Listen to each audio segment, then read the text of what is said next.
traversing through the Warring States period of Naruto, I unexpectedly became Izuna Uchiha, destined to sacrifice my eyes. Fortunately, I brought along the Naruto online gaming system, allowing me to upgrade my skill points directly, while my clan members are still troubled by the side effects of the Mangekyo Sharingan. I have already unlocked the Eternal Mangekyo Sharingan with my skill points. Madara, this time, we brothers shall not turn against each other, but instead, rise to the pinnacle of the ninja world. Hashirama Senju, are you prepared to face a different kind of Uchiha brothers? 1. Izuna Uchiha. Madara, Izuna, with our clan leader perishing alongside the Senju Hashirama. We do not have the luxury of mourning. We must urgently devise a plan to retreat our forces back to the clan's territory, declared a middle-aged man, nearing 40, from the main tent of a temporary encampment in the Land of Fire. This man, named Uchiha Yagami, represented the highest combat prowess in the Uchiha clan, second only to the clan leader, Uchiha Taijima, and served as his deputy. Just 2 days prior, a fierce battle had ensued between the Uchiha and the Senju clans, resulting in the demise of the strongest leaders of the Warring States, Uchiha Taijima and Senju Hashirama. Now, both clans were stationed merely several dozen miles apart, and a conflict could erupt at any moment. Uchiha Yagami insisted on an immediate retreat to allow the troops to recuperate. However, the Senju clan will not let us escape easily, said the coldly resolute Madara, barely in his 20s. His statement was met with agreement from the other clan members. Madara speaks the truth. Though both clan leaders have fallen, the Uchiha are at a disadvantage. I too believe the Senju will seize this opportunity. If we retreat, they will undoubtedly pursue us relentlessly. Despite the tragic end of the battle, the overall situation still favored the Senju. Uchiha's greatest concern was the possibility of being pursued by the Senju as they retreated, which would leave them vulnerable to attacks from behind. Madara glanced at his younger brother, Izuna, who had remained silent, and inquired, "Izuna, do you have any thoughts?" At that moment, Izuna was still grappling with the bewildering reality of having crossed into the Naruto world, especially during such a brutal era. If given a choice, he would have preferred to arrive in the era of Boruto, where one could indulge in video games and live a carefree life. Yet, faced with the current predicament, he had no choice but to accept reality. Rubbing his temples, Izuna suggested, "It is quite late now. Let us rest for the night and reconvene in the morning." The Uchiha high-ranking officers were momentarily taken aback by Izuna's unexpected response. "Is it really time for that?" One elite shinobi remarked. "The Senju are likely preparing to attack. We must decide swiftly." However, Madara interjected, "No, Izuna makes a valid point. I know Hashirama. No, Senju Hashirama. With the death of his brother, although Senju Tobirama remains, the clan's influence is still significant. After the exhausting battle, both the Senju and Uchiha are fatigued. Should another conflict arise, casualties will soar beyond normal circumstances, and given his nature, Hashirama would never choose to launch a surprise attack at this moment. Let us follow Izuna's suggestion. Everyone should rest well tonight and discuss matters in the morning." With Madara's command, the others found merit in his reasoning and departed the main tent to their respective quarters for rest. Once only Madara and Izuna remained in the tent, Madara turned to Izuna and asked, "Do you have something specific you wish to discuss with me in private?" Izuna felt a wave of embarrassment. He had merely crossed over and sought to gather his thoughts. Yet, since Madara had inquired, he broached a topic of relevance. "Brother, have you awakened as well? That power?" Earlier, during the meeting, Izuna had subtly sensed the power within his body and discovered that he had awakened the Uchiha clan's most potent power, the Mangekyo Sharingan. In the original narrative, Obito deceived Sasuke into believing that Madara and Izuna had obtained their powers by killing their closest friends. In truth, they had witnessed their father, Uchiha Taijima's death, akin to how Obito and Kakashi awakened their powers upon witnessing Rin's demise. Madara's expression shifted. "Izuna, could it be that you too?" Izuna closed his eyes briefly, then opened them again, revealing his Sharingan, with the tomo swirling into a distinctive pattern. Madara mirrored this action, his ordinary 3-tomo Sharingan transforming into a unique form. Both had achieved the Mangekyo Sharingan. What exactly is this new Sharingan? Madara pondered, perplexed. "I surmise that witnessing the death of a loved one is what allows the 3-tomo to evolve into the Mangekyo Sharingan," Izuna posited. "Mangekyo Sharingan? Is it your chosen name?" It does seem fitting, Madara acknowledged. Let's first explore the details of the Mangekyo Sharingan tonight and discuss how to counter the Senju's pursuit tomorrow, Izuna proposed. Madara contemplated for a moment before nodding in agreement, and the two brothers returned to their respective tents. Player, Izuna Uchiha. Level, Kage. Chakra attributes, fire, wind, lightning. Bloodline limit, Mangekyo Sharingan. 2. Mitigating the drawbacks of Mangekyo. Indeed, a translucent panel materialized in Izuna's mind, causing him to momentarily pause in astonishment. The top section referred to him as player, prompting Izuna to reminisce about his previous life. He had been playing a Naruto online game, and after accidentally dozing off at his keyboard, he awoke to find himself in this world. Could this golden finger be connected to the game he played? Wind release, pressure damage, acquired B-rank wind technique. Wind release, tornado, A-rank wind technique, skill points required, 54. Wind release, wind kill formation. A-rank wind technique, skill points required, 50. Wind release, spiraling sphere, A-rank wind technique, skill points required, 66. Lightning release, earth walk, acquired, C-rank lightning technique. Lightning release, earth torrent, B-rank lightning technique, skill points required, 26. Lightning release, electric wave, B-rank lightning technique, skill points required, 22. Lightning release, thunder tiger, B-rank lightning technique, skill points required, 26.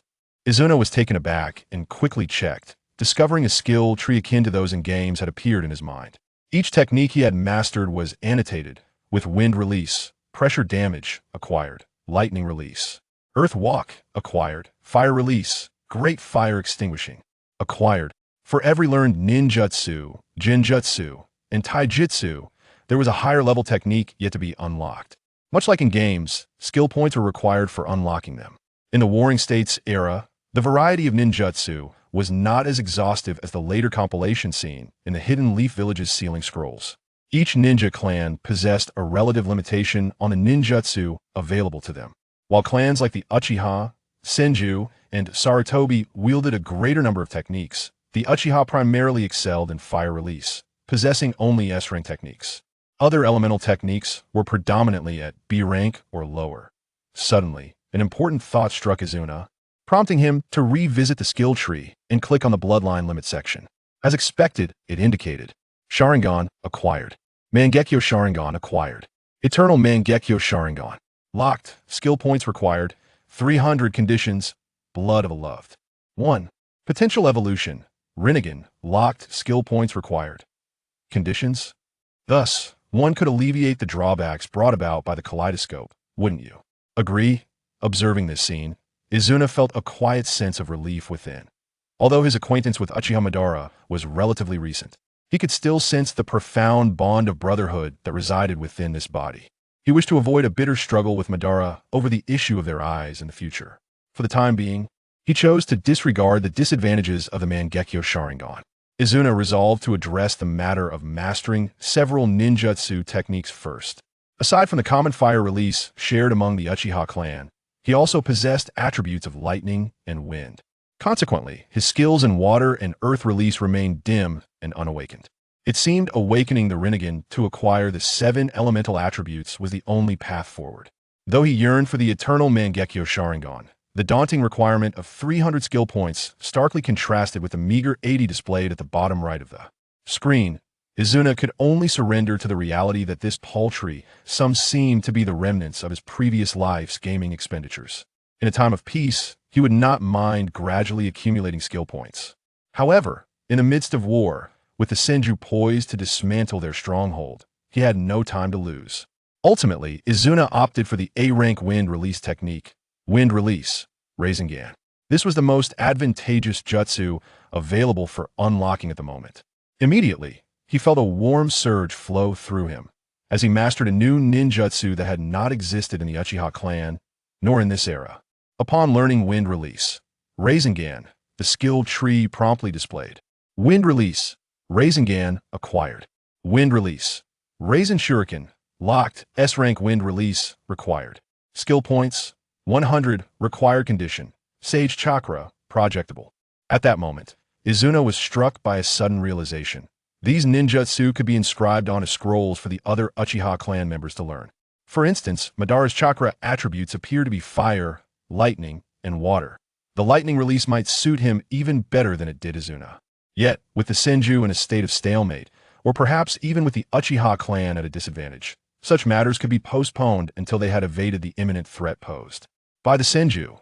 After spending an entire night delving into new ninjutsu and the Mangekyo Sharingan, the following morning, over a dozen senior Uchiha ninjas, including Izuna and Madara, gathered in the main hall. Today, we must decide who will remain to cover our retreat. A middle-aged ninja, a contemporary of Uchiha Taijima, spoke solemnly.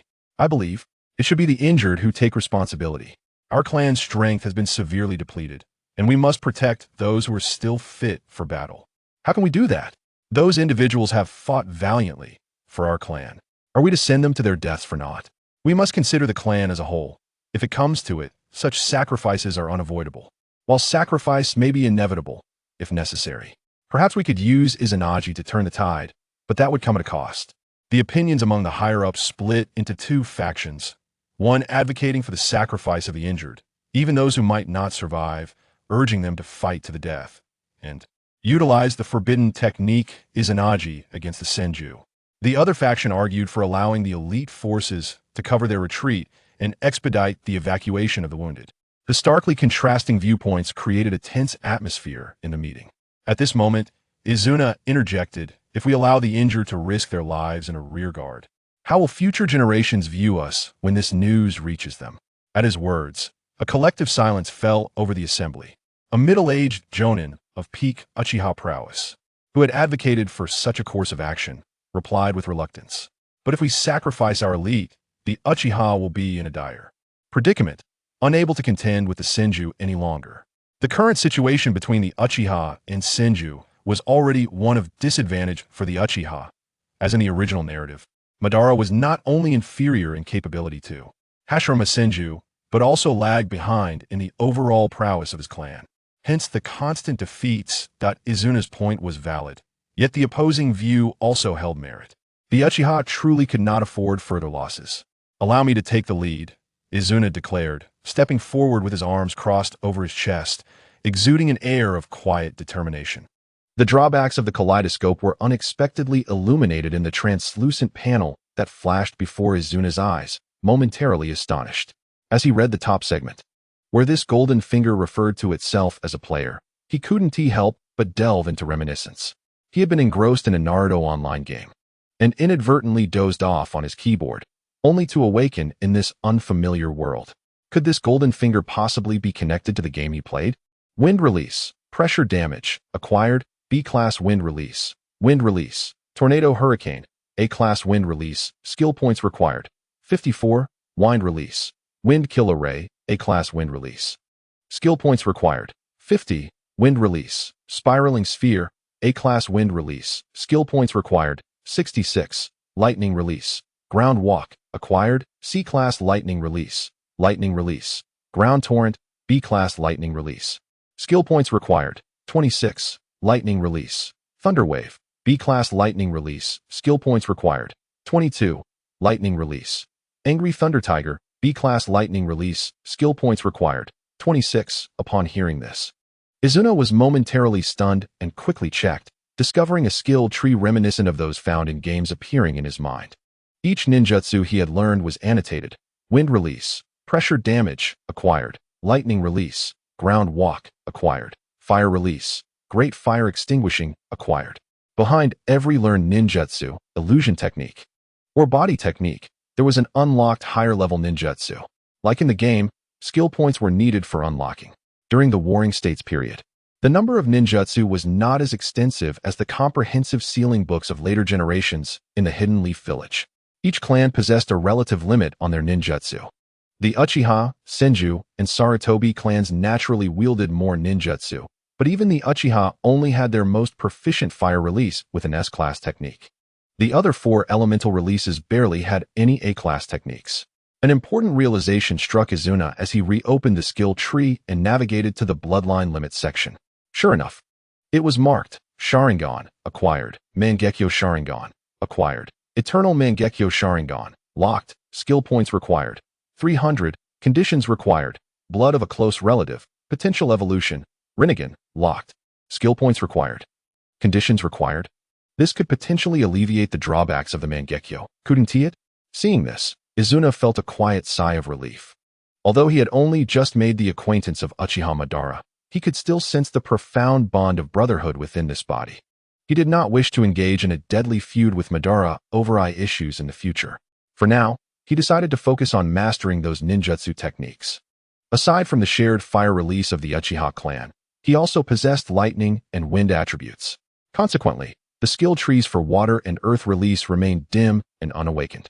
Awakening the Rinnegan was essential to obtain the 7 elemental attributes. Otherwise, awakening was impossible. Although he yearned for the Eternal Mangekyo Sharingan, the daunting requirement of 300 skill points starkly contrasted with his meager 80 points displayed in the lower right corner of the screen. This 80 seemed to be the leftover points from his previous life spent gaming. In a time of peace, he would not mind slowly accumulating skill points. However, they were currently in a state of war, with the Senju poised to breach their defenses. Ultimately, Izuna chose to unlock the A-class wind release, Spiraling Sphere. It was the most practical and cost-effective ninjutsu available to him at present. Immediately, he felt a warm flow coursing through him. A new ninjutsu not seen in this era was now firmly grasped. After learning the Spiraling Sphere, the skill tree promptly displayed Wind Release, Spiraling Sphere, acquired, Wind Release, Spiraling Shuriken, locked, S-class Wind Release, skill points required, 100. Conditions required, Sage Chakra, can be thrown. At this moment, Izuna suddenly recalled that these ninjutsu could also be crafted into scrolls, allowing other Uchiha clan members to learn them. For instance, Madara's chakra attributes seem to be fire, lightning, and water. This lightning release might be more suitable for him than for Izuna. Yet, with the Senju pressing them, or rather, with the Uchiha still at a disadvantage, such matters could wait. They needed to first extricate themselves from the imminent threat of a Senju assault. After spending an entire night studying the new ninjutsu and the Mangekyo Sharingan, the following morning, within the main camp, over a dozen high-ranking Uchiha ninjas, including Izuna and Madara, gathered to deliberate their course of action. Today, they must decide who would hold the rear. A middle-aged ninja, a peer of Uchiha Taijima, spoke gravely. I believe the injured should take this responsibility. Our clan has suffered significant losses. We must protect our remaining healthy members. How can that be? Another retorted. Those individuals have fought bravely for our clan. Would you have them perish in vain? The current priority is the clan's survival. In dire circumstances, such sacrifices may be necessary. While sacrifices are inevitable, if we must. Perhaps we could use Izanagi to turn the tide, but at what cost? The opinions within the high ranks split into 2 factions, one advocating for sacrificing the injured, even those who might be beyond saving, urging them to fight to the death. Even if it meant using the forbidden technique, Izanagi, to withstand the Senju. The other faction argued that the elite forces should be the ones to hold the rear, facilitating the swift evacuation of the injured. The starkly contrasting opinions created a tense atmosphere in the meeting. At this moment, Izuna spoke up. If we send the injured to face death, what will the next generation think of us? Upon hearing this, the assembly fell into silence. A middle-aged elite Uchiha ninja, reluctant, countered, but if we sacrifice our elite core, our clan's situation will worsen, and we will no longer be able to contend with the Senju. The current situation between the Uchiha and Senju was indeed one of Uchiha disadvantage. In the original narrative, Madara not only lacked the prowess of Hashirama Senju, but the entire clan lagged behind in capabilities, explaining their continuous defeats. Izuna's argument held merit. Yet the opposing view was also valid. The Uchiha could hardly afford further losses. Allow me to take on this task, Izuna declared, arms crossed, exuding a quiet determination. Are you certain, Izuna? Is this okay? Madara expressed concern upon hearing Izuna volunteer for such a perilous mission. Fear not. Let us not forget the new power we have gained. Izuna cast a glance toward Madara. The others exchanged glances, not placing much weight on Izuna's mention of new power. Their greater concern was the impending pursuit from the Senju. Since Izuna, the young clan leader, has taken the initiative, we ought to deploy an elite team to support him. Proposed a peak-level Uchiha elite. With Izuna in the fray, it was only fitting that he should not be burdened with the old, weak, or injured, but rather lead a formidable force. After much discussion, it was ultimately decided that Izuna would lead 2 teams totaling approximately 140 members. comprised of elite jonin and a few chunin, to hold the rear. Meanwhile, Madara and the other high-ranking ninjas would be responsible for evacuating the injured and others back to the clan stronghold. Boom. Just as they concluded their discussion, a thunderous explosion echoed from outside. Izuna and his companions swiftly exited the tent. Madara furrowed his brow and exclaimed, "What is happening?" An Uchiha intelligence ninja appeared before Madara in a flash, kneeling and reporting, "Sir, Senju Hashirama is leading nearly 500 men attacking the entrance from the Yuyama Gorge." Senju Hashirama, a shadow-level expert almost on par with Senju Tobarama, was the uncle of both Hashirama and Tobarama Senju. Like Uchiha Kagami, he served as Uchiha Taijima's deputy, being the vice-clan leader of the Senju clan. Now that the Sage of the Six Paths has perished, he can rightfully claim the title of the strongest among the Senju clan. This, of course, is also due to the fact that Hashirama and Tobarama Senju, the two brothers, have not yet reached their peak. Thus, in this current era, his intimidating presence surpasses even that of Hashirama Senju. Moreover, he commands an astonishing force of 500 men. They are not merely pursuing, but rather aiming for complete annihilation, are they not? Izuna, your opponent is Senju Kage, and it appears your numbers may be insufficient. It would be prudent to allow my hidden attributes to manifest. At this moment, he is not yet the formidable Uchiha Madara of the future, still wary of foes at the shadow level of power. To think the assailant is Senju Kage? Izuna couldn't help but frown. This struck him as peculiar. He had presumed the attacker would undoubtedly be Tobarama Senju, as surprise attacks have always been his forte. Suddenly, Izuna's expression shifted, and he inquired of Madara, "Brother, what is the situation at the Taiying Mountain Pass?" The Taiying Mountain Pass is the essential route for retreating back to the Uchiha clan's territory and is overseen by the Uchiha forces stationed as a rear guard. Madara replied, "They are on alert." Izuna furrowed his brow in contemplation and said, "Brother, the plan has changed. I must head directly to the Taiying Mountain Pass. You should do your utmost to delay Senju Kage." "Izuna, what is happening?" Not only Madara, but also other clan members were filled with confusion. It made no sense. Shouldn't they be retreating now? How had the situation turned into an offensive? There is no time for explanations. In any case, the goal is to stall them, not to achieve victory. Moreover, unless absolutely necessary, do not utilize that eye. Remember that. With those words, Izuna vanished in a flash, hastening towards the Taiying Mountain Pass, disappearing from Madara's line of sight. "What shall we do, young clan leader?" A middle-aged jonin asked Madara. Without hesitation, Madara declared, "Follow Izuna's instructions. All who are uninjured, come with me to face Senju Kage." Many clan members still wore expressions of hesitation, for Izuna's abrupt change of plan and his peculiar suggestion left them uncertain of his true intentions. Madara shot a cold glare at the indecisive clan members. "Do as I say." Kaleidoscope Sharingan. Typically, the journey from the front lines to the Taiyang would take over 2 days for regular jonin. However, after undergoing systematic physical enhancement last night, Izuna's stamina and endurance had ascended to a level beyond the ordinary, allowing him to arrive at his destination that very night. Upon reaching the mountain pass, he heard the sounds of fierce battle ahead. Izuna's pupils dilated slightly. His suspicions were confirmed. Within the Uchiha encampment at Taiying Mountain, there were only about 30 Uchiha clan members stationed, as this area had been remarkably safe for over a century. No incident had ever occurred here, nor had any foe been able to breach the Uchiha's defenses, not even the Senju. Presently, among the encampment, a seasoned Uchiha warrior at the peak of Jonin level was locked in confrontation with a ninja clad in deep blue armor. Surrounding them lay fallen Uchiha ninjas, some grievously wounded and unable to move, while others had already lost their lives. The ninja confronting the Uchiha warrior was none other than Tobarama Senju, the future second Hokage of Konohagakure. The Uchiha warrior gasped for breath, a trickle of blood escaping his lips. "Haha, I truly underestimated you. I did not expect you to evade so many sensory ninjas and make it here." Tobarama's tone was icy. "You are overly confident, Uchiha clan.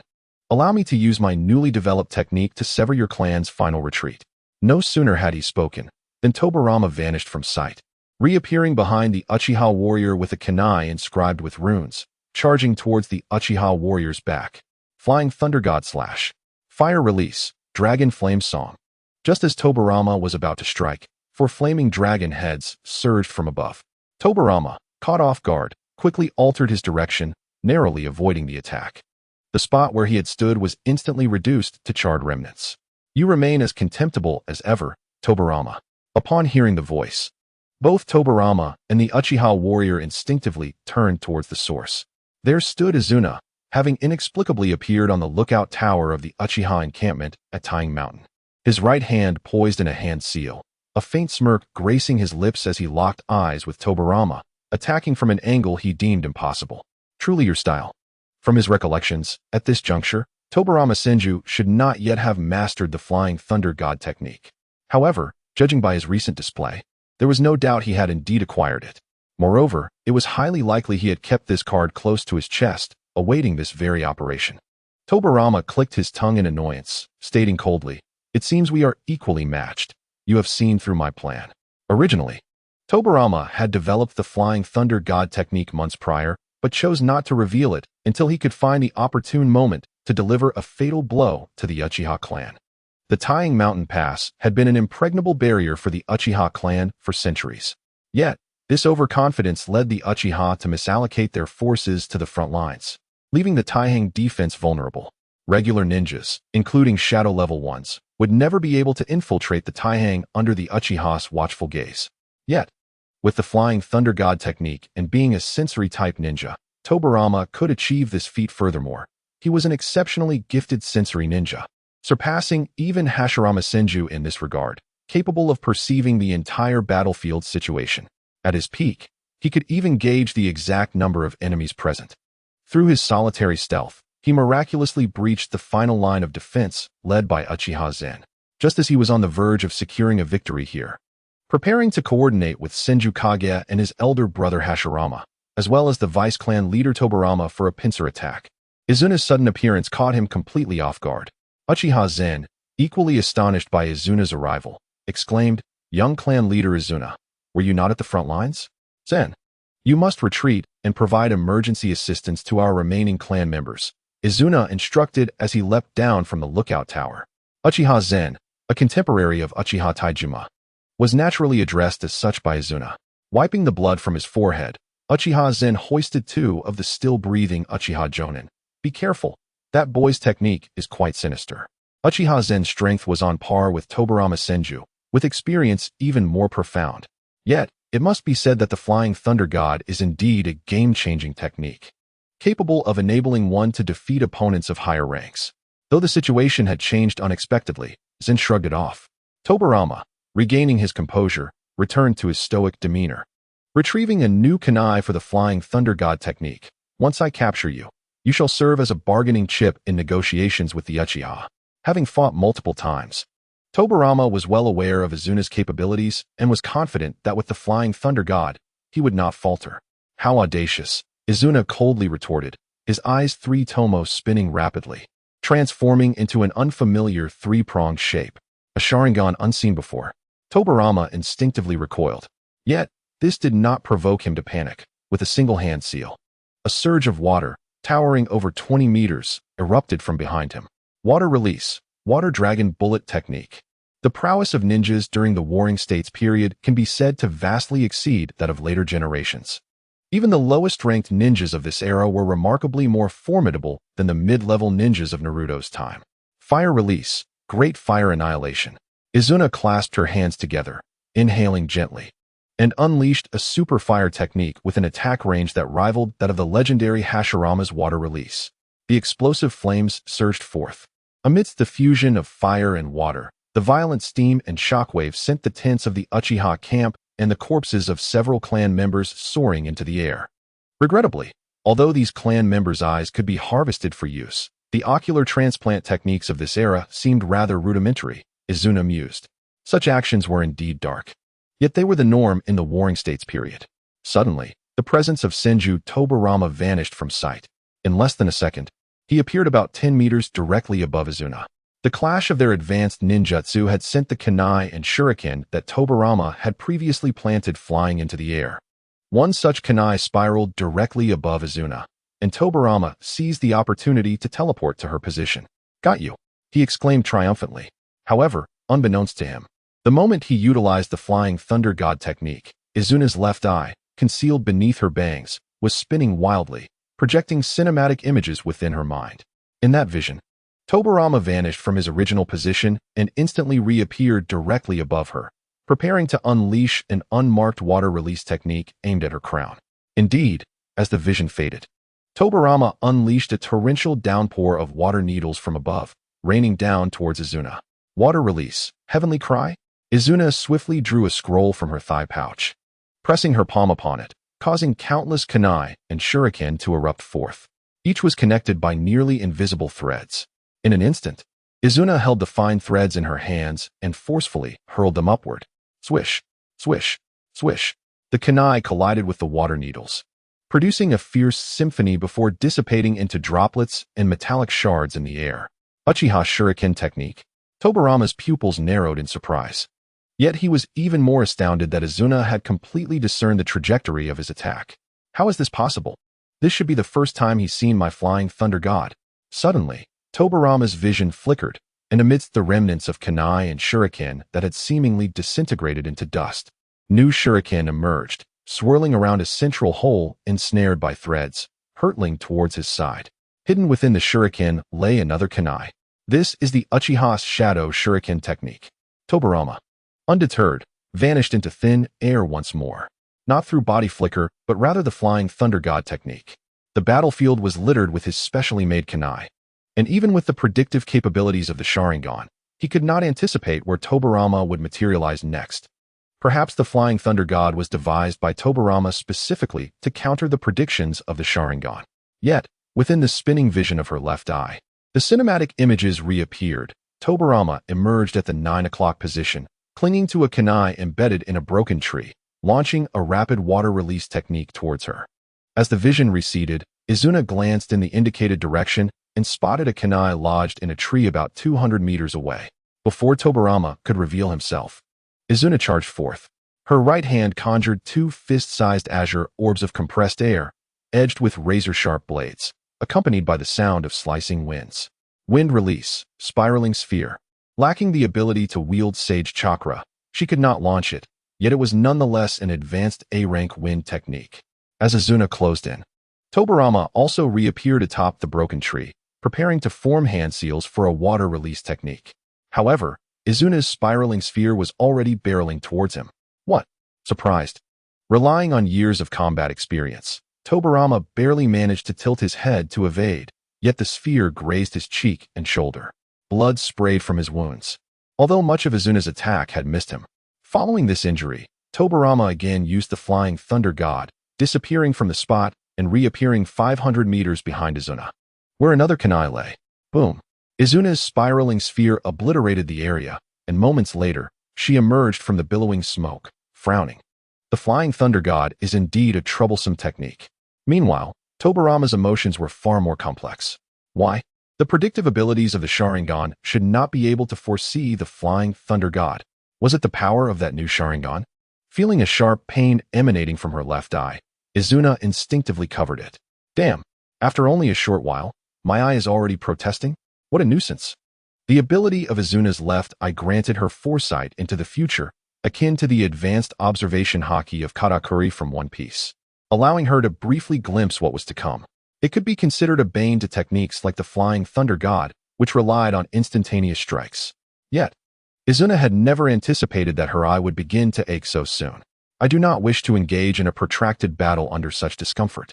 Clapping her palms together, she tightly gripped them, directing her intent towards Tobarama, eager to conclude the battle swiftly. Lightning release, ground walk. A surge of electricity erupted from her fist, racing down towards the ground with a crackling roar. Tobarama was momentarily taken aback. The Uchiha clan was known for their mastery of fire release. Yet Izuna seemed more adept at wind release, while Tobarama, renowned for his lightning release, was puzzled by this formidable lightning technique. However, the caliber of this lightning release was hardly to be underestimated. With a cold smirk, Tobarama brandished 6 kunai imbued with the flying thunder god technique, launching them into the air at various angles in a swift, circular motion. As he vanished from sight, he effortlessly evaded Izuna's lightning strike. Bang, bang, bang, bang, bang, bang. Reappearing in the air, Tobarama manifested 6 clones, each grasping a kunai mid-flight. Had he utilized the shadow clone technique in that fleeting moment? Water release, water blade. The razor-sharp water enveloped the kunai, and the 6 Tobirama clones transformed into blue flashes, moving at a speed that defied the capabilities of even the Sharingan to keep pace. In the blink of an eye, the 6 Tobirama clones encircled Izuna, their water-clad kunai aimed at her throat, heart, waist, and calves. Crash! The sound of steel clashing resonated, momentarily stunning the 6 Tobirama clones. Upon closer inspection, the tips of the specially made kunai had shattered. Unlike the warped kunai I faced with Sasuke, this forced me to resort to such a technique. Izuna's displeasure echoed, and as Tobirama furrowed his brow, he noticed that Izuna had enveloped herself within a skeletal structure of white ribs.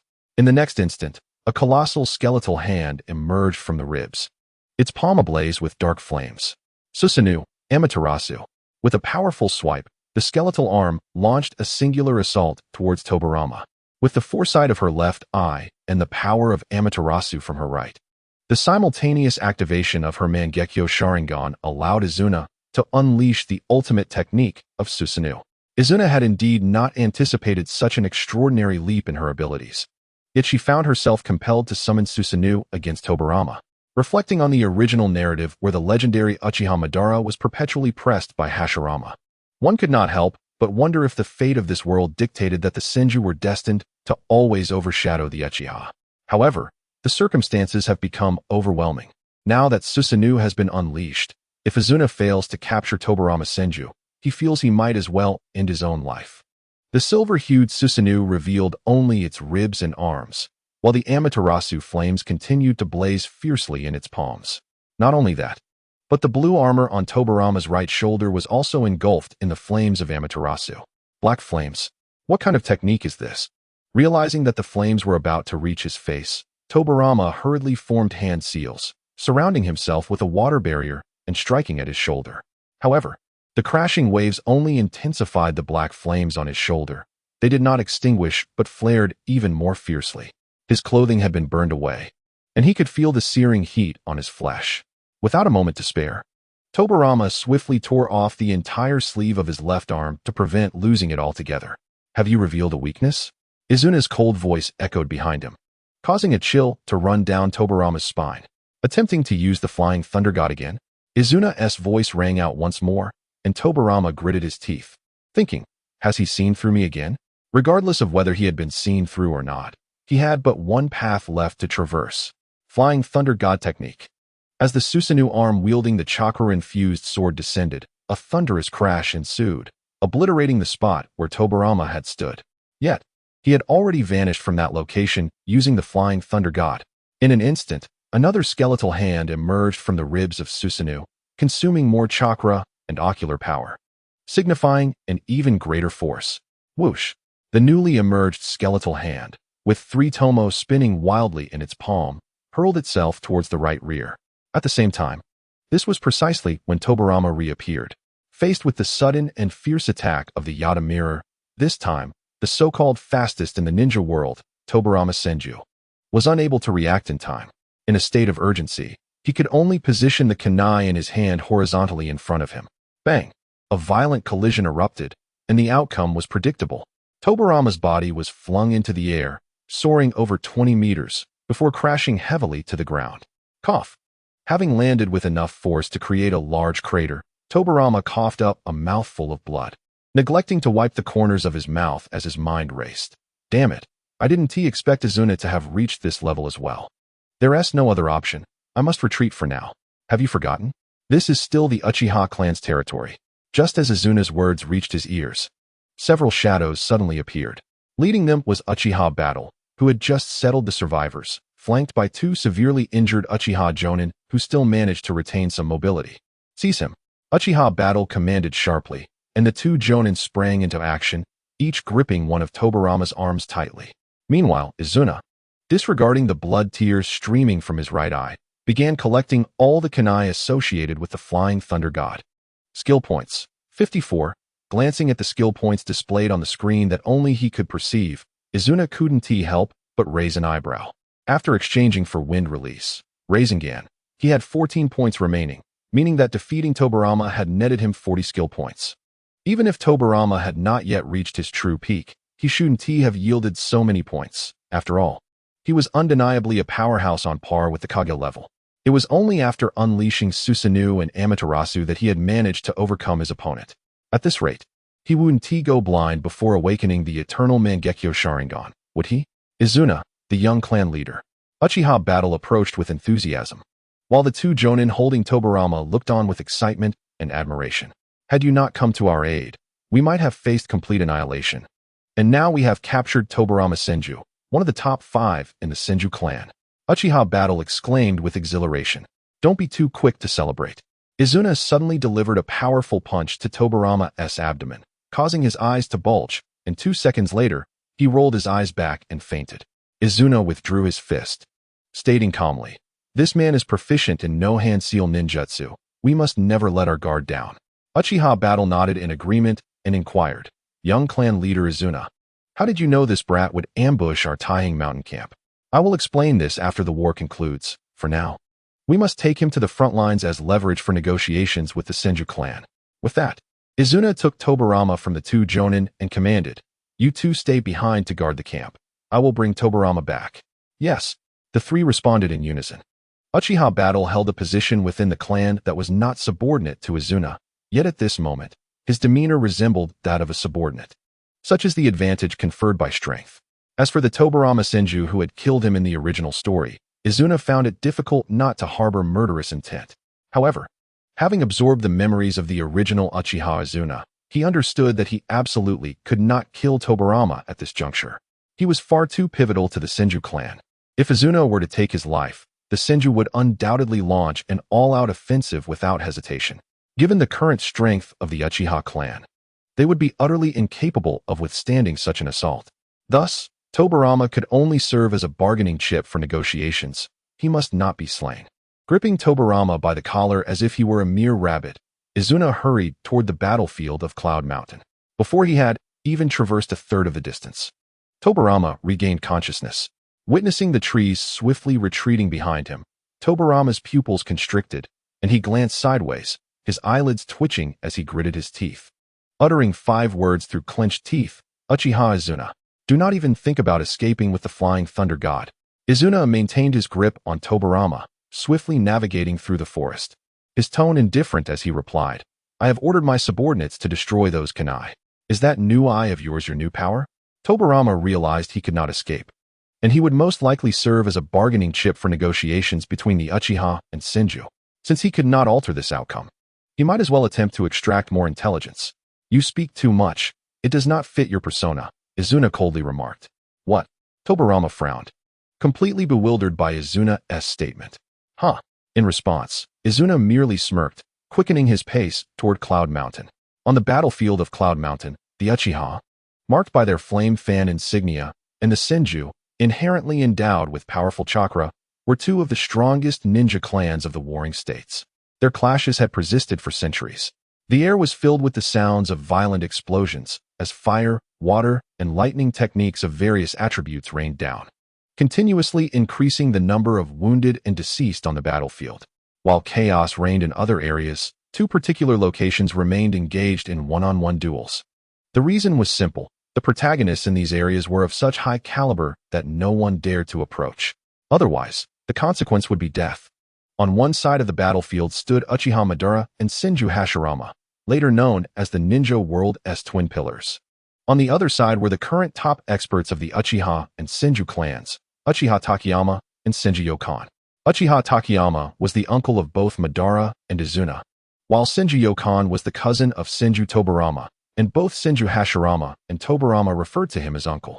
Now in their 40s, these 2 figures were no longer destined to grow, yet they stood at the pinnacle of their ninja prowess.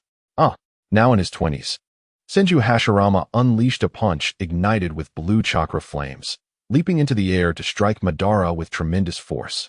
This was the precursor to Tsunade's legendary strength, though it had been overshadowed by Hashirama's exceedingly powerful wood release in the future, which concealed the terrifying reality of his brute force. Madara lifted the Uchiha fan from his back, positioning it crosswise before his chest. A thunderous explosion echoed as the rocks beneath him shattered, causing him to sink more than half a foot into the ground. His eyes, adorned with the spinning tomo, whirled in a frenzy. With his left hand, he formed the tiger hand seal, unleashing the fire release, dragon flame technique. The four roaring dragon heads surged forth, nearly point-blank, towards Senju Hashirama. In the face of the oncoming fire dragons, Hashirama's gaze sharpened, and with a surge of chakra igniting in his left hand, he forcefully swung it. Astonishingly, he shattered the A-rank fire technique. Seizing the moment, Madara retreated, creating distance between himself and Hashirama. Perhaps it is time to cease, Madara. The outcome of this battle is already evident, Hashirama advised gently. Dream on, Madara retorted coldly, though internally he pondered. Despite his reluctance to admit it, without his new eyes, he stood no chance against Hashirama. Yet, he recalled Izuna's parting words. Brother, unless absolutely necessary, do not use the Mangekyo. At this moment, Madara remained unaware of the drawbacks of the Mangekyo Sharingan. Even if he did, his nature would compel him to use it recklessly. It was only due to Izuna's close kinship that he had kept this trump card hidden. A shadow swiftly appeared behind Madara. It was Uchiha Kaguya. Madara, are you alright? Kaguya inquired, his eyes glazed, maintaining a back-to-back stance with Madara. A trickle of blood flowed from his forehead, streaming down his cheek to his jaw and neck. Within seconds, Senju Kaiomasa caught up, standing alongside Hashirama. I'm fine, Madara responded, lowering his voice. Have you noticed? Senju Tobirama is absent. Though Tobirama had not yet reached his peak, he was undoubtedly among the top 5 formidable warriors of the Senju clan. There was no reason for him to miss such a crucial battle. Nearby, Hashirama and Kaiomasa were engaged in a discussion mirroring the thoughts of the Uchiha. Uncle Kaiomasa, it is peculiar. I have not spotted Uchiha Izuna on the battlefield. Hashirama remarked with a frown. Indeed, it is strange, but we have no time to dwell on that, Kaiomasa replied confidently. The situation on the battlefield favors us. If Tobirama's ambush succeeds, we could potentially end the centuries-long conflict between the Senju and Uchiha. Kaiomasa was assured of Tobirama's plan. After all, Tobirama was the most potent sensory-type ninja to emerge from the Senju clan in centuries. His mere presence on the battlefield would suffice to gauge the number of combatants. Combined with the newly developed technique known as Flying Thunder God, Kaiomasa was confident that even the Uchiha's most vital stronghold would be vulnerable to Tobirama's maneuvering.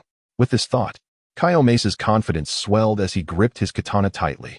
Hashirama, let us exert ourselves further, breach the Uchiha front line, and coordinate with Tobirama's actions to deliver a decisive blow to the Uchiha in this battle.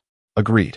Though Hashirama possessed a somewhat benevolent nature, he was not foolish enough to misread the situation. At most, he would refrain from killing the Uchiha's lower ranks. Cough. Kaguya interrupted with a dry cough, blood involuntarily trickling from the corner of his mouth. Upon seeing this, Madara was alarmed. Are you alright? No worries. An old injury from the last battle was reopened. But Kaiyomasa's condition is not much better. Kaguya wiped the blood from his lips. Madara surveyed the battlefield, his silver teeth clenched, silently lamenting. There is no other choice. I am sorry, Izuna. At this moment, the Tomo in Madara's eyes began to spin wildly, forming a circular shape with 3 interconnected crescent blades. What kind of eyes are those? Hashirama, who had been closely observing Madara, instantly noted the transformation in his Sharingan. What further unsettled him was the chilling chakra emanating from Madara's dual eyes. Hashirama, it is time for me to unleash my full power, Madara declared in a low voice, his hair whipping about wildly as the chakra surged, preparing to invoke the ultimate technique of the Mangekyo Sharingan, Susanoo. However, at that critical juncture, a voice that stunned everyone rang out. Everyone, cease your attacks. Unless you wish for him to die. It was Izuna's voice. Madara and the others immediately recognized the source of the voice, turning their gazes as one. There, atop a small rocky outcrop approximately 7 or 8 meters high, stood Izuna, gripping Senju Tobirama by the collar, displaying him to the assembled Uchiha and Senju shinobi below. Senju ninjas, halt your assault, or I will kill him without hesitation. Izuna reiterated his threat. Lord Tobirama, how could this happen? Wasn't he on a secret mission? The Senju shinobi were left astonished, mouths agape. Meanwhile, the Uchiha were equally surprised. But that astonishment quickly morphed into elation. So, Lord Izuna went to capture Senju Tobirama. Haha, this is splendid. The tide of battle has completely turned. How could Tobirama be captured? This is unfathomable. Kaiomasa, who had recently expressed unwavering confidence in Tobirama's plan, was now filled with disbelief. It was inconceivable that even their own Senju clan could devise a scheme to capture Tobarama, especially considering the mastery of Flying Thunder God. Kayomasa doubted that even their ancestors, Uchiha Taijima and Senju Butsuma, could have easily captured him. While Uchiha Izuna had previously been a match for Senju Tobarama, he could not possibly contend with the Tobarama wielding the Flying Thunder God now. Yet, reality was that Tobarama had indeed been captured by Uchiha Izuna. Madara's gaze narrowed, and a proud smile crept upon his lips. So, you did go to capture Senju Tobarama? Well done, Izuna. This will surely shift the balance. Izuna, release Tobarama. We can discuss terms. Hashirama, equally protective of his brother, shouted at once. Without a doubt, Kayomasa, a shadow-level ninja, vanished from his position. Appearing directly above Izuna and Senju Tobarama, his katana poised to strike at Izuna's head. This instantaneous technique was likely comparable to the Uchiha's future body flicker technique. However, such formidable ninjas were not unique to Kayomasa. Madara's ally, Kaguya, also vanished, appearing beside Kayomasa in midair, hurling a kunai imbued with wind chakra at Kayomasa's katana. Kayomasa instinctively swung his weapon. Clang! The kunai clashed against the katana, sending sparks flying. The outcome saw the kunai ricochet while the blade bore a noticeable crack. Simultaneously, the two shadow-level ninjas landed on either side of the rocky outcrop, where Izuna and Tobarama stood.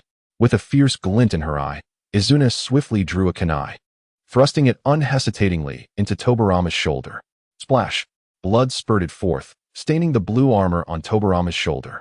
Even he could not suppress a cry of pain. Lord Tobarama! The Senju shinobi exclaimed in alarm. What do you intend, Uchiha Izuna? Kayomasa's eyes blazed with fury, bloodshot with rage. This is merely a warning. Should you dare to act recklessly again, the next strike will ensure that Senju Tobarama is left without heirs, Izuna threatened, a malicious grin gracing her lips. This sensation was exhilarating. You wretch! Hashirama bellowed. All of you, lower your weapons. As if infused with the Conqueror's haki from One Piece. Senju Hashirama's sudden roar rendered the battlefield, teeming with hundreds, utterly silent, including those on the Uchiha side. Truly, he is destined to be the god of shinobi. Exuding such an aura even now. Izuna cast a glance at Hashirama, his heart secretly acknowledging a tinge of wariness towards him. After all, he is the man who has consistently overshadowed Uchiha Madara throughout his life. Izuna, state your terms. Hashirama, the devoted elder brother, struggled to suppress his fury. It's simple, Izuna proclaimed. In this battle, the Senju must compensate the Uchiha for all economic losses, withdraw from all territories occupied west of the Yama border, and sign an agreement to refrain from engaging in warfare with the Uchiha for 5 years. Upon hearing these conditions, Hashirama's forces erupted in uproar. Many Senju ninjas began to hurl insults. Uchiha Izuna, are you not ashamed? Hashirama, don't heed him. Let us unite and rescue Lord Tobarama. This demand seemed nothing short of skinning the Senju alive.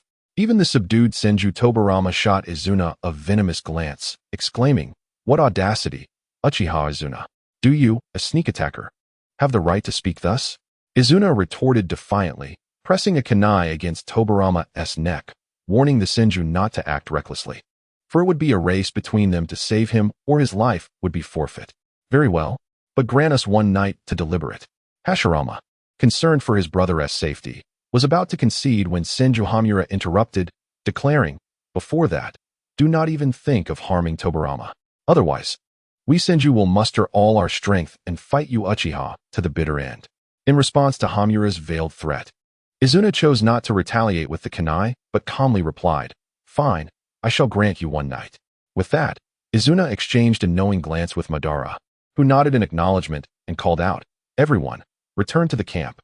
Thus, the fierce battle between the Uchiha and Senju was abruptly halted by Izuna's hostage-taking of Tobarama. This moment marked the first official encounter among the 4 fated children of this era, Uchiha Izuna, Uchiha Madara, Senju Hashirama, and Senju Tobarama. Truce agreement that night. Within the Uchiha encampment at Yuyama, Izuna personally oversaw Tobarama's confinement to prevent his escape.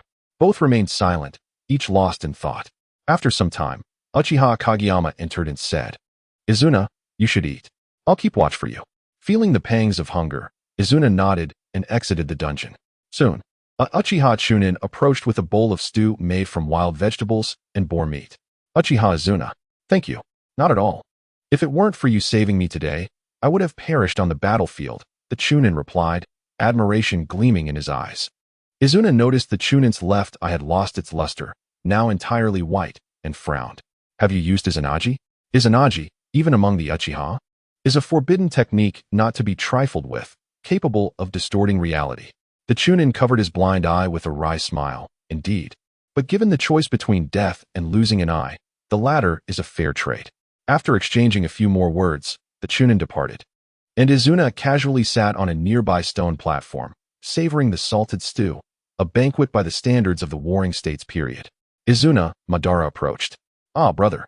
Izuna responded as the two sat across from each other. I truly thank you for today. Otherwise, I cannot fathom how many clansmen would have perished. It was difficult to reconcile this gratitude with the future of the shinobi world. However, as gleaned from Hashirama's words during his Edo Tensei, Madara was, in truth, a man of deep loyalty before the events that led to his transformation and descent into a path of no return. When I arrived, did you intend to use the Mangekyo? Izuna asked, perceiving the chilling chakra emanating from the Mangekyo. Madara shrugged with a bitter smile, though I hesitate to admit it. Without the Mangekyo, I would struggle against Hashirama. Yet, I am confident that despite its side effects, I can wield this power to defeat him. I shall not lose in our next encounter. No, you shall still lose, Izuna mused inwardly. Though he only witnessed the latter part of their skirmish, he discerned that Hashirama had not yet awakened his wood release.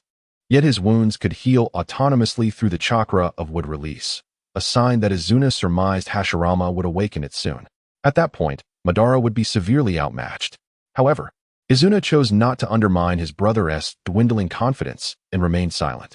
Fortunately, Madara shifted the conversation. But do you think Hashirama will acquiesce to your demands? Not a chance, Izuna replied without hesitation. Based on Izuna's assessment, the Senju would never consent to withdraw from Uchiha territory in Yuyama. As for compensating the Uchiha for all losses and establishing a 5-year truce, that was utterly impossible. The Uchiha and Senju had been at war for over a century, and there had never been a precedent for 6 months of peace. Madara exclaimed, then why propose such terms? Izuna clicked his tongue inwardly. Madara's prowess aside, his political acumen and emotional intelligence were lacking. It was no wonder he could not best the less capable Tobirama and left Konoha with no supporters. It's a matter of bargaining, Izuna explained. Like selling vegetables, one sets a price that is rarely the final transaction. You make an initial offer, then negotiate down to a mutually acceptable price. The principle is the same in war negotiations. Madara looked perplexed, still not fully grasping the concept. His mindset inclined toward a straightforward approach of charging at enemies. Izuna shrugged, dismissing the confusion. True to Izuna's predictions, on the opposite side of Yuyama, the Senju camp was abuzz with discussions led by Senju Hamura and Hashirama regarding Izuna's demands to secure the release of the important figure, Tobirama. Agreeing to a truce with the Uchiha was unavoidable. However, fully acquiescing to Izuna's terms was out of the question. After nearly 3 hours of deliberation, the Senju leadership decided to endorse Hamura's proposal. Hashirama furrowed his brow. Will the Uchiha accept such conditions? Hamura patted Hashirama on the shoulder. You lack political finesse. Uchiha Izuna may appear to be asking for the moon, but he doesn't genuinely believe we will accept his terms. He is merely waiting for us to negotiate down. While Hashirama possessed greater political acumen than Madara, he could not suppress his curiosity. Does Izuna truly think so far ahead? Hamura scoffed. This clever fox may not match Uchiha Madara in strength, yet his cunning is not inferior to that of his father, Uchiha Taijima. Furthermore, he managed to capture Tobirama. What trickery did he employ? Hashirama pondered. So, does that mean Izuna's strength surpasses that of Tobirama? The following morning, in a recent confrontation between the Uchiha and Senju clans, the atmosphere was laden with the scent of blood as they prepared to reconvene on the battlefield of Yunshan. Have you brought the documents? Uchiha Kagami inquired solemnly. Although the future undoubtedly belonged to the legendary figures of Uchiha Madara, Uchiha Izuna, Senju Hashirama, and Senju Tobirama, the highest-ranking members present were Uchiha Kagami and Senju Kagemitsu. Thus, this meeting was predominantly led by these seasoned individuals. Upon hearing this, Senju Kagemitsu produced 2 scrolls and asked, "Where is Tobirama?" Uchiha Kagami turned slightly as Izuna escorted Senju Tobirama into the room, his expression unfazed as he stated, Release him after signing the truce agreement. Tobirama. Senju Hashirama exclaimed anxiously. I'm fine, brother, Tobirama reassured him. Uchiha Kagami and Senju Kagemitsu took their seats on two exceedingly simple chairs. Kagemitsu unfurled the scroll, revealing the specifics of the truce, which outlined three main points. 1. The Senju must withdraw west of Yunshan and return all lands previously occupied from the Uchiha. 2. They must compensate the Uchiha for 20% of the losses incurred during this conflict. 3. A ceasefire lasting 2 years, during which neither clan may set foot on the other's territory. Upon reviewing the terms, Uchiha Kagami raised an eyebrow, noting that the proposal fell significantly short compared to their initial demands. Aside from the first condition, which was mutually agreeable, the second and third stipulations represented a notable concession. You likely never expected to meet such terms, Kagemitsu retorted coldly. The issue of war reparations has always been that the vanquished compensate the victors. If this battle were to continue, it would undoubtedly conclude in favor of the Senju. You Uchiha merely caught Tobirama by chance and expect us to pay full reparations? Dream on. The atmosphere thickened with animosity as both sides exchanged fierce glances, a century-old enmity hanging heavily in the air, threatening to ignite at any moment. 20% is acceptable, Izuna interjected, but the ceasefire must extend to 3 years. What say you, Hashirama? Senju Kagemitsu was about to respond when Izuna redirected the question to Senju Hashirama. On the surface, the duration of the truce seemed equitable, yet the longer it lasted, the more advantageous it would be for the Uchiha. The damage inflicted upon the Uchiha was far more grievous. It was akin to two wounded beasts. The one more severely injured would naturally desire a longer respite to heal before the next encounter. Caught off guard by Izuna's sudden maneuver, Senju Hashirama hesitated. Just then, Izuna interjected, You haven't forgotten the conversation you had with my brother by the lakeside 10 years ago, have you? The mention of their past, when they had vowed to build a village together without knowledge of each other's surnames, caused both Uchiha Madara and Senju Hashirama to exchange uneasy glances. Has it truly been a decade since that moment? Hashirama was overwhelmed with nostalgia, inhaling deeply as tears glimmered in his eyes. Brother, don't be deceived, Tobirama urged anxiously. As a witness, he understood Izuna's tactics all too well. This was a ploy to invoke sympathy. However, such emotional appeals, though seemingly foolish, were particularly effective on someone like Hashirama. Indeed, after collecting himself, Hashirama declared, I concur with Izuna's suggestion, and our clan requires time to recuperate. Lord Hashirama, young clan leader. The Senju ninjas erupted in outrage, some displaying clear anger. Nevertheless, Hashirama shook his head, resolute. My decision is final, do not press me further. Izuna's lips curled into a smirk as he proclaimed, Since Hashirama's word is unbreakable, let us proceed with signing the agreement. You treacherous scoundrel, Izuna, Tobirama seethed, glaring at him. Izuna merely scoffed at Tobirama's ire. Scoundrel? You can't compare to me. With the second in command of the Senju clan, Hashirama's stance stifled Kagemitsu's objections. Recognizing the potential future of the clan resting on Hashirama's shoulders, he ultimately acquiesced to Hashirama's decision. With the deaths of Uchiha Taijima and Senju Butsuma, the responsibility to sign the agreement fell to Uchiha Kagami and Senju Kagemitsu as acting clan leaders. Once both sides held signed scrolls bearing their respective seals, Hashirama eagerly stated, Now, can we release Tobirama? Under normal circumstances, Izuna would have insisted that they withdraw from Yunshan first. However, recalling his earlier maneuver against Hashirama, he chose to grant him this concession and promptly dispelled the binding technique. Tobirama swiftly returned to the Senju ranks, his expression somber. I apologize, everyone. This outcome is entirely due to my capture. It's fine. Anything can happen on the battlefield, Hashirama consoled him. Return to the clan. This incident cannot be blamed on you. Tobirama. The enemy was simply too treacherous, Kagemitsu added. With the two most formidable ninja clans of the warring states agreeing to a 3-year truce, it signified a significant reduction in turmoil across the ninja world. With Yunshan as the boundary, both clans began to withdraw to their respective territories. The deaths of Uchiha Taijima and Senju Butsuma also indicated that new clan leaders would soon be elected, likely to be Uchiha Kagami and Senju Kagemitsu. In the Uchiha encampment, ninjas were busy clearing the battlefield, gathering weapons, remaining supplies, and preparing for the inevitable next conflict. Among these were the bodies of fallen clan members, to be returned to their families waiting at home. Izuna approached Uchiha Madara and asked, "Brother, why are you here alone?" Since the signing of the truce, Madara had remained silent, which piqued Izuna's curiosity. Madara glanced at Izuna and, after a moment of contemplation, replied, "Oh, it's nothing. I simply did not expect Hashirama to remember our childhood promises. It has been over a decade since then." Izuna's expression shifted momentarily before he shrugged, preparing to leave. He had no desire to delve into the friendship between Indra and Ashura. However, as he turned to depart, Madara called out, "Izuna, do you believe it is possible to establish a village where all ninja can coexist?" Such a question seemed out of character for him, and Izuna nearly voiced this thought. Instead, he replied half-heartedly, "First, we must find a way to eliminate the animosity between the Uchiha and Senju. Just addressing that issue alone is enough to give you a headache. How could one even begin to dissolve centuries of hatred, not to mention the countless lives lost, including his father, brother, and relatives at the hands of the Senju? Conversely, Hashirama had undoubtedly suffered similar losses at the hands of the Uchiha." Casting a glance at the pensive Madara, Izuna turned to leave. The storm summoned by his butterfly's wings had already begun to brew. It can be ascertained that, in the original text, Uchiha did not have the opportunity for respite.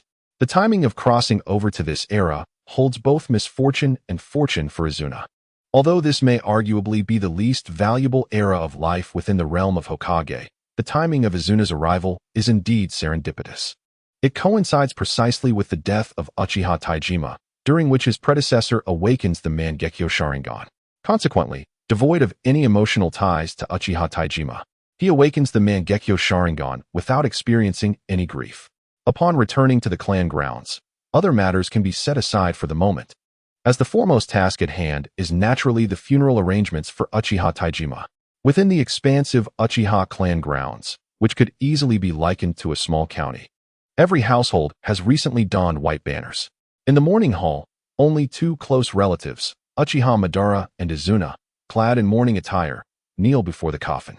Other clan members, with white ribbons tied around their heads, approach one by one to pay their respects. As they pass by the two brothers, they offer condolences, urging them to stay strong, for they are the hopes of the Uchiha clan. Throughout this period, Izuna keeps his head bowed to conceal the lack of sorrow on his face, while Madara continuously furrows his brow, fixated on the coffin. According to the customs of the Warring States period, children observe a 3-day mourning period for their deceased parents before interment. Unlike the burdensome custom of requiring children to mourn for 3 years upon the death of their parents, as was the case in Izuna's past life, in this era, surviving 3 years poses a challenge in itself. After the final burial rites, while still wearing the white ribbon, they are no longer required to remain by the coffin. Days later, as Izuna passes by Madara's residence, he inquires of a maid at the entrance, "Is my elder brother home?" The family's maids, servants, and cooks primarily consist of commoners who, unable to survive in these tumultuous times, have sought refuge within the ninja clan, along with the remnants of smaller exterminated clans. The maid replies, in response to young Lord Izuna's inquiry, "Young Lord Madara has been leaving early each day and returns only at dusk." Izuna nods in acknowledgement and replies, "I understand. Thank you for your hard work." With that, he departs without a backward glance. Young Lord Izuna is truly amiable, the maids whisper among themselves as they watch him leave. Indeed, while Madara isn't lacking in kindness, he feels somewhat unapproachable. "I've heard that the conclusion of this battle is largely due to young Lord Izuna's efforts." "Yes, my husband, who is responsible for transporting supplies, mentioned that without young Lord Izuna, they would have perished in the Taiyang Mountains." After leaving Madara's residence, Izuna does not seek out Madara but instead goes to find Uchiha Kai. Uchiha Kai, older than Uchiha Taijima by a generation, is a remarkable individual who has managed to live to 60 in an era where the average lifespan is less than 30. Now serving as one of the elders of the Uchiha clan, he oversees the development of the new generation of ninjas. The Elder Council of the Warring States period is not the bureaucratic assembly that one might envision, merely sitting behind desks to issue orders. Due to their age, they may no longer take to the battlefield, yet they still exert their utmost effort to alleviate the clan's burdens. Uchiha Kai functions much like the principal of a future ninja academy, imparting knowledge. Many Uchiha ninjas have benefited from his teachings during their formative years, granting him a high standing within the clan, and he was once appointed as the clan leader. In an era devoid of the concept of schools, The children under 10 years of age engage in 10 hours of daily study and ninjutsu training in a designated area of the clan grounds. After Uchiha Taijima's death, the children, each with white ribbons tied around their heads like Izuna's, continue to learn with unwavering diligence, perhaps even more so than before. This battle has resulted in the Uchiha clan suffering unprecedented losses, with over 30 upper ninjas, elite ninjas, and peak ninjas perishing. The losses of lower-ranked ninjas can be overlooked for now. This is undoubtedly the most severe blow the Uchiha clan has endured in decades, even with Izuna having thwarted Senju Tobarama's ambush. Upon arriving at the training grounds, approximately 200 Uchiha children are gathered, awaiting a speech from the teachers led by Uchiha Kai. These instructors are older or have sustained lifelong injuries that prevent them from returning to battle. I must emphasize that the sacrifices incurred by our Uchiha clan during this battle are unfathomable, and I believe some of you have lost parents, siblings, or friends. You bear the future of the Uchiha clan. Uchiha Kai's speech continues, lacking the overly promotional tone of the future third Hokage's fiery rhetoric. While his words are veiled, their meaning is unmistakably direct: vengeance. As Uchiha Kai concludes, applause erupts from the back. The teachers, along with the 200 children, turn to see the source of the applause. Young Lord Izuna? Lord Izuna. Both adults and children are taken aback, and soon they see Izuna approach Uchiha Kai. Smiling at the children, "Elder, your words resonate well. You indeed carry the future of the Uchiha clan. Thank you, Lord Izuna, for saving my father." A boy of about 6 with a spiky haircut rises and bows deeply to Izuna. Following suit, a girl of about 8 stands and bows, exclaiming, "Thank you for saving my uncle." One after another, children rise to express their gratitude through deep bows. Izuna's capture of Senju Tobarama and the conclusion of the war are monumental achievements, deserving of praise for saving the lives of all clan members. Unlike Madara, who typically maintains a stern demeanor, Izuna smiles and waves his hand, urging the bowing children to sit. "If you truly wish to thank me, grow quickly and protect this old man in the future." His half-joking words elicit laughter from many children. Uchiha Kai, observing this, inquires, "Izuna, is there a reason for your visit today?" Given that he is 2 generations senior to Izuna, formalities are unnecessary. "Elder, I have developed 2 ninjutsu techniques and have documented them, hoping to incorporate them into the clan's ninjutsu library and teach them to these children." As Izuna speaks, he produces 2 scrolls from the ninja tool pouch at his waist and hands them to Uchiha Kai. Newly developed ninjutsu? Uchiha Kai and the surrounding Uchiha ninjas are taken aback. The ability to create new ninjutsu undoubtedly marks one as someone who will etch their name into the annals of Uchiha history. "May I inquire, Izuna, what is the rank of these techniques?" Uchiha Kai asks as he receives the scrolls. "They are B rank and A rank ninjutsu." Upon hearing Izuna's response, astonishment fills the air. At his age, Izuna is already quite accomplished as a ninja, but to be the creator of newly developed ninjutsu at such a young age is remarkable. Uchiha Kai and others had anticipated that he would present only C-rank techniques, but to their surprise, they are A-rank. Amidst the wide-eyed gazes of the students, Izuna turns and smiles. "I trust you have all tested your chakra affinities? Raise your hand if you possess Lightning Affinity Chakra." Lightning Affinity Chakra can be said to be the second most common affinity among Uchiha ninjas, following Fire Release. As expected, upon Izuna's prompt, about 70 or 80 children among the 200 present raise their hands. Izuna nods. "You are fortunate. I shall demonstrate these 2 techniques for you. For those without lightning affinity, do not be disheartened. I will strive to develop new ninjutsu for you in the future." Wow. Hooray. Long live Lord Izuna. The students with lightning attribute chakra who raised their hands were instantly filled with excitement, leaping up and cheering enthusiastically. In contrast, the other students could not help but feel despondent. After all, we were speaking of B-rank and A-rank ninjutsu. It is noteworthy that within the clan, ninjutsu below B-rank can be learned freely, whereas A-rank and above require one to achieve merit or attain the rank of Jonin to be eligible for study. This is also to motivate the ninjas of the clan to strive harder for improvement, for if one is too weak, there is no need to learn advanced ninjutsu. Those who remain at the peak of Chunin may never learn A-rank ninjutsu in their lifetime. The prospect of learning A-rank ninjutsu before even officially becoming a ninja was enough to send these children into a frenzy of joy. Behind them, a one-legged Uchiha Jonin quietly asked Uchiha Kai, "Elder San, is this permissible?" They are well aware of the rules. And Izuna's actions undoubtedly violate the taboos of the Uchiha clan. Uchiha Kai, perceiving Izuna's intentions, shook his head and replied, "Regardless, Izuna is the developer of this ninjutsu. Let us pretend we did not see this." Over 200 students followed Izuna to a ninjutsu training ground located outside the clan city gates. Facing a scarecrow set up for practicing shuriken techniques, Izuna turned to the crowd and explained, "The first B-rank lightning release ninjutsu requires few hand seals. Although most of you have yet to awaken your Sharingan, it should suffice." With that, Izuna slowly performed the hand seals at a pace visible to the children. The sequence of seals resembling that of a fireball technique. With a flourish, he placed his right hand at the corner of his mouth, proclaiming, "Lightning release, lightning wave, ZZZT." Dozens of slender, curved lightning bolts coalesced and erupted from Izuna's mouth, hurtling towards the scarecrows. Midway through their trajectory, the lightning strands diverged, striking in 3 distinct directions. Reminiscent of the Uchiha clan's unique shuriken throwing technique. Boom, boom, boom. The sound of explosions resonated as the 3 training scarecrows were instantly reduced to debris. "Remarkable!" exclaimed both teachers and students in unison.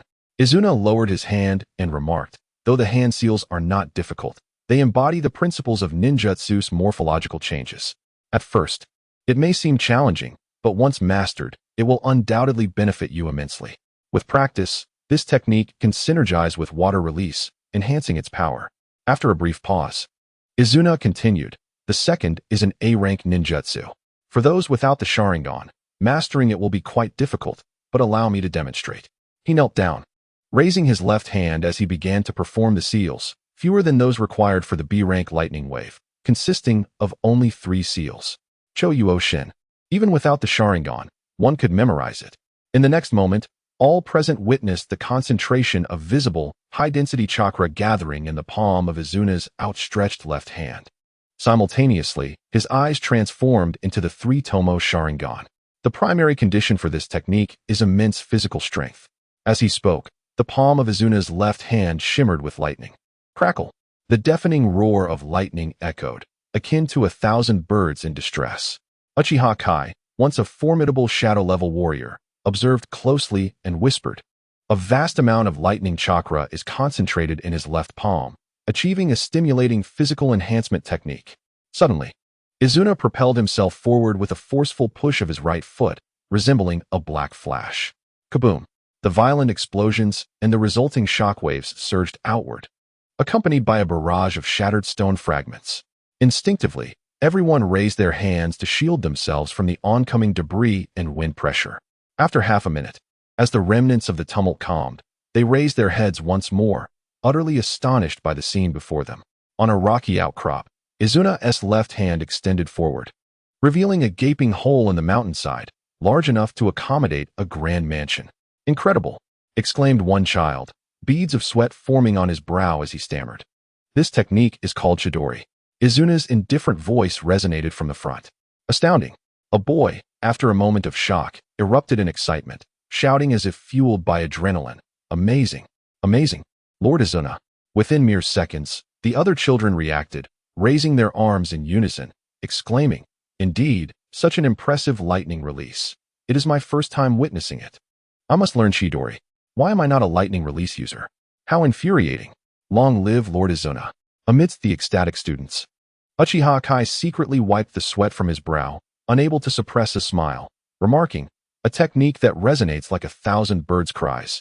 Chidori is a splendid name." Just then, several armored Uchiha ninjas arrived with the body flicker technique, inquiring, "Elder San, we heard a tremendous commotion from this direction. What has transpired?"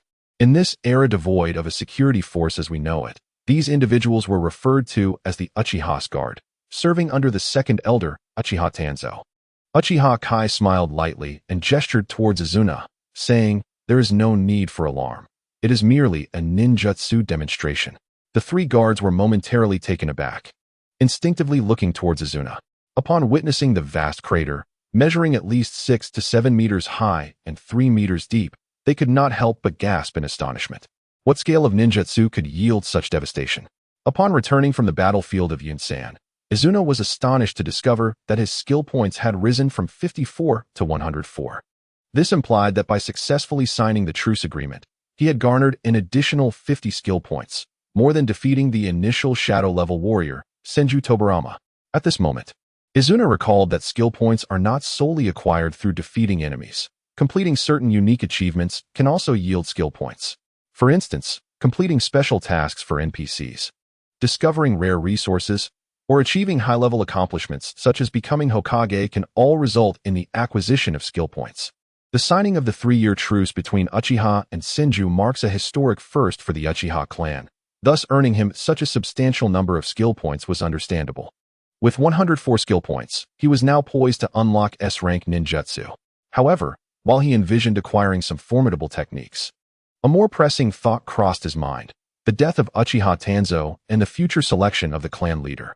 Historically, upon the death of the clan leader, the vice leader ascends. The position of clan leader is not inherited like a royal throne. With the passing of Uchiha Tanzo, Uchiha Fugaku should assume leadership. In the original story, it is likely that after Uchiha Fugaku took over, he would die, leading to Madara's emergence as the next clan leader, rather than an immediate succession upon Tanzo's death. However, Izuna had no intention of proceeding so slowly. Instead, he aimed to have Madara appointed as clan leader directly through this clan assembly. Competing against Uchiha Fugaku, who was nearly twice his age, would hinge not only on strength, but also on experience and military achievements. Almost all ninjas over 40 years old within the clan stood firmly alongside Uchiha Fugaku. Thus, Izuna shifted his focus to the new generation, specifically to the parents of these students, aged approximately 25 to 35, who were contemporaries of Izuna and Madara. Indeed, Izuna and Madara were peers with the parents of these students. In the Warring States period, akin to ancient China in Izuna's previous life, individuals typically married and bore children around the ages of 14 to 15, all to cultivate the strength of the new generation, ensuring that, should one perish, there would be successors to fill the void in combat capabilities. The parents of these children are, on average, around 25 years old.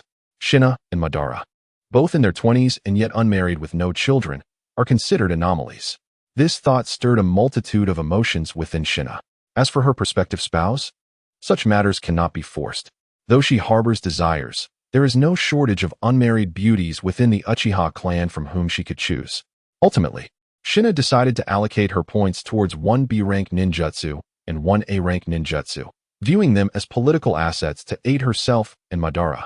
Although Shina had imparted the hand signs and basic principles of these two techniques to her Uchiha students, they remained B-rank ninjutsu, not something one could master in a short time. However, she soon discovered several promising talents who had begun to form the rudimentary shapes of the lightning release, lightning wave. "May I ask your names?" Shina inquired of two students practicing side by side. Upon hearing her voice, the young students, no more than 10 years old, turned around, both nervous yet excited. "Why yes, Lady Shina, I am Uchiha Zorin, practicing the technique you taught us." "I am Uchiha Yuzuki, Lady Shina, greetings." After memorizing their names, Shina smiled gently. "Continue your practice. If you have any questions, feel free to consult Elder 3 or come to me. Would that not trouble you?" Both Uchiha Zorin and Uchiha Yuzuki replied in astonishment. Their parents were merely chunin, the most ordinary of ninjas, and Shina was an unattainable figure in their eyes. Shina, with a soft smile, responded, "Lately, we are fortunate to be in a state of truce, and I find myself with some leisure time. Moreover, you bear the future of the Uchiha clan upon your shoulders." Uchiha Zorin was instantly moved to tears, bowing deeply. "Lady Shina, I shall fiercely dedicate myself to the Uchiha." "No, to you." Uchiha Yuzuki quickly echoed, "And me too." With a serene smile, Shina turned to leave and observed the training of other students. In a relatively secluded corner of the training ground, she spotted a student practicing alone, around 10 years of age. Lightning release, lightning wave. ZZZZ. Several slender arcs of electricity erupted from his mouth, yet they failed to maintain their form and instead uncontrollably struck a nearby tree. Nevertheless, such an attempt still merited the title of genius. "Too much force, akin to a child wildly swinging shuriken," Shina remarked. The student, surprised, turned to her. Lady Shina." Shina crossed her arms and explained, "The power of this technique lies in control. Unlike the explosive nature of the great fireball, you must refine your chakra control, much like a child learning to wield chopsticks. I understand. The student replied, scratching his head awkwardly. What is your name? Why yes, I am Uchiha Kenya. And my father is Uchiha Yagetsu. Uchiha Yagetsu, the current vice clan leader. Shina paused, recognizing the familiarity in the boy's features. Yet, considering Uchiha Yagetsu must be over 40, had he fathered this child in his 30s? Compared to the two unmarried young adults, Madara and Shina, this was quite impressive. Practice diligently. Do not squander the bloodline you possess, Shina advised before departing. Understood, replied Uchiha Kenya, his tone revealing a hint of admiration. Though Shina had spent merely 2 days at the Uchiha Academy, news of her creation of B-rank and A-rank ninjutsu had spread like wildfire throughout the clan. Many young parents in their 20s visited Shina's residence to express their gratitude, only to be politely declined. Nevertheless, they silently cherished her kindness. While reviewing her skill points within her system, Shina noted an increase from 17 to 40. Indeed, this endeavor proved meaningful, and the magnitude of growth suggested a profound impact. She had nearly reached half of the points she had accumulated during the truce agreement. My foolish elder brother. Lady Shina, Madara has also departed early today. On this new day, Shina returned to the gates of Madara's estate, receiving the same response as before. Pondering, she nodded and departed. Far from the Uchiha clan's territory, several miles away, stood a cliff on the border of the Uchiha and Senju lands. The view was expansive, offering a panoramic sight of the dense forests below. Madara stood at the cliff's edge, recalling his first meeting with Hashirama there 10 years prior, where Hashirama had proposed the vision of a village where all ninja clans could coexist peacefully. I knew you would be here. A familiar voice resonated from behind. Without turning, Madara replied, Shina, while the higher-ups in the Uchiha clan are preoccupied with winning hearts, you find time to reminisce about the past. Shina approached Madara, sitting beside him, her legs swinging playfully over the cliff's edge. Huh. Madara frowned slightly. Shina shook her head in exasperation. Her foolish elder brother, consumed by muscle rather than intellect. With Uchiha Taijima and numerous clan elites fallen in battle, the Uchiha hierarchy was in a state of agitation, particularly among the powerful Jonin and above, who secretly vied for the vacant positions, including that of clan leader. In reality, she too was involved, exchanging her precious skill points for lightning release techniques to benefit those students. Meanwhile, Madara appeared content to linger at this spot, lost in memories with Hashirama, indifferent to the clan's affairs. No wonder, when the time came for betrayal against Konoha, his stature would yield no followers. Upon reflection, the situation on Hashirama's side seemed similarly chaotic.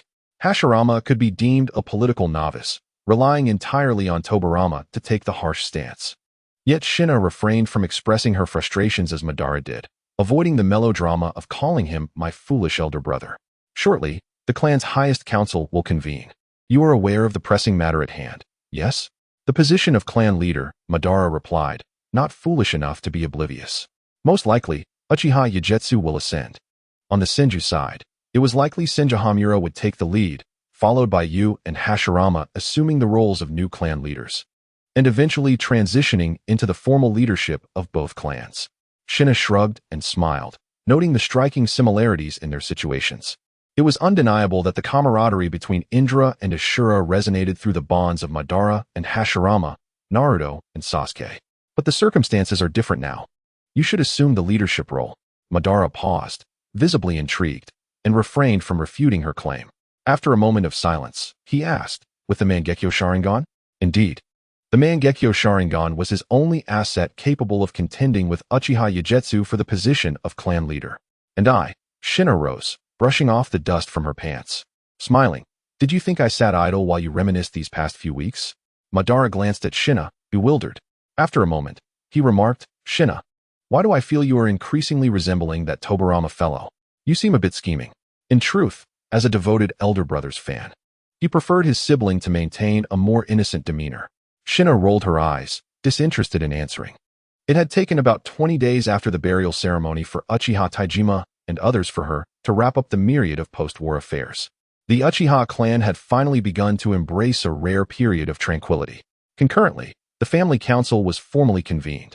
Early in the morning, Izuna received the news and made his way to the grand hall situated at the very heart of the Uchiha compound.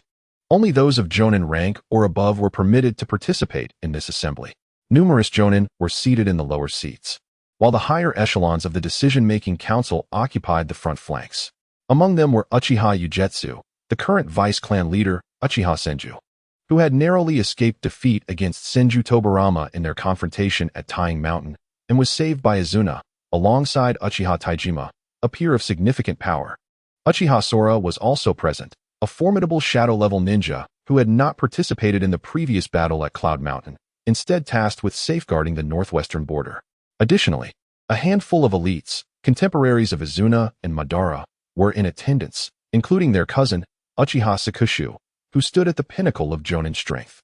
With the clan leader deceased, the highest authority within the clan rested with 3 elders.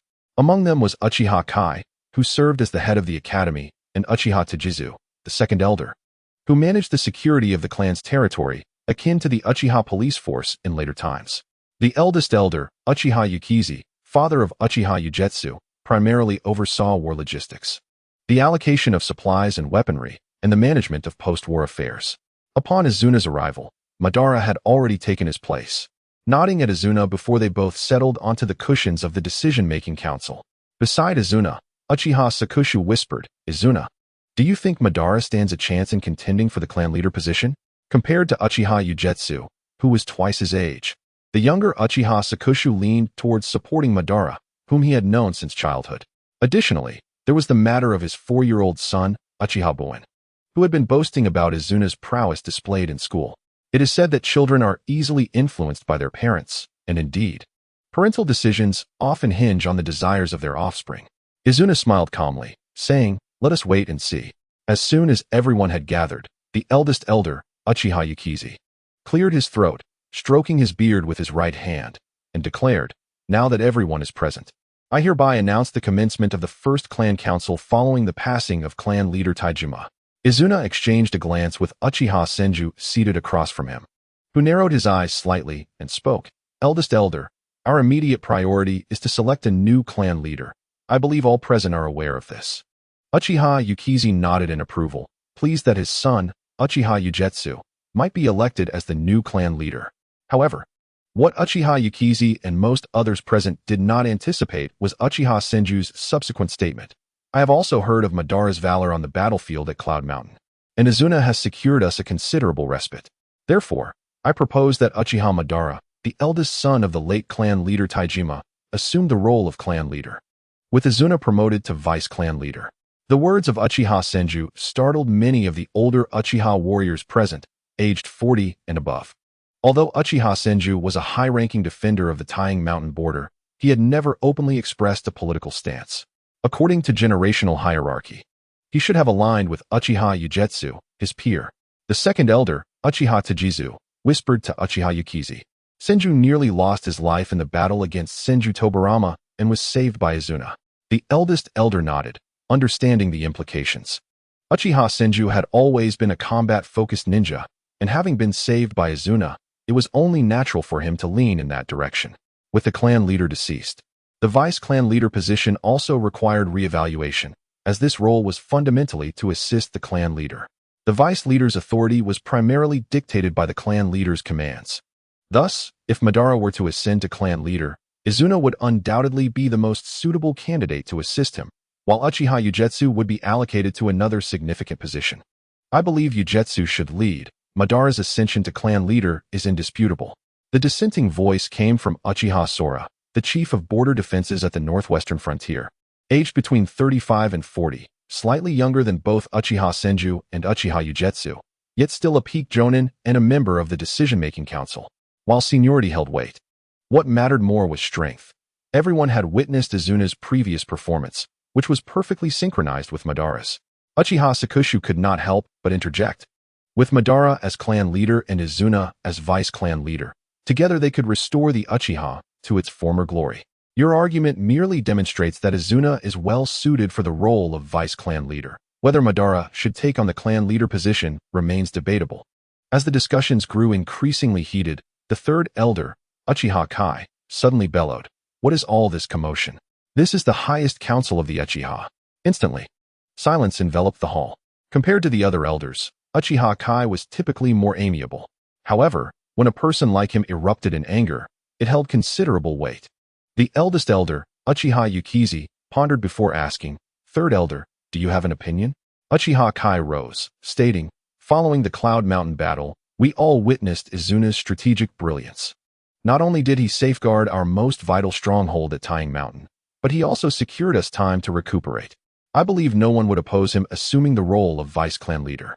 There were no objections to Izuna's appointment as the new Vice Clan leader. In certain aspects, the Vice leader could also be considered the strategist of a conflict. Thus, appointing the most astute individual to this role was indisputable.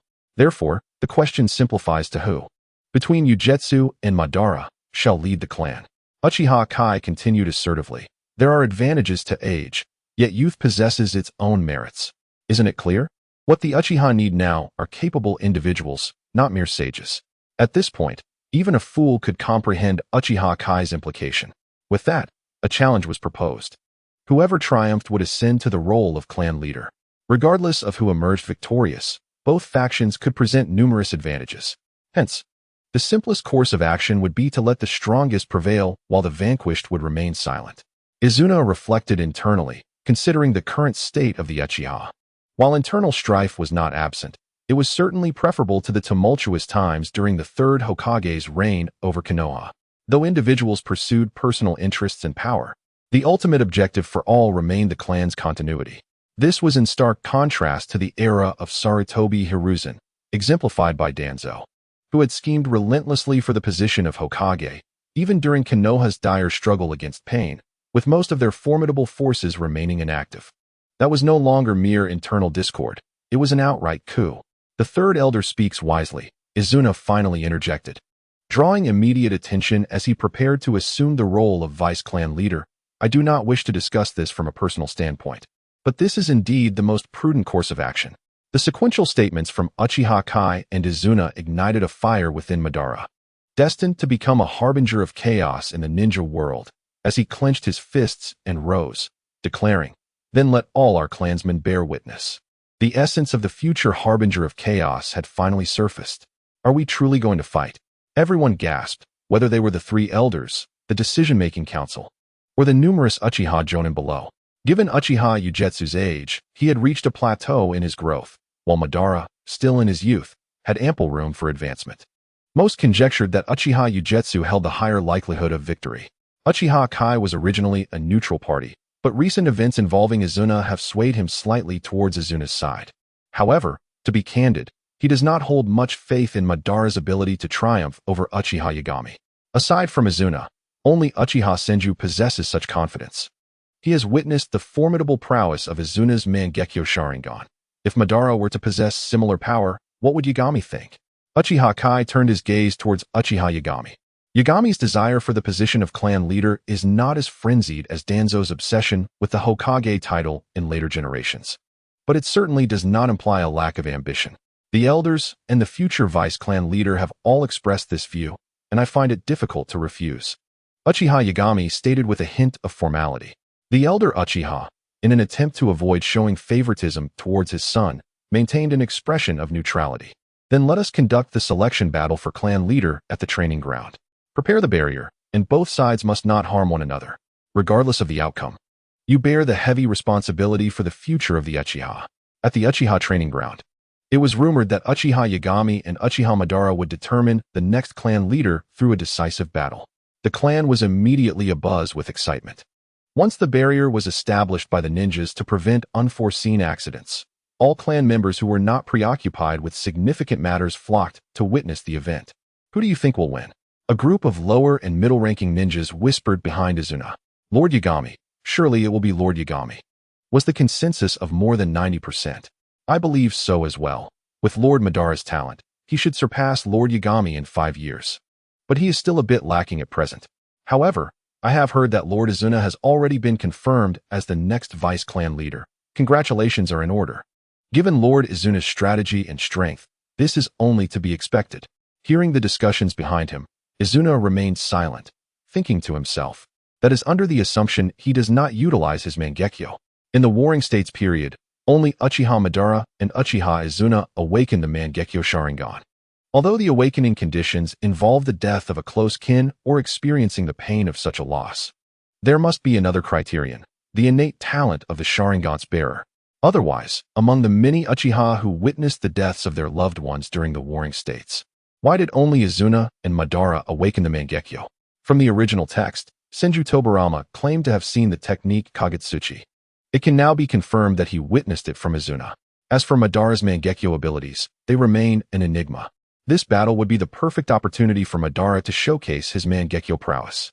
At that moment, in the center of the training ground, Madara and Uchiha Yagami faced each other. The former wielded a scythe-like flame fan, while the latter brandished a katana. "Begin!" Elder Uchiha Seiki shouted as he raised his hand. In the next instant, both combatants' eyes sharpened, revealing their three-tomo Sharingan. Simultaneously, they vanished from their original positions, transforming into shadows that appeared 10 meters above the ground. Bang! The sound of clashing weapons echoed, accompanied by a shower of sparks. Bang! Bang! Bang! Bang! The two shadows darted across the training ground at a speed elusive even to the Sharingan. With each collision, fierce sparks erupted, producing intense shockwaves. The taijutsu skills were evenly matched, leading all spectators to inwardly assess the situation. Fire release, Phoenix Fire Technique. Madara struck first, employing ninjutsu. With a single hand seal, he unleashed a C-rank fire technique. In the blink of an eye, he used his fan to amplify its power more than double. Such a minor enhancement is hardly impressive. Yagami replied with indifference, enveloping his katana in a blade of wind. With a swift motion, he effortlessly sliced through the entire barrage of Phoenix Fire. Possessing both fire and wind attributes, Yagami had previously engaged the Nara clan, utilizing his Sharingan to replicate their techniques. And he had honed this skill to a level even superior to that of the Nara ninjas. "Just an appetizer, do not rush." Madara suddenly spoke, rapidly forming hand seals. Fire release, Great Fireball Technique. He swiftly transitioned into another seal. Lightning release, Electromagnetic Wave. The fire technique dissolved the lightning, resembling a multitude of serpentine bolts of lightning surging through a sea of flames, combining to produce an A-rank area attack ninjutsu. This technique was invented by Izuna, and it was evident that Madara had mastered it. Uchiha Kai's expression shifted in surprise, but he quickly composed himself, casting a glance at Izuna. This vice-clan leader would undoubtedly bring even more surprises to the clan in the future. Fire release, Great Fireball Technique. Wind release, Vacuum Wave. Yagami was no slouch either, simultaneously executing two types of ninjutsu. Furthermore, his wind and fire techniques were highly compatible, though his wind technique was merely C-rank. This limitation was inevitable. In this era, each clan possessed a limited repertoire of ninjutsu. Even a prominent clan like the Uchiha could only boast their highest-level techniques beyond fire release at B-rank. When Sarutobi Hiruzen served as the third Hokage, the vast array of ninjutsu in the Sealing Scroll, alongside his personal mastery of hundreds of techniques, was the result of time's accumulation. Boom! The collision of two techniques, each transcending A-rank and nearing S-rank, caused Uchiha Kai's countenance to shift. All Genin below the Chunin rank retreat 100 meters. Even with the barrier, such terrifying power could not avoid unforeseen consequences, especially since the battle was just beginning. Boom, boom, boom.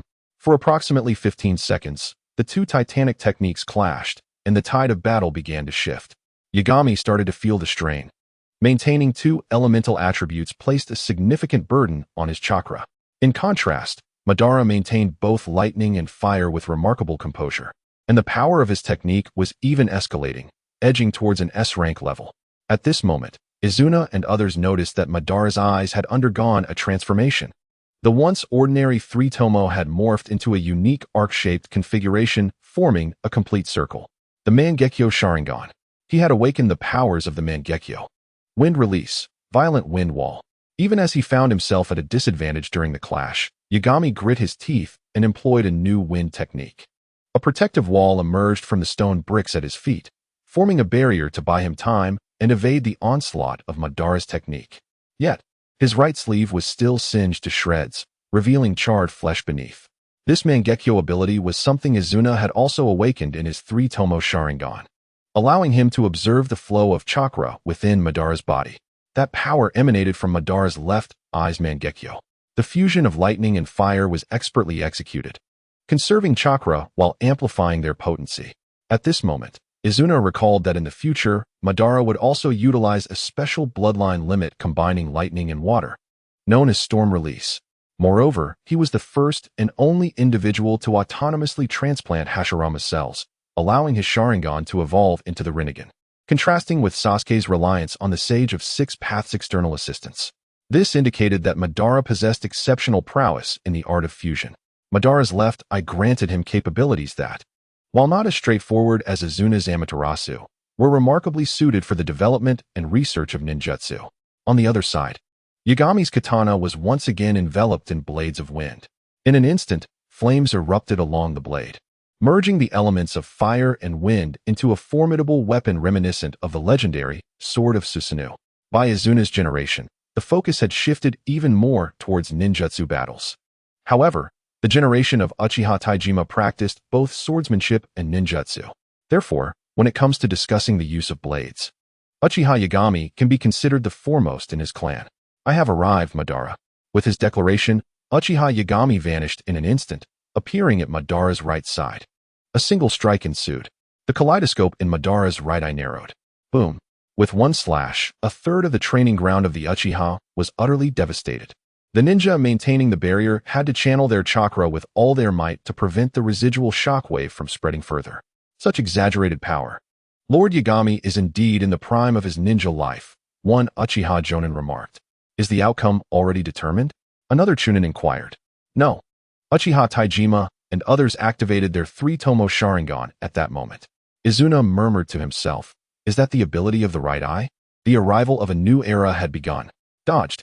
Uchiha Yagami's strike, powerful enough to rival S-rank ninjutsu, was evaded by Madara, despite its formidable strength. If it does not hit, it is utterly meaningless. At this point, Izuna had already discerned the ability of Madara's Mangekyo. The left eye aids in chakra fusion and conservation. This ability significantly assisted Madara in developing the Storm Release, a fusion of lightning and water release. And even in awakening the Rinnegan, the right eye, like Izuna's, possessed the power of temporary future foresight. This was not surprising, as the Mangekyo abilities of brothers Itachi and Sasuke Uchiha shared a common trait. One of them wielded Amaterasu. Now, it was not unexpected that Izuna and Madara shared a similar Mangekyo ability.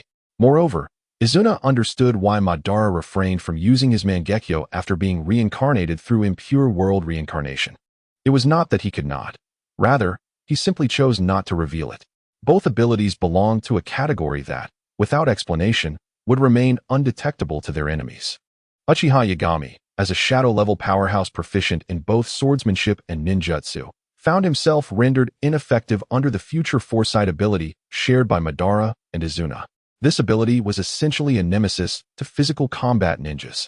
Secret Art, Fire Flow Wind Shift. Uchiha Yagami's multiple ultimate techniques were evaded by Madara, and he found it increasingly difficult to maintain his composure. Madara, utilizing his Mangekyo, could perceive the future clearly with his right eye. Uchiha Yagami would attack from his left side, but in reality, it was merely a decoy. He intended to use Wind Release, Shadow Clone technique as a ruse, concealing his left hand to launch a surprise attack with a kunai aimed at Madara's abdomen. In the next moment, just as seen by Madara's right eye, Uchiha Yagami initiated his assault from his left side. A faint smile curved at the corner of Madara's mouth as he raised his scythe to defend. Bang! The ground of the training field crumbled upon impact.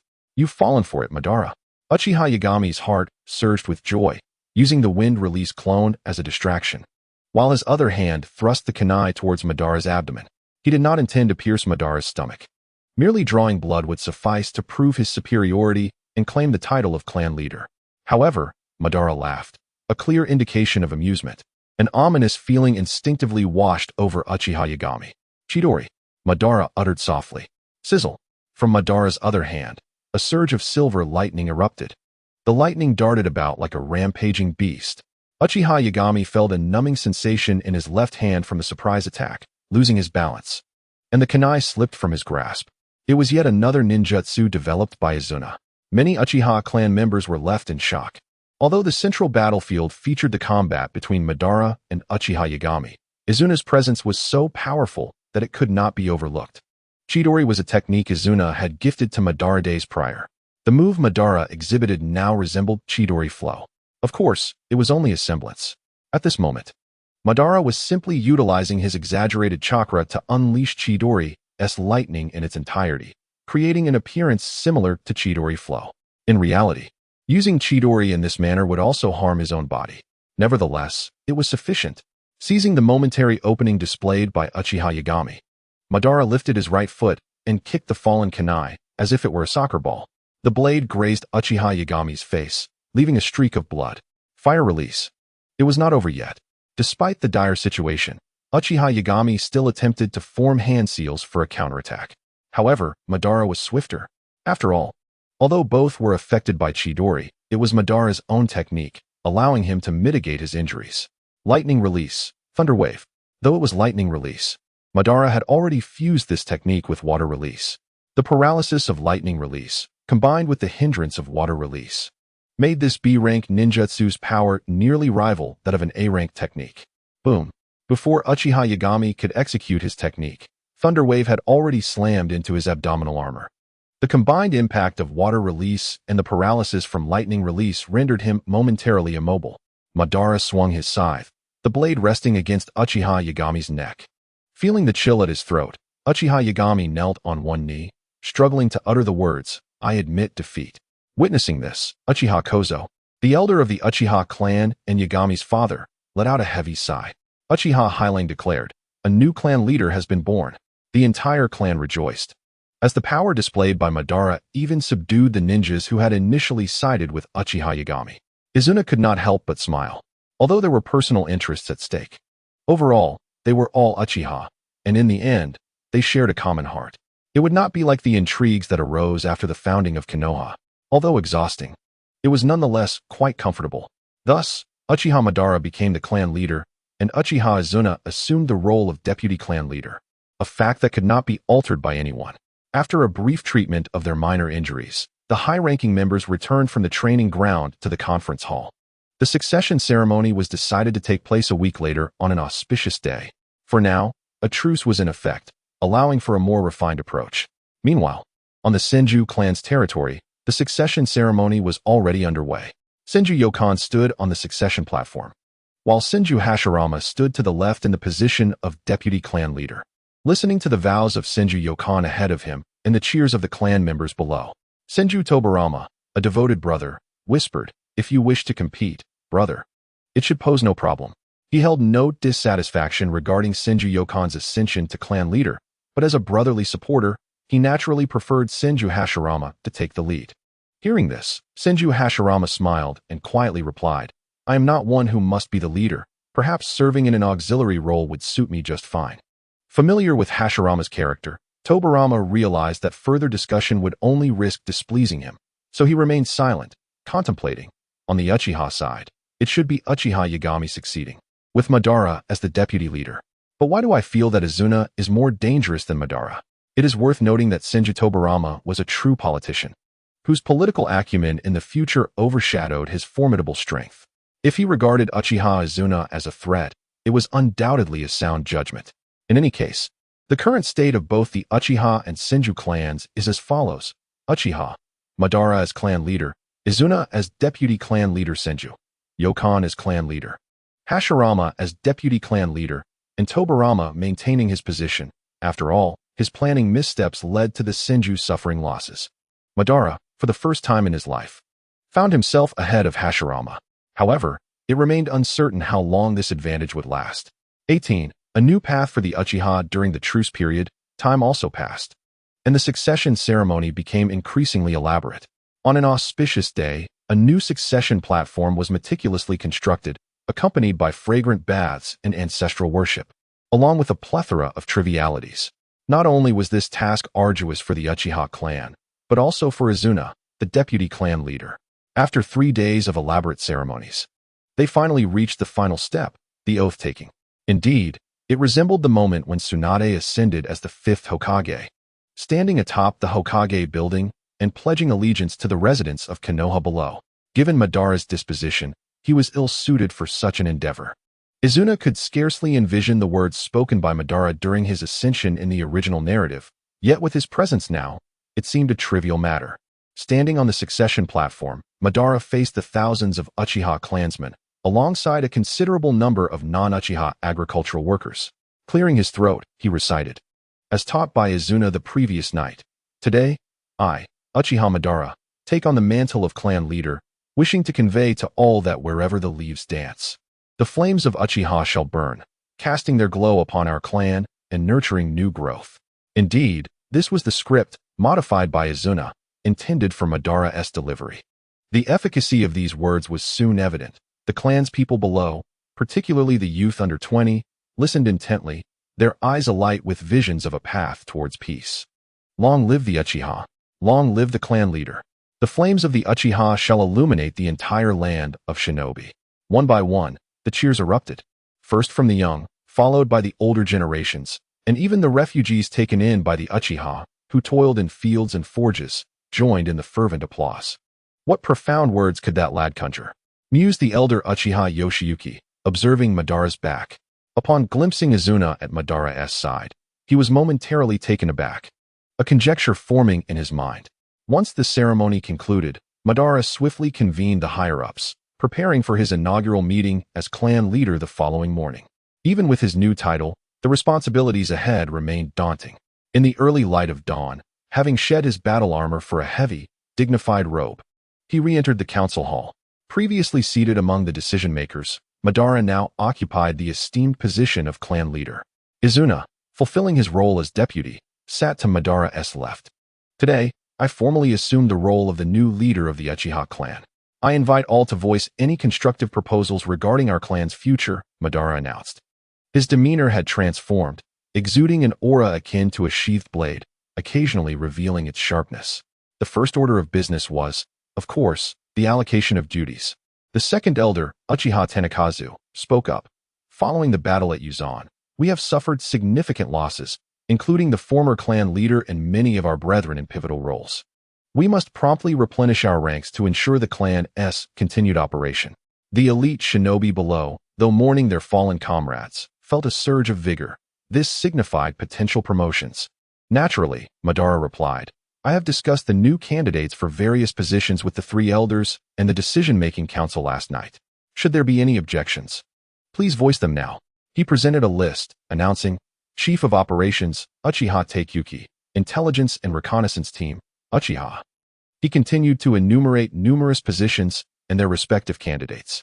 Few opposed, for these decisions were based on merit and accomplishments, devoid of favoritism or nepotism. Lastly, he announced the highest commander at the Uzan camp, Uchiha Yashiro. This revelation momentarily stunned the assembly. Uzan was one of the Uchiha's crucial defensive strongholds, and with the prior commander deceased, appointing a capable individual was essential. However, this position, while prestigious, came with considerable peril. It was a high-stakes role, fraught with risk, but also the potential for glory. Many elite shinobi began to speculate internally. Was Madara intentionally placing Uchiha Yashiro, who had previously contested his claim to leadership, into danger? Or had Yashiro suggested this himself? Yet, before speculation could take root, Madara continued. "Furthermore, I announced that elder Uchiha Yoshiyuki, due to his advanced age, will now enter a semi-retirement phase, with Uchiha Yashiro serving as a provisional elder." With this declaration, the murmuring elite began to comprehend the underlying motives. It was evident that elder Yoshiyuki was maneuvering to position his son for the elder role, knowing his own years were numbered. The assignment settled, the discussion turned to the Uchiha's future trajectory. Madara placed the list aside, transitioning to the second topic. The third elder, Uchiha Kai, proposed, "During the 3-year truce with the Senju, we must utilize this time wisely, avoiding all conflict while nurturing the next generation's strength." The assembly nodded in agreement, recognizing that while the Uchiha were known for their martial prowess, they were not mindless warriors who fought for the sake of bloodshed alone. The clan had already borne considerable scars and required recuperation. However, Madara's expression bore a complex nuance. Having just assumed leadership, tradition dictated he should make a bold statement, perhaps by conquering a minor clan to assert his capacity as the new leader. When Uchiha Tenakazu had ascended, he had promptly initiated a campaign against 2 smaller clans, establishing his authority.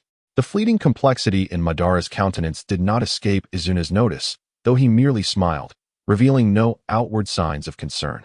At the meeting's conclusion, Izuna introduced an innovative approach reminiscent of the future Leaf Academy's system.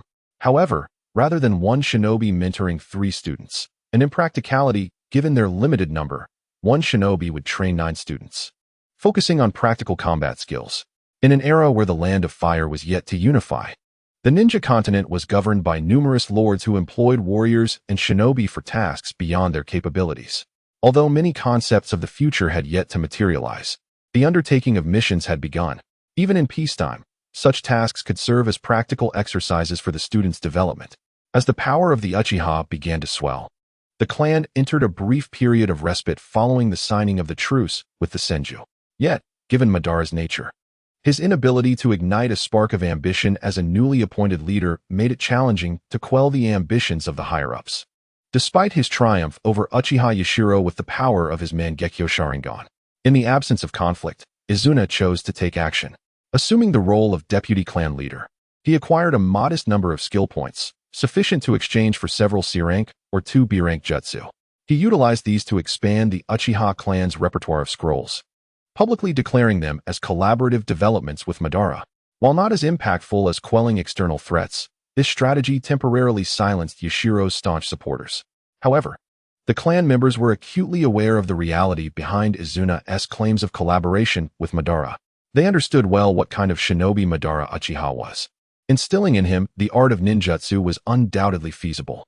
However, the development of new techniques required a unique insight into chakra and substantial experience, attributes that only a prodigy like Izuna, who had crafted techniques like Chidori to complement the Sharingan, could possess. However, since Izuna himself has stated this, they dare not disregard the 2 clan leaders' prestige. Once in a high position, one naturally becomes engrossed in the myriad responsibilities that arise. Even though Izuna was an ordinary person in his previous life, he must now shoulder a portion of these duties. Issues regarding financial revenue, task allocation, and border defense all await resolution. Each morning brings a plethora of matters that require attention. In the past, when reading tales of time travel, the protagonists often had a wise companion or loyal supporters to assist with such affairs. Why is it that he lacks such fortune? As time passes, the news of the temporary ceasefire agreement between the Uchiha and Senju clans gradually spreads throughout the warring states, creating a stir within the ninja world. Although it is merely a temporary truce, it is unprecedented in the annals of ninja history. The speed of information dissemination during this era pales in comparison to that of the future's 5 great nations. It is only half a month after the news of the Uchiha and Senju ceasefire reaches the warring states that the news of the new clan leader emerges among the other ninja clans. The Senju clan appoints Senju Hamura as the new clan leader, with Senju Hashirama serving as the deputy clan leader. This comes as no surprise to anyone. It was anticipated by all. However, the situation on the Uchiha side leaves everyone astounded. Uchiha Madara is named clan leader, while Uchiha Izuna assumes the role of deputy clan leader. Meanwhile, Uchiha Taijima, whom everyone presumed would be the new clan leader, is reassigned to defend the Yonima encampment. What on earth is happening? Uchiha Taijima has not perished. How could Uchiha Madara ascend to leadership? Naturally, the Uchiha's primary adversaries, the Senju clan, are the most concerned. Despite Uchiha Madara becoming clan leader before him, Senju Hashirama does not display significant dissatisfaction. Rather, he is merely curious. "Brother, what do you think is going on?" Senju Tobarama inquires while seated across from Senju Hashirama. After taking a sip of tea and crossing his arms, Senju Hashirama remarks, "The most straightforward explanation would be that Madara's strength has surpassed that of Taijima." While this may sound like an absurd answer at first, upon deeper reflection, it appears to be the most plausible. With many matters to attend to on the Senju side as well, Senju Tobarama eventually returns to his residence after a brief discussion. A withered leaf drifts in through the window, landing on the windowsill of Senju Hashirama's room. Observing the potted plant used for decoration, Senju Hashirama muses, "Autumn is approaching. But without the need for battle, life should be considerably more pleasant." As he speaks, Senju Hashirama gently clasps his hands together, and the withered plant begins to be enveloped in a soft green glow. To his astonishment, the dry branches start to sprout fresh buds. At Izuna's residence, during dinner, the sound of water droplets can be heard from the courtyard outside. A gentle autumn breeze enters the room as Madara, seated across from Izuna, takes a sip of sake and, in a rare moment, smiles. When was the last time they shared a drink like this? Izuna, savoring a piece of sushi, also smiles slightly, unable to recall the exact occasion. He remembers it must have been before Uchiha Taijima's passing, having served as deputy clan leader for nearly 4 months. This evening is the first time the two brothers have had the opportunity to sit down and enjoy a drink together, highlighting just how busy they have been. I visited Elder 3 today. Your new teaching method is quite intriguing. Madara raises his cup and takes another sip. With this, the Uchiha clan will surely grow stronger. Each time Madara expresses such sentiments, Izuna feels a twinge of surprise. The reincarnated Senju Hashirama often spoke of Madara's past longing for peace and hope. Izuna had always been skeptical, but hearing these words firsthand lends them an air of truth. In the original narrative, Izuna's demise, coupled with the opposition from figures like Senju Tobarama and the schemes of Kagaya, ultimately drove Madara to darkness. Now that you are clan leader, brother, shouldn't you consider your lifelong companion? I hear Elder 3 has a niece. In this rare moment of leisure, Izuna can't help but tease Madara, especially since Sasuke's son is already 5 years old. Madara's perpetually stoic expression betrays a hint of embarrassment. That's not urgent. What about you? He retorts, tossing the question back to Izuna. Izuna, resting his chin on his hand, considers that marrying at 30 is not too late, particularly in this era, where marriage and procreation primarily serve to continue the family line. However, he personally desires to find someone he genuinely loves, preferably a beauty. As the two brothers engage in this light-hearted banter, a sudden disturbance interrupts them. Uchiha Sasuke appears in the corridor, having used the body flicker technique. Clan leader. Deputy clan leader. He kneels with urgency. Oh, Sasuke, would you care to join us? Izuna glances over, half joking. Bad news. Lord Sora from the Western Garrison has sent word. Led by the Yuhi clan and joined by the 4 clans of the Northwest, they are advancing towards our Uchiha Northwest border. Upon hearing this, even Madara pauses in his meal. After a moment of silence, he rises with determination, commanding, gather all clan members of Chunin rank and above. We will convene in the council hall. Yes, Uchiha Sasuke vanishes using the body flicker technique. Humph, the audacity of the Yuhi clan. Madara mutters darkly. Casting a sidelong glance at Izuna, who is hastily finishing the remaining sushi on his plate, Madara raises an eyebrow. What is he doing? After swallowing the last bite, Izuna realizes that such delicacies may not be available again soon. Madara's expression shifts as he suddenly grabs the plate, devouring the remaining sushi in one go. Those rodents dare to take advantage of the Uchiha's crisis. I shall rend their flesh. A storm brews again in the Uchiha Council Hall. All ninja of Jonin rank and above have assembled. The turnout is significantly lower than during the previous election of the clan leader, as many, including Uchiha Taijima and Uchiha Sora, have been dispatched to guard the borders. What is going on? Why the sudden meeting? I don't know, but the messenger looked grave. It's only been 3 months since the ceasefire with the Senju. Is trouble already brewing? Be quiet. 3 months of peace is already fortunate, the Jonin murmurs among themselves. Suddenly, the doors to the council hall swing open, and Madara and Izuna stride in. Clan leader, deputy clan leader. The assembled clan members call in unison. Madara gestures for everyone to take their seats before settling into the clan leader's position and nodding to Uchiha Sasuke. Standing to one side, Uchiha Sasuke nods and unfurls a large map, pointing to the northwestern region of Uchiha territory, encircling several areas with his finger. We have just received word from Lord Sora of the Northwest Garrison, led by the Yuhi clan and joined by the Fuma, Watanabe, Saito, and Onikawa clans. They are advancing towards our Northwest Garrison. What? The Yuhi and Fuma clans? That old rascal Yui Seiho dares to take advantage of our turmoil. Hasn't he learned his lesson from 10 years ago? The clan members express their outrage. If the Uchiha and Senju are regarded as the 2 paramount families of the warring states, the Yuhi clan can still be considered among the elite. However, after suffering defeat at the hands of Uchiha Taijima a decade ago, they have been relegated to the lower echelon of elite clans. Now, 10 years later, with Madara having recently ascended to the role of clan leader, they have returned once more. Although the reasons behind their actions remain unclear, it seems unnecessary to investigate further. Elder 2, Uchiha Taijima, glares furiously. Everyone silently nodded in agreement. It was quite evident, encapsulated in 4 words: take advantage of the chaos. Although the battle at Yinshan had been abruptly halted, the news of the Uchiha's precarious defeat had gradually spread throughout the warring states, particularly among the Hiyori clan, who bore a long-standing grudge against the Uchiha. They would not miss this opportunity.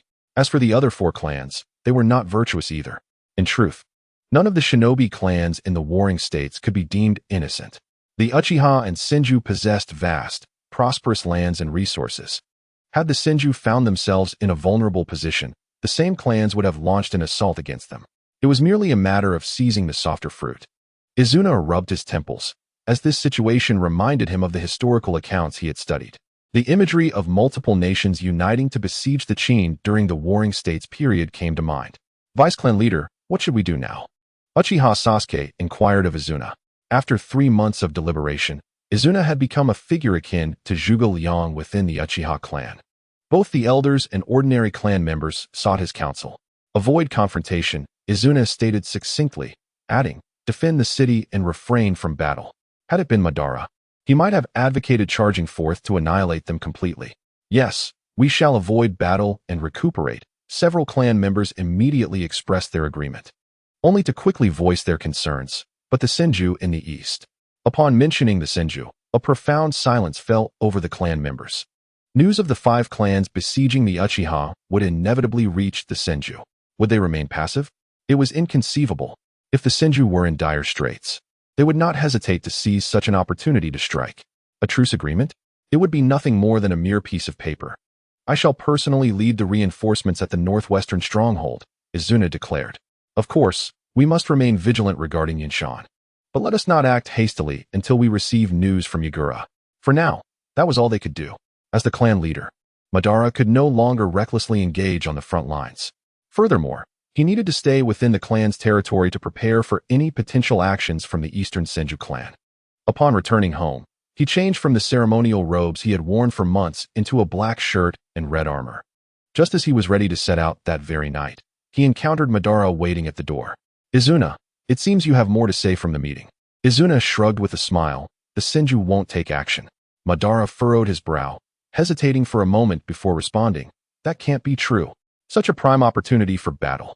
Viewing the situation from the opposing side, there was no rationale for the Senju not to take advantage of the chaos, at least on the surface.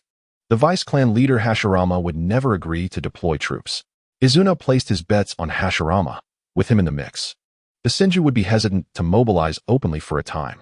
Do you trust that Hashirama so much? Upon hearing this, Izuna felt a shiver run down his spine. Something about it sounded slightly off. It's not trust, it's insight. Have you devised a strategy for the Hiyori? Madara inquired further. To be honest, no, Izuna admitted candidly.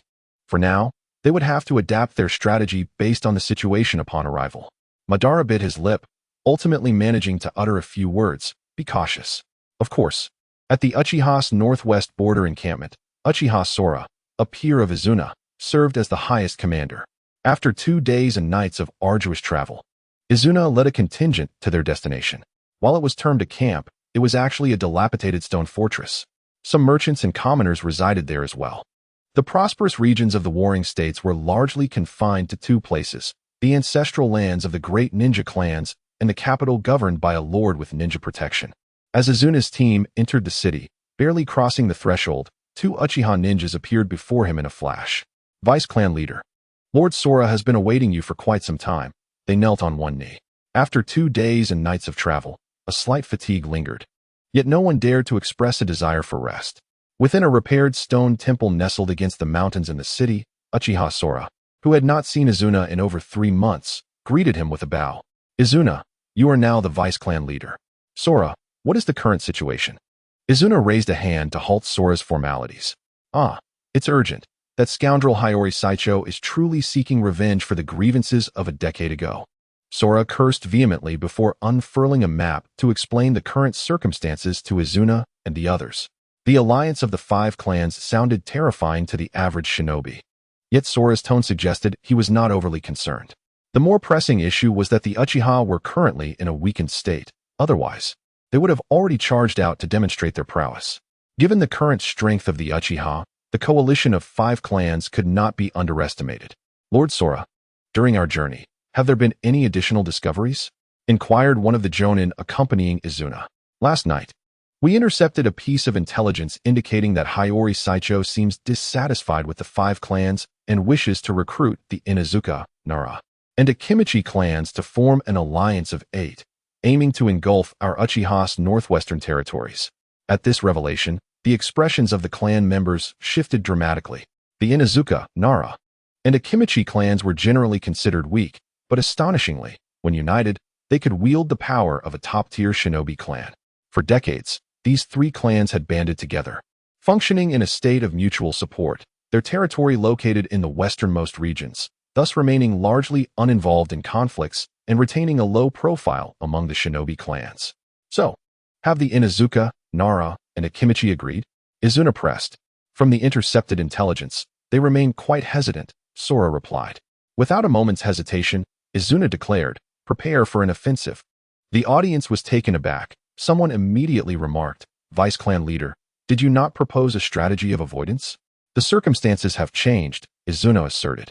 The coalition of 5 clans was already a formidable challenge, and if the Inuzuka, Nara, and Akimichi were to complicate matters further, the situation would become dire. The immediate priority is to prevent the Inuzuka, Nara, and Akimichi from joining forces with the 5 clans. Ultimately, they are merely afraid of engaging in a battle they cannot win. If that is the case, let the Uchiha take the initiative to strike and demonstrate that a withered camel is larger than a horse. This battle must establish the Uchiha's reputation, instilling fear in those who dare to interfere. Sora also roared in agreement, finally able to vent the pent-up frustration he had harbored. Approximately 30 miles from the Uchiha's northwestern stone fortress, the encampment of the 5-clan alliance was situated. The proposal to attack the Uchiha originated from Hiyori Saicho, and given that the Hiyori clan was the strongest, it was only natural that he took on the role of the alliance leader. Within the main tent, Hiyori Saicho occupied the central seat, flanked by the leaders of the Fuma clan, Fumakage, the Watanabe clan, Watanabe Nozomi, the Saito clan, Saito Cho, and the Kishikawa clan, Kishikawa Yoko. At that moment, they gathered not for merriment, but to entertain a distinguished guest, Nara Yakaku, an envoy sent by the Inuzuka, Nara, and Akimichi clans. Though Hiyori Saicho typically held the Inuzuka, Nara, and Akimichi clans in low regard, he recognized the necessity of bolstering his forces against the Uchiha. Hiyori clan leader, I truly have a low tolerance for alcohol. I shall drink no more. Like the future Nara Shikamaru, Nara Yoru, sporting an impressive topknot, halted the toast from Uchi Masanari with a wry smile. Uchi Masanari set down his cup and chuckled. Very well, I shall refrain from being rude. However, Mr. Yoru must convey to the 3 clan leaders of Ino Shikacho that now is the opportune moment to swallow the Uchiha. Such an opportunity is rare, indeed. Indeed. I shall deliver the message. Nara Yoru nodded repeatedly, though his thoughts were far from aligned with his outward demeanor. Despite the apparent urgency of the situation, the Uchiha, as one of the foremost clans of the warring states, were not easily vanquished.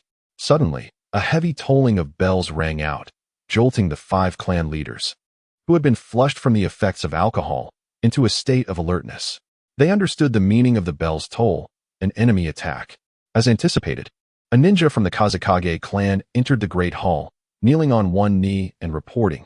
Report. Approximately 200 Uchiha have assembled and are advancing toward us. Nara Yoru's pupils constricted suddenly, his heart racing. 200? That represented nearly half of the Uchiha's strength in the northwest. Uchi Masanari, instantly sobered, rose with a cold laugh. The Uchiha are indeed madmen, daring to initiate combat. Typically, ninja clans would choose to fortify their defenses at such a moment. But the Uchiha defied conventional wisdom. These lunatics, Uchi clan leader, allow us, the Oikawa clan, to take the offensive, declared Oikawa Hiroichi, the leader of the Oikawa clan, who possessed elite jounin strength. Although he was the weakest among the 5 clan leaders, the overwhelming might of the united clans instilled him with great confidence. Seeing such a brash youth take the lead, Uchi Masanari was more than pleased, immediately agreeing. Very well. Let the Oikawa clan leader lead our first assault against the Uchiha with 600 ninja. They sent forth 3 times the number of Uchiha. Like Izumi, Uchi Masanari sought to gain glory in the initial battle, while simultaneously demonstrating the might of the 5-clan coalition to Nara Yoru, the envoy. The western region was unlike the eastern battlefield against the Senju, which was surrounded by mountains. Here lay an open plain, making strategies difficult, and the clash would primarily be one of brute force. Thus, the numerical advantage favored the Uchiha. In stark contrast to Uchiha Masanari and the others observing from the vantage point, Izumi stood at the forefront of 200 Uchiha warriors, clad in crimson armor. The leader was none other than Uchiha Sora. The sensing ninja, Chito clan leader, stood at the center of the ninja formation, frowning. Yes, that is the newly appointed vice clan leader of the Uchiha, Uchiha Izumi, explained a reconnaissance ninja from the Uchi clan. Has Uchiha Yagetsu abdicated? Chito leader opened his eyes, a sly smile curling his lips like a fox. Very well, let us gauge his abilities. Our fighting force is 3 times theirs. Vice clan leader. The enemy's numbers are estimated to be around 600, reported an Uchiha reconnaissance ninja, who appeared beside Izumi using the body flicker technique. The leader opposing us is Oikawa Hiroichi of the Oikawa clan. Oikawa Hiroichi? Izumi's eyelids fluttered. According to Uchiha Sora's report, this individual was merely an elite jounin, audacious enough to take the lead. Thinking the Uchiha were easy prey? With that thought, Izumi raised his right hand high. Instantly, the many clan members behind him opened their eyes. On the opposing vantage point, Uchiha Masanari and the others felt as if they had witnessed a crimson star ignite on the battlefield. With a swift motion, Izumi brought his right hand down, stirring the winds and igniting the first wave of battle. To kill a chicken, one must use a cow's knife. Oikawa Hiroichi, leader of the Oikawa clan and commanding the 600 ninja of the 5-clan alliance, was about to introduce himself when he suddenly saw Izumi swing his right hand. The 200 Uchiha warriors roared in unison, their black ninja attire coming to life as they surged forward like a tidal wave. The Uchiha truly are madmen. Oikawa Hiroichi barked coldly. He had intended to perform admirably in front of the allied forces, especially since he was the weakest among the 5-clan leaders. Even if they captured Uchiha territory, he would likely receive the least. Thus, he proposed taking the lead to earn merit. Water style, water flow slash. Lightning style, electromagnetic wave. Wind style, spiraling sphere. Izumi's hands formed the wind style, spiraling sphere, combined with the water and lightning ninjutsu from the flanking clan members, coalescing into a massive S-rank area of effect ninjutsu. It resembled a calamity that threatened to consume everything. Defense. Oikawa Hiroichi commanded, as the frontline troops retreated over 10 meters to allow the second wave of ninjas to step forward, many placing their hands on the ground. Earth style, earth flow wall. Multiple stone walls capable of altering the terrain rose instantaneously, creating a barrier before the 5-clan alliance. Boom. The combined ninjutsu of the Uchiha shattered the earth flow wall after compressing it for about 5 seconds, obliterating it entirely. Although they mitigated much of the force, the resulting violent gusts still lashed against Oikawa Hiroichi and his men like a tornado, causing their skin to sting. Do not look at those bastards' eyes. Aim for long-range attacks. Even though Oikawa Hiroichi was not particularly strong, he was adept at analysis, and the fearsome reputation of the Uchiha Sharingan was well known throughout the warring states. Upon hearing Oikawa Hiroichi's order, around 200 ninjas from the 5-clan alliance, having completed their hand seals, surged from the flanks, prepared to unleash their ninjutsu. Clearly, they had strategized prior to the battle. The Earth-style ninjas held the center for defense, and once successful, the flanking units would bombard the openings with their ninjutsu. Fire style, fireball. Wind style, kamaitachi. Water style, water blade. The distinct characteristics of each clan manifested in their ninjutsu, creating an array of vibrant colors in the sky, akin to a festival of fireworks. At first glance, it appeared splendid, but upon a second glance, the threat of death became palpable. Boom. The sky was filled with a cacophony of exploding ninjutsu, shaking the very earth beneath them.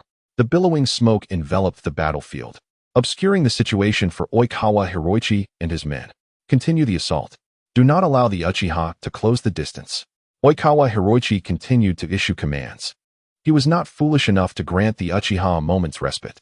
Even with only a third of their numbers, the Uchiha were not to be underestimated. From the smoke emerged countless Uchiha ninjas, while the second wave of ninjutsu bombardment was already set to launch. Up. Just as Oikawa Hiroichi was about to wave his hand again, a rumble of ground-shaking intensity erupted from behind him. Something fell from the sky. Startled, Oikawa Hiroichi turned to see Izumi unexpectedly descending from above, landing behind him. Even Uchiha Masanari and the others, observing from the rear, were taken aback. From their vantage point, they could see that Izumi had leaped from the sky, having commandeered an Uchiha summoning beast, an eagle, to arrive behind Uchiha Hiroichi. However, had not Izumi been at the front lines of the Uchiha ninja army until just moments ago? How could he suddenly control a summoning eagle to appear in midair? Amaterasu. Blood tears streamed from Izumi's right eye, the dark flames of destruction devouring everything in their path, including Uchiha Hiroichi, one of the 5 clan leaders. Help, help, help. Quickly, use water style. Assist with water style.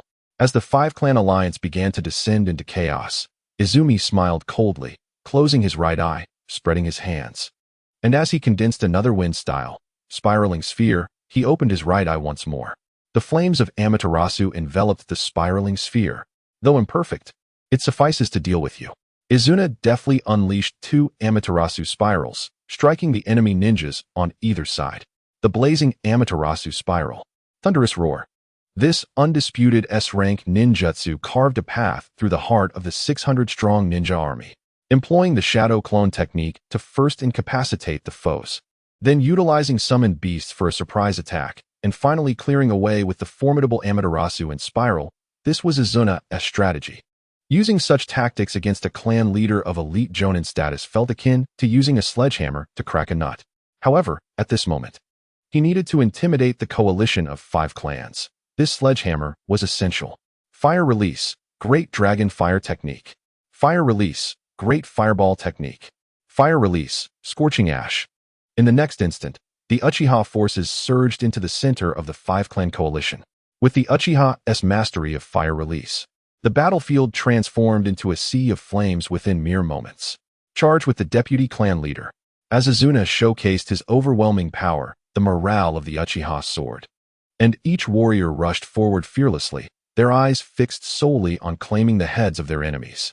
To be honest, Izuna yearned to cover his right eye and seek the aid of medical ninjas. The pain was unbearable. It was no wonder that in the future, the second son would nearly go blind after just one day at the 5 Kage summit. Yet he could not afford to do so. He must not reveal the weakness of his Mangekyo.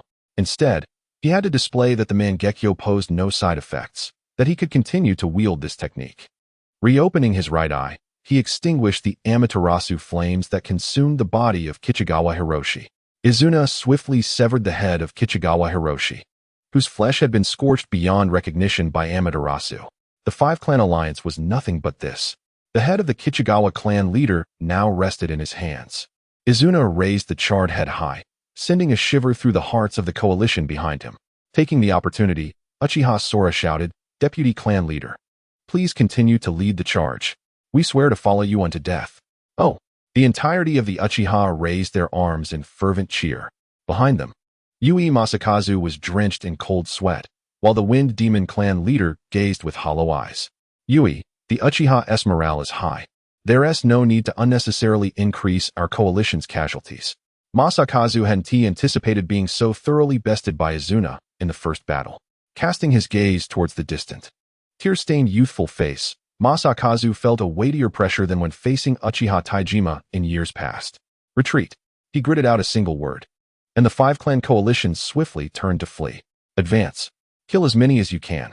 Izuna cried out like a madman, though he ordered a pursuit after the enemy's retreat. Izuna had already issued secret orders before the battle commenced. His command to advance was merely a facade, a display of bravado, for shortly after the pursuit began, he initiated a withdrawal. Indeed, all of this was to deceive Masakazu and his group, leading them to misjudge the Uchiha's combat strength. Damn it! Once he confirmed that no one was around, Izuna placed a hand over his right eye and couldn't help but curse. Deputy clan leader, Uchiha Sora exclaimed in alarm, shouting, "Medical ninja, medical ninja." The few medical ninjas of the Uchiha rushed to his side, placing their hands upon Izuna's right eye to heal him with medical chakra. Yet, this merely alleviated the pain, doing little to mitigate the visual damage inflicted by the Mangekyo. Enough, no need for treatment.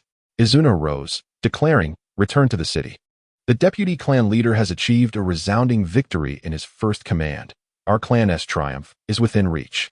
One of Uchiha Sora's subordinates, a jonin named Uchiha Izuna, offered flattery. "Are you blind?" Izuna replied coldly, "That was merely to deceive them." Once the entire army regrouped, they hastily retreated to Stone City. Izuna wore a grim expression. He needed to find a breakthrough quickly, as he could not sustain this condition for long. Uchiha Izuna felt embarrassed. While Uchiha Sora gave the lad's shoulder a firm pat, "You foolish boy, you flattered him at the wrong moment. Be smarter next time." Uchiha Izuna could only smile awkwardly, returning with the main force to the Stone City base. Along the way, he couldn't help but ask, "What of the deputy clan leader's new Sharingan?" Uchiha Sora's face was serious as he replied, "According to the clan leader, it possesses significant side effects. It seems there are many restrictions on its use." Uchiha Izuna lamented, "What a pity. If only it could be used without limit." Izuna's first battle as deputy clan leader thus concluded. In the following 2 days, the 5-clan coalition led by the Yui clan made no further moves. This indicated that Izuna's purpose of intimidation had been achieved. However, the exaggerated military strength displayed by the opposition weighed heavily upon him. "Damn it, at least let me traverse back to the era of the founding of Konoha." Of course, complaints were just that, complaints. What needed to be faced had to be faced. Utilizing the reconnaissance team's Sharingan, Uchiha Izuna quickly brought back intelligence to Izuna. Though Kichigawa Hiroshi was dead, the Kichigawa clan had not withdrawn from the alliance. Instead, they appointed Hiroshi's brother, Kichigawa Kenji, as the new clan leader to continue preparing for battle against the Uchiha. Simultaneously, they had roughly gauged the total battle strength of the 5-clan alliance. In total, around 2,300 warriors were committed to this war. This was the result obtained after the initial victory. In contrast, Izuna's side had fewer than 500 warriors. The situation was quite meager, confined to a room with only a bed and a table. Izuna sat at the table, contemplating strategies under the flickering candlelight. It was essentially impossible to draw upon family forces. The Senju in the east could strike at any moment. Although Izuna was confident that Hashirama Senju would not take action, he was merely the deputy clan leader of the Senju. Clan leader Hashirama and his younger brother Tobarama were no lightweights. Now, the only way forward was to enhance his own strength. With this thought, Izuna once again opened the system skill tree. A luminous interface appeared. Player, Uchiha Izuna level. Kage class chakra affinity. Fire, wind. Lightning bloodline limit. Mangekyo Sharingan skill points. 72. With the skill points he currently possessed, he was close to exchanging for an A-rank ninjutsu. But the Eternal Mangekyo Sharingan was out of reach. 300 skill points. He wouldn't even be able to attain that by the end of the conflict with the 5 clans. Distant waters cannot quench nearby fires. Izuna needed to make a decision swiftly. Suddenly, he noticed a technique. Flying Thunder God Technique. B rank unlocked, skill points 80. Flying Thunder God Technique 2, A rank unlocked, skill points. Flying Thunder God 3, S rank unlocked, skill points. The initial Flying Thunder God, utilized by Tobarama Senju during his ambush on Mount Taiko, is a B rank technique. It allows for instantaneous movement through a special kunai inscribed with the technique's formula. However, it only permits single movement, making its application rather monotonous. In contrast, the A-rank Flying Thunder God 2 allows for multiple instantaneous movements at once, offering broader and more flexible mobility. Minato Namikaze improved upon Tobarama's Flying Thunder God, earning the title of Yellow Flash. The Flying Thunder God 3 can even create barriers, allowing for the transfer of attacks within the barrier. Minato and Tobarama relied on this technique to transfer attacks as powerful as tailed beast bombs. Though the initial Flying Thunder God is only rated B, its practicality far exceeds that of ordinary A-rank and even S-rank ninjutsu. Upon seeing the Flying Thunder God, Izuna couldn't help but recall Tobarama. That guy, as of now, likely hadn't yet earned the title of the fastest in the ninja world. If he were to acquire the Flying Thunder God, wouldn't that mean contending for that title? Suddenly, a spark of inspiration ignited within Izuna. After a moment of contemplation, Izuna abruptly rose and arranged the map on the table, marking the locations of the 5 clans' encampments with a red pen. He had long perceived the situation of the Allied assault on the Uchiha as reminiscent of the historical conflicts in the Warring States period of his previous life, where multiple nations united against the Qin. How did the Qin escape its predicaments and unify the realm? The answer was deceptively simple, through the use of divisive strategies. Alliances, inherently powerful in their unity, become vulnerable once fractured. Summon Minister Ko, Izuna commanded. The guard stationed at the door promptly acknowledged, "Yes, Deputy Clan Leader." Within minutes, Uchiha Ko arrived. Deputy clan leader, you summoned me at such an hour. What is the matter? He inquired upon entering Izuna's chamber. Have a seat, Izuna gestured. Once seated opposite each other, Izuna began, I called you here to discuss certain matters. Oh, Ko's brow furrowed, intrigued. 10 years ago, the Yui clan bore animosity towards us Uchiha, which I am aware of, but do the other 4 clans harbor a long-standing enmity against us? Not at all, Ko replied. Which is why I was astonished when the Yui clan allied with the others to pressure us. Thus, the Wind Demon and the other clans were merely united in pursuit of their own interests. Ko nodded in agreement. Indeed, their territories lie in the southern western regions, perpetually parched and coveting our fertile lands. This desire has likely persisted for quite some time. Pausing momentarily, Ko continued, as for the Nara, Yamanaka, and Akimichi clans, their lands are situated in the northern western regions. Although they are not as affluent as our Uchiha or Senju territories, they are still substantial. Hence, they have refrained from hastily intervening in this matter, not to mention their respect for our strength. Izuna, who had been a lackluster student in his past life, found a keen interest in history. Numerous instances throughout wartime history illustrate the effectiveness of divisive tactics in dismantling enemy coalitions. For example, during the Warring States period, the Qin faced 6 nations, and in the Three Kingdoms era, Cao Cao successfully dismantled the alliance of Ma Chao and Han Sui through similar means, securing victory. Based on Ko's insights, the Wind Demon and the Saito clans had previously engaged in several skirmishes over food resources. The other 4 clans were merely momentarily banding together under the Yui clan's leadership, driven by a desire for Uchiha's fertile lands. Izuna was confident in finding a chance to dismantle their alliance. For now, the Inuzuka, Nara, and Akimichi clans showed no intention of advancing from their territories, providing a temporary respite. However, within less than 3 weeks after the initial skirmish, the Allied forces grew emboldened, launching successive assaults, all of which were repelled by the Uchiha. Among them, although Ko's brother was slain by Izuna, the Ko clan did not withdraw from the alliance. Instead, they appointed Ko's younger brother, Ko Kenji, as the new clan leader. Today, even the Yui clan leader, who had previously been an elusive figure, personally entered the fray. While he might have appeared during the latter half of the battle, his prowess was indisputable. Izuna, without utilizing his Mangekyo Sharingan, was unable to eliminate him.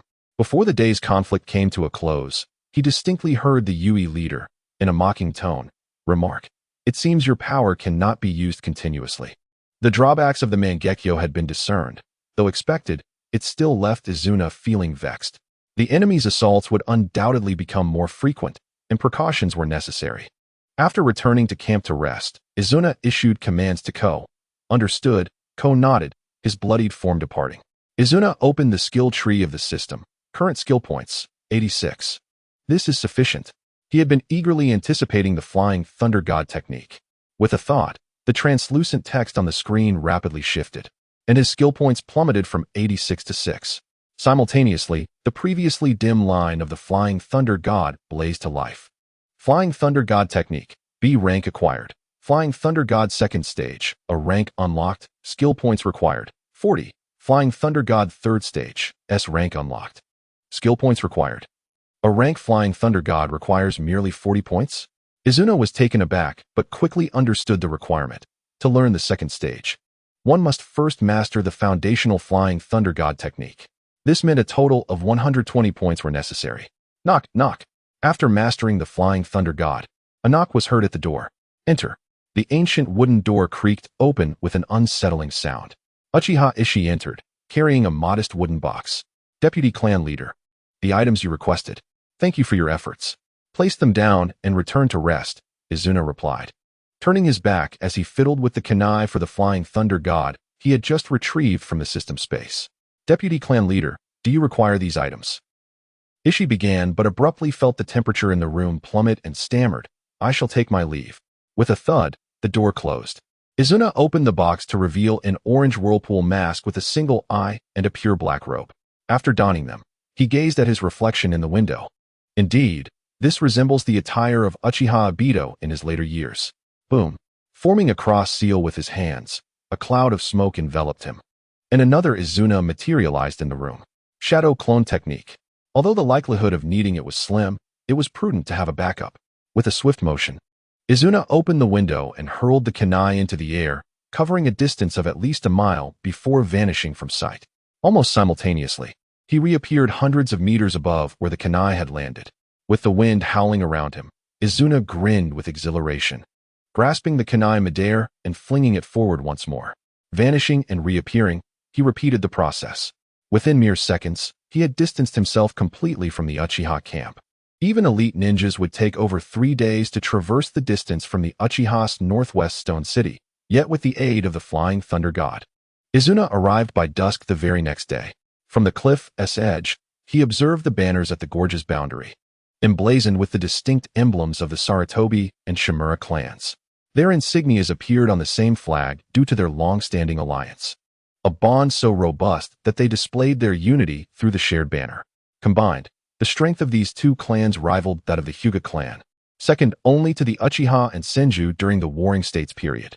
Or perhaps it even surpassed it. Had the fates of Sarutobi Hizashi and Shimura Danzo been intertwined since the Warring States? Wearing a Beto-s whirlpool mask, Izuna couldn't suppress a derisive chuckle as he tossed the kunai into the air once more, disappearing from sight. At that moment, within the Sarutobi-Shimura alliance territory, Sarutobi Q and Shimura Keizo, the leaders of their respective clans, sat across from each other, enjoying a meal. Q, with the Yui clan leading the charge. The 5 clans are assaulting the Uchiha's northwest borders, and the Senju to the east may strike at any moment. Perhaps we should take this opportunity to. Shimura Keizo proposed, pouring a glass of wine for his old friend, his eyes gleaming with anticipation. His intentions are unmistakable. They seek to capitalize on this opportunity. However, perhaps by fate, Sarutobi Koharu and Shimura Kizashi, both descendants of Sarutobi Hizashi and Shimura Danzo, share a relationship reminiscent of their forebears. Although both belong to the same alliance, Sarutobi Koharu leans towards a more cautious approach, maintaining a neutral stance towards the Uchiha and Senju clans, unwilling to offend either. Conversely, Shimura Kizashi adopts a more radical perspective, aspiring for the Sarutobi and Shimura clans to usurp the Senju and Uchiha and become the 2 most formidable clans of the Warring States period. Do not underestimate the Uchiha. Kizashi. Sarutobi Koharu sipped his drink and remarked, whether the Senju and Uchiha will clash is still uncertain. They have only recently signed a truce agreement. Less than half a year ago. Shimura Kizashi scoffed. That is merely a piece of paper. How could the Senju, the arch-rivals of the Uchiha, possibly let such a rare opportunity slip by? Boom. Just as Kizashi finished speaking, a resounding crash echoed from the roof. As the wooden beams splintered and collapsed, a kunai embedded itself in the center of the tatami mat in the hall. At that very moment, a shadowy figure materialized. Who goes there? 20-odd ninjas from the Sarutobi and Shimura clans, stationed outside the hall, rushed in. Sarutobi Koharu and Shimura Kizashi instantly assumed combat positions. My name is Yu. As I contemplated this scheme and crafted this disguise, Izuna took inspiration from Uchiha Beto. Since that is the case, I might as well conveniently utilize the aliases he once employed. The 20 or so ninjas from both the Shimura and Sarutobi clans stood ready for confrontation. Once the dust settled, they could finally discern the true nature of the intruder. Yet, it was not much of a revelation. Clad in a black robe that concealed his hair, his face was obscured by a peculiar swirling single-eyed mask. Even his voice was distinctly altered, achieved by concentrating chakra in his throat, resulting in an irregular modulation. Yu, Sarutobi Koharu muttered this name, exchanging glances with Shimura Kizashi. They both shook their heads, indicating they had never heard of such an individual. However, to have single-handedly penetrated their proud clan's territory and arrived here was no trivial feat. Is it not forbidden for ninjas to disclose their surnames? Izuna jested lightly. Humph. Shimura Kizashi coldly gestured, and 8 ninjas from the Shimura clan drew their swords, forming a circle around Izuna. Do not be hasty, clan leader Kizashi. I come sincerely to discuss a collaboration with your esteemed alliance. The means of entering your estate may have been somewhat crude, but it was indeed the only method available. Kizashi's expression remained wary, while Sarutobi Koharu stepped forward and asked in a deep voice, "You, what is your purpose?" The leader of the Sarutobi clan, Koharu, was indeed a reasonable individual. Izuna spread his arms in a feigned display of excitement, stating, "I represent the recent alliance with the Yuhi clan, seeking to request collaboration between our 4 clans in the northwest and the Sarutobi and Shimura clans. The Northwest Four Clans? In the desolate regions of the Northwest, numerous small to medium-sized ninja clans exist, yet only those four clans could be allied with the Yuhi clan: Kazama, Saito, Watanabe, and Kishikawa. Could this person truly be from one of those clans? It is said their clan leader is barely an elite jonin.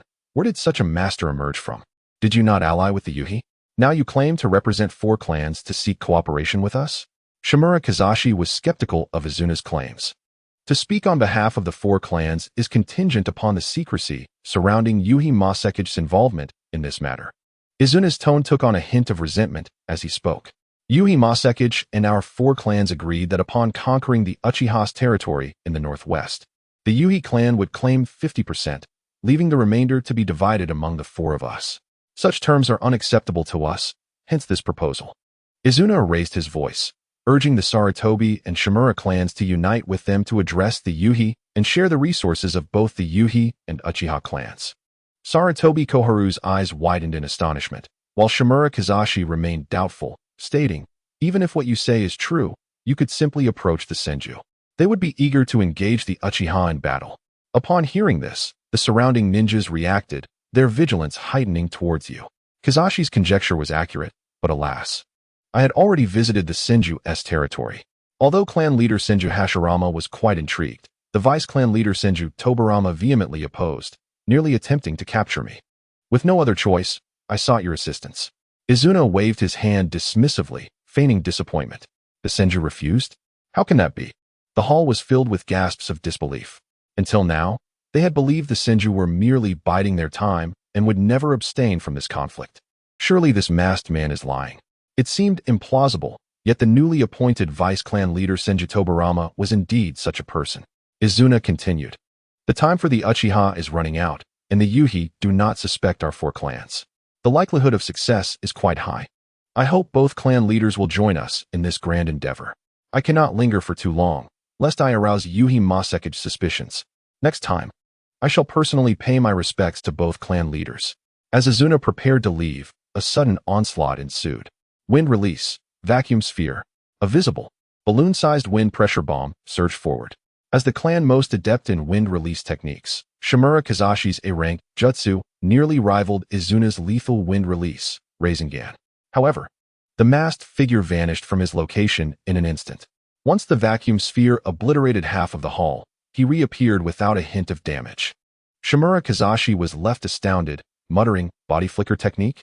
No, there were no hand seals, and I sensed no chakra fluctuations. What on earth? Sarutobi Koharu squinted, pondering. Is this a form of spatial movement? Your temper is rather fiery, clan leader Kazashi. I mentioned before that while you are a prominent clan, treating envoys in such a manner is rather excessive, is it not? As the words left his mouth, the masked figure vanished once more, leaving behind a final remark. If you do not believe me, simply wait and see. The Senju will certainly not take action. Once calm returned, Shimura Kazashi solemnly inquired, "Koharu, what do you think?"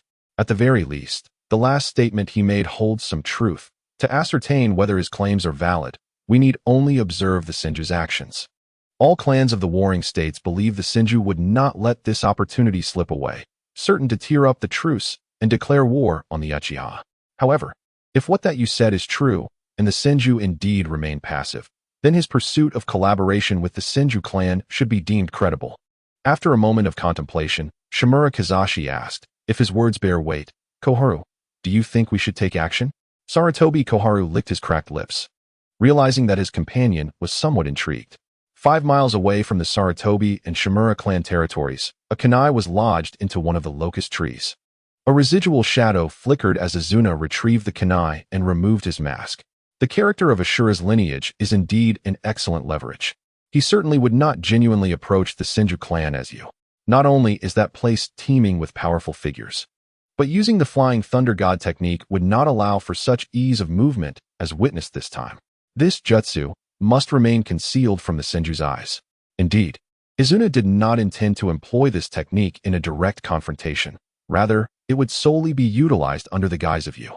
At this moment, even Izuna himself could not have anticipated that his actions would incite an enormous storm, one that he would find difficult to quell.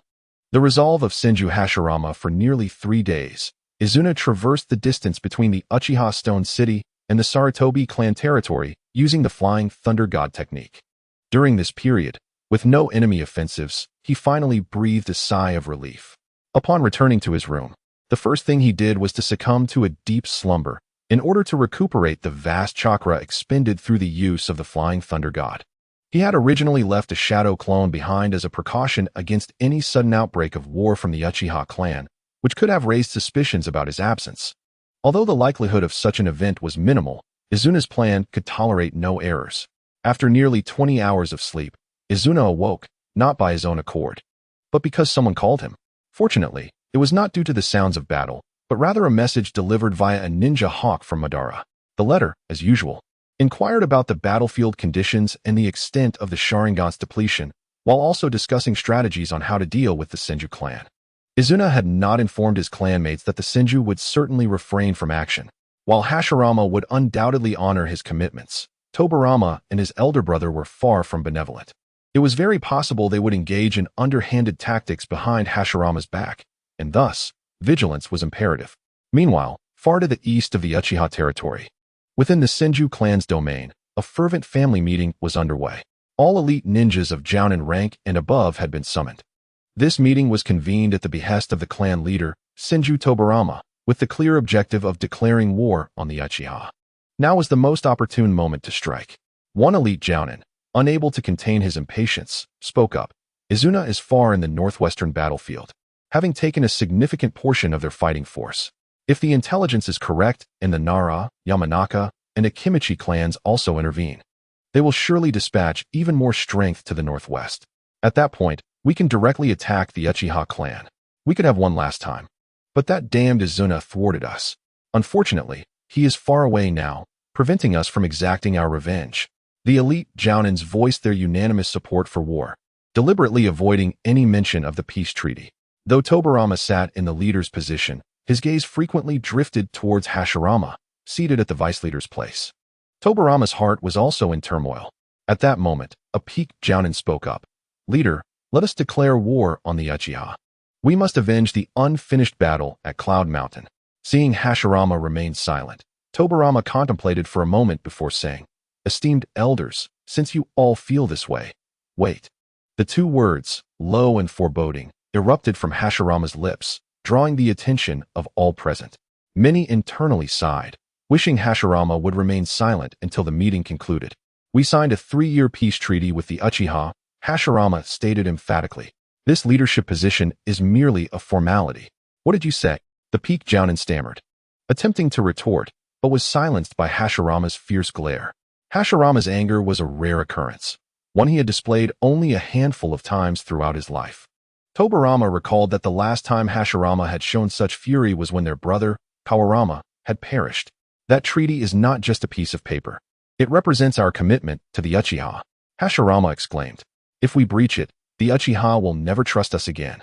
He had never abandoned his dream of building a village where all ninja could coexist harmoniously, and thus, he valued the peace treaty more than anyone else. If the Senju unilaterally tore up the agreement, future alliances with the Uchiha would become exceedingly difficult. "Why should we care if the Uchiha believe in us?" many Senju ninjas silently retorted. However, upon witnessing Hashirama's flushed face, no one dared to voice their dissent, not even Tobirama or their clan leader, Tobirama. Yet, Hashirama underestimated the centuries-old animosity between the clans. Even under his pressure, some still rose in opposition. "I cannot tolerate this," vice leader, said an elite Jounin, approximately 35 years of age, with a deep scar on his right cheek. "My 10-year-old child was killed by the Uchiha. I swear to avenge him. And I will not let this opportunity slip away." As the first to stand, more began to find their courage, rising from their places. Vice leader, "My husband was paralyzed in the war against the Uchiha 8 years ago and has never stood again. My 2 younger brothers and my father were also slain by the Uchiha." In the span of half a minute, nearly 70% of the seated Jounins had risen in defiance. Hashirama's silver teeth clenched, and even he found it challenging to remain steadfast in the face of such overwhelming emotion. Despite the cruelty of the situation, Tobirama, who also favored tearing up the treaty and waging war against the Uchiha, felt a sense of vindication.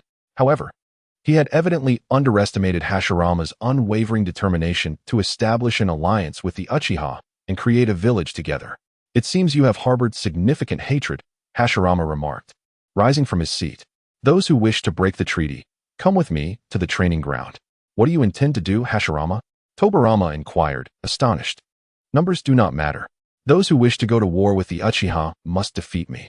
If you can accomplish that, I will no longer stand in your way. Hashirama declared boldly. Tobirama, Uncle Tobirama, you may join forces if you wish. Have you lost your mind? Everyone thought in unison.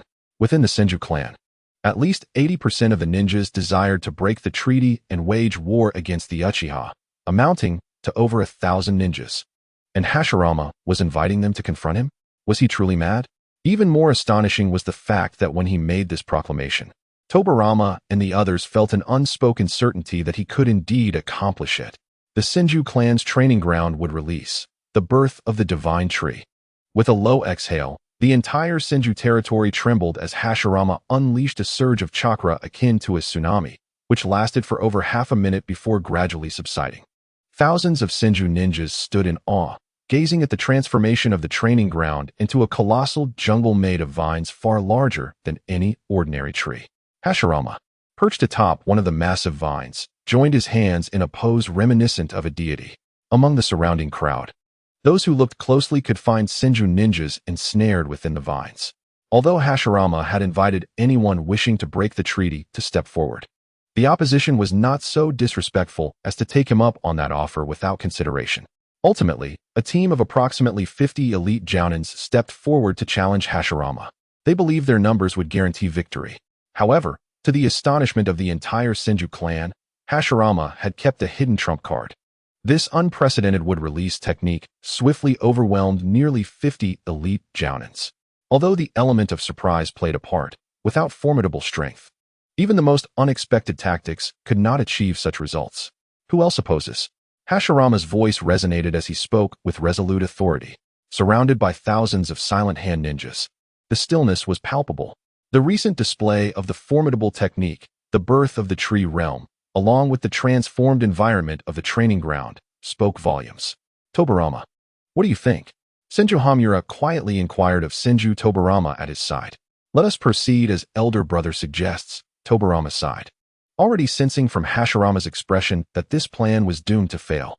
Yet, having witnessed the terrifying might of wood release, Tobirama could not help but feel a surge of secret delight within. Such power unquestionably bolstered their chances against the Uchiha, adding another trump card to their arsenal.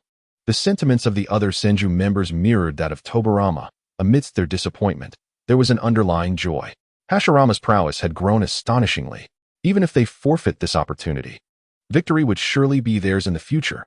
Seeing no objections, Hashirama began to channel his chakra, retracting the vines back into the earth while allowing the Senju ninjas a visual feast. Incredible, Hamura mused inwardly. It seems my tenure as clan leader will soon be relinquished. Meanwhile, Izuna remained unaware of the events unfolding within the Senju clan. This night, he donned the whirlpool mask and draped himself in a flowing black cloak that concealed his hair. His intent was to deceive, or rather, to ensnare his primary adversary, Yuhi Masakage. The surname Yuhi inevitably reminded Izuna of the legendary Otsutsuki Kagaya's son, Otsutsuki Yuhi. However, after numerous battles, he had found no trace of the Otsutsuki legacy within the Yuhi clan, concluding that it was merely coincidence. The encampment of the Five-Nation Alliance was not a mingling of clans, but rather tightly clustered together. After all, these ninja clans had a history of friction, and even though they were temporarily allied for mutual benefit, sharing meals and lodging often led to inevitable altercations, where one might encounter the enemy responsible for their loved one's demise. Leader, dinner is served. A logistics officer entered Yuhi Masakage's tent, carrying a roasted leg of meat and vegetable soup. Masakage, engrossed in examining the map on the table, merely muttered for the officer to set it down before returning his gaze to the map. Time passed, and eventually, Masakage lifted his hand towards the soup, only to find it had long since cooled. You have worked hard, Leader Yui. A sudden voice broke the silence, causing Masakage's pupils to contract as he instinctively hurled the bowl of soup toward the source of the sound. Crash! In the corner of the tent, the masked man had appeared without notice, effortlessly shattering the bowl with the back of his gloved hand. Who are you? Masakage demanded, ready to call for the guards outside the tent. It would be wise not to summon anyone, If the Wind Demon clan learns of this, everything will be over. The man warned, tightening Masekige's brow.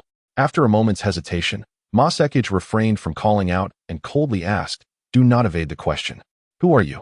And how did you enter? If I intended to harm you, I would have done so while you were preoccupied with the map," the man retorted. "You may call me Quan. I cannot disclose my surname at this moment. However, you can lower your guard slightly. I am on your side." Masekige, being a seasoned leader, was not so easily swayed by mere words from a stranger. In the Warring States era, those who ascended to the position of clan leader, even among lesser clans, were formidable figures. The Wind Demon, Kido Watanabe, and Onikawa clans are deeply dissatisfied with your war gains and have secretly dispatched agents to ally with the Sarutobi and Jiraiya clans in the northeast. Their intent is to eliminate the Uchiha and Senju before turning their sights on the Uchiha. Izuna spoke in a hoarse voice. By then, there will be two major clans for them to divide among themselves. I have come to prevent this from happening. That is impossible, Masekige exclaimed, his pupils narrowing instinctively. Throughout history, treachery has been the most despised and unacceptable act, illustrating the future ninja village's aversion to traitors. Impossible? Huh. Think again, Leader Yui. Is it truly inconceivable? Quan's derisive laughter drew a frown from Masekige. His plan was to conquer the Uchiha's northwestern territory, with the Uchiha receiving 40%, while the remaining 60% would be divided among the other four clans. While it appeared that the Uchiha would receive the most, Masekige believed this was his due, as he regarded the Uchiha as a great clan, second only to the Uchiha and Senju. Suddenly, a thought struck Masekige, and he asked, "Have the Sarutobi and Jiraiya clans agreed?" The Sarutobi and Jiraiya clans maintained a neutral stance toward the Uchiha and Senju, having not engaged in battle with either side for decades. That old fool Kagawa is merely observing, but Keizo is quite interested, Izuna replied, his tone laced with disdain. A flicker of realization crossed Masekige's mind. This mysterious masked man referred to the leaders of the Sarutobi and Jiraiya clans by their first names rather than their full titles, implying familiarity or a close relationship. "I have no concrete evidence, but I came to warn you, Leader Yui. Be wary of your four subordinate clans," Izuna cautioned. Vanishing into shadow, his voice fading into a whisper, "I cannot be away for long." After the masked man departed, Masekige suddenly called out, "Nakaka, did you hear that?" From behind the tent's curtain, a man in his 30s emerged, clad in armor emblazoned with the Uchiha clan's crest. Uchiha Nakaka, the pinnacle of the Uchiha clan's elite, served as Masekige's covert bodyguard. Although the Uchiha clan lacked the bloodline limits of the Uchiha or Hyuga, they possessed their unique strengths. The Senju clan was renowned for their astonishing chakra reserves, with Hashirama being the epitome of this trait, seemingly possessing an endless supply on the battlefield. The Uchiha clan, in contrast, boasted exceptional sensory abilities, particularly acute hearing. While Nakaka's overall power fell short of the shadow level, his sensory prowess was unparalleled, rivaling that of the current Tobarama Senju. The last words uttered by the masked man, though barely louder than a whisper, had reached his keen ears. "Leader, that individual just mentioned he could not be away for long. Cannot be away for long. Cannot be away for long," Masekige repeated, raising his gaze to inquire. "With your sensory abilities, you couldn't discern how he appeared?" "It was definitely not a body flicker technique. It was a novel ninjutsu. By the time my senses registered him, he was already within the tent," Nakaka replied. "He is no ordinary individual, Nakaka. What do you surmise his identity to be?" Nakaka pondered, his eyes narrowing slightly. "I suspect he may belong to the Jiraiya or Sarutobi clans." Masekige's eyes widened in realization. "So you share this suspicion as well?" The masked man referred to Kagawa and Keizo by their first names, suggesting they are indeed acquainted. Moreover, before he departed, he muttered about not being able to be away for long. This likely indicates he is one of their own, hastily visiting us to avoid detection by Kagawa and his ilk. However, if he truly belongs to the Sarutobi clan, why would he relay this information to us? Nakaka questioned.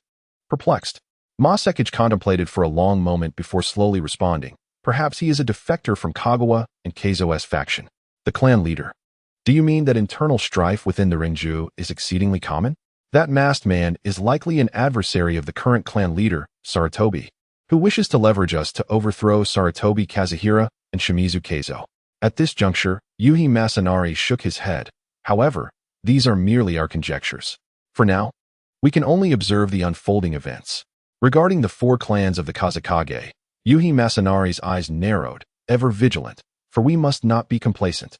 Meanwhile, unbeknownst to Yuhi Masanari and his companions, Izuna had not departed the coalition of the 5 clans after leaving Yuhi's encampment. Instead, he turned back, utilizing the Flying Thunder God technique to stealthily infiltrate the encampment of the Kishikawa clan, the closest to Yuhi's camp. Unlike Yuhi Masanari, who was engrossed in strategizing, the new clan leader of Kishikawa, Kinji, was occupied with a rather comely female ninja, engaging in activities best left undescribed. Such refinement from the Kishikawa clan leader. A raspy voice interrupted, startling Kinji into submission. What a waste of a man. No wonder he only ranks as an elite jonin. Izuna scoffed inwardly. Who are you? Kinji exclaimed, hastily rising. His first instinct was not to adjust his trousers, but to draw the katana from the table. Do not be alarmed. I am on your side. I come bearing intelligence relevant to your Kishikawa clan, nay, concerning all 4 clans of the Northwest. Once Izuna returned to his quarters in Shurching, he removed his mask. Yuhi Masanari has likely begun to suspect my allegiance to the Sarutobi clan. A sly smile crept across Izuna's lips at this thought. His intent was to manipulate Yuhi Masanari. But this was merely the first step. This spider must ensnare the ninja clans in its web, and that will require time. On the afternoon of the 3rd day, autumn had already set in. Despite rigorous training, the body remains mortal. The autumn breeze still brings chills. Deputy clan leader, we have intercepted intelligence from the Inazuka, Nara, and Akimichi clans. They have collectively rejected Yuhi Masanari's proposal for an alliance. The Uchiha scout reported, his tone tinged with delight. The enemy's refusal to ally was undoubtedly favorable for their side. Yet, the Sarutobi and Shimizu clans remained vigilant. Izuna pondered silently, concealing his thoughts from those around him. The activities he undertook as a kite were unknown even to Uchiha Madara, let alone these clan ninjas. Subsequently, Izuna dispatched another scout to probe the vicinity of the 5 clans' encampment. It was reported that Yuhi Masanari displayed little anger at the rejection from the Inazuka, Nara, and Akimichi clans. Such a reaction was understandable. After all, due to the kite's influence, Yuhi Masanari had begun to harbor suspicions about the 4 clans. With current allies already difficult to manage, the addition of 3 more would complicate matters further. Report. At that moment, another scout appeared before Izuna in a flash. Deputy clan leader, Yuhi Masanari is personally leading 500 enemy troops toward us. 2 months had passed since their arrival at Shurching in the northwest, and the enemy's assaults had become a daily occurrence akin to mealtime. Relay my orders. As usual, adopt a defensive formation and avoid unnecessary conflict. Izuna commanded with a wave of his hand. However, the kneeling scout hesitated, failing to respond immediately. After a moment, he raised his head. Deputy clan leader, it has been over 2 months. Aside from the initial battle, we have consistently employed a conservative defense strategy. Shouldn't we initiate an offensive? Izuna said nothing, merely raising his chin, maintaining a calm demeanor as he regarded the scout with a penetrating gaze. Even without the Sharingan, the scout was drenched in cold sweat. I shall convey your orders immediately, the scout exclaimed, hastily departing with a shunshin. Such impatient fools, Izuna thought darkly. Only 2 months have passed, and they cannot endure. With such little patience, how do they expect to defeat the Senju? The Uchiha clan was deemed mad by the warring clans for their reckless battle tactics. Under the leadership of Deputy Clan Leader Uchiha Izuna, for 4 consecutive months, aside from the initial clash upon arriving at the northwest battlefield, the Uchiha engaged in relatively few skirmishes. In the subsequent months, Izuna mandated that his clan adopt a strategy of avoidance. This left the coalition led by the Yuhi clan unable to breach the city, resulting in a stalemate. The Uchiha clan stationed in Shurching numbered approximately 400. Due to Izuna's strategy of avoiding confrontation, many clan members found it increasingly difficult to contain their frustrations. They began to privately discuss the necessity of taking the offensive, tired of being turtles retreating into their shells. However, as this sentiment spread throughout Shurching, Izuna issued a new decree. Any who ventured into battle without authorization would face execution. At this command, the entire army fell silent. No one dared to speak of offensive action again. Nevertheless, despite Izuna's authority as deputy clan leader silencing the restless members, new issues arose. The rations had noticeably diminished since breakfast. Even his own meals had shrunk, let alone those of the other clan members. After breakfast, Uchiha Sora promptly arrived at Izuna's chamber to report on the food shortages. How much longer can we sustain ourselves? Izuna inquired. Uchiha Sora's face twisted in worry, and after a pause, he replied, about a month, perhaps. Has today's meal been reduced as well? Izuna pressed. Yes, if we continue like this. We could last an additional half-month. I plan to cut rations further, Sora explained. Izuna pondered briefly before responding. No, maintain everything as it is.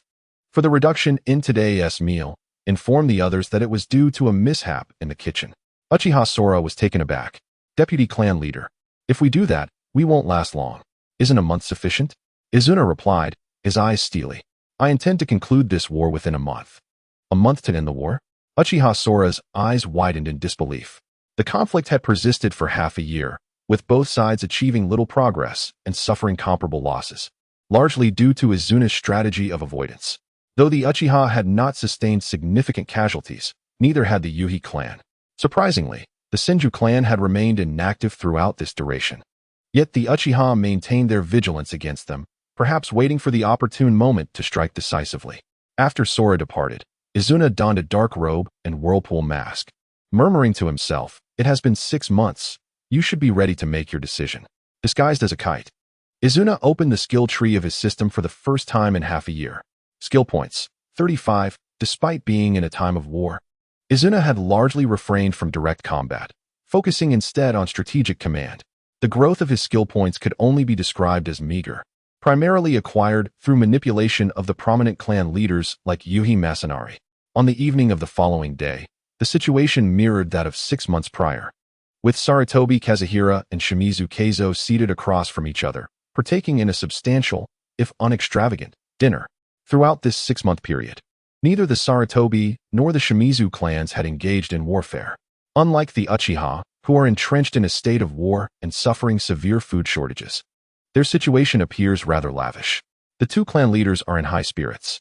A raspy yet familiar voice emerges. This time, they do not nervously draw their weapons. Instead, they calmly gesture for the surrounding ninja guards to remain composed. Slowly, Izuna steps out from the dim corner of the hall and states, "We are on the battlefield, forced to subsist on dough soaked in water." Sarutobi Kahaku gestures toward the roasted rabbit meat on his table, saying, "If you don't mind, we could share a meal. Though with your mask, it seems you wouldn't be able to eat." Izuna replies evenly, "Fortunately, we still have dough to eat." The Uchiha will soon be reduced to consuming tree bark. A collective change washes over everyone's faces, especially Shimizu Keizo, whose eyes gleam with excitement. Are you implying that the Uchiha are about to run out of food? Absolutely accurate intelligence, Kahaku frowns. How did you manage to obtain information about the Uchiha clan? Among all the warring factions, the Uchiha are undoubtedly the most elusive when it comes to intelligence gathering. Even their Sharingan, even in its basic form, serves as a perfect tool for espionage and preventing leaks.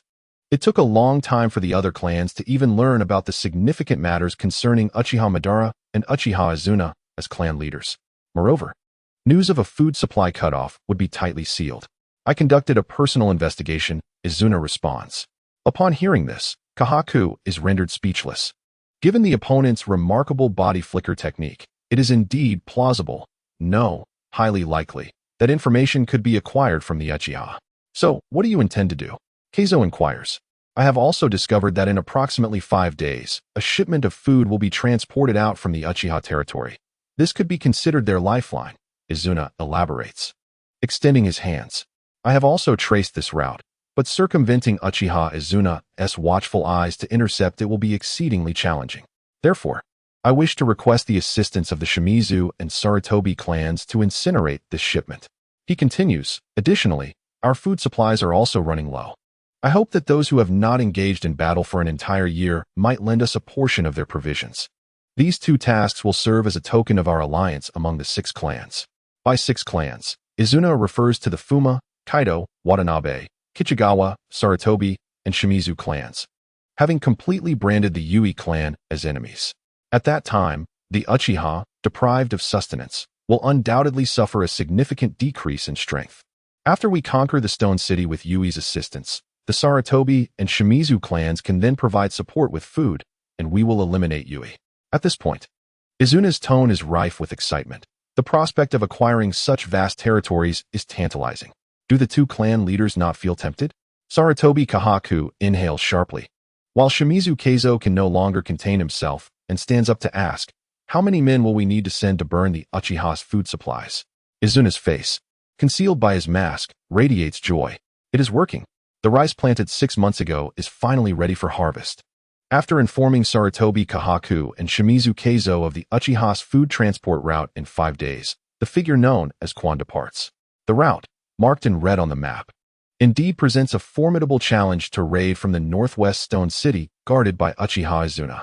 Comparatively, approaching from the Sarutobi and Shimizu territories would be far easier. Are we going to take action, Keizo? Kahaku inquires, furrowing his brow. This is a golden opportunity, Kahaku, Keizo replies with a sly smile. Not only that, but once we deal with the Yui clan, we can also eliminate the other 4 clans. Kahaku's expression shifts dramatically. What do you mean? Keizo merely smirks ominously and responds. That fellow named Quan is far too dangerous. His space techniques allow him to traverse effortlessly within our clan. We must eradicate their influence. Keizo's thoughts are dark and vile. He plans to initially accept Quan's proposition and unite with the 4 clans in the northwest to eliminate Uchiha Izuna's influence along with the Yui clan. Then, when it comes time to divide the territories, he will deal with the 4 clans. In Izuna's past life, this would be described as a black-eat-black scenario. If Izuna were present, he would surely exclaim that it is no wonder that Shimizu Danzo's ancestor was such a cunning fox. However, the prerequisite for all of this is that it must be true. Keizo, this course of action seems unwise, Kahaku says, unable to bear the thought. Unlike Shimizu Keizo, who would stop at nothing to achieve his goals, he still possesses some principles. Humph, Kahaku, you are too naive. If you are unwilling, you can merely watch from the sidelines. This matter will be handled by my Shimizu clan. Upon returning to his clan's territory, Izuna finds that his skill points have surged from 35 to 55, filling him with elation. It seems the successful deception of Shimizu Keizo has yielded fruitful results.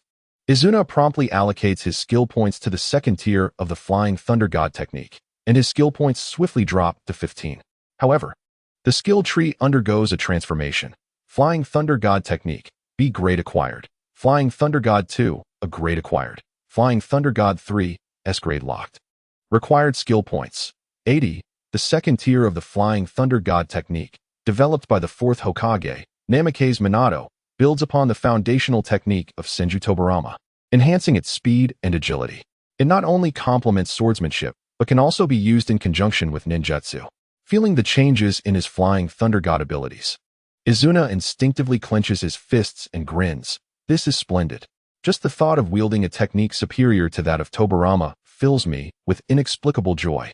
Within the Uchiha clan's territory, although 6 months have passed without any movement from the Senju clan, the Uchiha remain on high alert, diligently fortifying their defenses against potential attacks. Clan leader, Lord Izuna has sent a confidential document that must be delivered directly to you. Uchiha Izuna kneels before Madara, producing a small scroll from his robes. Typically, such messages are entrusted to the Uchiha's summoning ninja hawks or dedicated intelligence operatives. However, Izuna has summoned Izuna, currently stationed at the front lines, to deliver this message personally, indicating the significance of its contents. After receiving the scroll, Uchiha Izuna promptly vanishes from the room using the body flicker technique, aware that this matter is beyond his purview. As Madara opens the scroll, the more he reads, the more his eyelids twitch uncontrollably. 5 minutes later, Madara rises and approaches the candle holder, placing the scroll in the flame, watching it quickly turn to ash. You actually planned this far ahead, Izuna? Madara muses aloud, suddenly raising his voice to summon the members of Zetsu. Zetsu is the name of the Uchiha clan's elite corps. Although they are also Uchiha ninjas, they may have lost their parents or spouses in war. They are those who have lost the will to live, existing solely for vengeance. Their only desire is to return to the battlefield, to slay as many enemies as possible, and then meet their deceased loved ones in the afterlife. The previous clan leader, Uchiha Taijima, recognized this and established the Zetsu unit, essentially a suicide squad. Clan leader. Soon, the leader of the Zetsu unit, Zetsu I, arrives in Madara's chamber, bowing and awaiting orders. Zetsu I is not a name but a code, similar to the future Umbu and Root of Konoha. Once part of the organization, members are assigned code names. The Zetsu unit does not employ the elaborate code names used by the likes of White Fang or Tenzo. They simply begin with Zetsu followed by a number. I have a very important mission for you, one that will determine the outcome of the northwest border battlefield. A flicker of compassion briefly glimmered in Ban's eyes, only to vanish swiftly beneath the surface. Nevertheless, this would mark your final mission. Ban's intent was unmistakable. Completing this task equated to a death sentence for you all. Yet, Ju responded without hesitation. If our lives can secure victory in this war, we willingly venture into that realm. A look of appreciation spread across Ban's face. Very well. Listen carefully. Your mission is to cooperate with the Vice Clan leader and depart tomorrow evening to transport a shipment of grain to the northern border of the Uchiha clan. Not via the main road, but rather along a treacherous mountain path. With the thunder of hooves and the creaking of wheels, approximately 20 merchants, adorned in their garb, led 10 carts along this seldom-traveled mountain trail. However, on the opposite side of the path, not far from the rocky cliff, a group of individuals lurked, their eyes keenly fixed upon the merchant convoy. How peculiar. The merchants are not taking the main road. Surely they fear bandits? No, observe them. They pull 10 carts, yet have not hired any ninjas for protection. How odd. These individuals were all ninjas from the Shimura clan, nearly 60 in total. Quietly observing this strange merchant convoy, the leader, named Shimura Osamu, was a peak jonin, nearly at the level of a Kage, making him the strongest individual in the Shimura clan aside from the clan head, Shimura Keizo. It was only natural, for this merchant convoy was disguised Uchiha. Izuna, disguised as a masked man, appeared at the right rear of Shimura Osamu. However, the Uchiha's acting skills were rather lacking, exposing several inconsistencies. Firstly, they all masqueraded as merchants without allowing a few to maintain their true identities, which would arouse suspicion. Secondly, in their attempt to remain inconspicuous, they avoided the main road. But this steep mountain path was unsuitable for a merchant convoy, making their choice appear suspicious. Shimura Osamu glanced at Izuna. Do you intend to partake in the battle? Izuna replied coolly. Are you seeking to gauge my sincerity? That is acceptable, but the task must be executed flawlessly. Mr. Quan, please proceed. Although the ninjas from the Yui faction held an overwhelming advantage, one must not assume that this guaranteed victory, especially against a formidable opponent. Consider Mado Gai's father. Mado Dai, who, with the 8 gates technique alone, had slain 4 out of the 7 members of the Mist Shinobi. This exemplifies the terror of a powerful ninja fighting for their life. Upon hearing Sarutobi Domin's words, Shimura Osamu inquired, Can you turn this situation around? Sarutobi Domin whispered, There is no time to discuss. I can only create a brief window of opportunity. There is but one chance. What are you chattering about? At that moment, Yui Nakaka charged forward, unleashing a lightning release attack. The lightning surged forth, turning the earth to dust, targeting Sarutobi Domin's feet. Earth release, earthquake.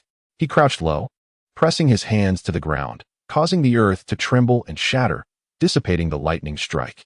However, Yui Nakaka's blade had already descended. Sarutobi Domin sidestepped the attack, forming hand seals as he retreated, shouting, Hikawa, Tenge, prepare to use that technique. The other 2 Yui Jonin, called by Sarutobi Domin, exchanged glances, their expressions shifting uneasily. Gritting their teeth, they responded in unison, understood. What scheme were they concocting? An ominous premonition surged within Yui Masakazu, prompting him to command, eliminate those 3. Quickly, instantly. The remaining Yui ninjas concentrated their attacks on the trio led by Sarutobi Domin. Yet, Shimura Osamu quickly shouted, Support. The tide of battle shifted to a desperate attempt to protect the 3 from Sarutobi. Still concealed in the shadows, Izuna had secretly activated his Sharingan. Observing the flow of chakra within Sarutobi Domin and his companions, Izuna's heart raced in alarm. The chakra within the 3 surged frantically, yet their life force dwindled. It felt akin to opening the 8 gates death gate, sacrificing vitality to attain extraordinary strength. Undoubtedly, this was a forbidden technique. Seeing this, Izuna stealthily retrieved a kunai imbued with the Flying Thunder God technique. At the very least, he still needed to aid the Yui. What were these individuals plotting? Yui Masakazu's unease intensified, propelling him to charge forth, intent on eliminating the chakra-concentrating Sarutobi Domin. Not so fast. Wind release, vacuum great sphere, a massive wind pressure projectile, comparable in size to a truck, launched from the side, forcing Yui Masakazu to raise his blade in defense. The result was a deep gash carved into his right arm. blood spraying into the air like a fountain, splattering onto the ground. Yui Masakazu's countenance darkened ominously. As a Kaga-level ninja, his strength surpassed his opponent's by a significant margin, yet eliminating them was no simple task. Just then, the three ninjas of Sarutobi, who had been concentrating chakra with their eyes closed, suddenly opened their eyes. The overwhelming surge of chakra emanating from them shocked everyone present. "I apologize." For reasons unknown, Sarutobi Domin uttered an apology, and he, along with the other two jonin, vanished to the fringes of the battlefield. Their positioning formed a vast triangle from Izuna's perspective. Sealing technique. Death of 3. Yui Masakazu felt an ominous chill, shouting, "Everyone, scatter!"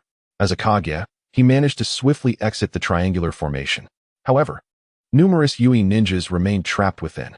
Many attempted to flee, only to find chaotic grayish-white light erupting from beneath their feet, filled with a sense of impending death. Soaring towards the heavens. What is this?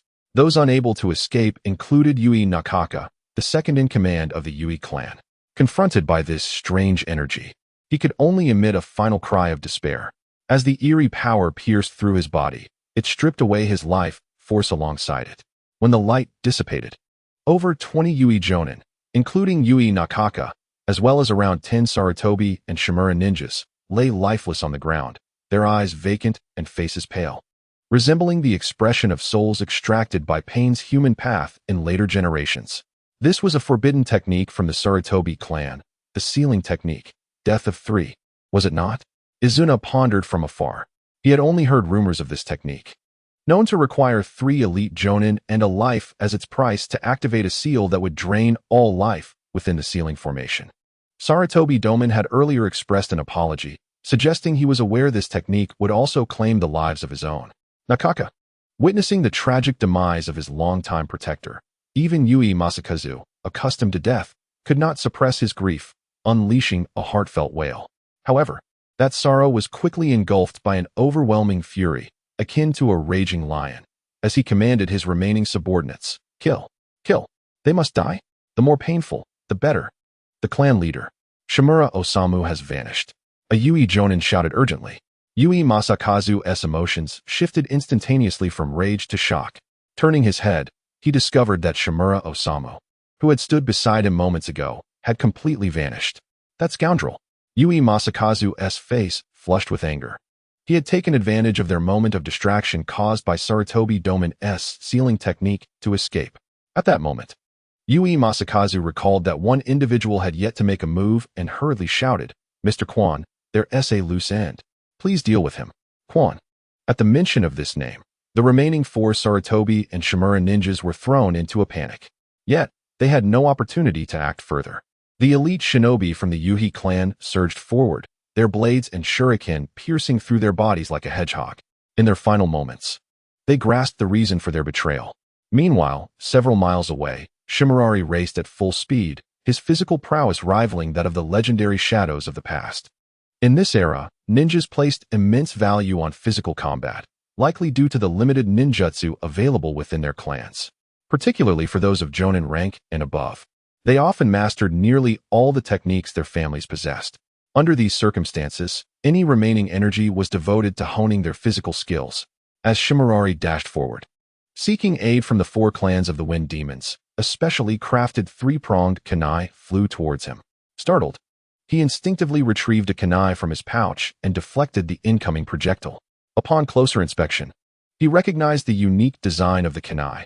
These were the specially crafted weapons of the 4th Hokage, Minato Namikaze, which should not have existed in this time. Before he could contemplate further, a shadow materialized before him.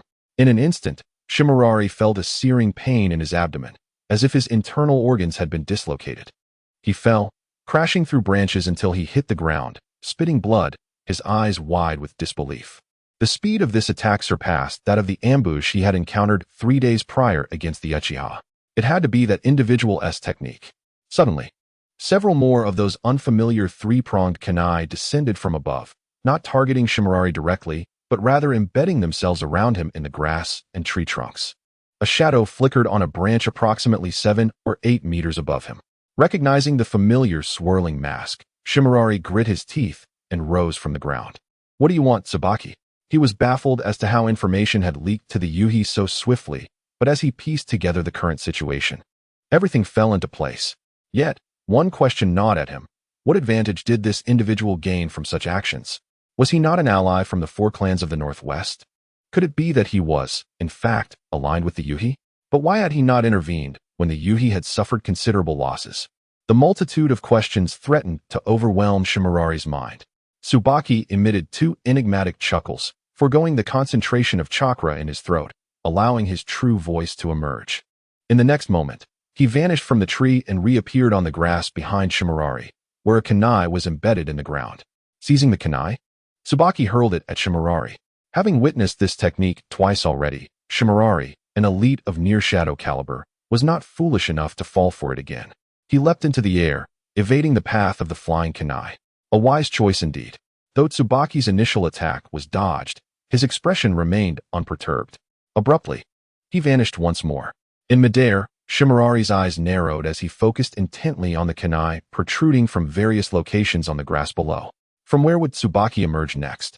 Suddenly, a chilling voice echoed from above, like the tolling of a death knell. How is this possible? In shock, Shimurari turned his head midair.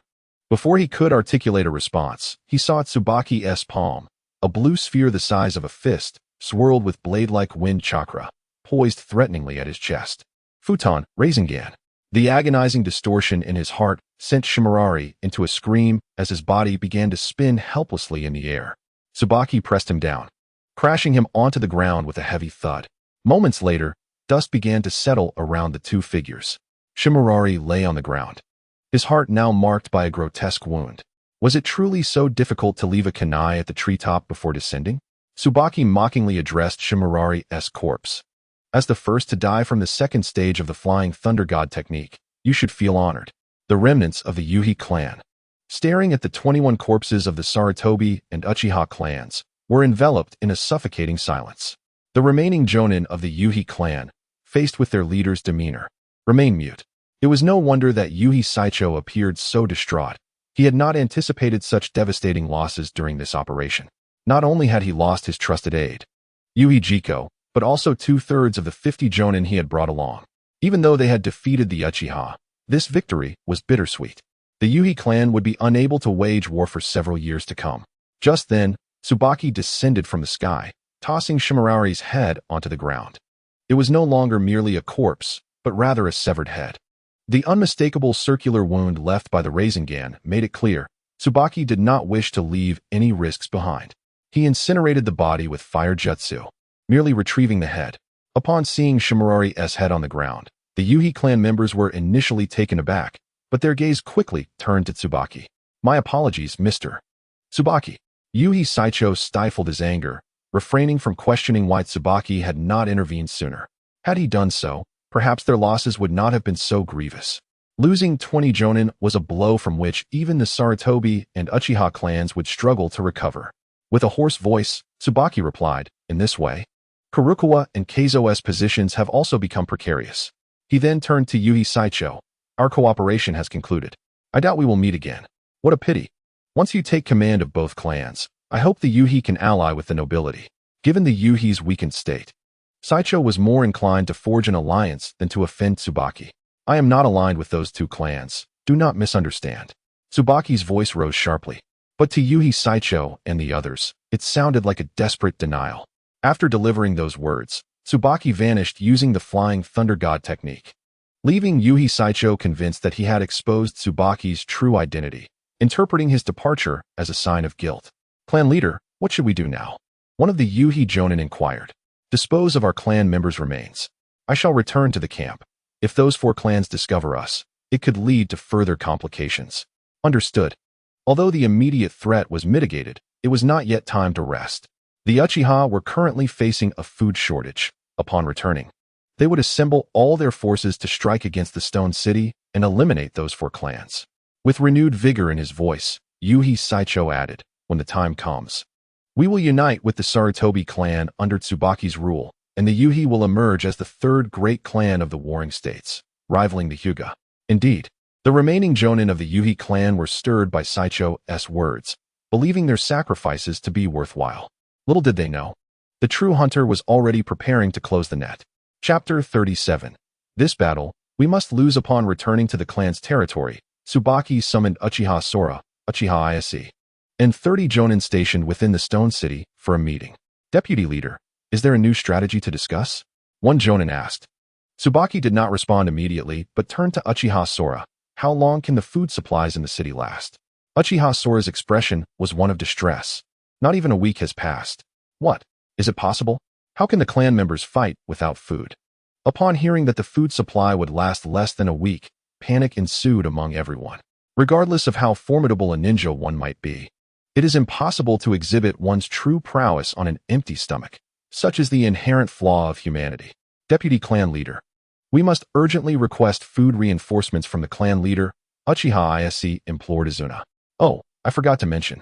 The supplies originally sent by my elder brother were intercepted by the Shimura clan 3 days ago and were completely destroyed by fire, Izuna stated, her tone remarkably calm. At these words, the crowd erupted in chaos. The Shimura clan? Sarutobi and Shimura have joined the fray? Unbelievable. In our time of crisis, they seek to profit from our misfortune. The Sarutobi-Shimura alliance was indeed formidable, arguably the fourth greatest power of the warring states, second only to Uchiha, Senju, and Hyuga. Their involvement put immense pressure on the Uchiha, comparable to that of the Senju. Everyone, remain calm. Uchiha Sora bellowed, silencing the frantic clan members. He admonished them, asserting that the deputy clan leader must have a plan. Turning to Izuna, he inquired, Deputy Clan Leader, do you have a brilliant strategy to extricate us from this predicament? Firstly, within 3 days, Yui Saisei will undoubtedly gather the full strength of the 5 clans to besiege our city. The crowd felt a shiver run through them, eager to question how she knew this, yet they refrained and listened attentively as Izuna continued. Secondly, starting today, we will reduce our 3 meals a day to just 1. Sora, you will take the remaining half of our food and secretly transport it to a temporary camp by the river, 50 miles to the rear. Upon hearing this, the elite shinobi nearly leaped from the ground. What sort of absurd command is this? You just stated that Yui intends to engage us in battle soon. Shouldn't we be eating more to prepare for the fight? Why reduce our rations? Are we conceding defeat before the battle even begins? However, before the elite shinobi could voice their objections, Izuna added, thirdly, we must accept our defeat in this decisive battle. The 3 strategies, each more peculiar than the last, left the attending elite shinobi filled with confusion as they departed. Some began to doubt whether this deputy clan leader, who had earned great renown on the battlefield and was dubbed the most cunning of the Uchiha, was merely a figurehead. Yet, regardless of their internal grievances, Izuna's orders as deputy clan leader had to be followed unconditionally.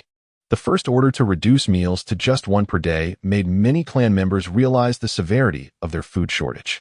They quickly suggested launching a preemptive attack, confronting the 5 clans rather than fighting while half-starved.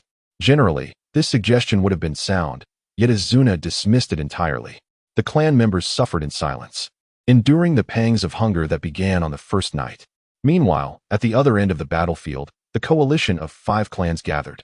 Yui Saisei had summoned the leaders of the 4 clans who had returned to their territory. Sitting in the central position, he addressed the other leaders. I have received accurate intelligence. The Uchiha are completely out of supplies, and their food has yet to arrive. Now is the perfect time to seize Uchiha Shichijo. We shall launch our assault at noon tomorrow and secure victory in one fell swoop. Holding up his cup, Yui proclaimed at that time, we shall occupy the entire northwest of the Uchiha clan. The 4 clan leaders exchanged glances, a fleeting glimmer of understanding passing between them, before rising with smiles, exclaiming, to victory. Within Uchiha Shichijo, for 3 consecutive days, they were limited to just 1 meal per day. Some of the lower-ranking clan members, while not fainting from hunger, appeared increasingly haggard. Though they dared not voice their concerns, they silently questioned the deputy clan leader's intentions. Food was running out, surely. They should rally the forces and charge forth to confront the enemy, fighting to the bitter end. It was better to die in battle than to succumb to starvation, a notion even the lowest-ranked shinobi understood. The longer this situation dragged on, the more disadvantageous it became for them. Suddenly, the resonant sound of alarm bells rang out. An alert. Enemy attack. All civilians return home, and ninjas assemble. The coalition of 5 clans is advancing. Everyone, prepare yourselves. They quickly notified the deputy clan leader and Lord Sora. true to their reputation as a battle-hardened clan. The Uchiha assembled with remarkable speed, even under these dire circumstances. At the assembly point by the city gates, Izuna stood atop a platform, surveying the hundreds of Uchiha shinobi below. After 3 days of one meal a day, their faces reflected their dire condition. "Are you all feeling the effects of hunger?" Izuna began, her first question leaving the clan members bewildered. "Do you believe this battle is already lost?" The assembled shinobi remained silent, yet inwardly, they could not help but nod in agreement. "You are correct, we will indeed fail. As the most crucial stronghold of the Uchiha in the northwest, this city will fall." The more Izuna spoke, the greater the astonishment on the faces of the clan members. Surely, the deputy clan leader has not lost her mind? Lord Sora has established a temporary base in the rear. Tonight, I shall treat everyone to a hearty meal. Tomorrow night, we will reclaim the territories of the Yui, Kazumaki, Watanabe, Saito, and Kichikawa clans. At that time, we shall feast together. The group stared in disbelief, thinking this was nothing short of a fantasy. "You yourself said the city would fall. How can we retreat tonight only to seize it back tomorrow and annihilate 5 clans in one go? Is this not absurd?" Yet, despite their internal skepticism, no one dared to voice their dissent. It was one thing to avoid overstepping their bounds, but more importantly, no one wished to speak out further, resigning themselves to a mindset of despair. Chapter 38. The inevitable defeat in battle on the battlefield of the Northwest Plains. Yui Saisei stood at the forefront of the coalition of 2,005 clans, a smug smile curling at the corners of his mouth as he gazed at the Uchiha shinobi. "I was right, wasn't I? The intelligence network of the Yui clan is indeed extraordinary. This battle is ours to win."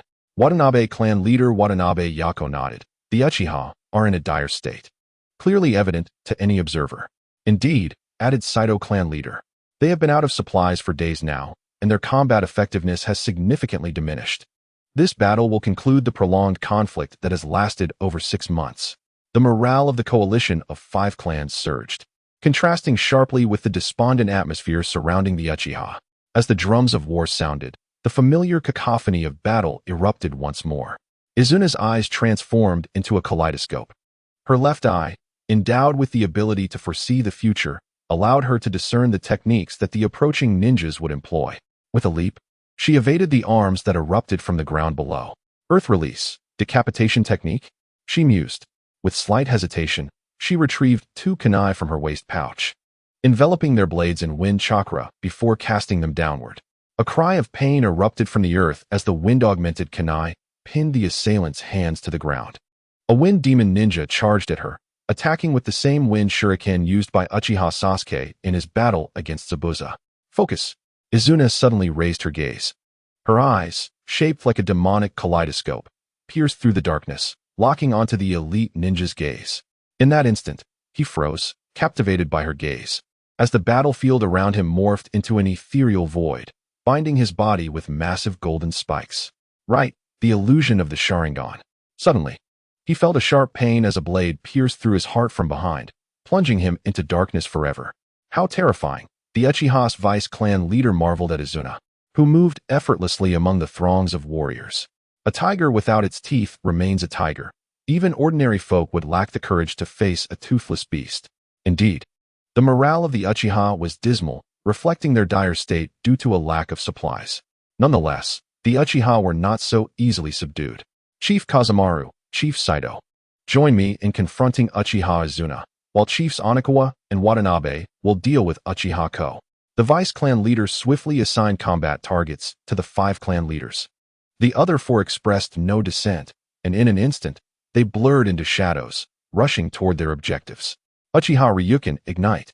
Izuna summoned a great sword from a scroll, raising his index and middle fingers, and in the next moment, the blade was enveloped in flames. Boom! With a rapid dance of the sword, the flames shaped into crescents, consuming surrounding foes with a tempestuous fury. "Uchiha Izuna, meet your end," he declared, turning to clash with Chief Saito's blade. The impact sent sparks flying, forcing Chief Saito back 10 steps, bewildered by the unexpected counter. That gaze, an ominous omen. Chief Kazamaru and Vice Clan leader Hayato appeared on either side of Chief Saito. "Everyone, press forward. We must take Uchiha Ishikage today." They 3 joined forces to suppress the troublesome Uchiha Izuna, while the army focused on breaching Uchiha Ishikige's stronghold. Now, strike. As Vice Clan leader Hayato's words fell, he transformed into a blur, the first to charge at Izuna. Hayato's swift, 3 instant strikes. How dare you engage in close combat before the Sharingan? Izuna scoffed, activating the power of his left eye's Mangekyo, foresight. Hayato employed an A-rank sword technique, forming 2 clones at the last moment to confuse his foe, seemingly attacking 3 different points simultaneously. However, to the observant Izuna, it was merely childish play. Dodging the lethal strike, blood tears streamed from Izuna's right eye. Amaterasu. Simultaneously, a massive stone wall erupted from the ground, separating Izuna from Hayato and blocking the flames of Amaterasu. In the distance, Chief Saito pressed his hands to the earth, creating a Doton, Doryahiki. Swish, swish, swish. Countless shuriken, sickles, and kunai rained down from above like a tempest. At the top, Chief Kazamaru unleashed weaponry from 2 scrolls. Could it be that the one who orchestrated this was of the Kazamaru clan? This scene reminded Izuna of a weapon-wielding girl under Might Guy. It appeared to be a ferocious ninjutsu, albeit rather juvenile. His eyes narrowed, transforming chakra into tangible silver flames that enveloped Izuna, ultimately forming a skeletal structure of ribs. Susanu's shield. Clang, clang, clang. The projectiles from Chief Kazamaru were all thwarted by Susanoo. What is that? Hayato and the others were taken aback as a colossal skeletal arm sprouted from the left side of the ribs protecting Izuna. A white tomo, identical to the Sharingan, spun wildly in the palm of the skeletal hand before hurtling through the air, aiming straight for Chief Kazamaru. Hayato, save him! Chief Saito shouted urgently while rapidly forming seals. Futon, Hayabusa! Hayato frowned, wishing nothing more than for these traitors to perish alongside the Uchiha. Yet, locked in battle with the Uchiha, he still needed to leverage their strength. Suetun, Bakusui Shoha. Wind Release is perhaps the most suitable for ninjutsu fusion. Aside from Earth Release, it can merge with nearly all other elements. The arrows formed from Wind Release, combined with the spiraling Suetun like a tornado, barreled towards the spinning tomo. Can this technique alter the trajectory of the attack? Boom. Upon colliding approximately 10 meters from Chief Kazamaru, the ninjutsu and the tomo collided. The explosion temporarily obscured everyone's vision. A moment later, the damaged tomo burst forth from the spray of water. Chapter 39, Blazing Release. 8-fingered tomo. The tomo that surged from the water pierced through Chief Kazamaru's left arm in the air. In the blink of an eye, his left arm separated from his body. Ack! The pain from the severed limb surged through him, causing Chief Kazamaru to start plummeting from the sky. Save the chief! Cried the members of the Kazamaru clan below. Not a chance, Izuna declared, forming seals, his cheeks puffing as he unleashed a torrent of flames. Katan, Gokakyu no Jutsu. A wall of fire extending over 10 meters erupted from his mouth, aiming to eliminate Chief Kazamaru. Suetun, Mizu no Erasure. Chief Saito quickly formed seals, attempting to counter Izuna's flames with water. As fire and water clashed, steam filled the battlefield with intense heat. A Kazamaru Jonin seized the opportunity, diving into the fray, risking severe burns to rescue Chief Kazamaru. Meanwhile, Uchiha Ko, the second-in-command on the Uchiha's northwestern front, was locked in combat with the peak Jonin Watanabe and elite Jonin Onikawa. In the seriousness of battle, it seemed almost absurd that after exchanging hundreds of blows, Uchiha Ko's stomach began to protest. Clutching his abdomen, he furrowed his brow. After all, he was still human. The persistent hunger gnawed at him, making it difficult to concentrate. Not just Uchiha Ko, but all Uchiha warriors felt the same strain. The battlefield's dynamics shifted rapidly. A moment's lapse could lead to catastrophic failure. They had endured thus far due to the formidable capabilities of the Uchiha. Watanabe chuckled. Fighting on an empty stomach must be painful, right? With that, he gripped his dual-bladed sword. In that case, allow me to assist you. Let us expedite your journey to the other world. A tangible sword energy surged toward Uchiha Ko, who inhaled deeply, igniting flames around his great sword. Uchiha Ryuin Nomai. The clash of flames scattered sparks across the battlefield. Gurgle. The protest from his belly and the overwhelming fatigue that clouded his mind left every Uchiha feeling utterly drained. Just then, Chief Onikawa waved his hand. Reserve forces move. As he spoke, 100-strong unit, poised at the rear in prime condition, surged forth like a well-aimed arrow, following Chief Onikawa's command. They pierced through the Uchiha's defensive walls, racing toward the city gates. Uchiha Ko was taken aback, gritting his teeth as he shouted, "Fall back! Fall back! Do not let them near the gates. You still have time to worry about others?" Watanabe sneered. In terms of overall strength, he was slightly inferior to Uchiha Ko. But now, with Ko in such a poor state, their battle seemed effortless for him. Suetun, Mizu Bakahatsu. Uchiha Sora raised his right hand, forming the same hand seal as clan leader Watanabe, invoking the foresight and replication abilities of the Sharingan. The water release, exploding water flow, was upon him. There was no time to evade. Even with the Sharingan's ability to see through and replicate, his severely injured and extraordinarily fatigued body rendered Uchiha Sora unable to keep pace. The torrent first struck him, and then enveloped his skin, detonating like a bomb. Blood mingled with the splashing water, and amidst the gruesome carnage, clan leader Watanabe exclaimed with excitement, "The opportunity has arrived. Let's invade Uchiha Castle and annihilate the Uchiha clan." In an instant, the morale of the allied forces surged to its zenith. 10 minutes later, with a resounding crash, the Uchiha Stone Gate, which had withstood a siege for half a year, crumbled. "Ha! We did it. Let's charge in. This place belongs to us." After enduring hardships for over half a year, they finally beheld the fruits of their labor. How could the ninjas of the 5 clans not feel exhilarated? This was indeed the first significant setback for the Uchiha clan since the Warring States period, aside from the Senju. Vice clan leader. The severely injured Uchiha Sora knelt on one knee, calling out to Izuna. Panic flickered across Izuna's face, but he feigned a furious demeanor. In an instant, his chakra surged forth like a mountain torrent. "Do not dare to advance." The violent chakra manifested before everyone, resembling a colossal beast from the primordial era, leaving the ninjas poised to enter the castle frozen in terror. The Susanoo, initially merely enveloping his body, visibly sprouted arms, a neck, and a skull, as newly formed chakra veins connected to create a complete humanoid form. What technique is that? Such terrifying chakra. Is this the prowess of the Uchiha clan's vice leader? Not only the enemy, but even the allies were left agape in astonishment. Flame release, 8-span mirror. In its half-humanoid state, the Susanoo grew 2 palm-sized silver giant Magatama in each hand, burning with ominous black flames under the empowerment of Amaterasu. In the next moment, the Susanoo swung both hands, launching the 2 8-span Magatama towards the allied forces gathered before the gate. Boom! A violent explosion erupted, the aftermath mixed with the blazing black flames. Crack! Crack! Boom! Subsequently, the towering stone wall, reinforced through earth release techniques, collapsed under this attack.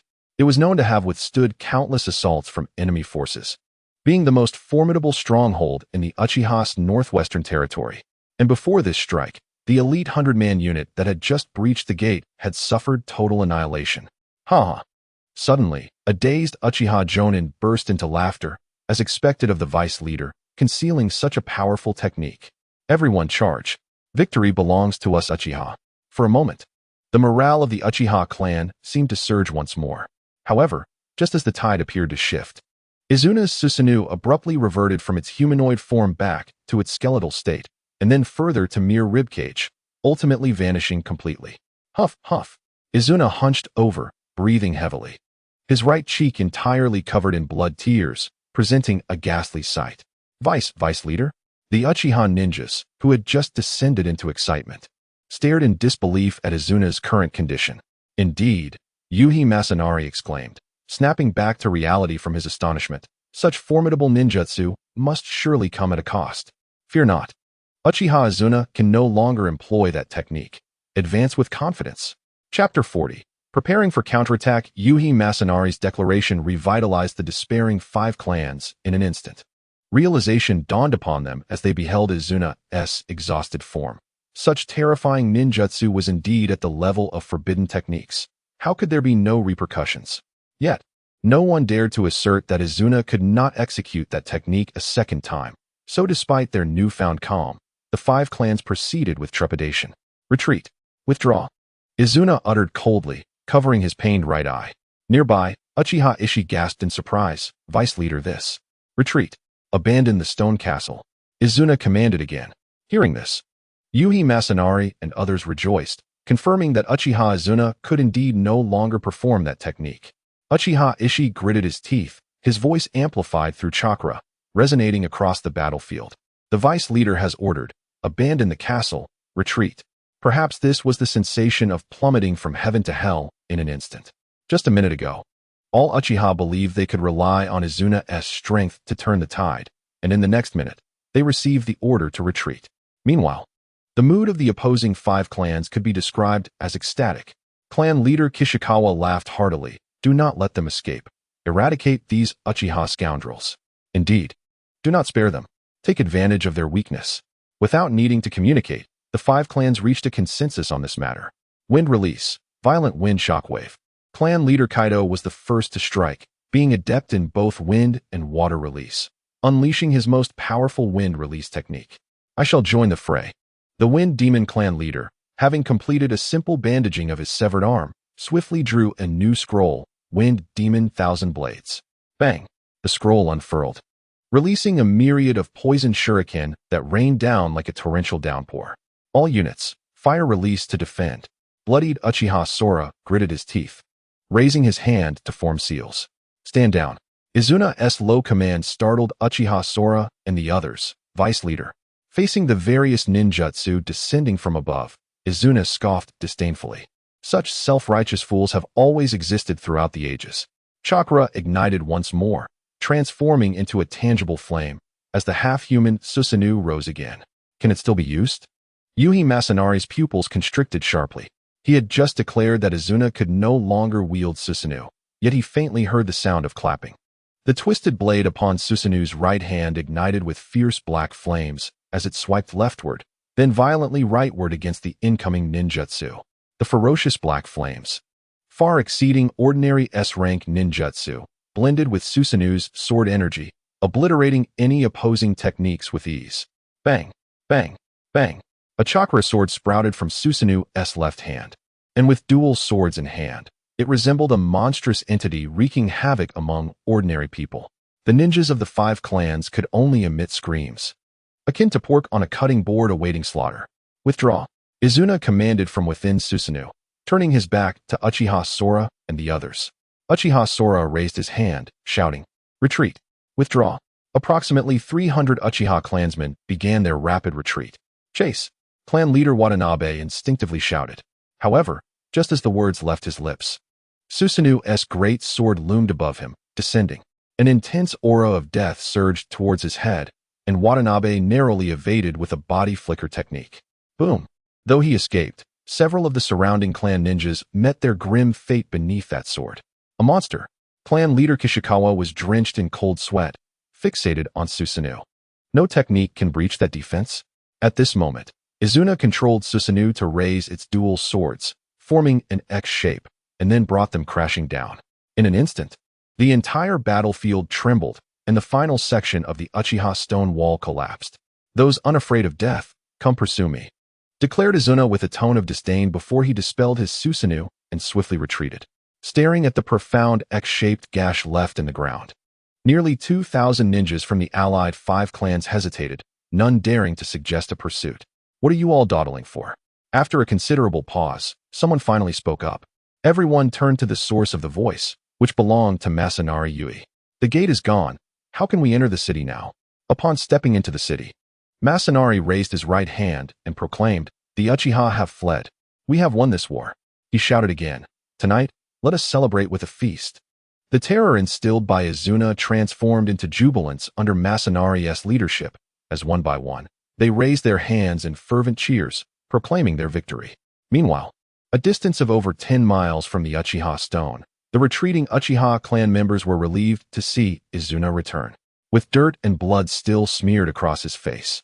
Izuna raised his hand to halt the approaching well-wishers, saying, you all did excellently this time. Let us return to the temporary base established by Ko, where ample food awaits. We shall feast and gather our strength for a counterattack at midnight. Counterattack? But Vice Clan leader, our strength pales in comparison to theirs, a Jonin voiced in disbelief. To launch a counteroffensive in the current state of the Uchiha would be akin to striking a stone with an egg. Izuna wore a mysterious smile. Just wait and see. Arriving at the temporary base 50 miles from the Uchiha stone, Uchiha Ko opened the storerooms containing enough provisions for 3 days. exhausted and famished. The clan members devoured the food like ravenous beasts. Izuna nibbled on his rations, drank from the spring, and washed the blood from his face by the riverside, catching a glimpse of his reflection on the lake's surface. Damn, my vision has begun to blur, having used Susanoo twice. Izuna accessed the system skill tree. Player, Uchiha Izuna. Rank, Shadow level, Chakra attributes. Fire, Wind, Lightning, Bloodline limit. Mangekyo Sharingan, skills. Left eye, Future sight. Right eye, Amaterasu, Flying Thunder God, Phase 2. Wind release, Rasengan. Fire release, Great Fire Destruction, skill points. 78. Chapter 41. With a single discourse and 2 uses, Izuna contemplated the skill points, thinking that if he could secure victory over the 5 clans this time, he could likely surpass 100 skill points, allowing for the exchange of an S-rank ninjutsu. However, having felt the drawbacks of using the Mangekyo, Izuna decided to refrain from wasting skill points unless absolutely necessary. His primary objective remained the Eternal Mangekyo Sharingan. Although the original narrative did not highlight any distinctive traits of the Eternal Mangekyo aside from preventing blindness and enabling full Susanoo, those 2 advantages were sufficient to nearly elevate one beyond the Shadow level, touching the threshold of the Sage level. In this warring era, he could almost stride through unchallenged, albeit with the caveat of disregarding Hashirama Senju and the temporarily manageable Kagaya. Despite the seemingly earth-shattering events, Izuna had merely exerted 70 to 80% of his strength in the recent battle, withholding his ultimate technique, the Flying Thunder God, which he had reserved specifically for the Crow. He needed to devise alternative means to amplify his power. Izuna did not forsake his regular training, imitating the later Naruto, gradually mastering the Great Ball Rasengan and the manipulation of chakra. Vice Clan Leader, would you like some more? Uchiha Ko approached with a bowl of thin porridge. Izuna raised his hand to decline, redirecting his thoughts back to the battlefield. With his index and middle fingers raised, he formed hand seals to utilize Shadow Clone Jutsu. Poof! A cloud of smoke billowed, and one of Izuna's shadow clones appeared, promptly heading towards the recently seized Uchiha Stone. Employing shadow clones for intelligence gathering was not uncommon within the Uchiha clan. Vice Clan Leader, what should we do now? Uchiha Ko inquired. Tell all clan members to rest well, preparing to counterattack in optimal condition.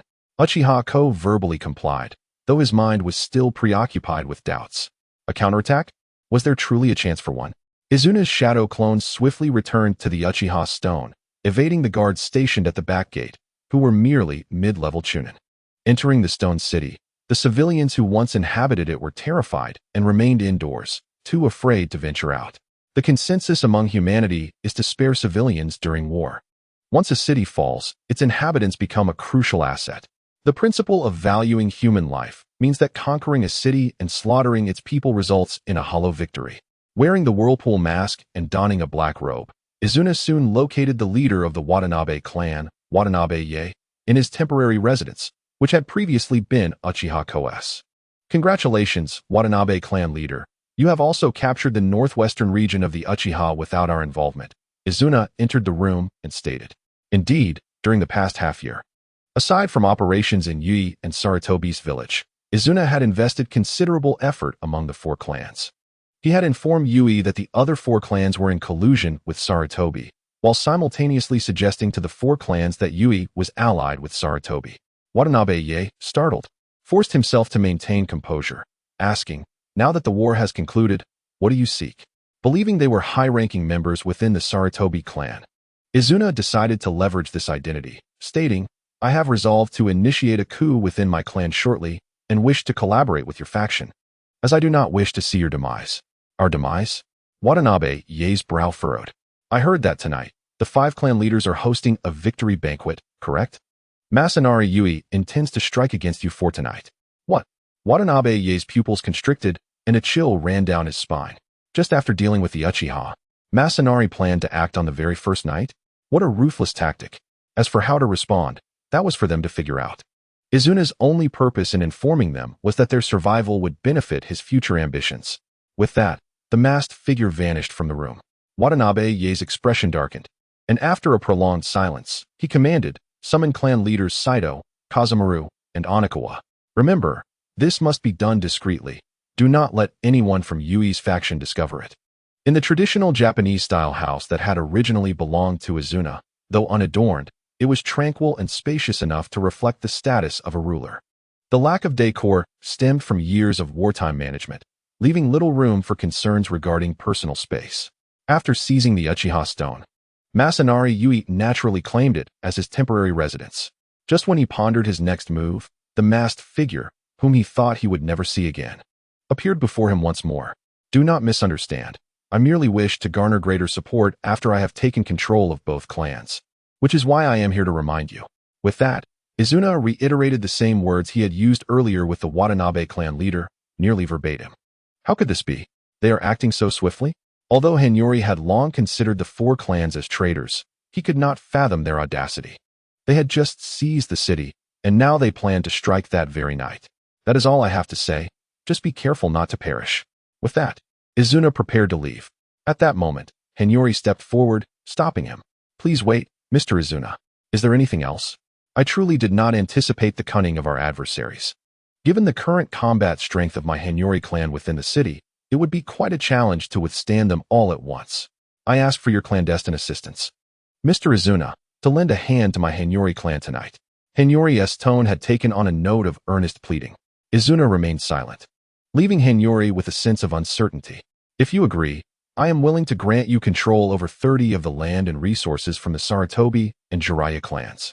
Fearing refusal, Hanyori swiftly offered a substantial incentive. Very well, when you make your move tonight, have your subordinates set off fireworks as a signal. Though my forces are limited, we should be able to assist. Izuna nodded. Hanyori was overjoyed and immensely grateful. Together, our three clans will surely surpass the Hyuga and even outpace the Uchiha. The Senju will not be beyond our reach. Chapter 42. The banquet of betrayal. Hanyori was indeed swift. In just 2 hours, he transformed Izuna's former residence, which contained nothing but a bed and a set of chairs, into an impressive abode. This evening, the five clans planned to hold a celebratory feast for their conquest of Uchiha Stone City. However, this was a banquet fraught with peril. After conferring with Hanyori, Izuna's shadow clone voluntarily dispelled, and at a temporary encampment 50 miles away, the real Izuna swiftly absorbed the memories of the shadow clone. Ku, Captain, Izuna called out. Not far away, Uchiha Ku, leaning against a large tree with his eyes closed, sprang to attention and hurried over. Deputy Clan Leader, what are your orders? Inform all clan members to prepare their weapons and get ready for a counterattack to reclaim the city. Uchiha Ku's heart raced, and he quickly relayed the command. Nearly 12 hours had passed since they arrived at the temporary base. Aside from the severely injured, everyone else had eaten and was ready for battle. Soon, excluding the heavily wounded left behind at the temporary encampment, nearly 300 Uchiha warriors assembled. Listen, we are lying in wait 3 miles from Stone City, waiting for the signal to launch an all-out assault and bring this conflict to a decisive end. A signal? Who will give us the signal? Over 200 Uchiha ninjas exchanged bewildered glances, and one Uchiha Chunin raised his hand to inquire. Deputy Clan Leader, who will signal us? Hanyori, Izuna replied coolly. This response left everyone once again in a state of confusion. Hanyori? Wasn't he their primary enemy? Would he truly signal them to attack himself? It was utterly incomprehensible. Move out. Izuna's eyes had already activated the 3 Tomo, and he leaped onto a tree. Despite their myriad doubts, the other clan members quickly followed. Within the grand hall of Uchiha Stone City, where Izuna once resided, Hanyori had adorned the vast space with great flair. At that moment, Hanyori sat in the central seat, flanked on his left by the clan leaders of the Watanabe and Kaido clans, and on his right by the Fuma and Kishin clan leaders. Tables laden with food and fine wine were set before the 5, each attended by 2 guards. Today, we have successfully claimed a piece of flesh from the Uchiha. Throughout the history of the warring states, aside from the Senju, only our 5 clans have achieved such a feat. Hanyori laughed heartily, raising his cup. To that, I propose a toast to the 4 of you. The clan leaders of Watanabe and Kaido raised their cups in response, acknowledging Hanyori's politeness before downing the contents in one gulp. Hanyori wiped his mouth and suddenly shifted the tone of the conversation, sighing, alas. There is one matter that has soured my mood, much like a rat's droppings spoiling a pot of soup. Oh, the one-armed Fuma clan leader turned, perplexed. What is it that has dampened your spirits, Hanyori? With a sly grin, Hanyori replied, in truth, it should be 4. I, Hanyori, believed I was engaging in a sincere transaction, only to be betrayed. Though a rat's droppings have tainted the pot, if removed quickly, perhaps it could still be salvaged. The clan leaders of Watanabe, Kaido, Fuma, and Kishin exchanged knowing glances, an unspoken understanding passing between them. What do you think, esteemed clan leaders? As Hanyori's words fell, he smashed his cup against the ground. Crash! The ceramic cup shattered into fragments, and in the instant following the sound of shattering, the wall behind Hanyori burst open. At least 20 armored Hanyori ninjas, armed with kunai, glared menacingly at the four clan leaders. Just as Izuna had foretold, the four leaders thought in unison. With a cold smirk, the Watanabe clan leader remarked, "So, Hanyori has long intended to discard us once we are no longer useful. Unfortunately for you, we are not so easily dealt with." With that, the Watanabe clan leader slammed his hands onto the table before him, channeling chakra into his palm, shattering the wooden table and scattering the food across the floor. Outside, the sound of marching footsteps grew louder. A Hanyori Jonin appeared beside Hanyori, using body flicker technique, and whispered, "Clan leader, the four clans have surrounded the estate." Humph, just as Izuna said. Hanyori mused inwardly, a chilling smile creeping across his lips as he commanded his subordinates, "Signal for reinforcements." Understood. The Hanyori Jonin vanished in an instant. Half a year ago, I extended a sincere invitation for cooperation, and now you repay me with this? Hanyori's gaze shifted to the four clan leaders.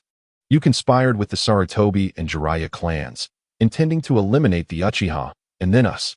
How dare you speak of sincerity? The other clan leaders could not help but scoff. The Fuma clan leader responded directly with a kunai, but Hanyori easily evaded it. "Three of you attack." Kaido clan leader clasped his hands together. Wind release, pressure damage. A rapidly swirling column of wind, resembling an invisible dragon, surged forth. The Watanabe clan leader immediately followed up with fire release, Phoenix fire technique. Wind release and fire release are the two most compatible chakra natures. And after the Uchiha clan had perfected them, many other clans had taken note and attempted to replicate their techniques. These two B-rank techniques, executed by two peak Jonin, converged to unleash a power surpassing A rank. Four of you are hardly a threat. Hanyori's hands blurred as he rapidly formed seals. Hanyori's secret technique, Yang release, 5-point seal. In a flash of golden light, a shield materialized, deflecting the combined assault of wind and fire. However, the residual force redirected toward the main hall, causing an explosion in the residence where Izuna once lived. In an instant, nearly half of the estate was engulfed in flames. "Attack! Kill them!" Hanyori commanded, as his ambushed Hanyori ninjas surged forward. Spare no one from Hanyori. The four clans were equally relentless, their hatred for the traitors far more intense than when facing the Uchiha. The sounds of battle cries echoed throughout Uchiha City. Just then, a colorful light soared into the sky above Stone City, ultimately erupting into a vibrant display of fireworks. Outside the eastern city gate, concealed within the dense forest, Izuna beamed with uncontainable joy upon witnessing the signal. "Act now," he exclaimed, a thrill of excitement coursing through him. The other Uchiha clan members, equally astonished and elated, rushed forward, weapons in hand, following Izuna as he charged toward the city gate of the recently fallen stronghold. Just before the assault commenced, Izuna summoned the clan's renowned ninja Hawk using a summoning technique, dispatching a message back to Uchiha Madara in their homeland. Chapter 43, The Great Counterattack. Days prior, Izuna had laid in wait, disguised as a kite, alongside Yashihira Seiji and others, ambushing the location of Shimizu Osamu and his entourage. How could this be? A leading ninja crouched beside the shattered remnants of the inn, disbelief etched across his face. Alongside him, three other ninjas shared his incredulity as they surveyed the sea of corpses, their attire emblazoned with the crest of the Shimizu clan. Indeed, the ninja crouching on the ground was Shimizu Eigen, a special jonin under Shimizu Keizo, primarily tasked with intelligence gathering. Like other clans, Shimizu Osamu, as a diplomat for the four clans, was expected to communicate daily with his clan via summoning beasts to ensure timely intelligence. However, days had passed without a word from him. Growing increasingly anxious, Shimizu Keizo dispatched an investigative team to trace the transport route. Upon reaching the inn, they discovered the lifeless bodies of Shimizu Osamu and his companions. The second strongest of the Shimizu clan, Shimizu Osamu, had been decapitated, his head severed from his body. The upper echelons of the Sarutobi clan had also met their demise, with 20 elite jonin annihilated. Yet the identity of the assailants remained a mystery. It was evident that the enemy had meticulously cleaned up the scene post-victory, leaving no trace behind. A battalion of 20 elite jonin. In the entire Warring States ninja world, few clans possessed the capability to eliminate them all, did they? "What shall we do, Captain?" inquired another member of the investigative team, addressing Shimizu Eigen. Gritting his teeth, Shimizu Eigen rose, stating, "We must return these bodies to the clan. We cannot manage this with just the four of us. Notify the clan head and summon reinforcements." Before his subordinates could respond, shadows suddenly descended, and a voice echoed, "It's unnecessary." The four turned swiftly to find Crimson Tomo swirling ominously in the eyes of their assailants. Leading the charge was Uchiha Sasuke, who sneered, "You shall join the ranks of these corpses." "The Uchiha clan?" Shimizu Eigen exclaimed in astonishment, forcing himself to maintain composure. "Did you do this?" To be honest, Uchiha Sasuke was equally unaware of the specifics. He only knew that clan leader Uchiha Madara had received a message from Izuna, prompting him to assemble a 12-man team to eliminate any potential Sarutobi or Shimizu ninjas in the vicinity. "Go meet the King of Hell," Uchiha Sasuke quipped, unleashing the fire release, great fire dragon technique. Roaring thunderously, the Susanoo cleaved the eastern city gate in twain. Beside him, Uchiha Sora expressed concern, "Deputy clan head. This technique expends too much chakra. It would be wise to conserve energy for encounters with enemies of the clan leader's caliber." Izuna smiled nonchalantly, retracting Susanoo. "I merely grew excited at the prospect of concluding this war." His eyes ignited with fervor and bloodlust. "Advance. Leave no one behind." Over 200 Uchiha flanked Izuna as they surged toward the city walls. At this moment, the majority of the coalition's ninjas had been summoned within the city by their clan leader to engage in infighting, reducing the defenses at the city gates to a bare minimum. Moreover, the remaining defenders were among the weakest in the 5 clans, hardly a match for the Uchiha. Within a mere 15 minutes, the city gates' defenses crumbled completely, allowing the Uchiha forces to flood into the city. At that instant, the very heart of the city became a battleground, centered around Izuna's estate, where a fierce clash erupted between the Yui clan and the Watanabe, Saido, Kazamaru, and Onikawa clans. Ninjas from both sides, fueled by tales of betrayal from their leaders, fought with unparalleled ferocity, even more viciously than when facing the Uchiha. Boom! Yashihira Seiji blocked a strike from the Watanabe clan leader, stumbling back several paces before colliding with the stone wall behind him. A resounding crash echoed as the wall fractured like spiderwebs, and blood erupted from his mouth. However, the Watanabe clan leader and his comrades were not faring much better. The Saido clan leader bore deep gashes on his left shoulder, abdomen, and right leg, while the others were similarly afflicted. To corner a shadow-level ninja could prove perilous. Yet, despite the odds, the Yui clan found themselves at a disadvantage, both in leadership and overall strength. Gritting his teeth, Yashihira Seiji recognized the significant risks his clan faced against the 4 clans. Yet, having learned of their impending assault that night, he had no other choice. Coughing violently, blood trickling from his lips, Yashihira Seiji turned to a subordinate behind him and murmured, "Has the reinforcement from Izuna not yet arrived?" Fire release, great fire extinguishing technique. Wind release, spiraling sphere. Suddenly, a spiral of wind and flames coalesced above, forming a colossal firewind wheel that plummeted from the sky. Below, dozens sensed the impending doom and retreated hastily. The estate was reduced to ashes, with some caught unawares, consumed in the inferno. Dozens descended from the sky, all bearing the 3 Tomo Sharingan. "Excellent," Izuna mused, surveying the surroundings. "They're all significantly injured." "The Uchiha?"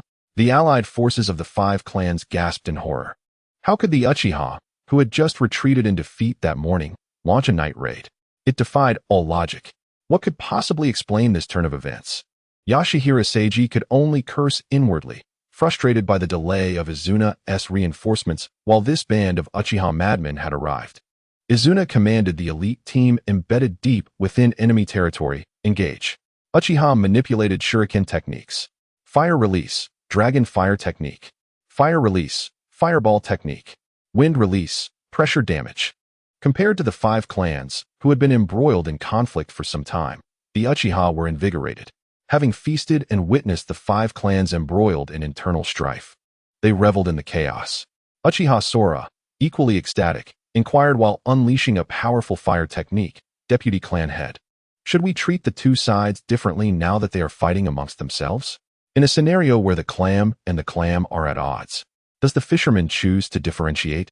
Izuna replied coolly. Uchiha Sora, realizing the folly of his question, chuckled sheepishly, gathering his chakra, disregarding his own injuries, and charged into battle. Izuna, meanwhile, leapt before Yashihira Seiji, a peculiar smile gracing his face. What a swift reunion, Yashihira clan leader. Chapter 44. As you wish. Why are you attacking us at this moment? Even as a shadow-level powerhouse, Yashihira Seiji found it difficult to maintain his composure. It was utterly illogical. How could the Uchiha, having faced a significant defeat that morning, possibly launch a counterattack that very night? There had to be an underlying reason he was unaware of. If he did not uncover the truth behind this, he would never find peace in death. Why, you ask why? Izuna shrugged, a malicious glint in his eye as he retorted, what do you think our reason for appearing at this moment is? Yu Izhengcheng found himself in a state of confusion, possibly due to the pressure he felt. His expression shifted dramatically as he shouted, it was Yuan. Was it Yuan who informed you? That scoundrel pretended to seek an alliance with me, yet secretly conspired with the Uchiha. How despicable! As he spoke, his fury intensified, and with a forceful stomp, he shattered the courtyard's bluestone tiles with a surge of chakra. Izuna blinked in surprise, not anticipating that Yu Izhengcheng would entertain such thoughts.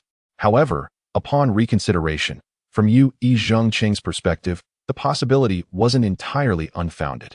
Whatever you think. Izuna mused internally, his Sharingan slowly rotating as he readied his kunai to engage. Wait, Uchiha Izuna! Yu Izhengcheng exclaimed, noticing Izuna's intent to strike. Don't you find it suspicious that Yuan, who initially claimed to ally with us, is now secretly colluding with your clan? Why not join forces? We can first conquer the 4 clans of the Northwest, and then settle scores with that rogue Yuan. Izuna nearly laughed at that suggestion, choosing to remain silent as he hurled a kunai at Yu Izhengcheng. Realizing that negotiation had failed, Yu Izhengcheng prepared for battle. After dodging 2 kunai, he noticed the faint glimmer of threads behind the kunai. Threads? Uchiha's manipulation technique. He quickly formed a single hand seal, invoking his secret technique, Yang Release, Golden Crow. The radiant light spread, corroding the threads attached to the kunai. Fire Release, Great Fireball Technique. Izuna responded with a single-handed seal, unleashing the Uchiha clan's most fundamental yet practical technique towards Yu Izhengcheng. Water Release, Water Barrier. A wall of water rose around Yu Izhengcheng, enveloping him and generating a swirling mist of scalding vapor between them. Izuna chuckled lightly as he formed seals, creating 2 shadow clones that charged from either side. Solid forms. A new clone technique? Yu Izhengcheng gasped, quickly employing his clan's unique sensory technique to locate the real one. But it was futile. He couldn't detect anything, akin to how Naruto would later use this tactic against Niji's Byakugan, unless chakra was evenly distributed among the clones. Only those with advanced dojutsu or exceptional sensory abilities could discern the true body. Bam! One of the Izuna clones drew a kunai, clashing it against Yu Izhengcheng's katana. In less than a second, the other 2 leaped from behind, kunai poised to strike from above.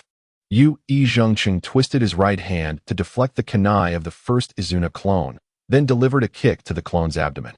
With a sound reminiscent of a balloon bursting, the clone dissipated into white smoke. Yu Izhengcheng swiftly parried the incoming kunai from above, and in a last-ditch effort, he retaliated by throwing the kunai he had just deflected, hitting another Izuna clone midair. Once again, it turned into smoke. The real one must be you. Yu Izhengcheng roared, gathering his remaining chakra. Yu Flow, feather pierces the void. A shimmering silver chakra enveloped his body, and his katana gleamed with this unique yang chakra.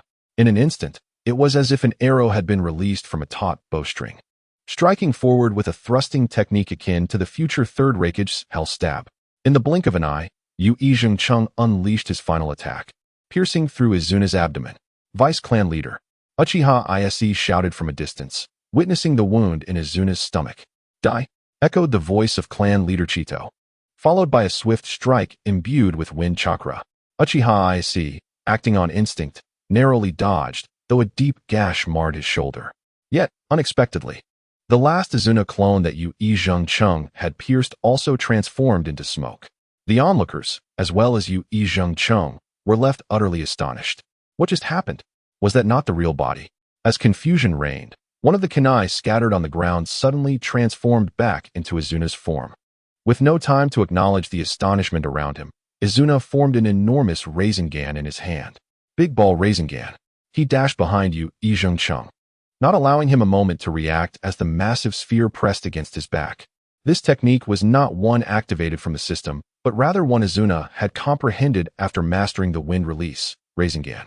Feeling the searing pain in his back, Cheng's eyes widened as agony surged through him, leaving him speechless. Moments later, a massive circular wound appeared on his back, sending him crashing down. Still alive, Izuna withdrew a kunai and nonchalantly tossed it downward, piercing Cheng's throat. Wounded, Uchiha Izuna, after barely fending off clan leader Chido, stared in disbelief. Did he use transformation to become a kunai? Chapter 45. Total submission. Understanding the principle behind the technique, Uchiha Izuna realized that others soon followed suit. The maneuver was not overly complex, yet devising and executing such a strategy in the heat of battle was no simple feat, of course. Izuna's rapid execution of the attack was predicated on the fact that he had already exhausted a significant amount of chakra battling the four clan leaders before the Uchiha arrived. Rather than a decisive confrontation, Izuna was more akin to a scavenger, seizing the opportunity. His crimson three-tomo Sharingan cast a chilling aura upon the members of the four clans engaged in battle with the Uchiha, as the sun set the following day, illuminating the now crimson-hued stronghold of the Uchiha in the northwest. More and more ninjas from the five clans raised their hands in surrender, signaling the conclusion of the protracted Northwest War.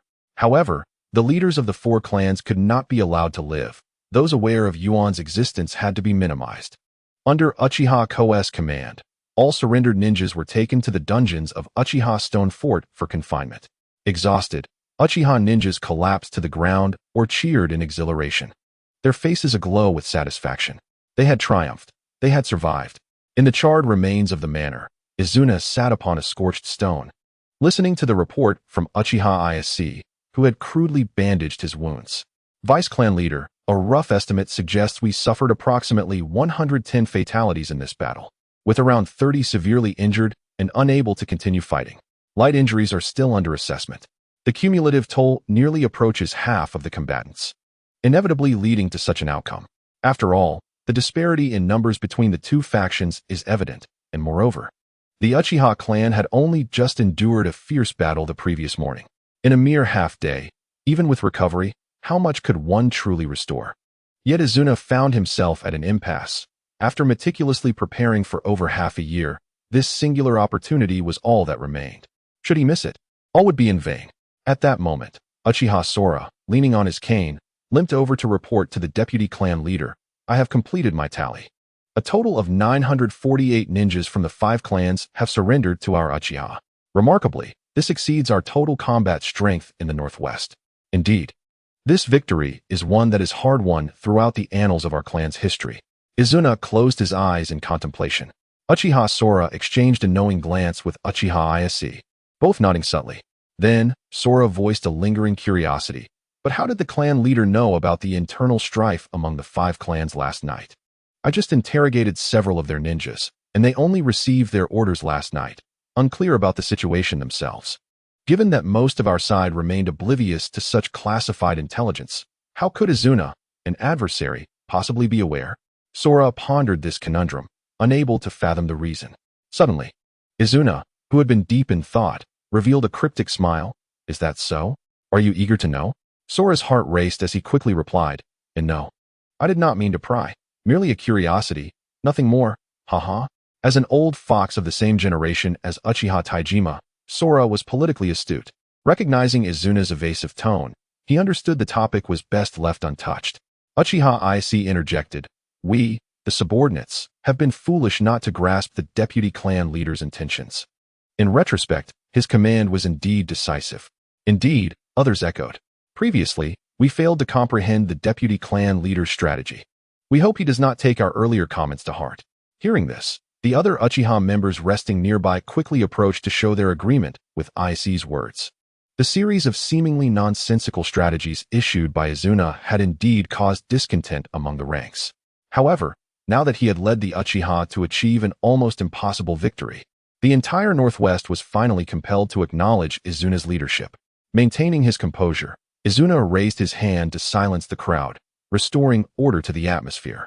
After a half-day's rest, at noon, all but the guards of the captives gathered at the western city gate.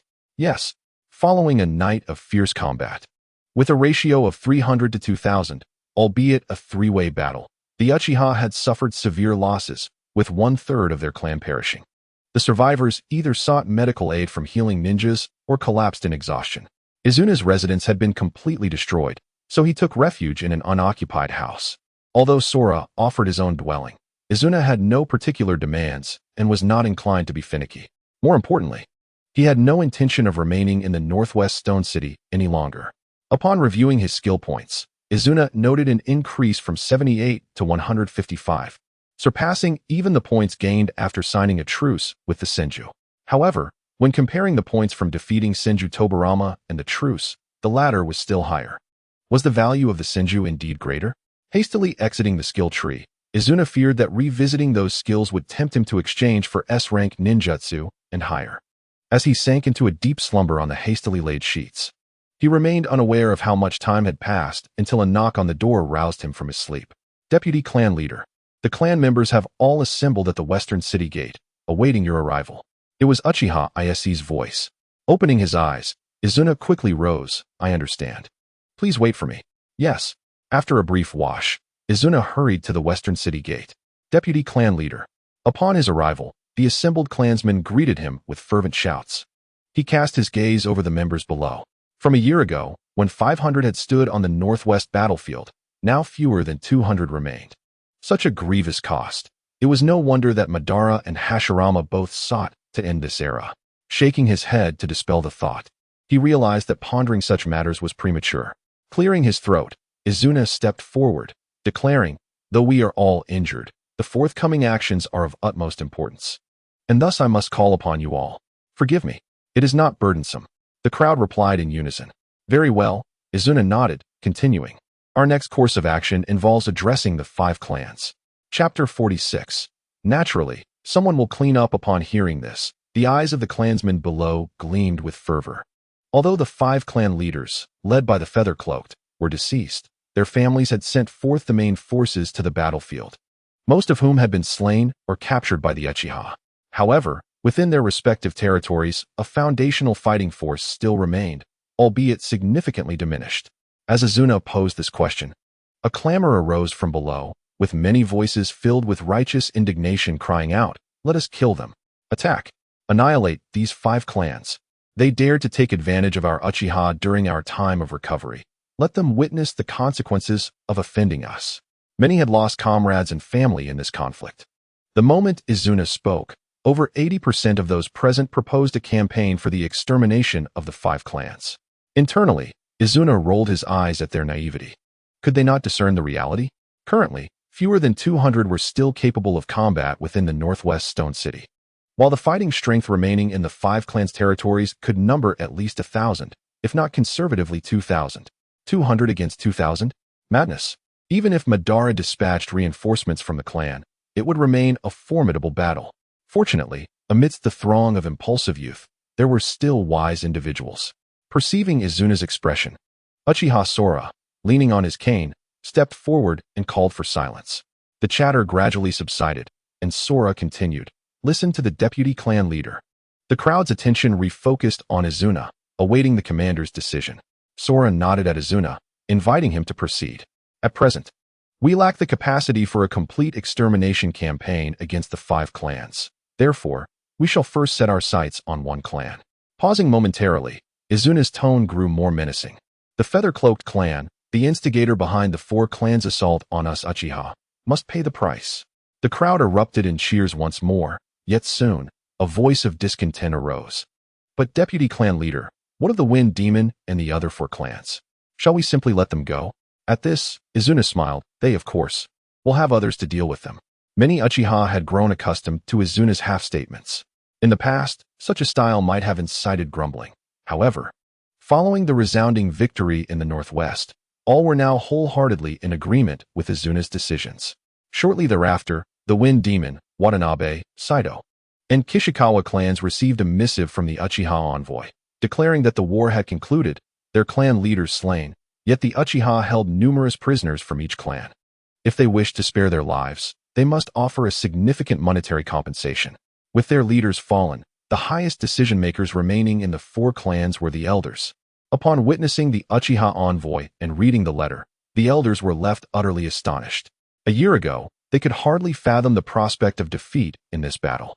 Although the Senju had remained inactive for nearly a year, much to their astonishment, the combined might of the five clans still far surpassed that of the Uchiha. How could they possibly lose? Moreover, five clan leaders had already invested heavily. As the envoy, Uchiha Izuna faced the elder Watanabe, who was more than twice his age. With an unyielding tone, "Elder Watanabe, please make your decision swiftly. Will it be gold or the lives of your clansmen?" Elder Watanabe trembled with fury, realizing there was little choice. Money could be recouped, but lives lost would take years, even decades, to replace with new heirs. Yet, could the amount be negotiated down a bit? Before Elder Watanabe could finish his plea, Uchiha Izuna coldly interrupted. "Did your noble clan consider mercy when responding to the summons of Yuhi Saisei to attack us?" This assertion left Elder Watanabe speechless, and the stark disparity in clan strength rendered any rebuttal futile. Ultimately, he was compelled to sign the compensation agreement. In the following month, one cart after another filled with goods arrived at the Uchiha stronghold in the northwest Stone City. Upon inspection, the carts were laden with various copper and silver coins, all signed off by the four clans as compensation for the captives. During the Warring States period, paper currency had yet to be invented, and the prevailing currency was copper or silver coins. Gold coins existed, but they were exceedingly rare and precious, thus impractical for common transactions. As each crate of compensation was delivered to the Uchiha Stone City, Uchiha Ko would sequentially release the four clans' ninjas confined in the dungeons, in accordance with the order of the payments received. As they departed, the ninjas from the four clans could not help but glance back at the city, knowing it would likely haunt them for the rest of their lives. After the compensation from Watanabe, Kishikawa, and Saito was settled, the final payment from the Kazumara clan arrived, leading to their release as well. Meanwhile, the last remaining captives, the Yuhi ninjas, grew anxious. Were the elders of their clan unwilling to pay for their rescue? Were they to languish in Uchiha captivity? One Yuhi Chunin grasped the iron bars of his cell and called out to Uchiha Ko, "Hey, has our clan's payment not arrived yet? That cannot be possible." Injured from the earlier battle, Uchiha Ko leaned on a cane, bandaged yet resolute. A chilling smile crossed his face as he responded, "No, we never sent an envoy to your clan's territory." The 100 or so Yuhi ninjas within the cell gasped collectively. What did that mean? "You need not concern yourselves with that," Ko stated, raising his unencumbered left hand with a flourish. The dozen or so Uchiha ninjas stationed as guards promptly turned away, hand seals swiftly completed. What do you intend to do?" The ninjas of the Warring States had long been desensitized to death.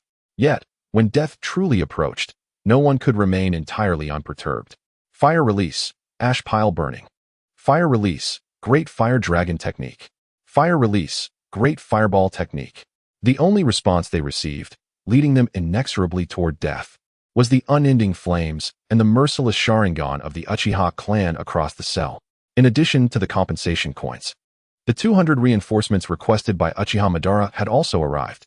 Nearly a year had passed, yet the Senju clan remained inactive, offering some reassurance to Madara and others within their ranks.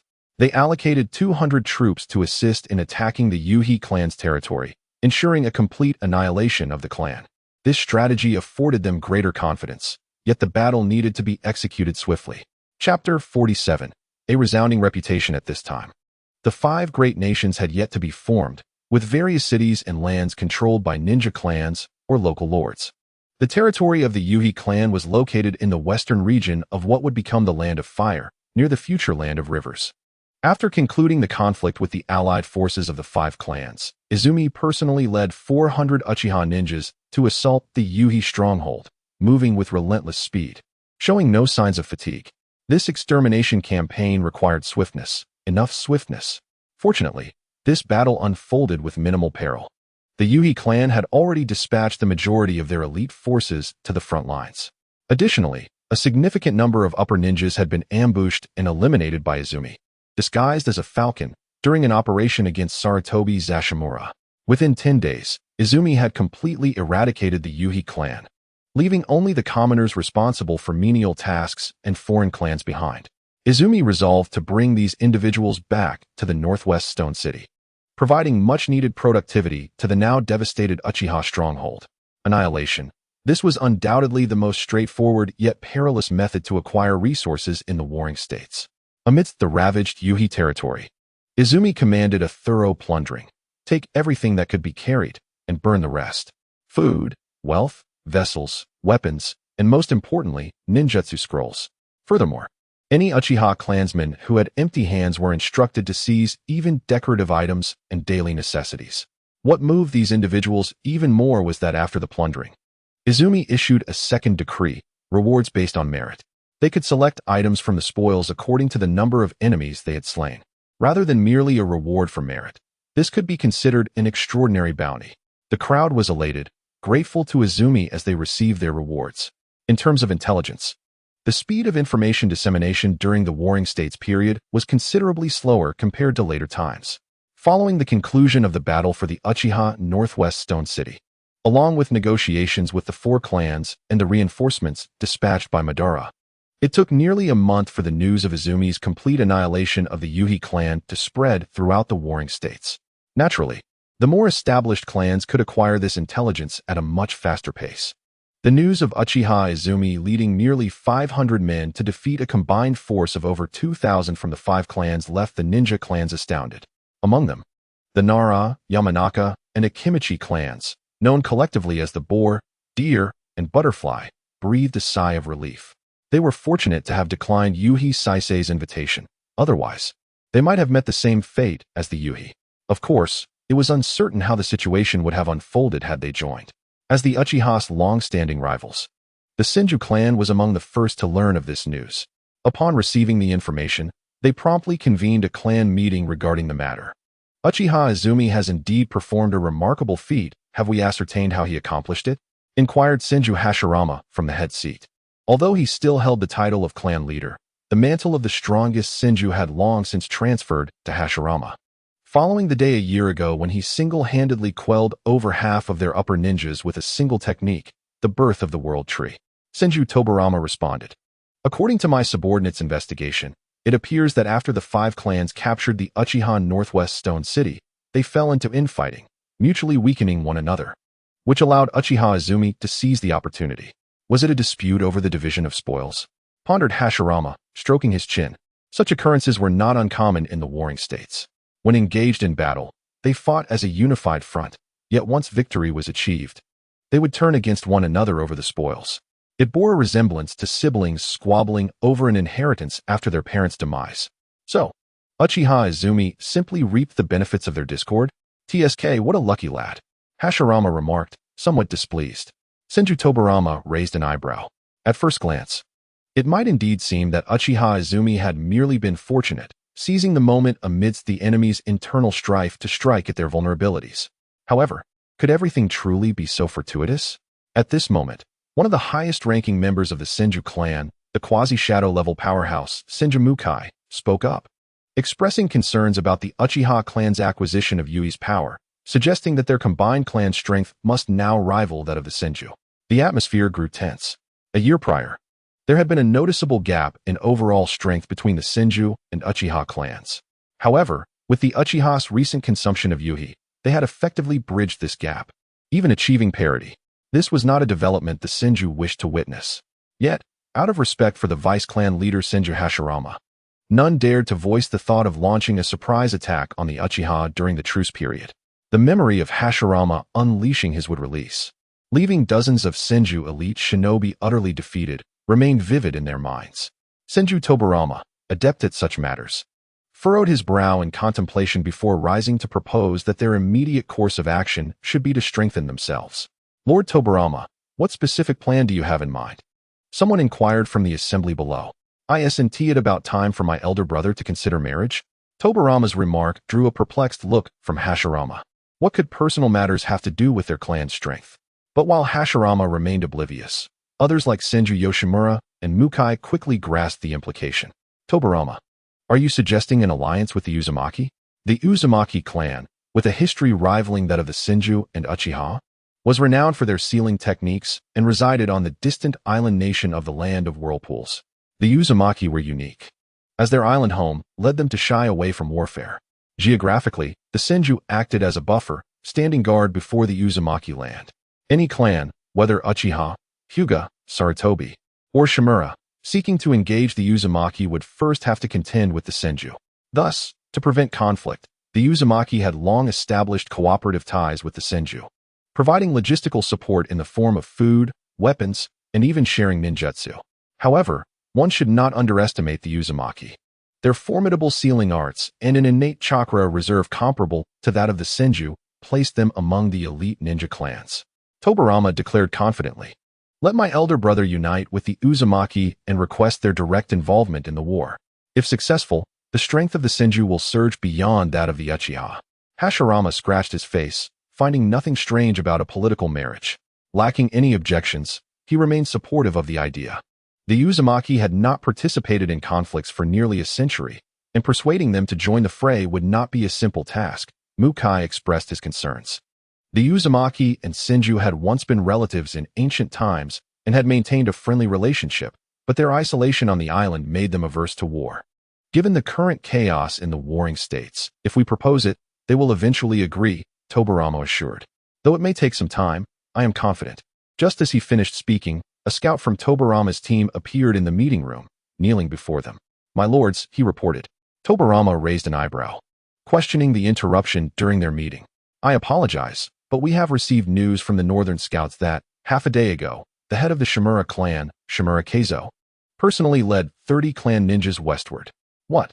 The room erupted in shock. The Sarutobi Shimura alliance was recognized as the fourth greatest power in the warring states, following the Senju, Uchiha, and Hyuga clans. Generally, clan leaders rarely left their territories, except for matters of war. For Shimura Keizo, the clan leader, to venture west with a contingent was unexpected. The Sarutobi clan was also closely positioned to the Senju, and their every move was of great interest to the Senju. Meanwhile, within the Uchiha stronghold in the northwest, Izuna and his companions, who had eradicated the Yuhi clan, had returned to the city. After the restoration efforts were underway, Izuna resolved to lead a small group back to their clan's territory. The 200 reinforcements dispatched by Madara not only assisted in the complete annihilation of the Yuhi, but also replenished the depleted strength of the Stone City, establishing a garrison in the northwest.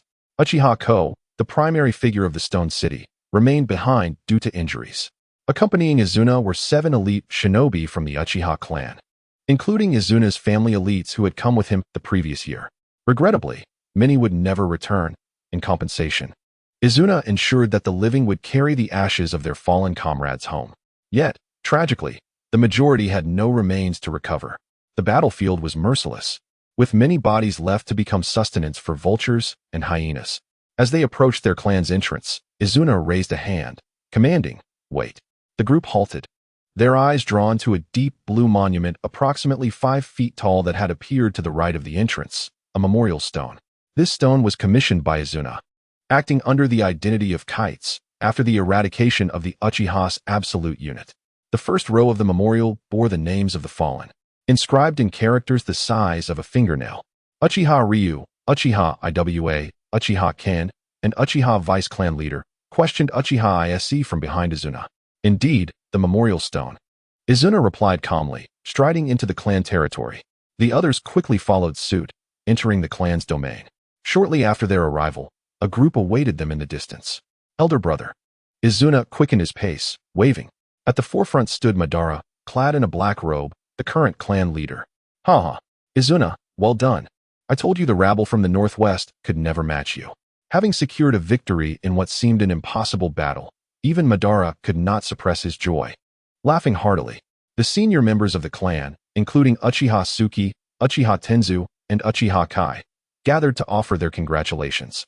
"Tonight, we shall host a feast to honor the vice clan leader. Those who do not attend will face clan regulations," Madara jested, the atmosphere light and celebratory. After a round of laughter and pleasantries, everyone returned to their respective duties. Upon returning to his quarters after nearly a year's absence, Izuna found the floors spotless, indicating that servants had been diligently maintaining the home. seated in the corridor beside the courtyard. Enjoying a rare moment of leisure after a servant brought him a cup of tea, Izuna surveyed the scene before him. In the upper right corner of the courtyard stood an artificial hill, beside which lay a fish pond, where the heads of large koi occasionally broke the surface. It was now fully winter, and the cherry blossom trees on the left side of the courtyard had long ceased to display their blossoms. "Zashu," Izuna remarked, taking a sip of green tea. "You found me out, as always with your keen perceptiveness, deputy clan leader." A shadow flickered before him, revealing Uchiha Zashu, the foremost reconnaissance ninja of the Uchiha clan and Izuna's contemporary. "How goes it?" Izuna inquired with a gentle smile. Zashu, brimming with admiration, replied, "The deputy clan leader truly possesses foresight. Everything is precisely as you predicted. Please join us for tonight's banquet and convey this matter to the higher-ups." "Understood." Zashu vanished in an instant. Izuna took another sip of green tea, his mind wandering to another matter, the enhancement of his own abilities. Following the recent extermination campaign against the Yuhi clan, his skill points had risen from 155 to 180. He was now halfway to acquiring the Eternal Mangekyo Sharingan, which required 300 skill points. Izuna could distinctly feel his vision diminishing, now likely exceeding 300 degrees by the standards of his previous life. Thus, he resolved not to expend his skill points on other jutsu until he obtained the Eternal Mangekyo Sharingan. He must find ways to strengthen himself without utilizing skill points. Chapter 49. Paths to Strength. Feeling the fuzziness in his eyes, Izuna grew weary of the drawbacks of the Mangekyo. At that moment, he couldn't help but think of one individual, Uchiha Obito. This future figure, who would later adopt the name of Uchiha Madara and flaunt his prowess, was particularly thought-provoking due to his almost unlimited use of Kamui, enabled by just one Mangekyo Sharingan. Even though Obito could not manifest Susanoo due to possessing only a single Mangekyo, his frequent utilization of Kamui was remarkable. He had deceived many powerful shinobi into believing he was Uchiha Madara, relying on his masterful use of Kamui. Each time the masked figure appeared, he invoked Kamui. In comparison, others like Izuna, Uchiha Itachi, and Uchiha Sasuke, who also possessed Mangekyo Sharingan, could not use their techniques without risking blindness. Kakashi, possessing the same eye, would be utterly fatigued after each use of Kamui, while Obito appeared unfazed. Why was it that Obito could wield Kamui so freely, to the extent of rivaling the frequency of a Prince's Rasengan? After much contemplation, Izuna concluded that the answer lay in the cells of Senju Hashirama. Obito had been implanted with Hashirama's cells at the brink of death, granting him access to basic would-release techniques. In later times, many, including Danzo and Orochimaru, sought to awaken would-release through Hashirama's cells. Even the one-armed Naruto had reconstructed his limb through these cells. Thus, Obito's seemingly limitless use of Kamui likely stemmed from this implantation, which mitigated the adverse effects. However, Izuna was reluctant to pursue this avenue.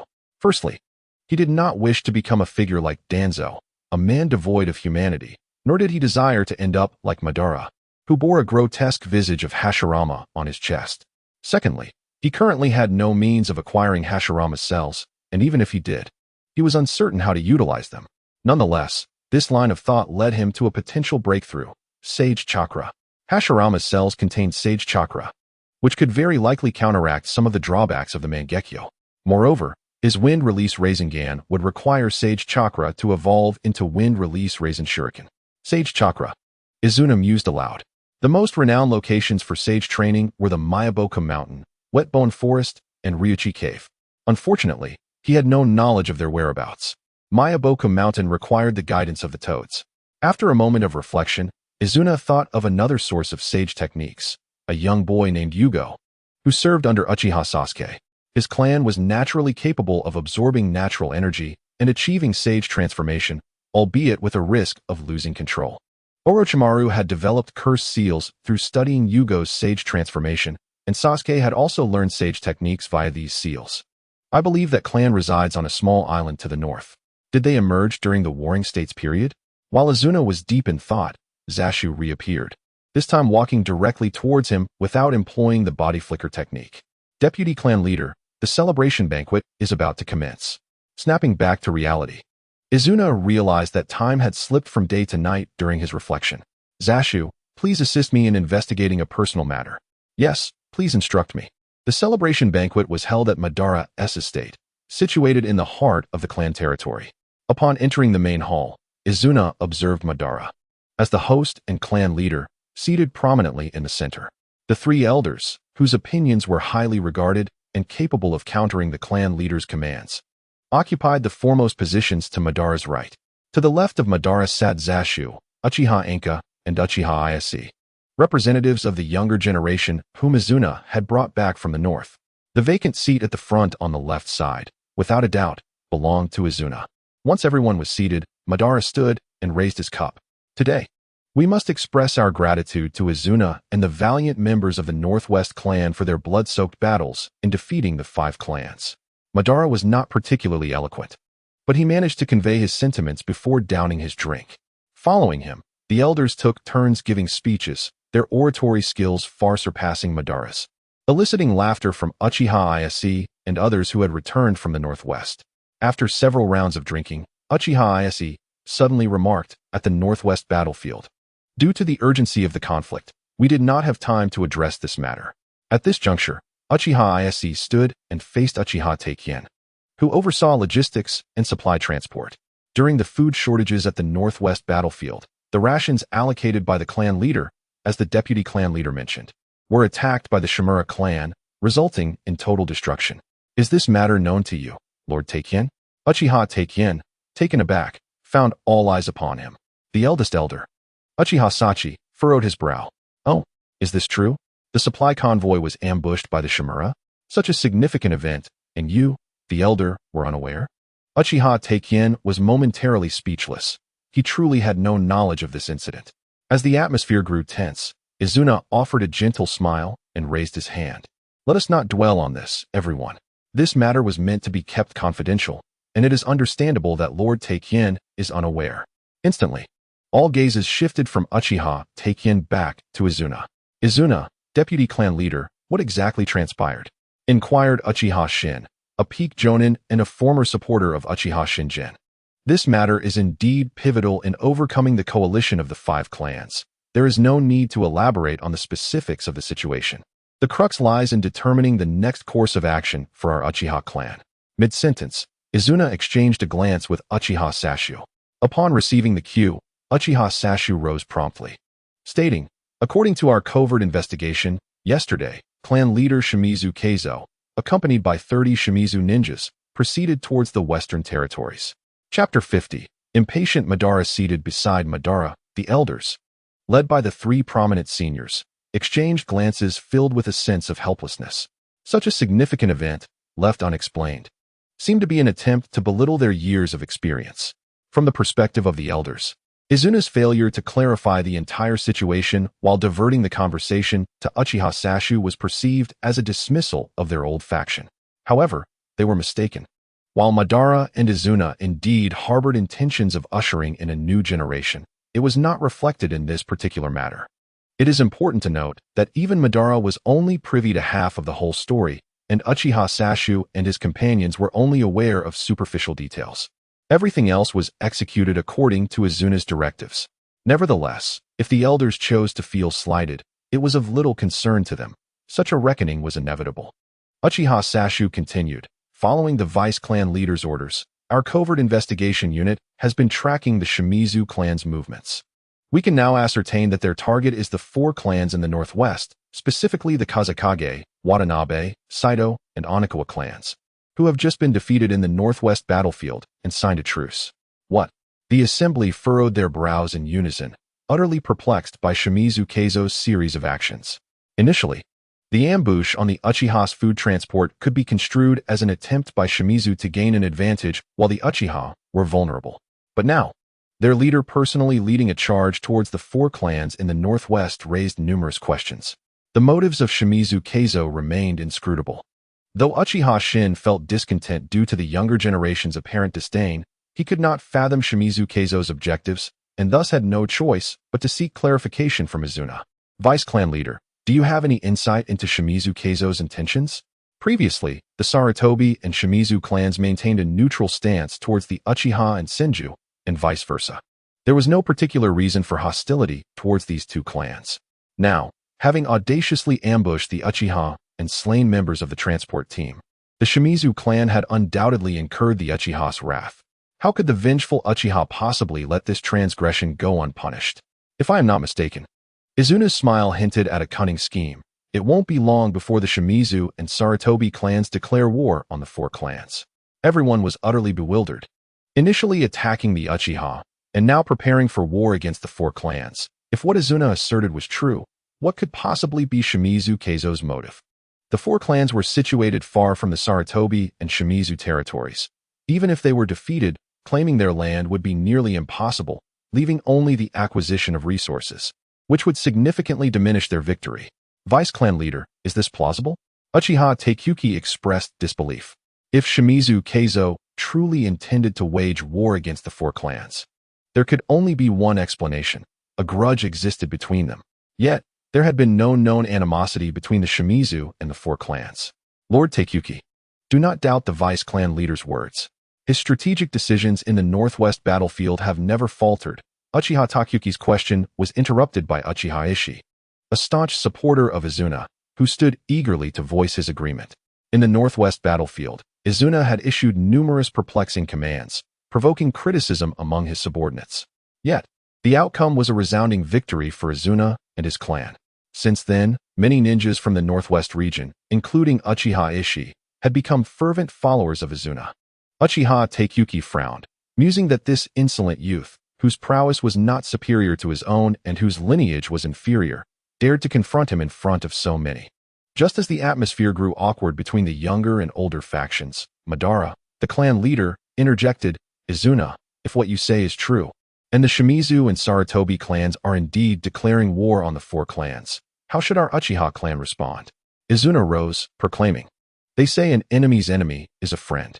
Since the Shimizu have become our adversary, I believe we should extend our assistance to the four clans, who, having recently suffered defeat, will undoubtedly struggle against the Shimizu and Sarutobi clans.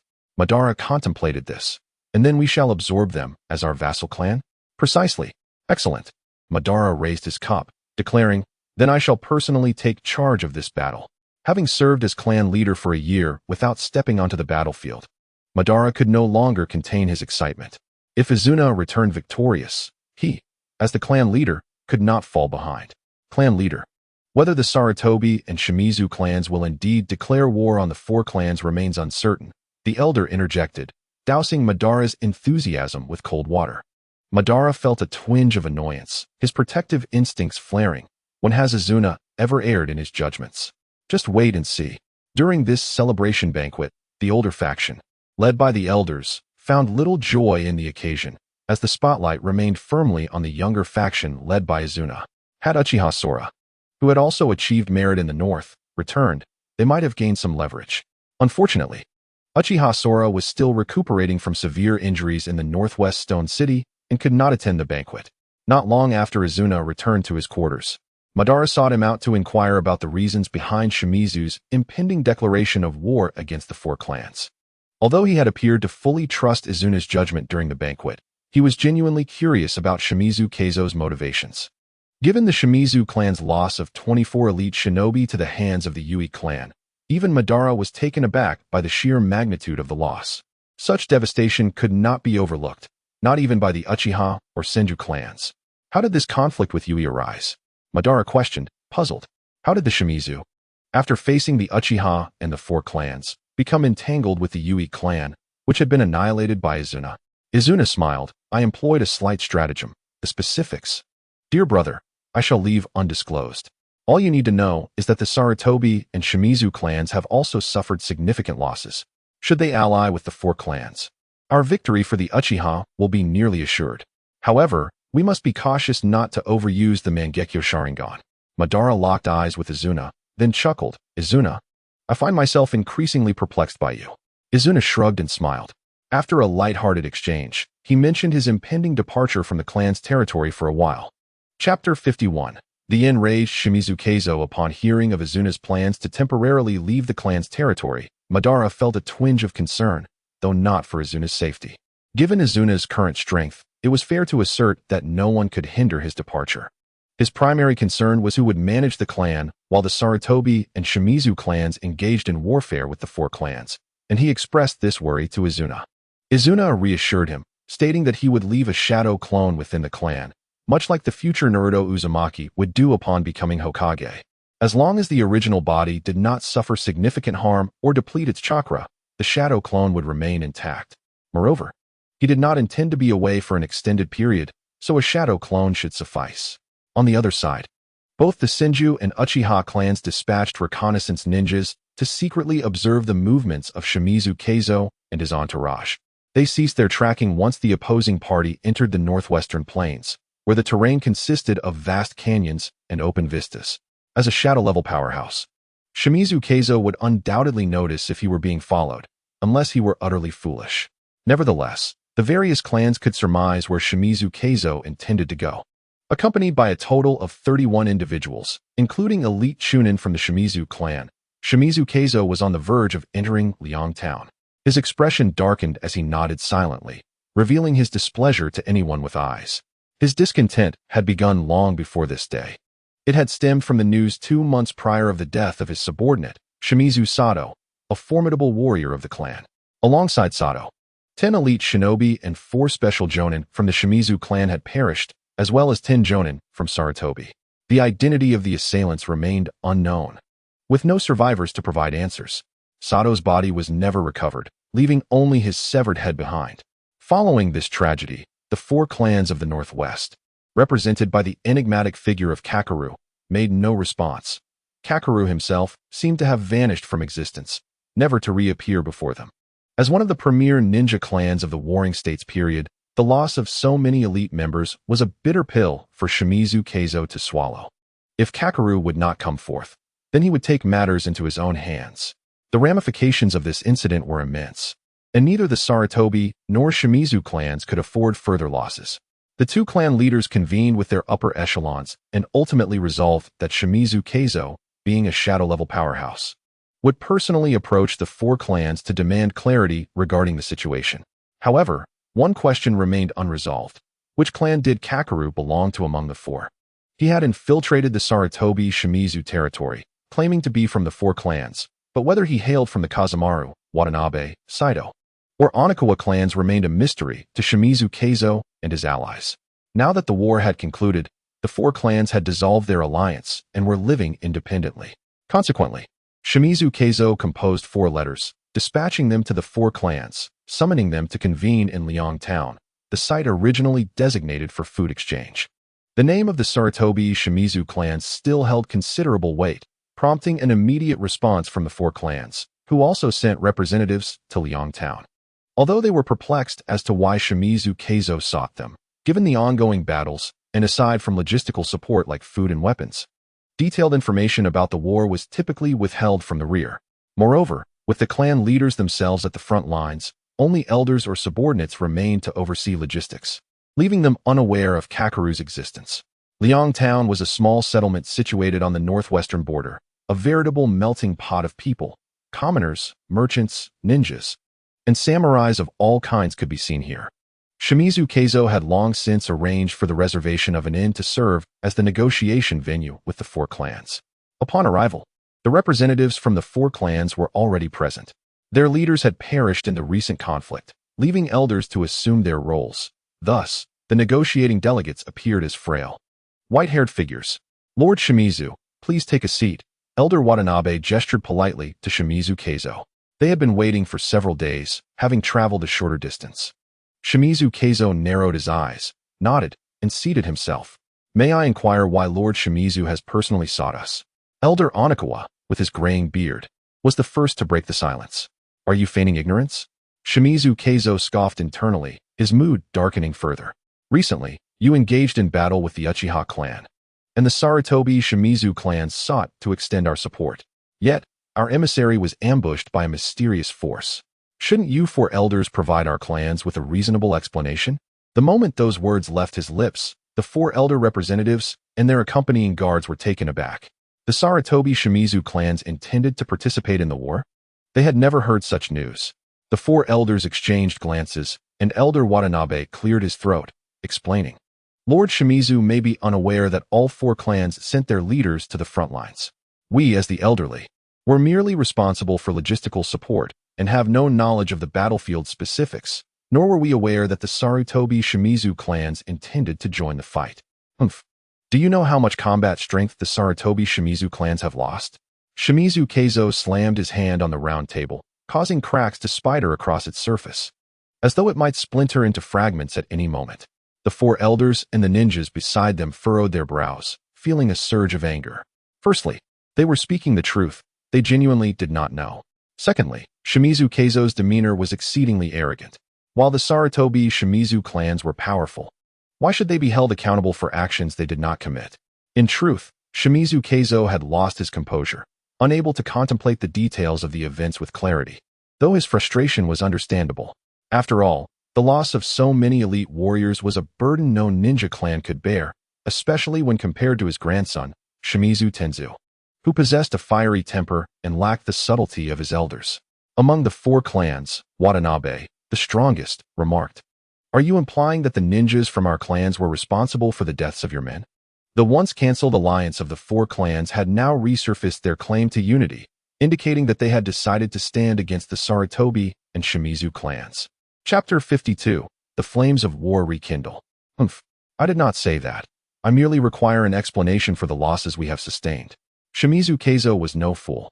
With a modicum of thought, he could deduce that the four clans had no incentive to kill Shimizu Sato, even if it were for food.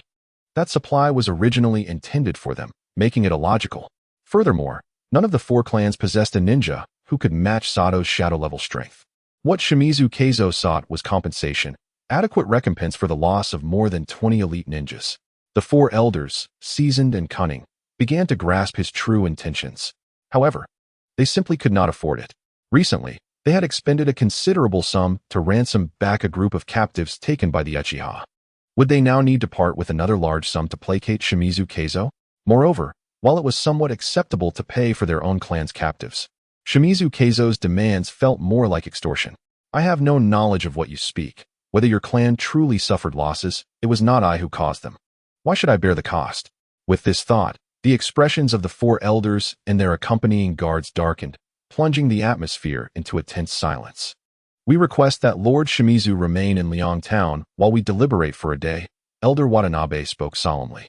Shimizu Keizo pondered for a moment before responding, "Very well. I shall await your answer at this time tomorrow." With that, Shimizu Keizo rose and led his entourage from the room. This is outrageous. Elder Saito slammed his fist onto the wooden table, which, already battered, shattered into splinters. Indeed, it is utterly excessive. Elder Watanabe strives to maintain his composure, yet his eyes brim with fury. Do you believe that our people were responsible for their deaths? How is that conceivable? The other three elders respond in unison. Although we oversee logistics, would the clan leader not inform us beforehand about a significant matter like attacking the ninjas of the Sarutobi and Shimura clans? Elder Kazuma retorts. The others nod in agreement. Elder Kishikawa scoffs, remarking that Shimura Keizo merely seeks to exploit us. Elder Watanabe furrows his brow, clenching his teeth. After our four clans have just endured defeat, and with a new clan leader yet to be chosen, the consequences of engaging in war with the Sarutobi and Shimura clans at this juncture would be dire.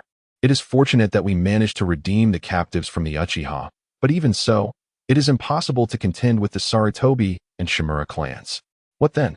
Surely, we cannot truly compensate them with money. How much would that cost? The wrinkles on Elder Kishikawa's face contoured in distress. Judging by Shimura Keizo's earlier demeanor, he likely will not cease his demands until he has emptied our clans of their scant savings. We certainly cannot concede to that.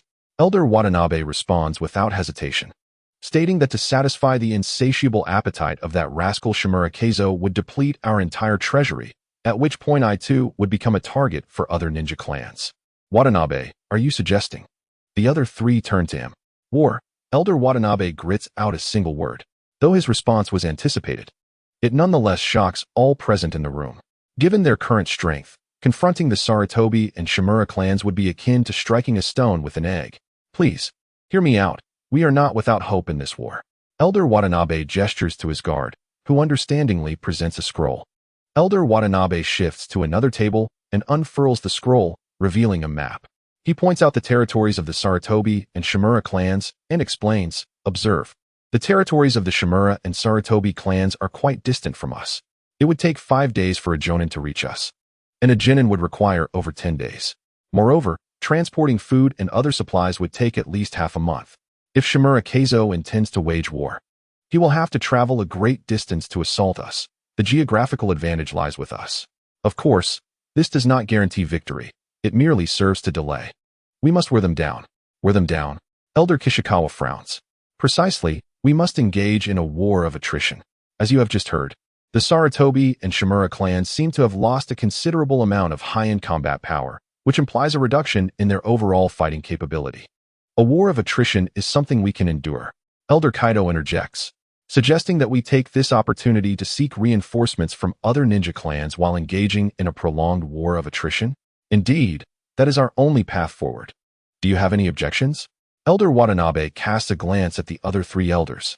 The trio shakes their heads without hesitation. Regardless, compensating Shimura Keizo with such a significant sum would ultimately lead to our demise. It is far better to confront them. If victorious, we could acquire substantial resources, potentially even strengthening our clan. The following day, at the same time, Shimura Keizo leads his ninjas once more to the negotiation room from the previous day. However, what awaits him is not the fawning of the 4 elders or a substantial sum of compensation, but rather their cold indifference and a declaration of war. Shimura Keizo and his companions, taken aback, are filled with rage, nearly tearing the declaration to shreds. You dare? A small clan from the northwest boldly declares war on us, the Sarutobi and Shimura clans. Shimura Keizo had anticipated that they would merely haggle over compensation. He never imagined they would resort to such drastic measures, tossing a declaration of war directly at him. Hearing themselves referred to as a small clan ignites the ire of the ninjas from the 4 clans, who nearly engage in a brawl. Elder Watanabe raises his hand to restrain his agitated guards, yet he does not spare Shimura Keizo any courtesy, responding coldly. Since the clan leader of the Shimura clan deems us a small clan, why not come and witness for yourself the strength of a small clan? Since we have already decided to sever ties, there is no need for pleasantries. Shimura Keizo's fury boils over, veins bulging. Yet aware of the precarious nature of their situation within their adversary's territory, he ultimately suppresses his rage and, trembling, coldly remarks, Watanabe, Kaido, Kazuma, Kishikawa. Ha ha ha. Very well. Let us change the terms of compensation.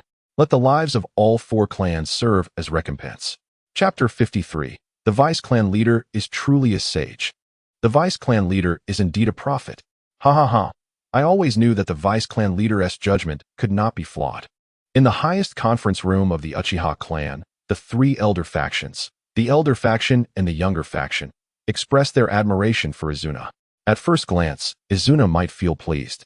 Yet as the praise continues, it becomes somewhat nauseating. Izuna has truly broadened our horizons. However, I did not expect the 4 clans to possess the audacity to engage in war with the Sarutobi and Shimura clans. After the second elder Uchiha Tanzo praises Izuna, he strokes his beard pensively. Just recently, intelligence from Uchiha Sasuke's covert investigation revealed that the Sarutobi and Shimura clans have formally declared war on the 4 clans of Watanabe, Kazuma, Kaido, and Kishikawa. Consequently, the 4 clans have re-established their alliance to resist the Sarutobi and Shimura clans. This matter has yet to spread throughout the warring states, but it is believed that within about a week, everyone will be aware. The improbable has occurred, entirely within Izuna's foresight, leading everyone to equate him with the term prophet. Ha ha ha. Should we emerge victorious in this battle, even if Izuna does not participate, he will undoubtedly earn a 3rd-class merit. Madara cannot help but laugh heartily, while the battle-hungry blood within him begins to boil. Vice Clan Leader, what should our next step be? Uchiha Enjo excitedly inquires, and the others gaze at Izuna with hopeful eyes. Why are you asking me when I have no intention of participating in this battle? Do you all take me for Zhuge Liang? Under such scrutiny, Izuna is left with no choice but to speak, stating that in a direct confrontation, even if their strength were to double, the 4 clans would still not be a match for the Sarutobi and Shimura clans. Their only option is to engage in a war of attrition. The Vice Clan Leader means, we should wait until the 4 clans are on the brink of collapse before declaring war on the Sarutobi and Shimura clans. At which point, regardless of our involvement, the 4 clans will shamelessly come to us for assistance. Everyone suddenly comprehends, wholeheartedly agreeing with Izuna's strategy. The Uchiha clan has an instinctual pride when facing other clans, and the thought of the four clans humbly seeking to become Uchiha's vassals is indeed exhilarating. Vice Clan Leader, what actions do you anticipate from the Senju clan? Third Elder Uchiha Heya inquires. As a longtime rival, the Uchiha clan is always mindful of the Senju clan. The four clans and the Sarutobi and Shimura clans hold a neutral stance towards the Senju. They will likely choose to observe for the time being. After further discussion, while the Uchiha clan appears outwardly calm, they have already begun to secretly assemble their forces in preparation for war against the Shimura and Sarutobi clans. Meanwhile, the Sarutobi and Shimura clans have finished gathering their troops and are preparing to advance westward. Naturally, the overall commander is Shimura Keizo, while Sarutobi Kagawa remains stationed at the rear to prevent any surprise attacks from other ninja clans. In Shimura Keizo's eyes, there is no need for the two clan leaders to intervene against those four small clans. Kagawa, those four minor clans undoubtedly intend to engage us in a war of attrition, seeking to exploit the time to request aid from other clans. Be vigilant regarding their movements. Shimura Keizo cautioned Sarutobi Kagawa. The thoughts of Elder Watanabe and his entourage were not difficult to decipher. Sarutobi Kagawa furrowed his brow in agreement. Yet even until the moment Shimura Keizo returned with the declaration of war from the four clans, filled with fury and resolute in his decision to mobilize, he remained reluctant to initiate this conflict. His hesitation was not born of fear of the four clans. Given the strength of the Sarutobi and Shimura clans, they would not be daunted even by the loss of over 20 elite shinobi, let alone double that number. The crux of his reluctance lay in the ambiguity of their strategic objectives. On the surface, Shimura Keizo's rationale for this war appeared to be the death of over 20 elite shinobi led by Shimura Ryu. However, a moment's reflection reveals that the four clans from the northwest could not possibly be responsible for their demise. They lacked both the motive and the capability. It felt as though an unseen hand was orchestrating these events from the shadows. Yet, the losses sustained by their own clans were undeniably real. Engaging in warfare with the four clans to acquire resources and wealth could serve as a potential solution. Nevertheless, for reasons unknown, an ominous premonition lingered in Sarutobi Kagawa's heart. Ultimately, Shimura Keizo led a formidable joint army of 1,000 ninjas from the Shimura and Sarutobi clans, embarking on their campaign with great fanfare. Given the strength of the four clans from the northwest, such a sizable force seemed a bit excessive. Yet, Shimura Keizo was precisely intent on making a statement to the entire warring states, showcasing the prowess of the Shimura and Sarutobi clans. The losses of over 20 elite shinobi had been a closely guarded secret. During earlier discussions with the elders of the four northwest clans, Shimura Keizo refrained from disclosing specific figures, aiming to prevent any potential intelligence leaks that might provoke ill intentions from other ninja clans harboring grudges against the Sarutobi and Shimura clans. Deputy Clan Leader, as per your instructions, my people have investigated and confirmed the existence of this group of unusually gifted ninjas on an island to the northeast, Uchiha Zashu explained. Gesturing to a map before Izuna, his finger pointed to a small island located to the northeast of the Senju territory. This island, devoid of a name due to its excessively humid climate that rendered agriculture nearly impossible, had been overlooked by major ninja clans. The inhabitants of this island possessed the peculiar abilities described by the deputy clan leader. Izuna scrutinized the island's location. Though he did not recall it with absolute clarity, he surmised it lay to the north of the Land of Waves. Is this the island where our ancestors, the Tenketsu Chogo, resided? Have your men engaged them? Izuna inquired. Not yet. Following your orders, our undercover operatives merely conducted surveillance. However, we nearly attracted their attention. Their sensory abilities are formidable, comparable to those of the Senju ninjas. We dare not provoke them, Uchiha Zashu admitted, a hint of trepidation in his voice. Izuna smiled calmly. Practitioners of sage arts were invariably adept at perception, confirming their location without a doubt. At that moment, a special elite ninja from Uchiha Zashu's covert investigation unit appeared, kneeling. Deputy Clan Leader, Lord Zashu.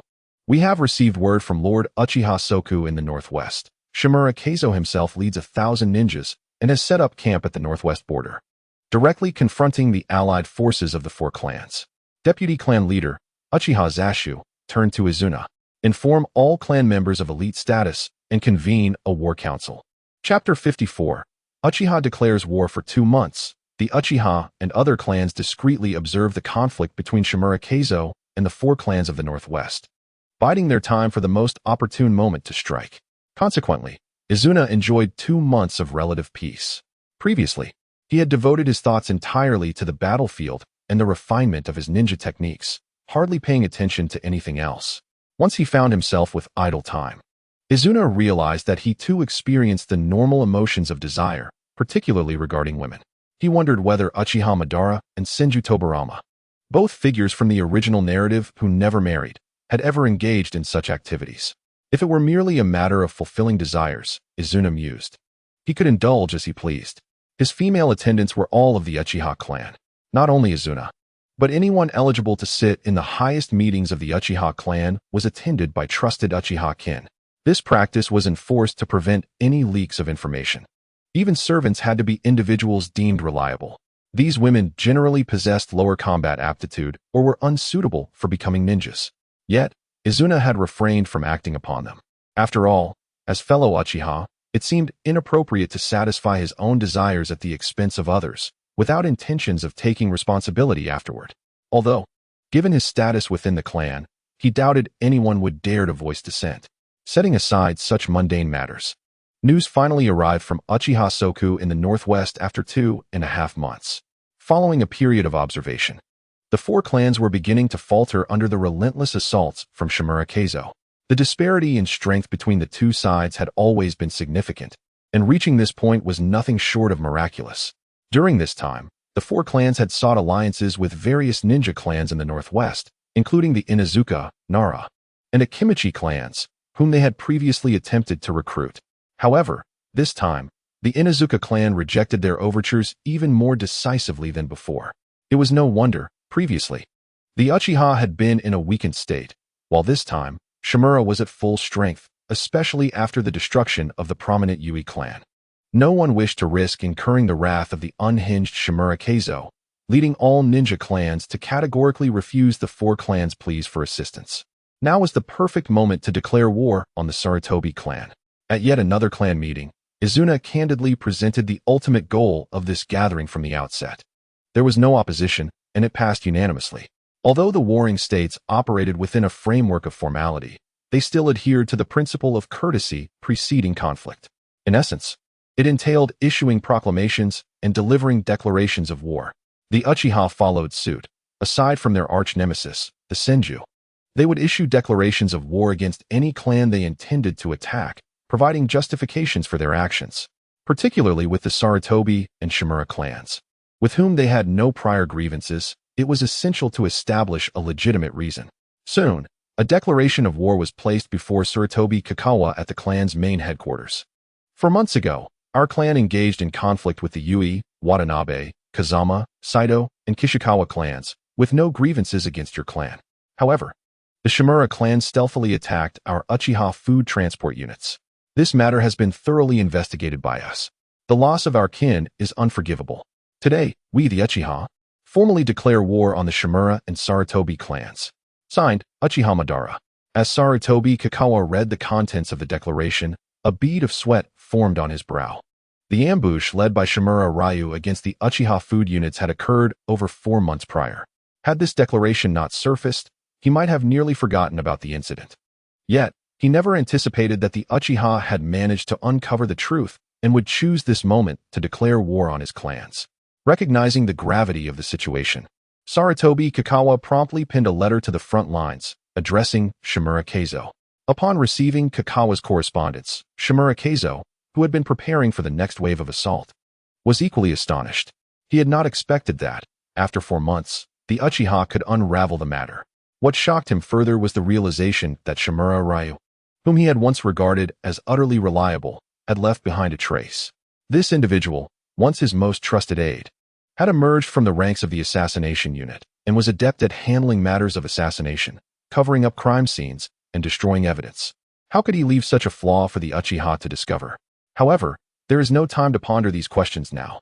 According to the account of Sarutobi Koharu, the Uchiha clan leader, Uchiha Madara, has already led a formidable army toward the territory guarded by Sarutobi Koharu.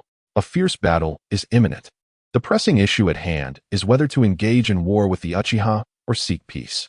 The four clans of the Northwest, including Shimura Keizo, are hardly a concern. But the Uchiha cannot be underestimated. Even in a fit of rage, Shimura Keizo must weigh his options carefully. After contemplating in the military camp for half the day, the hawkish Shimura Keizo finally took up his pen to compose a reply to Sarutobi Koharu.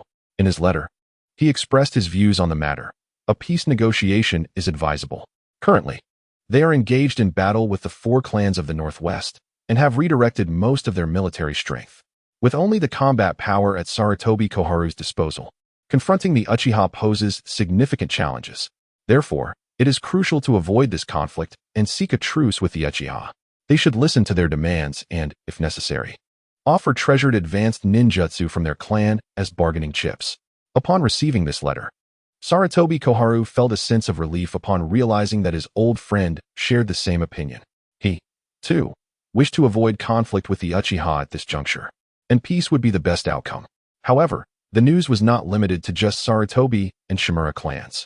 Uchiha Madara, ostentatiously displaying his intentions for war, led a large force into the territory of the Sarutobi and Shimura clans. Within days, nearly everyone in the warring states was aware of it. The most ecstatic of all upon hearing this news were the leaders of the Northwest clans, led by Watanabe. After months of deliberation, the four clans had selected their new leaders. Among them, Watanabe's new leader, Watanabe Ryukai, was a seasoned jonin who had survived the previous battle against the Uchiha and was now over 30. Upon learning that Uchiha Madara was advancing toward the territories of the Sarutobi and Shimura clans, Watanabe Ryukai immediately convened a meeting, gathering the high-ranking ninjas from the four clans to discuss the situation. Is Uchiha's sudden declaration of war against the Sarutobi and Shimura clans an opportunity for them to profit?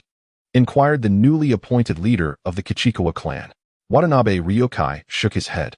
No, it is said that the Shimura clan has offended the Uchiha for some reason, inciting Uchiha Madara's wrath. Our intelligence has yet to clarify the specifics. Regardless, this is a fortunate development for us. Our priority now should be to ally with the Uchiha. The new leader of the Kazamaru clan, feeling impatient, chimed in. Their clan had suffered misfortune, with all but a handful of their peak jonin perishing in the previous battle, forcing them to appoint a veteran ninja of elite status as their new leader. Chapter 55. A rising price. Uchiha's declaration of war against the Sarutobi and Shimura clans, with whom they had no significant grievances, was ostensibly to avenge fallen clan members. At the very least, this justification seemed to cast the opposing side in a negative light, significantly boosting Uchiha morale. They advanced relentlessly, closing in to within 80 miles of the Sarutobi and Shimura territories, an alarmingly close proximity given the geography of the Land of Fire. In the temporary military camp of the Uchiha, Madara received intelligence from the reconnaissance unit. Shimura Keizo had begun redeploying troops from the Northwest Front, indicating that the upcoming battles would not be as straightforward. Shortly thereafter, another ninja hurried into Madara's tent to report, "Leader, the Sarutobi clan has sent envoys requesting negotiations." At that moment, Madara was strategizing with Uchiha Shin and Uchiha Anka. Upon hearing this, they all turned to the Uchiha Chunin who had entered. "Oh, I anticipated they would arrive soon," Madara remarked. No sooner had he spoken than another Chunin rushed into the tent, announcing, "Leader, Watanabe clan leader Watanabe Ryukai requests an audience," claiming to represent the four Northwest clans. The Uchiha high-ranking ninjas exchanged glances, astonished by the coincidence that both delegations had arrived simultaneously. "Watanabe Ryukai, I know him. He survived the recent war in the Northwest. I did not expect him to personally come as an envoy." This suggests that the four clans have been pushed to the brink by that old scoundrel Shimura Keizo. After a round of discussions, Uchiha Shin turned to Madara, clad in a black cloak and red armor, asking, "Do you wish to meet with Sarutobi first or Watanabe?"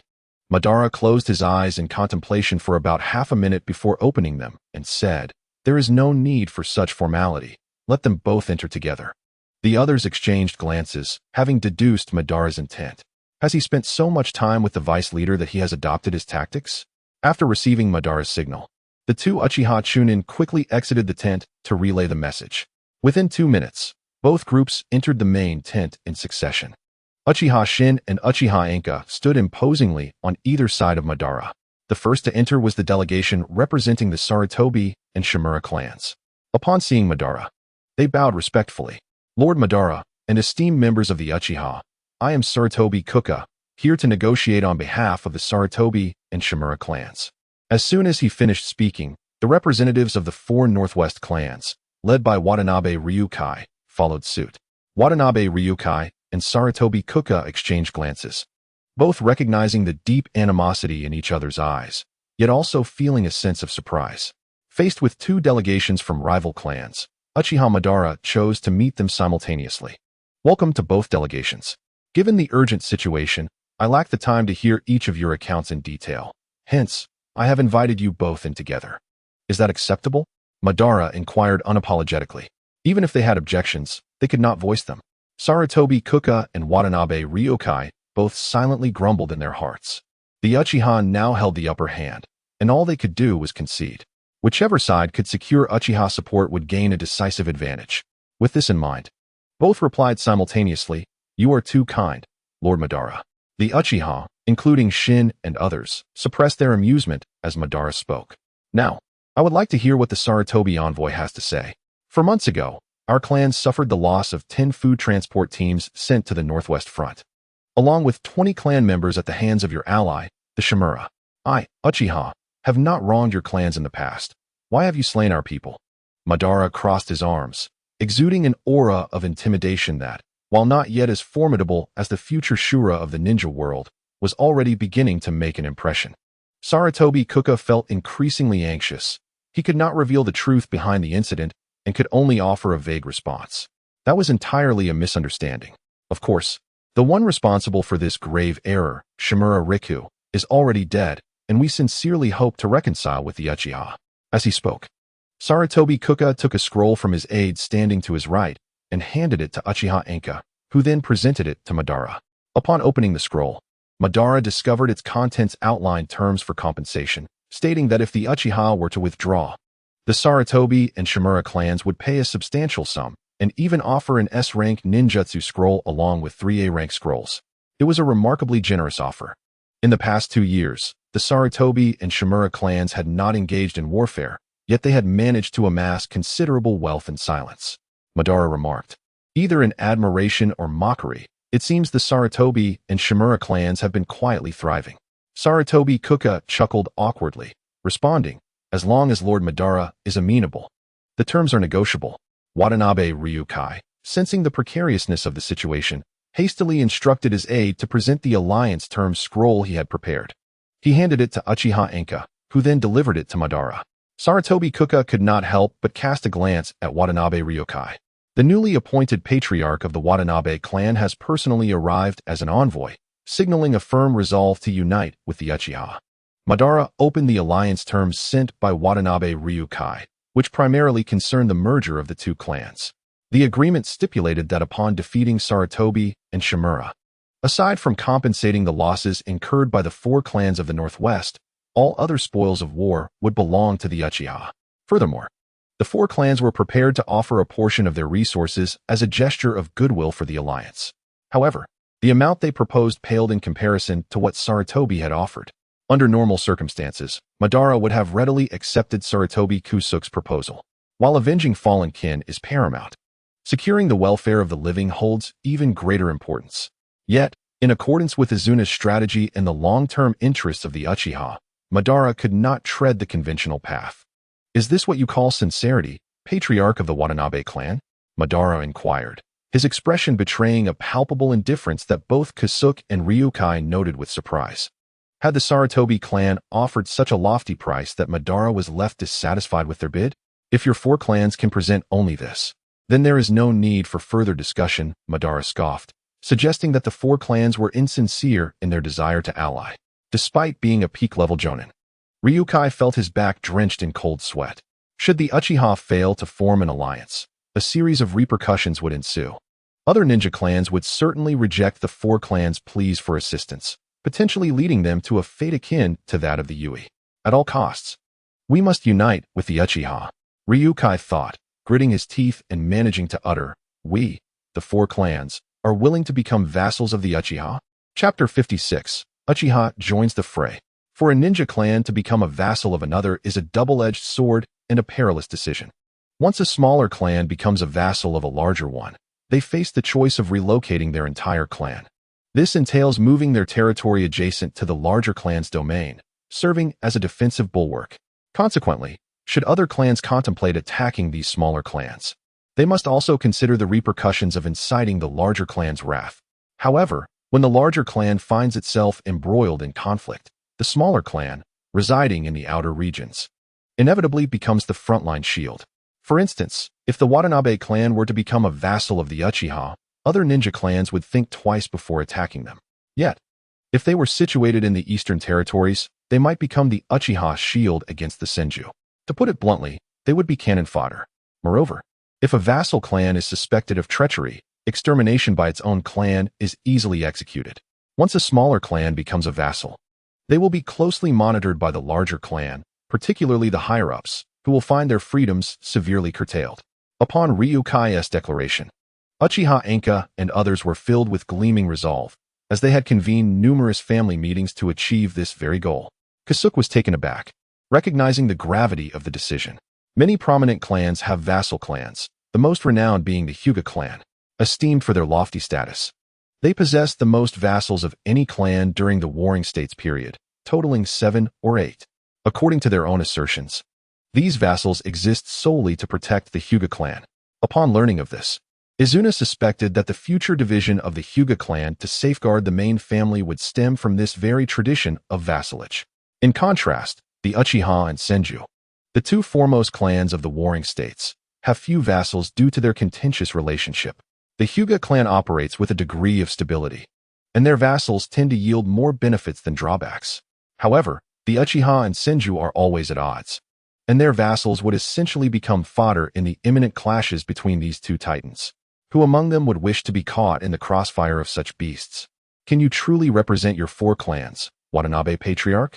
Madara retorted. Indeed, Ryukai asserted confidently, with the 4 clans on the brink of annihilation. He had conferred with the other 3 clans prior to his arrival, ensuring that whatever choice he made, they would follow suit. They were now akin to grasshoppers on a single thread.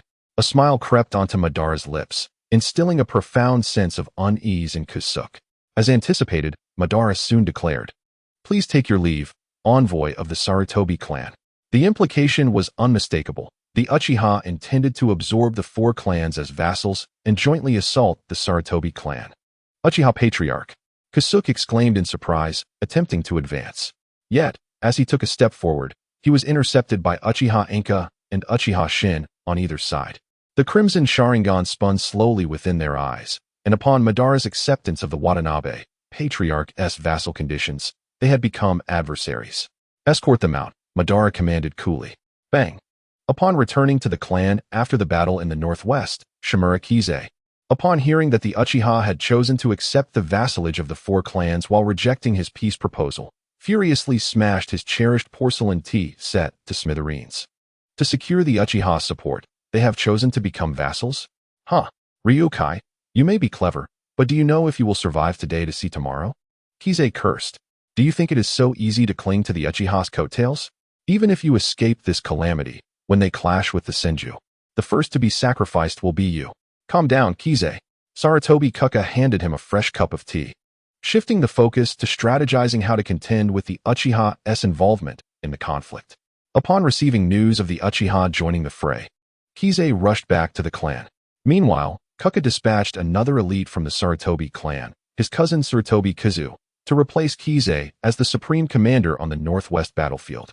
Reminded by his old friend, the hot-tempered Kize gradually regained his composure, sighing heavily as he asked, "What do you propose we do, Kuka?" The Uchiha's participation indeed posed a grave threat, but it did not render us entirely without hope. Kuka continued, "Though they have deployed approximately 600 troops, they still retain many in the eastern territories to guard against our perennial foes, the Senju. This indicates that they do not possess a resolute intent to annihilate our 2 clans." Kize found this reasoning compelling. Despite Madara personally leading the charge, it seemed evident that the new patriarch had yet to establish any significant achievements since his ascension a year prior. The previously prominent Uchiha Izuna, alongside the seasoned Uchiha Yagura and Uchiha San, remained stationed at their original posts. The Uchiha had no intention of exhausting their full might in this battle. Thus, there was still a glimmer of hope for victory on their side. In essence, if they could defeat the faction led by Madara, the Uchiha would not reinforce their offensive. Would they? Indeed, we need not cower at the mere mention of the Uchiha joining the battle. Kuka, a formidable figure of the Warring States era, began to emanate an imposing aura. In this conflict, we are not without our chances. Even within the Uchiha clan, the majority believed that Izuna remained behind to safeguard their territory. Yet, unbeknownst to them, only Izuna's shadow clone was left behind. The real Izuna. After receiving word from Madara regarding the Watanabe clan's willingness to become vassals, had set off northward from the clan's stronghold to investigate the unknown island where the ancestors of Tenbin Jugo resided, as reported by Uchiha Sasuke. The 5 great nations have yet to be established, and the land beneath Izuna's feet cannot yet be called the Land of Fire. However, the island nation of the Land of Water has already been formed, largely due to its infrequency of warfare. Izuna's route is to first reach the Land of Water, then charter a boat northward to a mystical island at the northern tip of that land. The purpose of this journey is to acquire Sage Chakra, which may potentially alleviate the adverse effects of the Mangekyo Sharingan. Once obtained, both he and Madara would be able to utilize the Mangekyo more frequently, thus significantly enhancing their power. Before reaching the Land of Water, Izuna was surprised to discover that its founding predates that of the Land of Fire. This nation, reliant on the sea, has a humid climate that is unsuitable for agriculture, coupled with infrequent communication with the outside world. Consequently, it has not become a contested territory among the various ninja clans. It may be a modest nation, but it is a nation nonetheless. It is likely that following the establishment of the Land of Fire and the advent of an era of peace, more people will begin to migrate across the sea to live there. At a small harbor town in the Land of Water, Izuna found a group of boatmen and inquired if they could take him to a small island to the north. "You mean Sage Island?" One middle-aged boatman, around 45, with bare arms and a distinct fishy odor, exclaimed upon hearing Izuna's destination. Sage Island? Izuna furrowed his brow, finding the name somewhat amusingly trite, yet surprisingly fitting upon further reflection. The boatman nodded, explaining that the island was originally nameless until about 50 years ago when a peculiar group of individuals arrived, claimed it, and dubbed it Sage Island. Izuna had perused the historical records of the ninja world and recalled that approximately 50 years ago, before the time of the Uchiha and Senju clans, a tribe proficient in unusual ninjutsu became the target of widespread animosity among the warring states. Their bizarre techniques, when uncontrolled, caused violent transformations and emotional instability, leading to a penchant for bloodshed.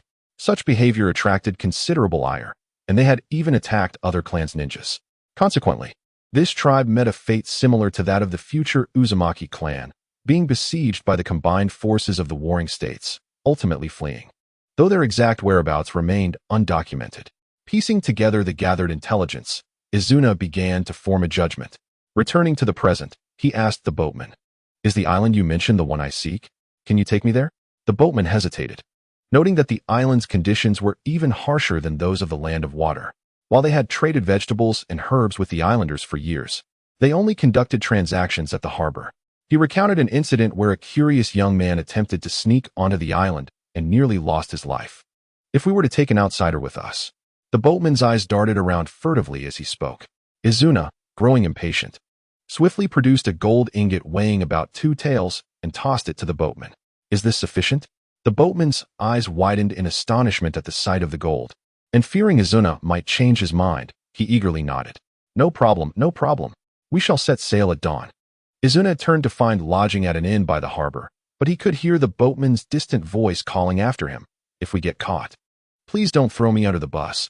Those people have very peculiar tempers."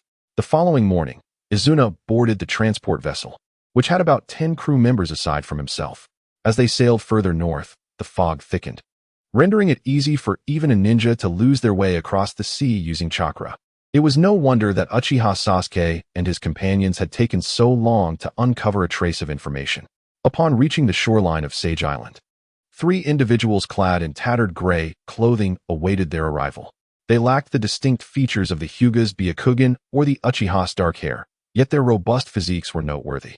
While Izuna and his companions possessed distinctly Eastern features, these individuals appeared to be of Eastern faces with Western builds, tall and imposing, each standing at least 6 feet tall.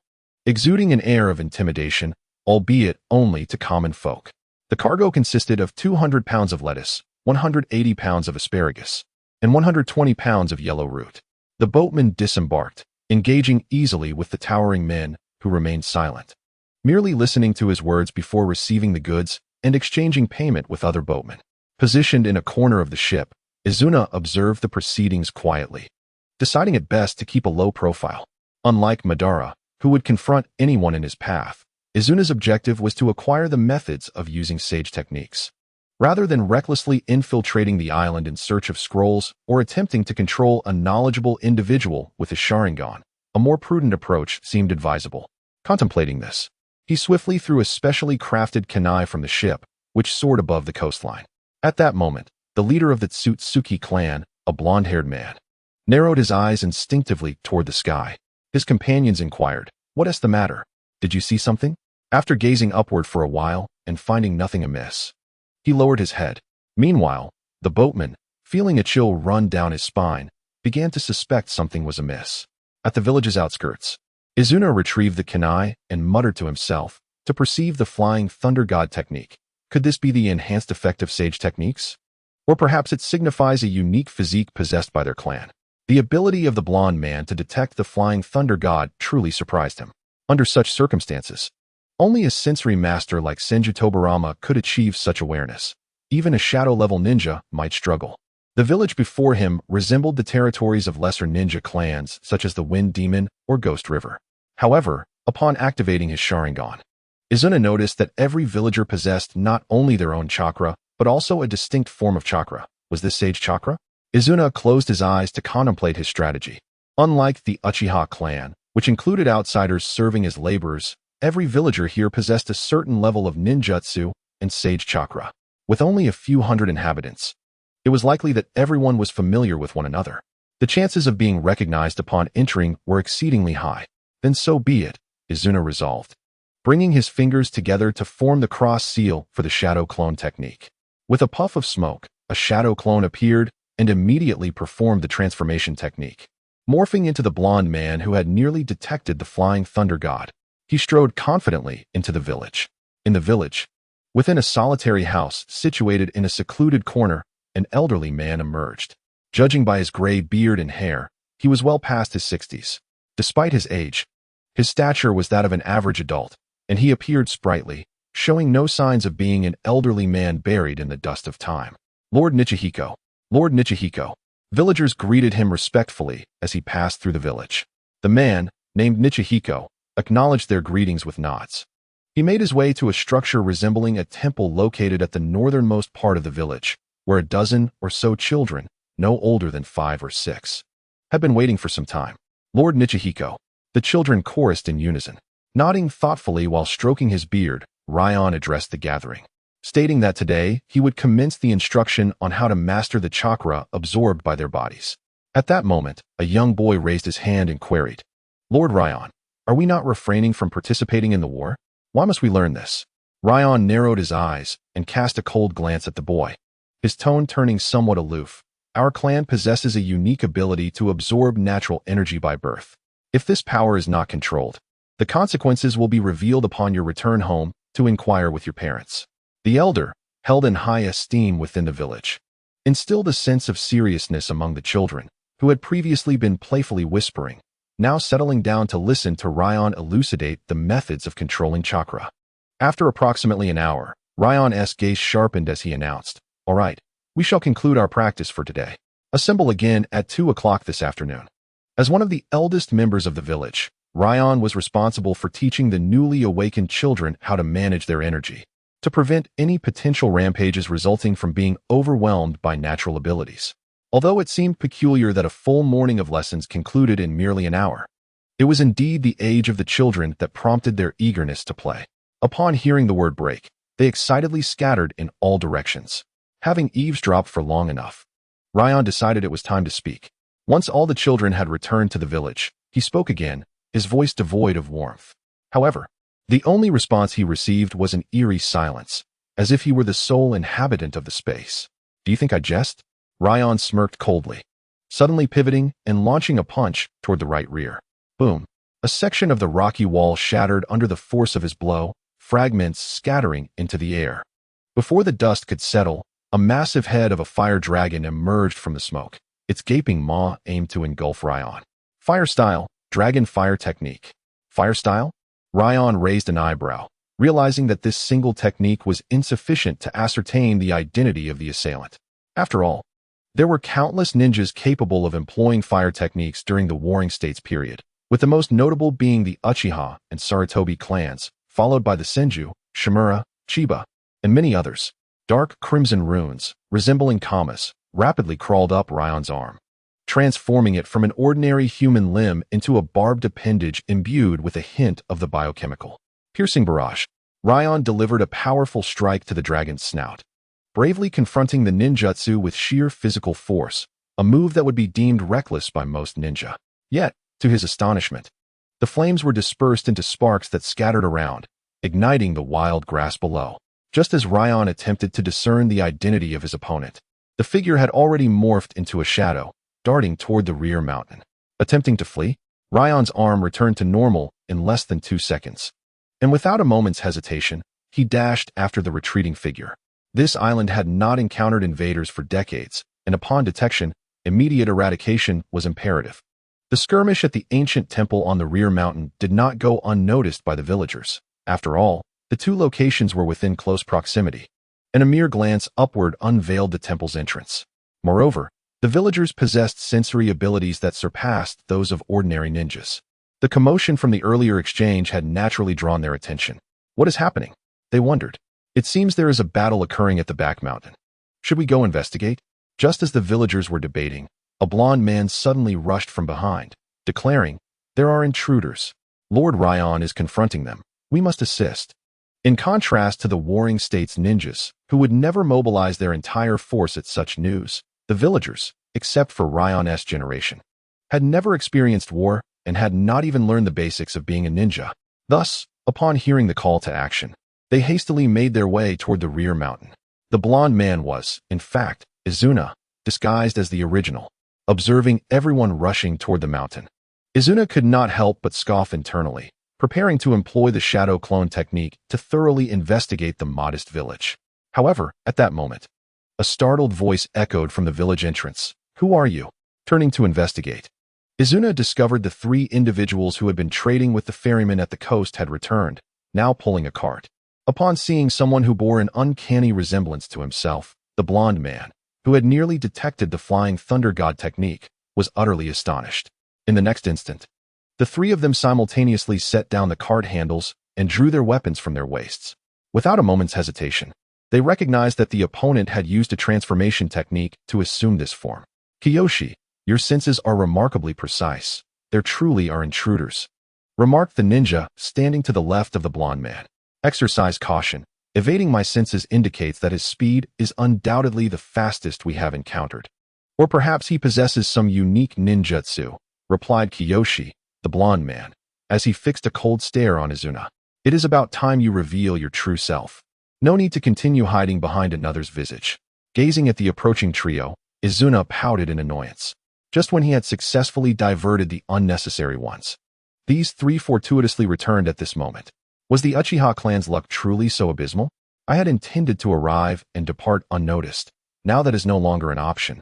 Izuna muttered under his breath, swiftly retrieving 6 specially crafted kunai from his ninja tool pouch strapped to his thigh. "What is that?" The trio gasped, startled by the unfamiliar kunai. "Using senjutsu, I will only issue this warning once," Izuna declared, maintaining his transformation technique while revealing his 3-tomo Sharingan. His tone cold and devoid of warmth as he refrained from immediately employing the Flying Thunder God technique. Chapter 59. Sage Mode. Izuna had considered emulating the later generations by utilizing Orochimaru's techniques to capture a few individuals from this clan as test subjects. Yet, this notion was swiftly cast aside. Firstly, as a lackluster student in his previous life, Izuna doubted he possessed the patience and research aptitude akin to Orochimaru. After all, in the supernatural world of Naruto, Orochimaru's scientific endeavors were not easily replicated. Secondly, he had no desire to acquire senjutsu through cursed seals, which were not only unsightly, but also left one in a grotesque state. Had it not been for Itachi's assistance with the Tensigen, He could only imagine what his fate would have been. Given these considerations, if Izuna aimed to obtain senjutsu from these individuals, only two avenues remained. Firstly, to seize their secret scrolls. Secondly, to observe how they channeled their senjutsu energy. For those who wielded the Sharingan, while they could not copy bloodline limit abilities, memorizing the opponent's chakra manipulation method was well within reach. Upon witnessing the Sharingan in Izuna's eyes, the trio was taken aback. Although their generation had not directly participated in the war as ninjas, they had traversed the seas to the future land of fire for missions and had certainly heard of the Uchiha clan Sharingan. It is indeed the Uchiha clan. Kiyoshi warned his companions on either side, "Exercise caution. I have heard from Lord Ryan about the capabilities of the Sharingan. The most crucial aspect is that we must never meet his gaze." Understood, the two responded in unison. In the next moment, the three of them formed hand seals. The two on the sides joined their palms, while Kiyoshi at the center clenched his fists, palms facing upward, merging them together. Though they belonged to the same clan, their hand seals differed. Through the memories of his past life, Izuna recognized that the seals made by the two on the sides were those used by Hashirama Senju to enter Sage Mode, while Kiyoshi's was the seal used by Naruto Uzumaki to attain the same state. The two individuals are both reincarnations of Asura, each exhibiting a distinct Sage Mode. This implies that, depending on the user's circumstances, the Sage techniques and their respective modes may also differ. Izuna meticulously observes their hand seals and the chakra flow following those seals through his Sharingan. Once the double Tomo Sharingan is activated, he can perceive the invisible currents of chakra. To Izuna's eyes, in addition to the blue chakra typically possessed by ordinary ninjas rising from within the three bodies, an energy also flowed through their skin, converging into their dantian and merging with their own chakra. Subsequently, the appearances of the three began to transform. The individuals on the left and right exhibited hues of black and purple, with protrusions resembling goat horns sprouting from their foreheads. However, they did not completely morph into grotesque forms akin to the cursed seal users under Orochimaru in later generations. Approximately 40 parts of their bodies retained a human semblance. In contrast, the one in the middle, Kiji, developed a tail, elongated facial features, a protruding tongue, and grew from a height of 2 meters to an impressive 2.5 meters, resembling a creature known as a salamander. The two individuals had entered a partial Sage Mode, whereas Kiji had seemingly achieved full Sage transformation. Using Jugo as a reference, the more complete the Sage transformation, the greater the propensity for rampancy.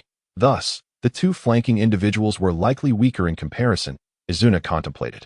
In contrast, the future Hashirama Senju and the later Naruto Uzumaki only displayed additional markings on their faces with no other aberrations. Fukusaku from Mayaboka Mountain referred to their state as perfect Sage transformation. There is much to study. Izuna sighed.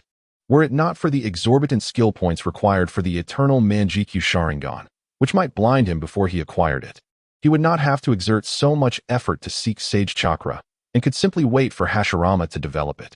Now that he had comprehended the operational method of the Sage Chakra, it was time to engage. The trio across from him were no fools. Upon entering Sage Mode, they immediately coordinated to launch an assault on Izuna. Salamander Dance. In Release. Phantom Shadow. Water Release. 1000 Water 1000 Kills. Each technique possessed at least B-rank power, with shadows and waves of water surging from both sides. Meanwhile, the Sage form resembling a salamander, akin to the cursed seal, user Kimimaro, charged forward. It appeared that these three were seasoned partners, executing their attacks with remarkable synergy. Whoosh! Izuna hurled all 6 of his flying Thunder God Kunai, enhanced by Sage Mode. The trio's heightened perceptual abilities allowed them to predict the trajectory of his kunai the moment they were thrown. With minimal movement, they deftly evaded the projectiles. Do not underestimate the Sage Mode. Kiji scoffed as his tail, capable of severing steel, lashed towards Izuna. Boom! After 3 exchanges, the ground cracked open, creating a trench over 20 meters long and more than a meter deep. Did we succeed? The two behind him exclaimed excitedly. Kiji furrowed his brows. No. He felt no contact with the enemy's body. Flying Thunder God, second stage Spiral Shuriken. Before Kiji could warn the others, Izuna's voice resonated, accompanied by an overwhelming surge of chakra. Shocked, Kiji quickly turned to see Izuna had appeared behind his 2 companions, his palms gathering a cerulean sphere of energy. When he turned around, It had already struck the backs of both individuals. He teleported. Kiji gasped, suddenly realizing the specially crafted three-pronged kunai embedded in the ground behind him. The handle bore unique runes. Could it be that? It was merely a conjecture, yet one worth testing.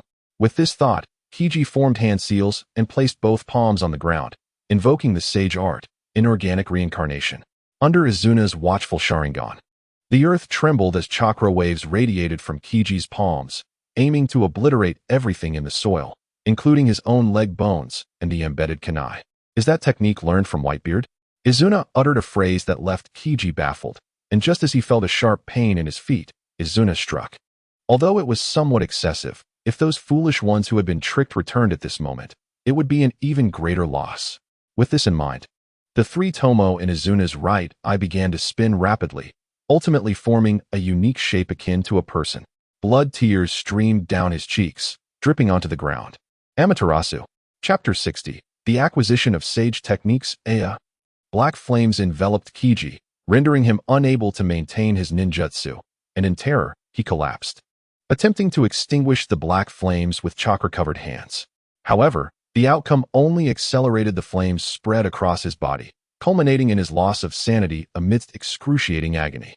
The moment Izuna successfully invoked Amaterasu, he disregarded Kiji's plight and hastened towards the home of the elder known as Haihiko. Based on prior observations, this elder could be considered a teacher within the village. In such a small settlement, it was unlikely there existed a secret chamber for storing ninjutsu akin to those of the Uchiha or Senju clans. Thus, the likelihood of locating such scrolls in his home was the highest. The door was unlocked. They likely never anticipated that an intruder would suddenly appear after decades of isolation from the outside world. The interior was exceedingly modest, featuring a wooden table, rattan chairs, and tea utensils, but lacked the bookshelf filled with ninjutsu scrolls that Izuna had hoped to find. As a member of a ninja clan, it was inconceivable that they would not meticulously document their clan's techniques, both as a precaution against unforeseen misfortunes and to ensure the continuation of their arts. Placing his hands against the wall, Izuna began to search while activating his Sharingan. Suddenly, he felt a peculiar indentation behind a mural. The painting was quite ordinary, a work by a renowned artist, and upon pulling it aside, Izuna discovered a small depression barely large enough for a hand to fit into. Rather than hastily inserting his hand, he created a new shadow clone to undertake the task. The clone reached inside, and upon feeling a latch, raised its brow and relayed to the original body that there was a pull ring. Give it a try, Izuna instructed. The clone nodded, gripping the latch and attempting to pull it outward. The next moment, the clone's expression shifted, and with a puff, it vanished in a cloud of smoke. The clone's memories flooded into Izuna's mind, revealing that upon pulling the latch, a kunai or similar weapon had shot out from the hidden wall, piercing the clone's hand, which led to its disappearance. Fortunately, it was merely a shadow clone. Izuna created another shadow clone, feeling a twinge of envy towards the Hyuga clan's Byakugan, knowing that any trap would be rendered transparent to their sight. After deploying 5 clones in succession, Izuna finally deciphered the mechanism. The latch was not meant to be pulled but rather turned. An average person encountering it would naturally attempt to pull. If someone had ventured here before him in search of the sage scrolls, their fate would have been to be impaled by the mechanism, forced to either sever their arm to escape or await the return of Haihiko and his companions to meet their demise. The wall adorned with the mural split open, revealing a 2-meter-high bookshelf lined with scrolls. Izuna quickly seized one and unfurled it. The above text recounts a lineage, from ancient times, whose members possess a natural ability to absorb energy from nature, leading to instances of uncontrollable rage or death. This account is of no use to Izuna. Regardless of the extent to which Hikaru and others may suspect upon their return, Izuna takes one scroll, opens it, finds it unsatisfactory, and discards it behind him. Meanwhile, more than 20 ninjas, led by Hikaru, surround the shadow clone of Izuna's alter ego, Kiji, in the mountains 10 miles away from the village. What is happening? Wasn't he at Kiji who summoned us to capture the intruder? How could he be here? Confusion spread among the group, as they recalled Kiji's earlier warning of an intruder, only to discover that the intruder and the one who had alerted them were, in fact, the same person. Upon hearing this, Hikaru felt a jolt of realization. After a moment's thought, he shouted, "You've been deceived. Return to the village immediately." He then directed his gaze toward the imposter, commanding, "Seize him." Just as they were about to act, the figure formed a single-handed seal, dissipating into a cloud of white smoke. They recognized this effect. It was a shadow clone technique. Yet, how could a clone possess the ability to act independently and utilize ninjutsu? Enough of this. Hurry back to the village. Hikaru thought it was too late to deliberate further. He knew something was amiss in the village. The unprecedented nature of this clone technique did not overly surprise him. After all, ninjutsu had been invented, and it was not unusual for new techniques to emerge during their clan's seclusion. After discarding most of the scrolls from the bookshelf into a pile behind him, Izuna finally located what he sought. The first scroll detailed the specific methods of training in sage techniques, although calling it sage techniques is somewhat misleading. This clan's innate ability to absorb natural energy imbued their ninjutsu with sage chakra, distinguishing them from true users of sage arts like Hashirama Senju and Naruto Uzumaki. The second scroll contained insights from each generation of rulers or powerful clan members who could wield sage chakra, documenting their understanding of sage chakra and methods to prevent its uncontrolled outbursts. Just as Izuna tucked these two scrolls into his ninja tool pouch, Hikaru's cold voice emerged from behind him. "The last time an intruder breached this place was 30 years ago. I lost an arm escaping from a trap. I never expected a more formidable foe this time, one who not only dismantled the traps, but also killed 3 of our kin." Not only Hikaru, but dozens of others from the street had gathered around the small house, encircling it completely. Izuna, facing away from the entrance, concealed his expression. "Farewell," he said with a smile, still turned away from Hikaru and the others. What? Hikaru and his clan members were baffled by Izuna's words when they suddenly witnessed him vanish into thin air. Was that the body flicker technique? No, it cannot be. One of the jonin beside Hikaru initially believed it was the body flicker technique, but quickly dismissed the thought. After all, the body flicker technique is merely a rapid movement, not instantaneous teleportation. With the sole exit blocked by his own clan, no ninja could escape using the body flicker technique. Hikaru's face darkened as he swiftly entered the room, scanning the scattered scrolls and those remaining on the shelf, while others began a frantic search for the intruder across the island. Chapter 61. The battlefield situation. Having traveled over 10 nautical miles from Sage Island, Izuna was aboard the ship he had arrived on. The ship's captain, hiding in a corner, observed the gold coins Izuna had given him as payment, contemplating the necessity of relocating after this endeavor. Should the peculiarities of Sage Island come to light, his fate would be dire. With this money, he could start anew elsewhere. As he mulled over his thoughts, a shadow suddenly appeared before him, causing the captain to fall backward in fright. After scrambling to retrieve the gold coins that had fallen on the deck, he looked up to find Izuna standing before him. My lord," the captain stammered, at a loss for words. Izuna, uninterested in lengthy explanations, tossed another gold coin into the captain's hands. "Sail to Izumo town, and this gold is yours."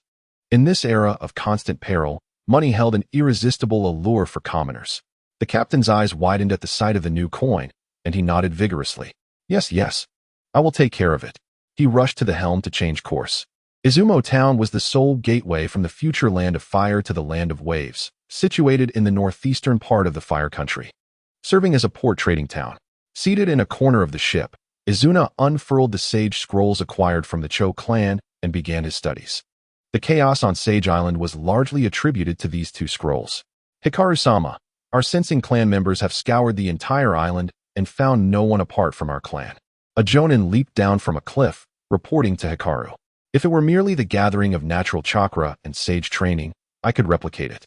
But the research of sage techniques penned by our ancestors cannot be duplicated." Hikaru's voice quavered as he spoke. "If we do not retrieve that scroll, who knows how many clan members will suffer from the corruption of natural energy, leading to madness and chaos. My lord, what shall we do next?" The jonin, also filled with rage, was acutely aware of how their clan's innate ability to absorb natural energy often led to emotional volatility. Hikaru regained his composure, analyzing the situation. After a moment, he declared, "The island we inhabit is quite remote, scarcely marked on many maps. It is difficult for a lone ninja to arrive here without a guide." The jonin's expression darkened. "Are you suggesting there is a traitor among us?" Hikaru fell silent, pondering this for a moment before suddenly exclaiming, "Take a team to the land of waves and investigate the merchant convoy that delivered our goods this morning." Upon hearing this, The Jonin immediately comprehended Hikaru's intention. Understood. I will take care of it at once. Hikaru was no fool. The timing was too coincidental. Goods were typically delivered every half-month. Yet trouble arose precisely on this day. An ordinary person would surely suspect foul play. The emotional instability of these peculiar beings, now mingling with common folk, could incite significant unrest. However, Izuna had little interest in these matters. That night, at the Izumo town port, Izuna disembarked from the ship and stepped into the town. Meanwhile, the captain gathered his crew and doubled their wages for the month. "Boss, why are we receiving our wages before the end of the month, and in such amounts?" One crew member inquired, curiosity piqued. For a commoner, receiving extra pay was a cause for excitement. But without a clear reason, that excitement was quickly replaced by confusion. "I can't explain too much, but take this money and find work elsewhere. We may have stirred up considerable trouble," the captain sighed. Initially intending to leave with the gold Izuna had given him, he found it hard to abandon his longtime crew. "Boss, what do you mean? Please clarify." Several crew members looked on, puzzled. "Alas, do not inquire further. In any case, whoever among you desires this vessel may take it. I must take my leave. Remember, it is wise not to return to the land of waves."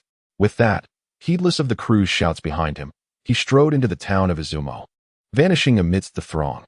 The following morning, he emerged from his lodgings on the second floor, descending to the lobby where he requested a simple breakfast of noodles and tea. "Have you heard the news?"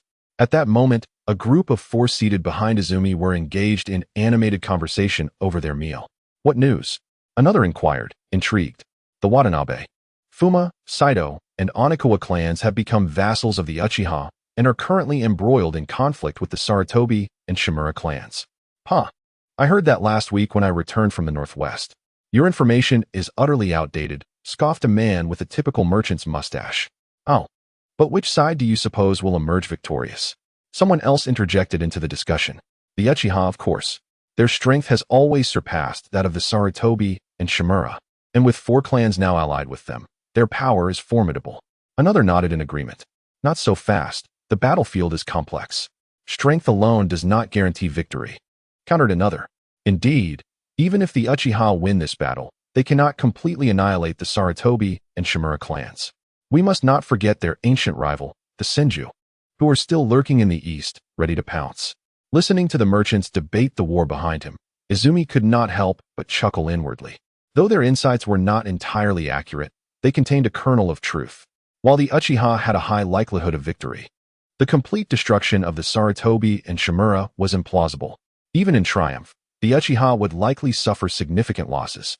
The Senju might seize the opportunity to launch a surprise attack, and even with the peace treaty and Hashirama Senju, there was no guarantee they would adhere to it. The best outcome would be to wrest a portion of land and resources from the Sarutobi and Shimura. Suddenly, a tremor shook the ground beneath them, sending the tavern into a frenzy. "Is it an earthquake? Quickly, get under the tables. My purse. I've lost my purse." As panic threatened to engulf them, the innkeeper rushed out to calm the guests. "Please remain calm. It is not an earthquake." Chapter 62. An unexpected encounter. The aftershocks of the tremor had yet to subside. Though not particularly strong, the trembling of the teacups on the table was unsettling. "Innkeeper, what in the world is happening?" A merchant clutched his bundle tightly, demanding answers. The innkeeper rubbed his hands together nervously. "Dear patrons, you may not be aware, but 2 months ago, a monstrous creature appeared in our vicinity. It sometimes causes these tremors. But fortunately, it has never encroached upon human territory. Initially, we were all terrified, but aside from these occasional disturbances, nothing else has happened. So there is no need for alarm." "A monster?" Izumi raised an eyebrow. "What does this creature look like?" The innkeeper hesitated, then cautioned, "Please, do not act recklessly. The last time someone ventured toward the source of the tremors, they..." Impatient, Izumi tossed a couple of coins onto the counter. "Is this sufficient?" The innkeeper's eyes lit up, and he quickly accepted the coins, saying, "Ah, yes, quite enough." The hunter who returned was so frightened he couldn't eat for 3 days. When we finally questioned him, he described a beast with the head of a bull and the tail of an octopus, as large as a mountain. Just a glance from that creature was enough to send him fleeing. Before the innkeeper could finish, Izumi abruptly stood and strode toward the exit. What a peculiar individual.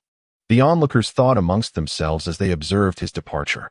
Despite the innkeeper's reassurances, the persistent tremors left many unsettled, prompting them to hastily settle their bills and depart. Although not a sensor-type ninja, Izumi could discern the chakra fluctuations emanating from the earth. Any ninja capable of wielding chakra could determine its source. As he advanced, the tremors intensified. A bull's head and an octopus's tail. Could it be the Eight Tails? Having spent nearly a year in this world of shinobi warfare, he had nearly forgotten the existence of tailed beasts until now. Bounding from a tree, Izumi emerged into the mountainous terrain, likely the border between the land of fire and the northern country of water. The ground quaked beneath him with increasing intensity. Upon reaching a hillside, he beheld a stream cascading down a cliff, forming a waterfall. Below, a colossal creature of dark crimson hue, bearing a bull's head and horns, yet with a bizarre lower half composed of 8 octopus-like legs, reveled in the waterfall's embrace, humming an off-key tune. It was the Eight Tails, Gyuki. La la la. I am the invincible Gyuki. As it sang its off-key melody, the Eight Tails swayed its enormous form, colliding with the canyon walls surrounding the waterfall, causing the ground to tremble for miles around. Hearing the cacophony of its song, Izumi could not stifle a laugh. It was no wonder that this creature could harmonize with Killer Bee. Witnessing this spectacle made him understand a bit better. Suddenly, the Eight Tails ceased its song, turning its gaze toward Izumi, perched upon the right hillside. A human? After a moment's scrutiny, it returned its attention to the waterfall, clearly dismissing Izumi. La la la. I am the invincible Gyuki. Tailed beasts, having existed since the era of the Sage of Six Paths, had evidently lived in seclusion for centuries, far removed from humanity. The subsequent capture of these beasts by ninjas, confining them within Jinchuriki, likely stemmed from the actions of Izumi's brother and Hashirama Senju. Of course, it was also plausible that Kagaya's malevolent essence, still an enigma, was at play. After all, to resurrect Kagaya, the tailed beasts were indispensable. This is the first time I've been ignored, Izumi mused, vanishing from his previous spot and reappearing before the Eight Tails. Chakra emanating from his feet as he stood upon the surface of the river. The Eight Tails halted its song once more, frowning at the minuscule human before it. Hey human, what do you want? Izumi smiled slightly. Initially, I merely wished to see you, but having done so, my intentions have changed. Eh? The Eight Tails expression shifted. Eight Tails, become my summoning beast. Izumi extended his hand. I require your strength.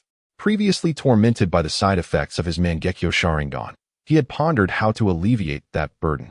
However, contemplating the enhancement of his own power, he recalled the living example of Uchiha Madara, who had commanded the Nine Tails and clashed with Hashirama Senju. Though ultimately defeated, Madara's actions had inflicted severe wounds upon Hashirama, hastening his demise. Yet there was a dilemma. Madara had forcibly controlled the Nine Tails using the power of his Eternal Mangekyo Sharingan. Who, then, was the Eight Tails? Impudent wretch. My name is Gyuki.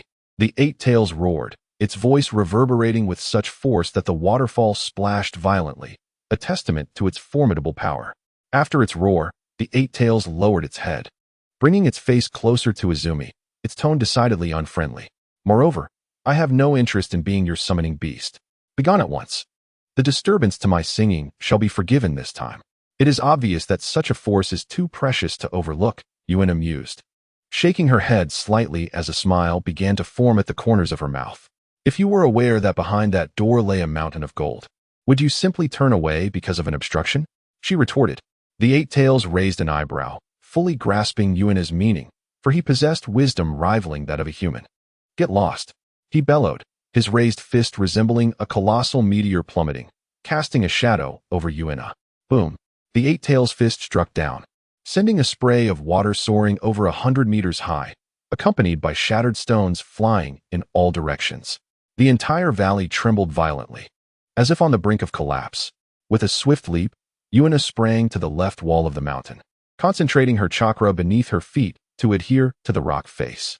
Such exaggerated power, if unleashed on the battlefield, it could undoubtedly alter the course of events. She muttered to herself, readying to jump again as the Eight Tails launched a second fist toward her. Boom. Debris flew, and the mountainside crumbled under the impact. Chapter 63. The power of the Eight Tails. One must never underestimate the strength of the tailed beasts. Upon reaching the Six Paths level, their power expands exponentially.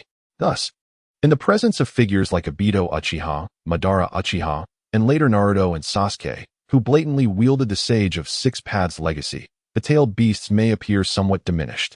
Indeed, the later iterations of the Rinnegan allowed Sasuke to control all the tailed beasts with a mere glance.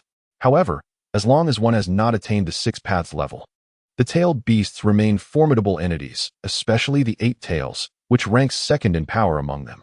Yuina once more leaped to the precipice where she had previously stood, gazing down with a mixture of awe and trepidation at the sheer might before her. The eight tails exhaled two jets of mist, eyeing Yuina with annoyance. It's been quite some time since a human dared to provoke me after the old sage of six paths. Among the tailed beasts, relationships are often fraught. For instance, the one-tailed Shikaku and the nine-tails Kurama invariably engage in battle whenever they meet. Countless ages have passed, yet here stands a human, audaciously challenging. You tailed beasts are destined for endless calamity. For your own good, sign a contract with me and become my summoning beast. Yuina extended an invitation. Get lost. The eight tails scoffed. If it were that simple, we would not be known as tailed beasts. His powerful tail lashed out, and Yuina swiftly brandished a kunai imbued with the flying thunder god technique, vanishing and reappearing before the eight tails. The cliff where she had just stood was reduced to rubble by the eight-tail strike. Ninjutsu. As a creation of the progenitor of ninjutsu, the eight tails was well acquainted with such techniques. Even upon witnessing the flying thunder god, he remained unfazed, having grown accustomed to the sage of six paths mysticism. Yuina, suspended in midair, was approximately 30 meters away from the eight tails when a multitude of octopus-like appendages surged toward her. Annoying creature, she thought, deftly tossing a kunai into the sky to evade the onslaught, yet the distance between them increased. Huh, you pesky little brat, watch how I, the great QB, deal with you. The eight tails proclaimed, channeling a bizarre rap akin to that of the future killer bee, unleashing a torrent of dark ink. With a casual strike, the attack reached the caliber of an elite A-rank ninjutsu. Similar to water release, it also obscured vision upon impact. Yuina contemplated, rapidly forming hand seals. Fire release, great fireball jutsu, she shouted, a massive flaming spear erupting from her mouth to clash with the ink. The two forces held each other for mere seconds before the ink retaliated, overwhelming her fire technique. Did I just lose in a clash? Yuina thought, hastily forming another seal, only to be sent crashing against the mountainside by the A-rank ninjutsu sink. Thud. As Yuina fell from the wall, she transformed into a wooden barrel of about 1 meter in height. A substitution technique? The eight tails blinked, his brow furrowing before he swiftly lashed out an octopus limb to intercept a kunai that had been thrown from behind. Here, suddenly, Yuina materialized beneath the eight tails, her left eye swirling with the kaleidoscopic pattern of the Sharingan, its future-seeing abilities now applicable to tailed beasts as well. A second kunai embedded itself in the right side of the eight tails body. However, given his robust physique, such an assault was merely a nuisance. Yet what followed would not be so easily dismissed. Rasengan. As Yuina appeared, a gigantic sphere of spiraling chakra formed in her right hand, driving toward the eight tails underbelly. Despite its massive size, the eight tails was forced back over 10 meters, ultimately halting with a spiral-shaped black mark appearing below his abdomen. Ugh, you little brat. The eight tails roared, his fury palpable as he jumped around in exasperation. His 8 octopus legs began to coil around him, rapidly forming a colossal rubber tire shape, intent on flattening the area. A booming sound echoed from the swirling limbs, which began to spin violently. Yuina's expression shifted to one of alarm as she hurled a kunai in the opposite direction of the eight tails. However, he had already commenced his rotation. Boom. If the earlier tremors were akin to an earthquake, then this was a cataclysmic upheaval. His spinning form conjured a cyclone, lifting broken stones and debris into the air, creating a magnificent sand vortex. This chaotic scene persisted for over half a minute before finally subsiding. What was once a valley had been transformed into a flat expanse. Were it not for the intermittent river flowing nearby, one would scarcely recognize that this had been a gorge adorned with cascading waterfalls. Yuina reappeared about half a mile away from the eight tails, her body cloaked in the protective shell of Susanoo, which bore faint cracks. Indeed, the power of the tailed beast should not be underestimated, she mused, though she had evaded most attacks with the flying thunder god technique. The sheer scale of the previous assault necessitated the use of Susanoo for defense. A strange sensation coursed through her, causing her to stagger, the cells within her body subtly aching. a side effect of utilizing the ordinary Sharingan. Damn it! Was the Sage of Six Paths favoring the Ashura line when he bore children? Indra's descendants are plagued with hereditary ailments. She cursed. You managed to dodge that last attack, you insufferable brat. At that moment, the Eight Tails unfurled his octopus limbs, twisting his neck. But now you have nowhere left to run. Suppressing the pain within, Uchiha chuckled coldly. When it comes to battle, I nearly forgot my objective. To harness the power of a tailed beast, there are two primary methods. One is to exert control through ocular prowess, as did Madara Uchiha with the Nine Tails. The other is the approach employed by the various ninja villages in later generations, becoming a Jinchuriki. The latter, of course, is out of the question. I can hardly grasp the principles behind creating a Jinchuriki, let alone imprison a beast within myself. Even if I cannot capture the Eight Tails, I must ascertain whether my ocular power is sufficient to command him. Her eyes now bore the kaleidoscopic pattern of the Sharingan, resonating with a sinister chakra reminiscent of the Sage of Six Paths. In the fleeting moment when the kaleidoscope of chaos unfolded, the Eight Tails instinctively sensed a looming crisis. Opposite him, Izuna suddenly moved forward with incredible speed. Chapter 64, The Tailed Beast Ball. This human has truly lost his mind, thought the Eight Tails, watching Izuna charge straight at him. It was no wonder he thought this way. Who would dare to confront a tailed beast head-on? After all, the physicality of humans in the world of Naruto is not significantly different from that of Izuna's previous life on Earth. The extraordinary feats they perform are made possible solely by one element, chakra. Without chakra, they are no different from ordinary people. Yet, even with chakra augmenting their abilities, very few ninja would dare to confront a creature like a tailed beast directly. The Eight Tails had little time for contemplation, having forcibly flattened the canyon, granting him a broad field of vision. He swung a mighty fist. Whoosh! At the instant the Eight Tails struck, Izuna sidestepped to the right, evading the blow while leaping onto the beast's arm with a powerful push-off. The foresight from his left eye guided him. You little rascal, darting around. The Eight Tails growled, his tail poised to strike. However, Izuna was a step ahead. Tears of blood fell from his right eye, targeting the Eight Tails' head. Amaterasu, sensing a life-threatening danger, the Eight Tails swiftly transformed his sweeping tail into a shield, blocking the oncoming flames just in time. Gah! Feeling the searing pain radiate from his tail, the Eight Tails gritted his teeth and slammed it against the ground in an attempt to extinguish the flames. However, even as he shattered the earth beneath him, he could not halt the spread of Amaterasu. Damn it! Left with no choice, the Eight Tails severed his own tail to prevent the flames from reaching vital areas of his body. You've revealed a weakness, Eight Tails. A kunai imbued with the Flying Thunder God technique was thrown, and as the Eight Tails' attention was diverted by Amaterasu, Izuna teleported in front of him, their gazes locking. Stare. The design of the Sharingan's Tomo reflected in the Eight Tails' eyes. In that fleeting moment, the Eight Tails felt his surroundings shift, from the vast plains to an impenetrable darkness. In the next instant, countless golden spikes pierced his body, the full moon above casting the shape of the Tomo he'd seen in Izuna's eyes. Would he succeed? In the real world, Izuna's eyes remained fixated on the Eight Tails, continuously pouring the illusionary power of the Genjutsu into the beast. Gradually, the white of the Eight Tails' eyes began to manifest the contours of the Sharingan's Tomo. The Eight Tails roared. His palms pressed together as chakra surged within him like a torrential flood, shaking the surrounding terrain. The glimmer of the Sharingan he'd just begun to see was disrupted. Was he disrupting the Genjutsu by unsettling his own chakra? Izuna leaped down from the bridge of the Eight Tails' nose.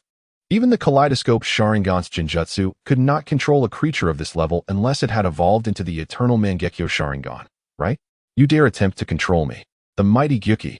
How infuriating. The Eight Tails was genuinely enraged. How could he not be when someone tried to exert control over him? His massive jaws opened, chakra gathering at the edges of his mouth, gradually coalescing into a dark purple sphere. That was the tailed beast ball, a technique that surpassed S-class ninjutsu, capable of being countered only by a complete Susanoo or the wood release of Hashirama Senju. Die, wretched human. The Eight Tails suddenly swung his head, and the tailed beast ball transformed into a dark purple beam, hurtling towards Izuna. The ground was cleaved, leaving a bottomless chasm that rapidly extended forward. Finally, after traveling an indeterminate distance, it exploded in a semicircular wave of energy. Boom! A mushroom cloud slowly erupted in the distance, rising into the air. Humph. The Eight Tails was still in a foul mood but thought that the detestable human must surely be dead now. Quite a formidable power. Suddenly, a voice reached his ears, causing the Eight Tails' expression to change dramatically. He turned towards the source of the sound and discovered that Izuna was standing at the lower right of his abdomen. His right hand pressed against the beast's skin, clearly having dodged the previous tailed beast ball. That was a teleportation technique. Impossible. I didn't see him throw the kunai. Izuna withdrew his hand from the Eight Tails' skin, revealing a mark of a sealing symbol. It was the mark of the flying thunder god. He had inscribed it there while using the great ball Rasengan. Damn it, this weak yet troublesome human. Seeing his ultimate technique fail to hit, the Eight Tails grew furious. Launching a punch, Izuna effortlessly dodged, retreating over 100 meters, raising his hands in a gesture of surrender, proclaiming that this battle was over. Eight Tails, next time I will capture you. If Izuna were to fully unleash the power of the Kaleidoscope Sharingan, it was uncertain whether he could defeat the Eight Tails. However, Izuna's goal was not to defeat but to control, and the only path to do so was through ocular power. Now that it had been confirmed that the Kaleidoscope Sharingan's power was insufficient to control the Eight Tails, there was no need to continue the battle. Did you think I would let you go? The Eight Tails growled. He thought it was too easy to come and go as he pleased. In a battle, one could never know how it would turn out. If I want to leave, you will not stop me. Izuna formed a cross-hand seal, summoning 5 shadow clones, each dashing in different directions, some even utilizing the flying thunder god technique. If the Eight Tails had encountered humans for a long time, he would undoubtedly curse under his breath. At this moment, Izuna could easily seize the title of the fastest ninja in the ninja world. With the aid of shadow clones and the flying thunder god, the Eight Tails, lacking in agility, could never hope to catch him.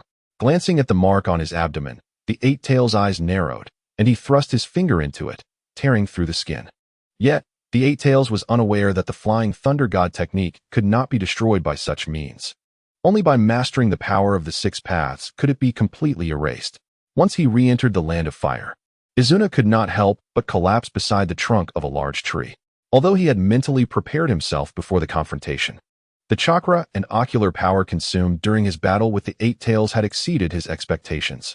For now, capturing the tailed beast would have to be postponed as he prioritized addressing the immediate urgency. With that thought, Izuna retrieved a scroll from his ninja tool pouch, resting against the tree trunk to recuperate his chakra while beginning to study the senjutsu of the Uchiha clan. Meanwhile, just 200 miles away, in a dense forest, a fierce battle raged between the Uchiha clan and the allied forces of 4 clans against the Sarutobi and Shimura clans. Chapter 65, The Renowned Madara. Deputy Clan Leader, have you finished reviewing today's documents? If not, you can hand over the completed ones to me. At night, in the Uchiha clan, within Izuna's residence, Uchiha Takeuchi, responsible for battlefield logistics and serving as the chief officer, knelt at the door of Izuna's room, addressing him. Since Madara led the ninja army to unite with the 4 clans of the Northwest to assault the Sarutobi and Shimura clans, many matters within the clan had fallen to Izuna, the deputy clan leader.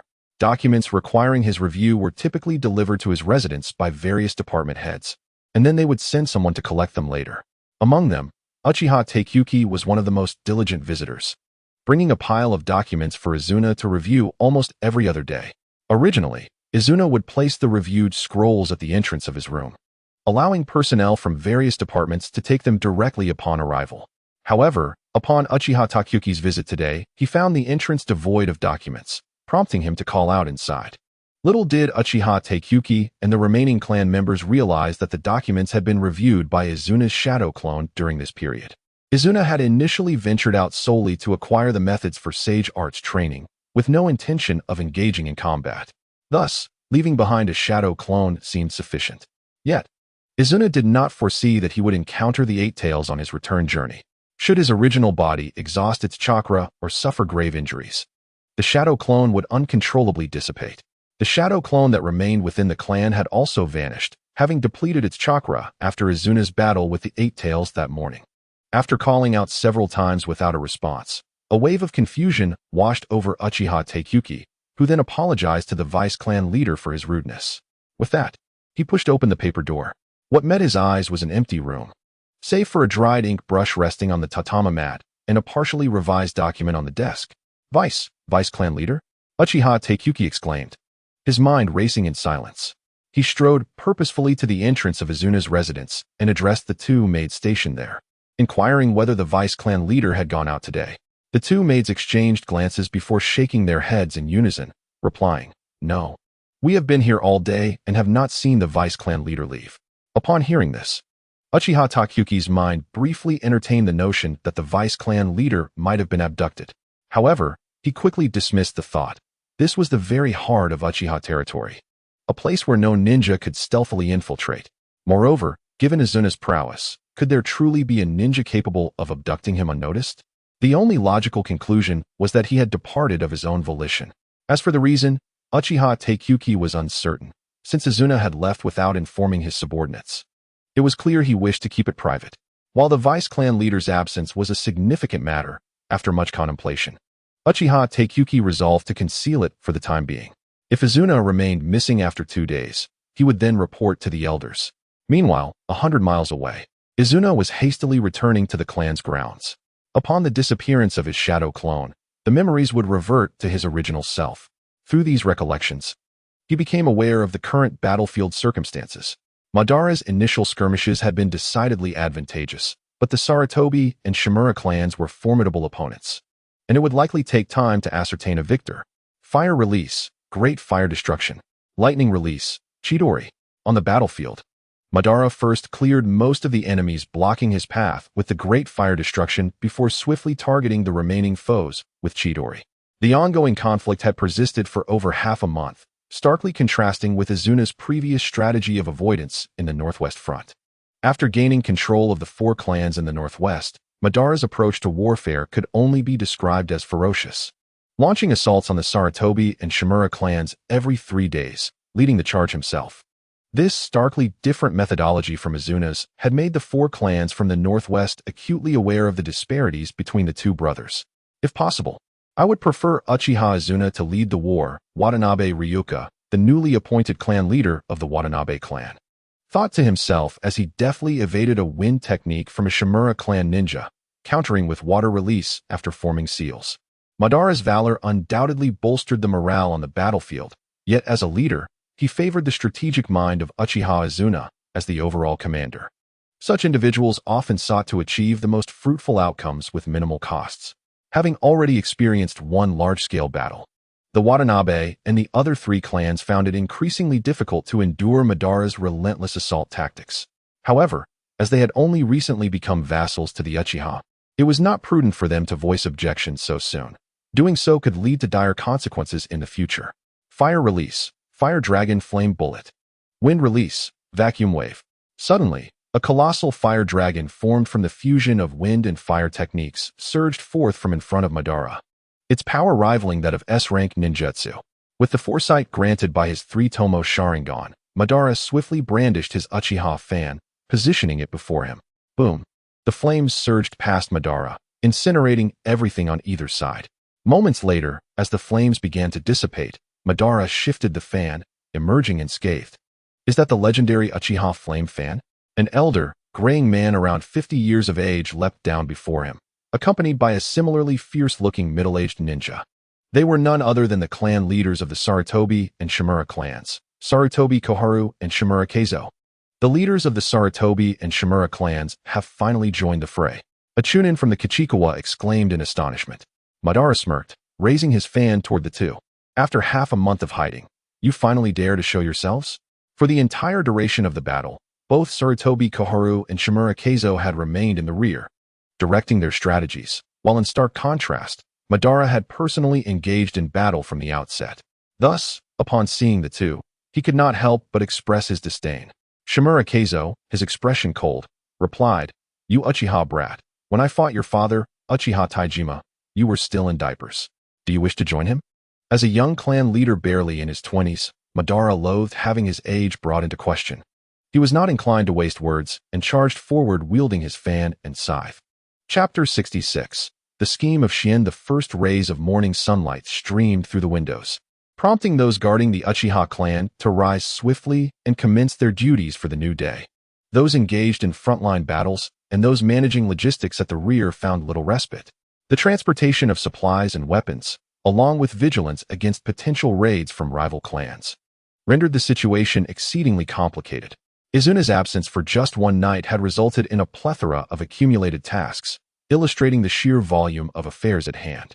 Uchiha Taikuki arrived, burdened with an array of scrolls requiring Izuna's review, pondering how he would explain their return to various departments if Izuna were absent. The questionnaires that had not been reviewed in Izuna's room the previous day could be justified with an excuse of the vice clan leader being too fatigued, with the promise of completing them the following evening. However, if he employed the same reasoning tonight, it would inevitably raise suspicions. Upon reaching Izuna's door, Uchiha Taikuki knelt as usual and called out, "Vice clan leader, the documents requiring your review this morning have been delivered. Thank you for your hard work. Please bring them in." Izuna's voice resonated from within, momentarily startling Uchiha Taikuki, who then beamed with joy.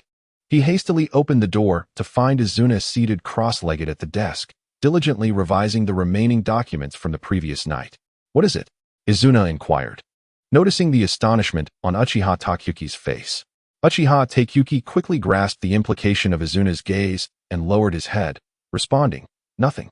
Izuna's meaning was clear. He preferred that no one else learn of his discreet departure. Since no unforeseen incidents had occurred, Uchiha Taikuki would dutifully keep this matter to himself. After all, it would be counterproductive to cause the vice clan leader distress over a trivial issue. Izuna unfurled the documents that had been delivered today. The first scroll detailing the Uchiha clan's casualties and necessary medical supplies, followed by reports on the ongoing skirmishes with the Sarutobi and Shimura clans. One particular message caught Izuna's attention. It reflected the deployment numbers of the Sarutobi and Uchiha clans, and from the number of jonin sent to the front lines, it was hard to discern that they had suffered the loss of over 20 jonin. However, Izuna immediately understood that the two old-timers, Sarutobi Koharu and Uchiha Keizo, were attempting to conceal the grave depletion of their clan's combat strength. To put it colloquially, they were merely bluffing. At this juncture, it was crucial that no other ninja clans discover the extent of their losses, otherwise, they would surely attract the envy of those clans that had previously held grudges against them. Izuna would not intentionally have Uchiha Sasuke and the others spread this information, as doing so would effectively inform Sarutobi Koharu and his ilk that Uchiha had a hand in the deaths of over 20 of their jonin. This would irreparably sever ties between the clans. Yet, this revelation also conveyed to Izuna that the rear territory of the Sarutobi and Uchiha clans had become significantly vulnerable. They had dispatched nearly all of their remaining elite combatants to the front lines, naturally diminishing their defensive capabilities. At present, however, few were aware of this situation. "Taikuki, do you think it would be feasible for us to launch a surprise attack on the Sarutobi clan's territory via a circuitous route?" Izuna inquired, his gaze still fixed on the document, addressing Uchiha Taikuki beside him. Taikuki was taken aback by the question, furrowing his brow in contemplation. After a moment, he replied, "I am responsible for logistics and supply, and my strategic acumen pales in comparison to that of the deputy clan leader, but I believe this plan is unlikely to succeed." Izuna cast a glance at the Sengoku-era map hanging on the wall of his room, which marked the location of the Sarutobi and Uchiha clans. Surrounded by mountains, it was easily defensible and difficult to assault. To launch a surprise attack from the rear would be nearly impossible. In the past, Izuna had infiltrated the area effortlessly under the guise of a kite, thanks to the broken level technique known as Flying Thunder God. Wait, the Flying Thunder God.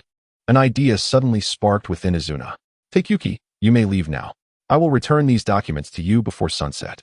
Understood, Taikuki bowed and exited the room.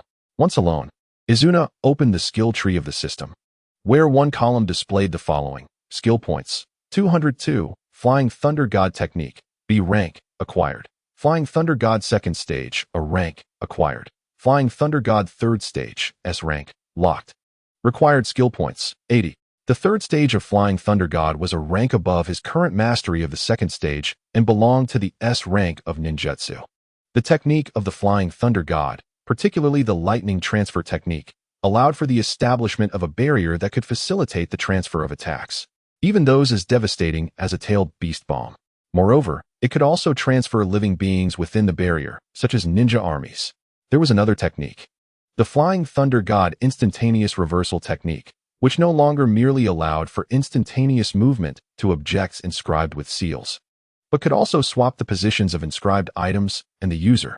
It was akin to a diminished version of the celestial hand power. This constituted a formidable technique, almost akin to a game-breaking skill. If employed, it could facilitate the movement of ninja armies without drawing attention. However, Izuna had already utilized the Flying Thunder God technique multiple times under the guise of a kite. He intended to reserve this technique as a unique skill of the kite. Although the previous leaders of the 4 clans in the northwest, as well as Hikari Masanari, had perished, the 2 old-timers, Sarutobi Koharu and Uchiha Keizo, still remained. Even if a surprise attack succeeded, it did not guarantee the defeat of these 2 formidable figures. They were both elite-level fighters. A more pressing concern was the issue of skill points. With only 1/3 of the required points remaining for the Eternal Mangekyo Sharingan, it would take approximately a year to accumulate enough. At this critical juncture, even for the sake of his clan, Izuna was reluctant to expend skill points on other ninjutsu. If he could alleviate the pressure of the Mangekyo, then it would be acceptable to delay the acquisition of the Eternal Mangekyo Sharingan. There were indeed potential solutions. One was the Sage Art Scroll obtained from the Uzumaki clan, and the other was the Tailed Beasts. Indeed, the Tailed Beasts.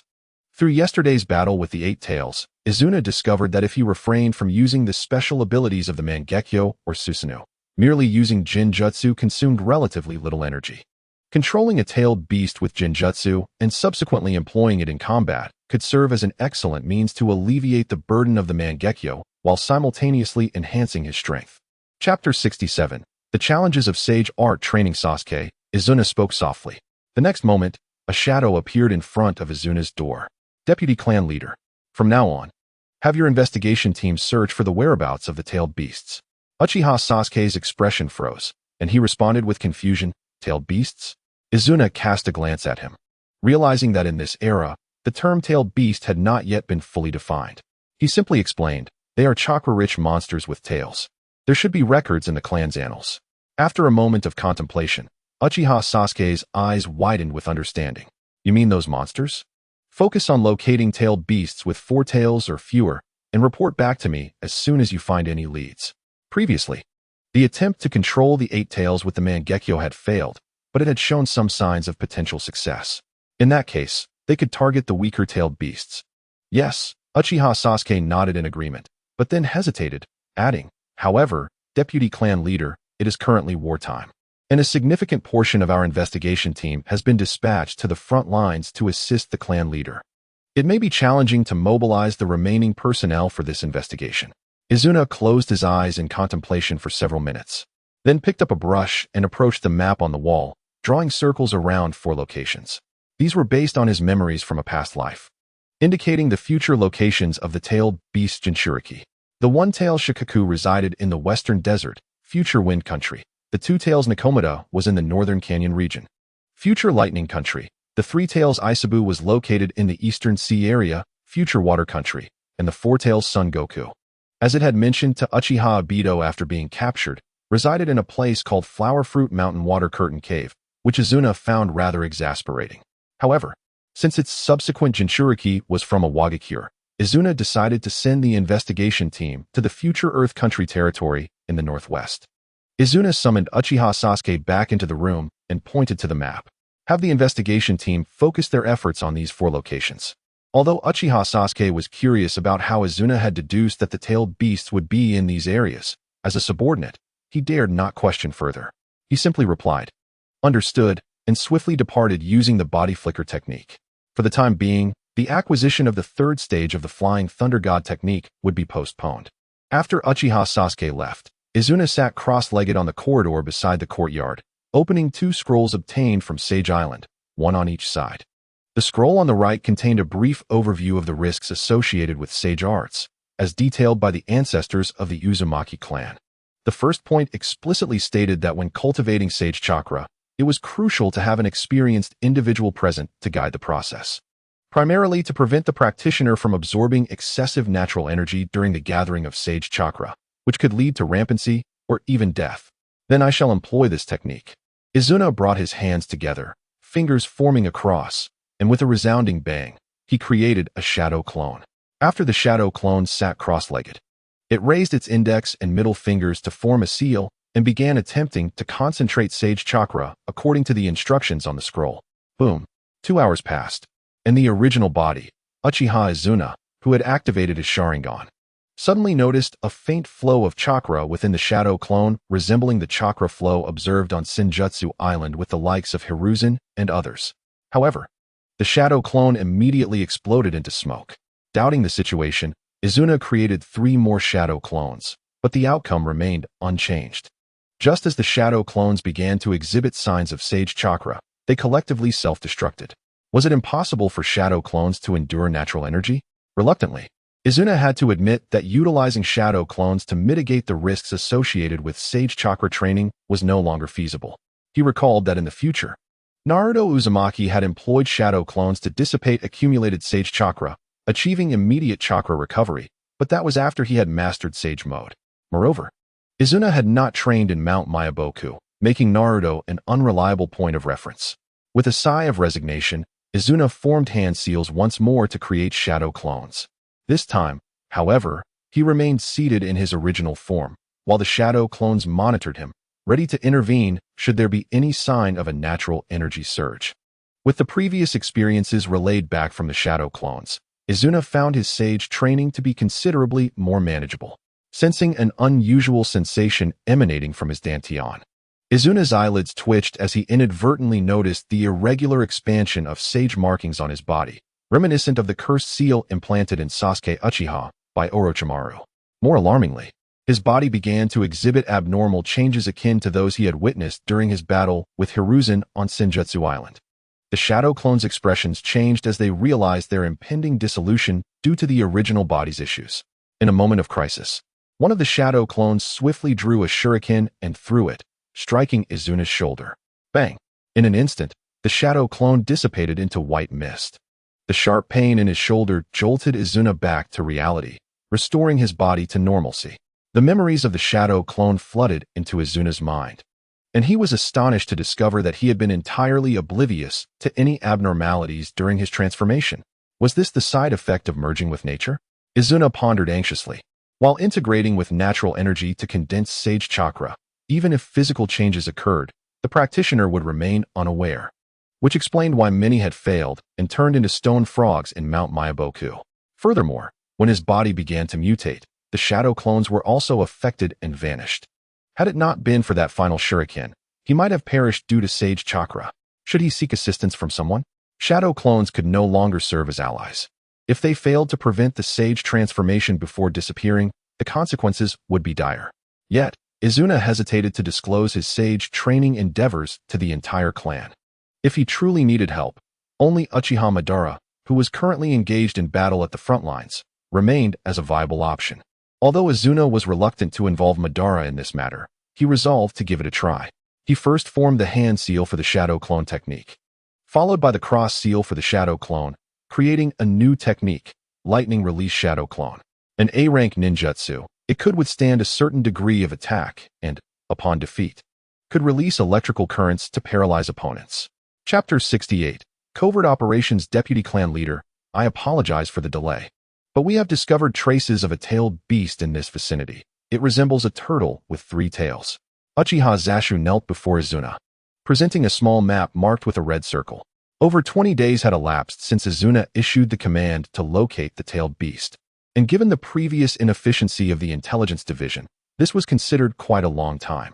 However, the number of personnel available for mobilization within the intelligence division was limited, compounded by the fact that tailed beasts resided in remote wilderness areas. Even with Izuna providing a general direction, locating them remained a formidable challenge. During this time, Izuna had also become somewhat more adept at managing Sage transformation. At the very least, he would not easily fall into the crisis of a natural energy surge, though true mastery of Sage mode still seemed distant. He could not recall how long it had taken Naruto Uzumaki to master Sage mode in the original story, but his progress undoubtedly exceeded Izuna's own. The disparity between solitary exploration and having a Sage as a mentor was immense. This location is quite close to the land of Whirlpool, or rather, it is near the Senju clan's territory, Izuna remarked, furrowing his brow. The area circled in red on the map was on the southeastern coast of the Land of Fire, separated by a sea from the Land of Whirlpool. In other words, It lay directly behind the Senju clan, right in front of the whirlpool. It was undeniably a risky endeavor for a deputy clan leader of the Uchiha to venture here in pursuit of a tailed beast. Indeed. Hence we hope the deputy clan leader can wait until we ascertain the whereabouts of the other tailed beasts before taking action, Uchiha Zashu advised. Although the Whirlpool clan had never formally engaged in the Warring States conflict, they had always been allies of the Senju.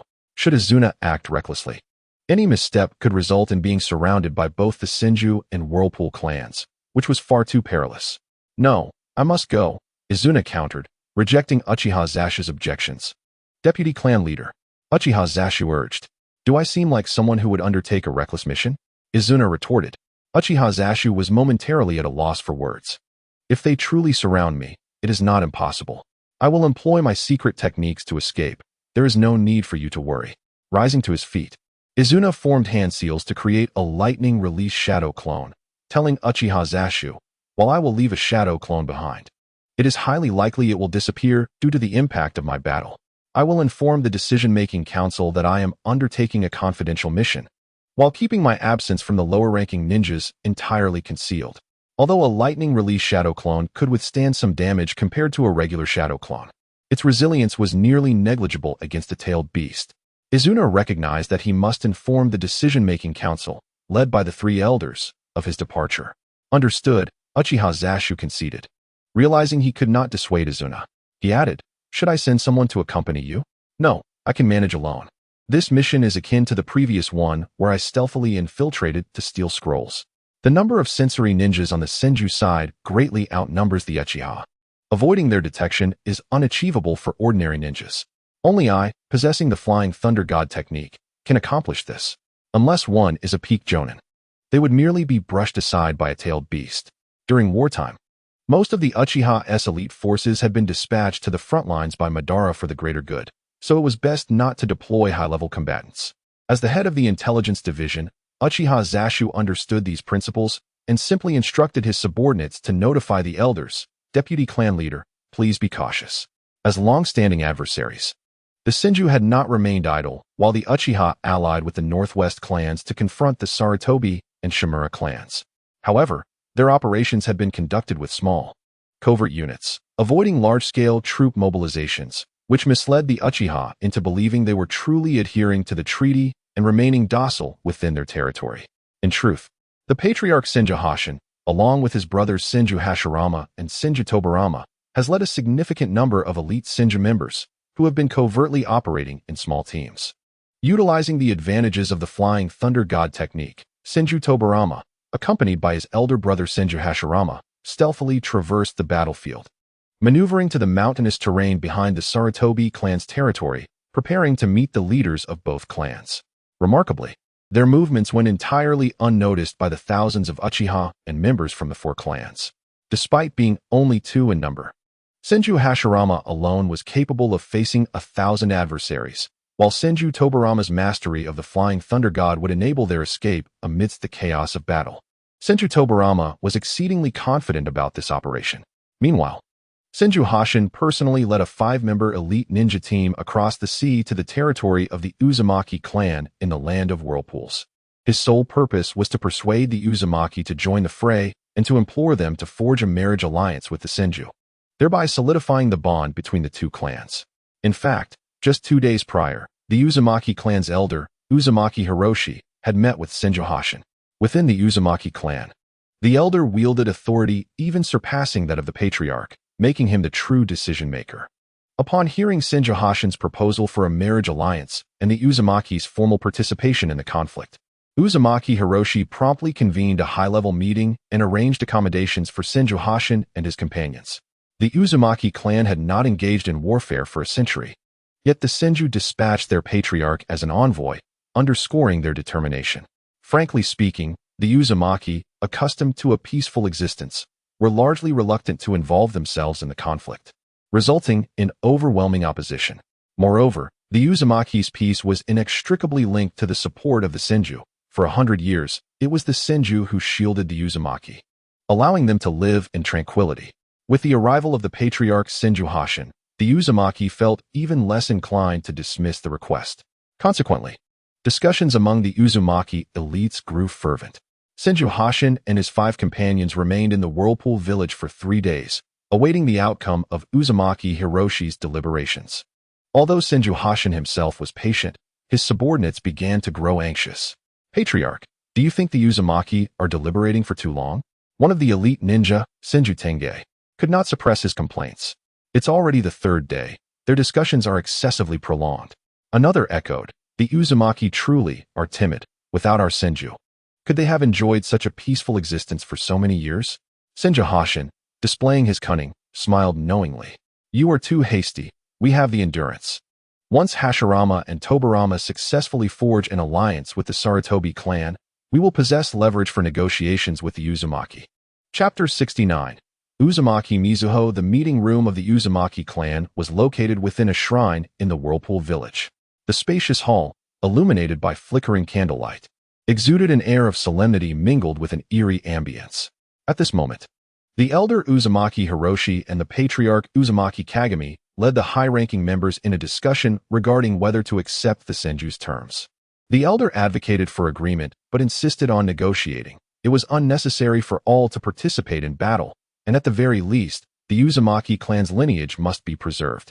However, Patriarch Uzumaki Kagami disagreed, believing it unnecessary to accept Senju Hashin's conditions, as the battlefield was separated from the land of whirlpools by the sea, making it improbable for conflict to reach their shores.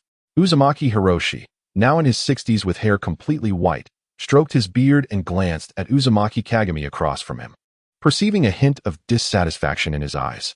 This dissatisfaction was understandable, as within the Uzumaki, the elder's authority exceeded that of the patriarch.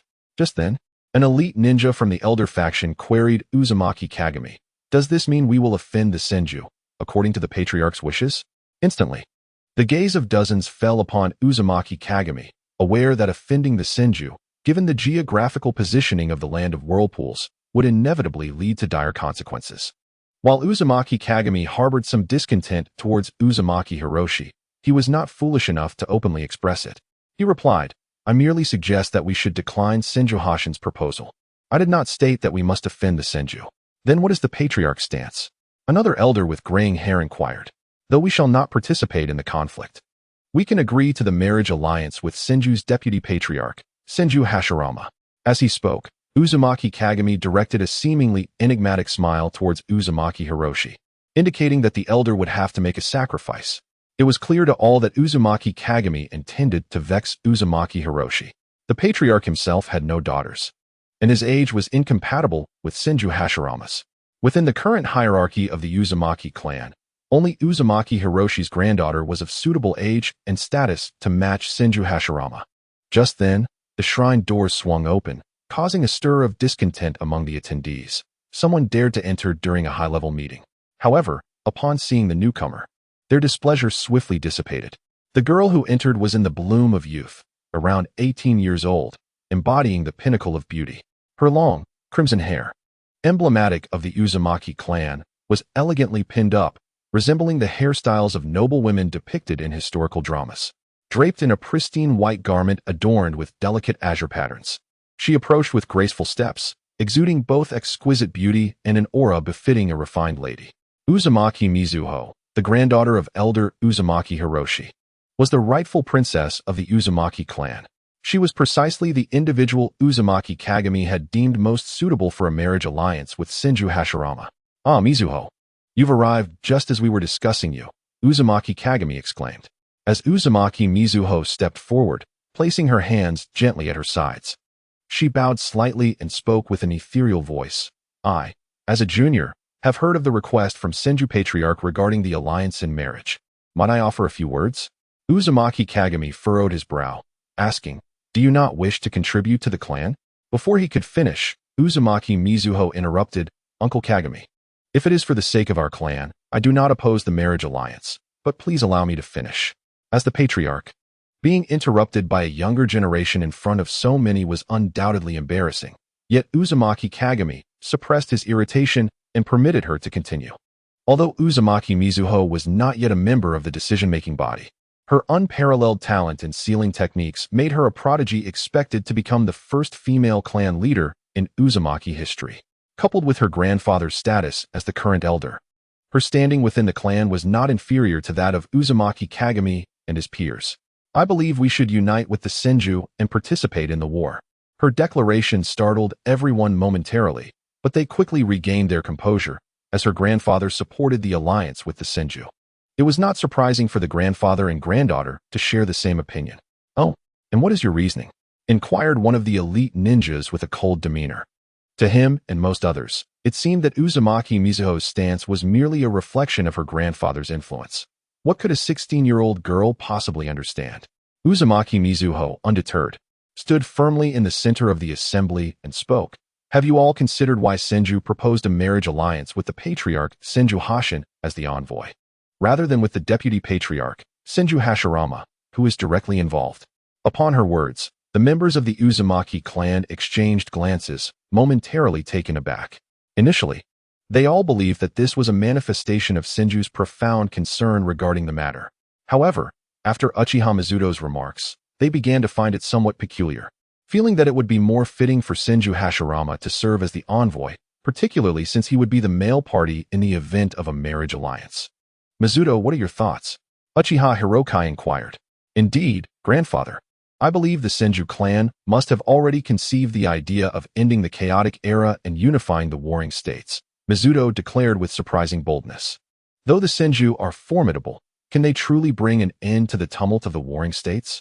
The Uchiha have already absorbed the 4 clans of the Northwest, and in terms of strength, they are in no way inferior to the Senju. Furthermore, the Hyuga clan is not to be underestimated. Achieving such an outcome is far from simple."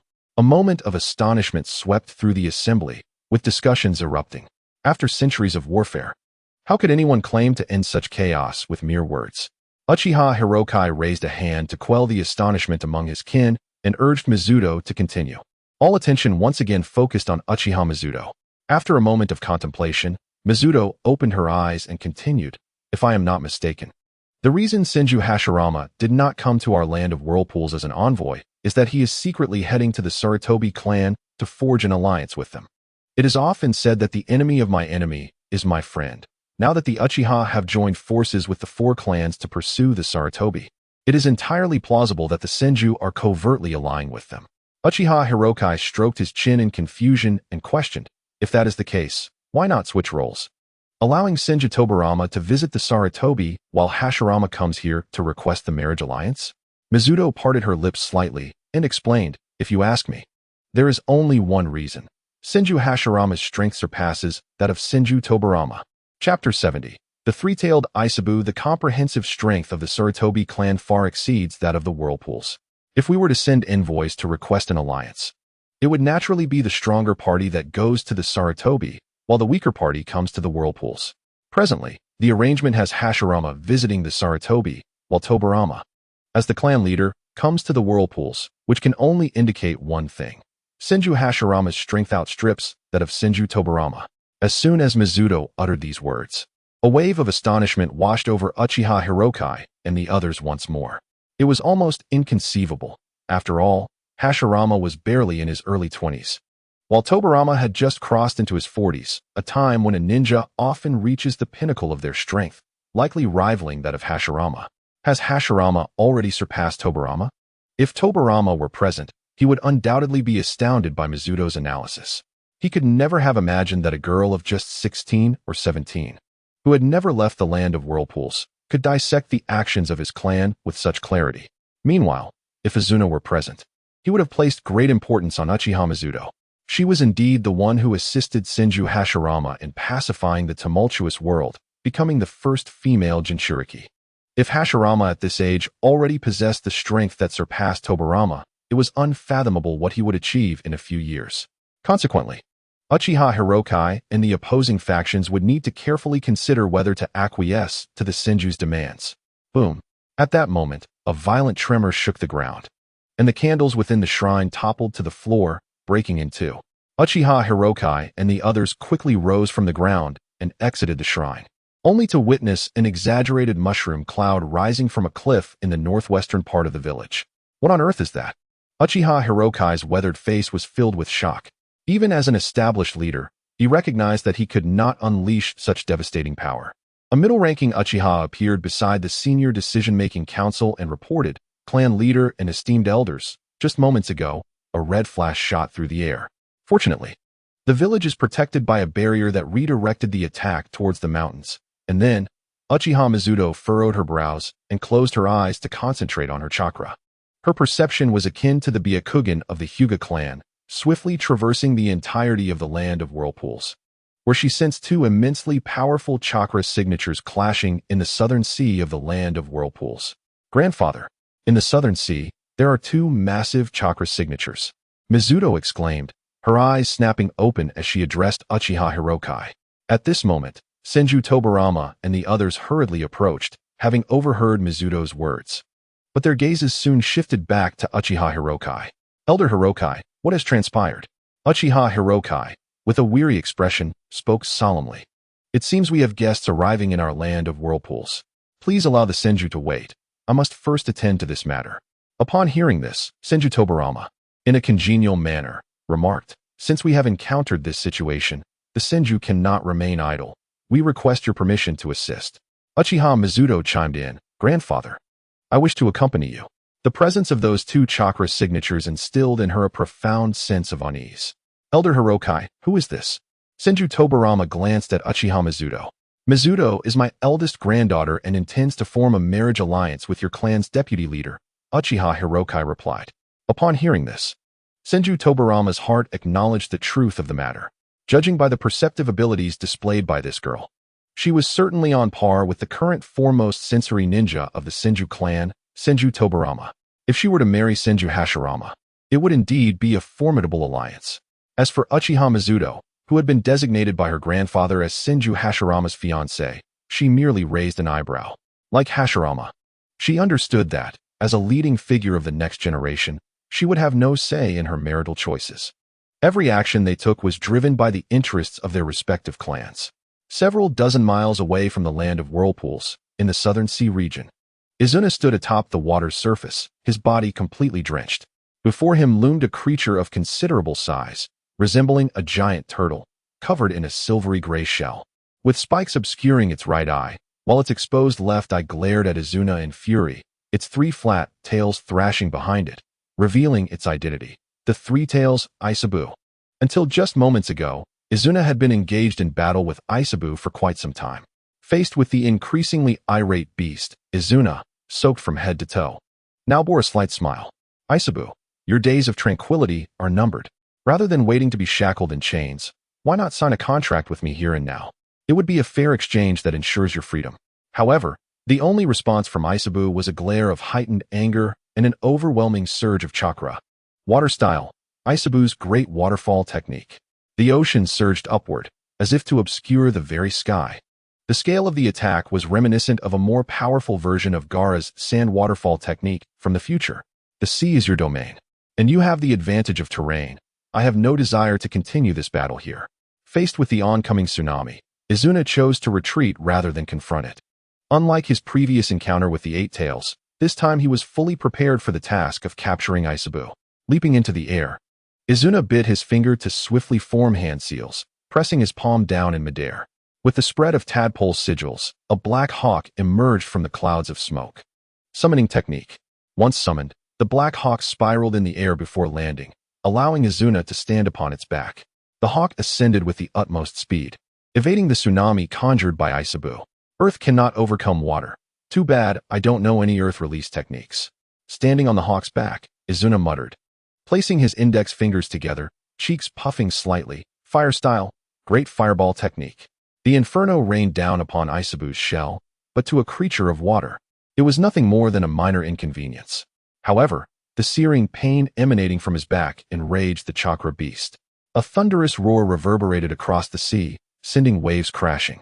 Izuna directed his ninja hawk towards the land of tides, casting a sidelong glance at the furious three-tailed beast, a sinister smile gracing his lips. "Come on, Three Tails, let us see you land." True to his expectations, the agitated beast failed to recognize that Izuna was luring it into terrain where it was less adept, raising its claw to give chase while unleashing torrents of water as long-range attacks. Yet, the ninja hawk, under Izuna's command, deftly evaded each strike. Chapter 71. The unavoidable ambush boom. The massive form of the three-tailed beast crashed into the coastal forest of the Land of Tides, the rocky trees crumbling like mere twigs under its powerful charge. This distance should suffice, Izuna mused, observing the gap between them and the sea. At that moment, a long, scaled tail lashed out toward him. Izuna leaped from the hawk's back, urging it to retreat to the summoning realm to dodge the tail's strike. In midair, he produced a kunai embedded with the flying thunder god technique and hurled it toward the beast's tail. Clang! The kunai struck the tail but failed to pierce its skin, instead bouncing off as if it had struck metal, falling into the thicket below. Perched atop a tall tree, Izuna marveled at the beast's formidable shell, reminiscent of a turtle. Water release, oceanic spray. The three tails began to emanate vast quantities of seawater from its base, transforming the land into a marshland. Izuna couldn't help but grin. He had underestimated the power of the tailed beasts.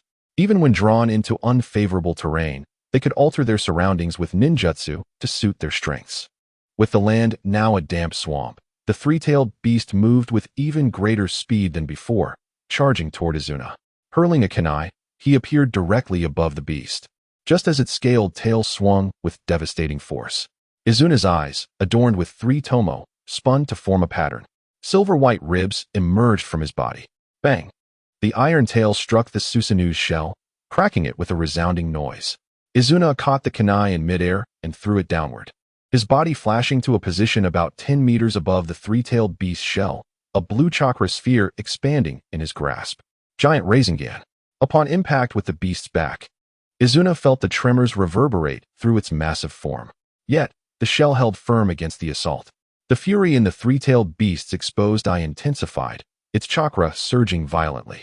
Water release, coral sea technique. Like Kimamaro's early fern's dance, countless coral rocks jutted from the beast's shell, aiming to impale Izuna. Frowning, Izuna swiftly retreated while rapidly forming hand seals. Shadow clone technique. Boom. 2 shadow clones appeared, flanking him, and the 3 Izunas joined forces to execute their jutsu. Wind release, gale wave. Fire release, great fire annihilation. Lightning release, lightning wave. The amalgamation of these 3 elemental techniques birthed a tempestuous sea of flames, interlaced with flashes of lightning, colliding with the oncoming coral spikes. The impact ignited a violent explosion on the beast's back, eliciting another roar of agony as it thrashed wildly, tossing Izuna from its back.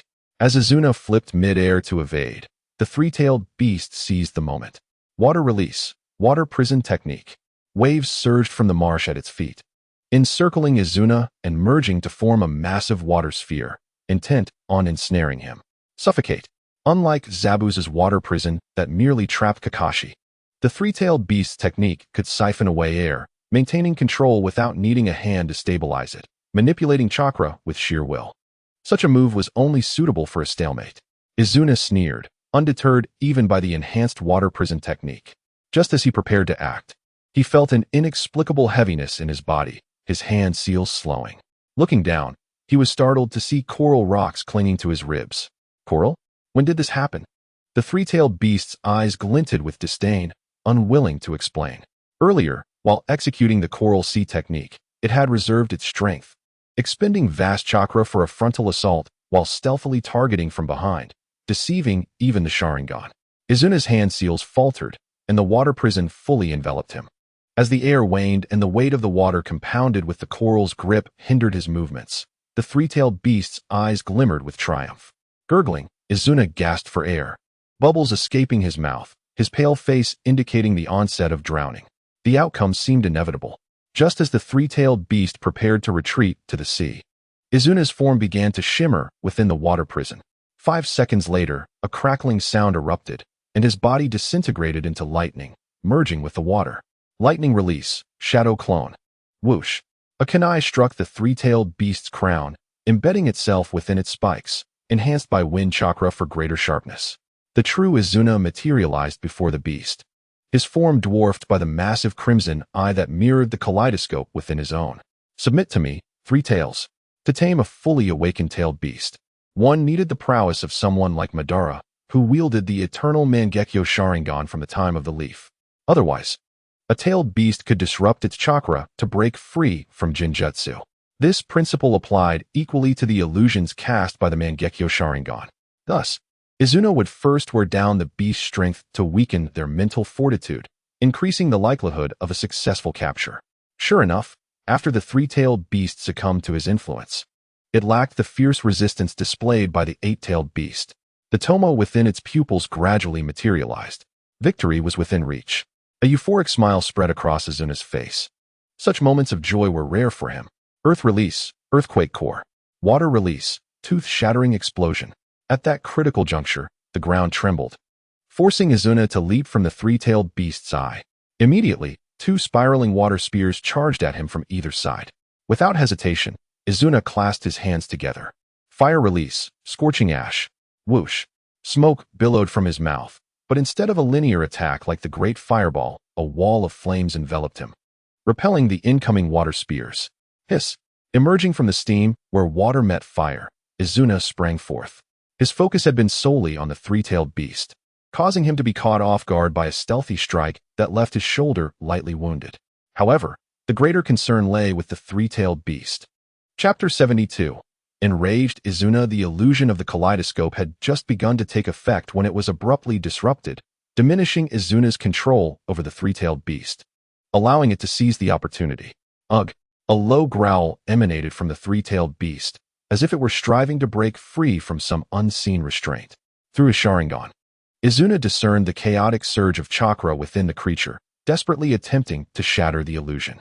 Frustratingly, he thought, "Let us do this again."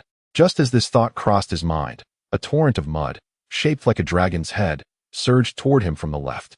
"Earth-style, Earth Dragon Bullet," he exclaimed. "Are you all incessantly bothersome?" At that moment, even Izuna's typically calm demeanor was shattered, and he roared in fury. "Fire-style, Fire Dragon Flame Bullet." The Fire Dragon clashed with the Earth Dragon in midair, resulting in a thunderous explosion as mud and sparks scattered in all directions. However, the three-tailed beast above him, which had just manifested its three-tomo Sharingan, began to retract it, its gaze now filled with trepidation.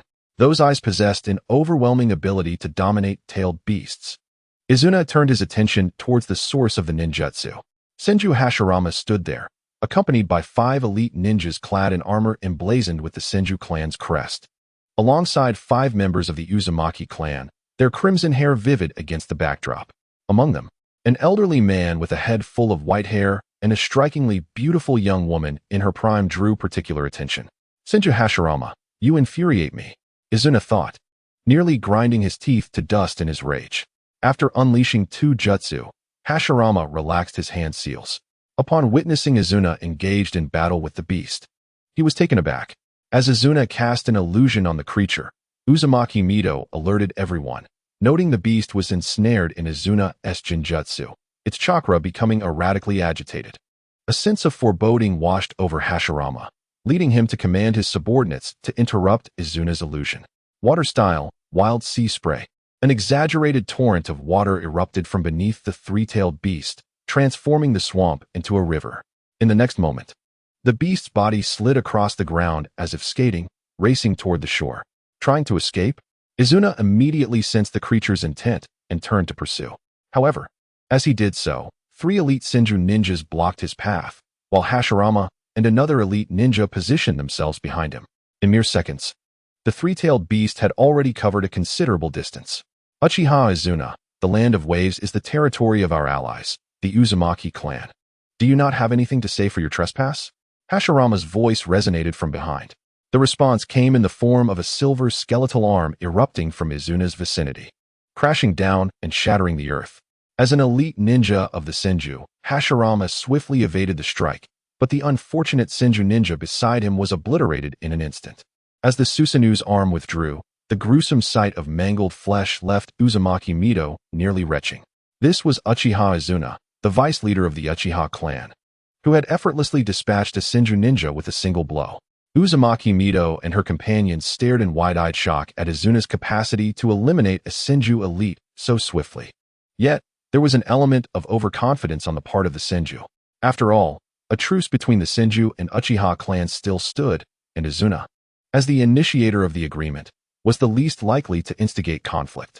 Had it been Madara, Hashirama and the others would undoubtedly have exercised greater caution.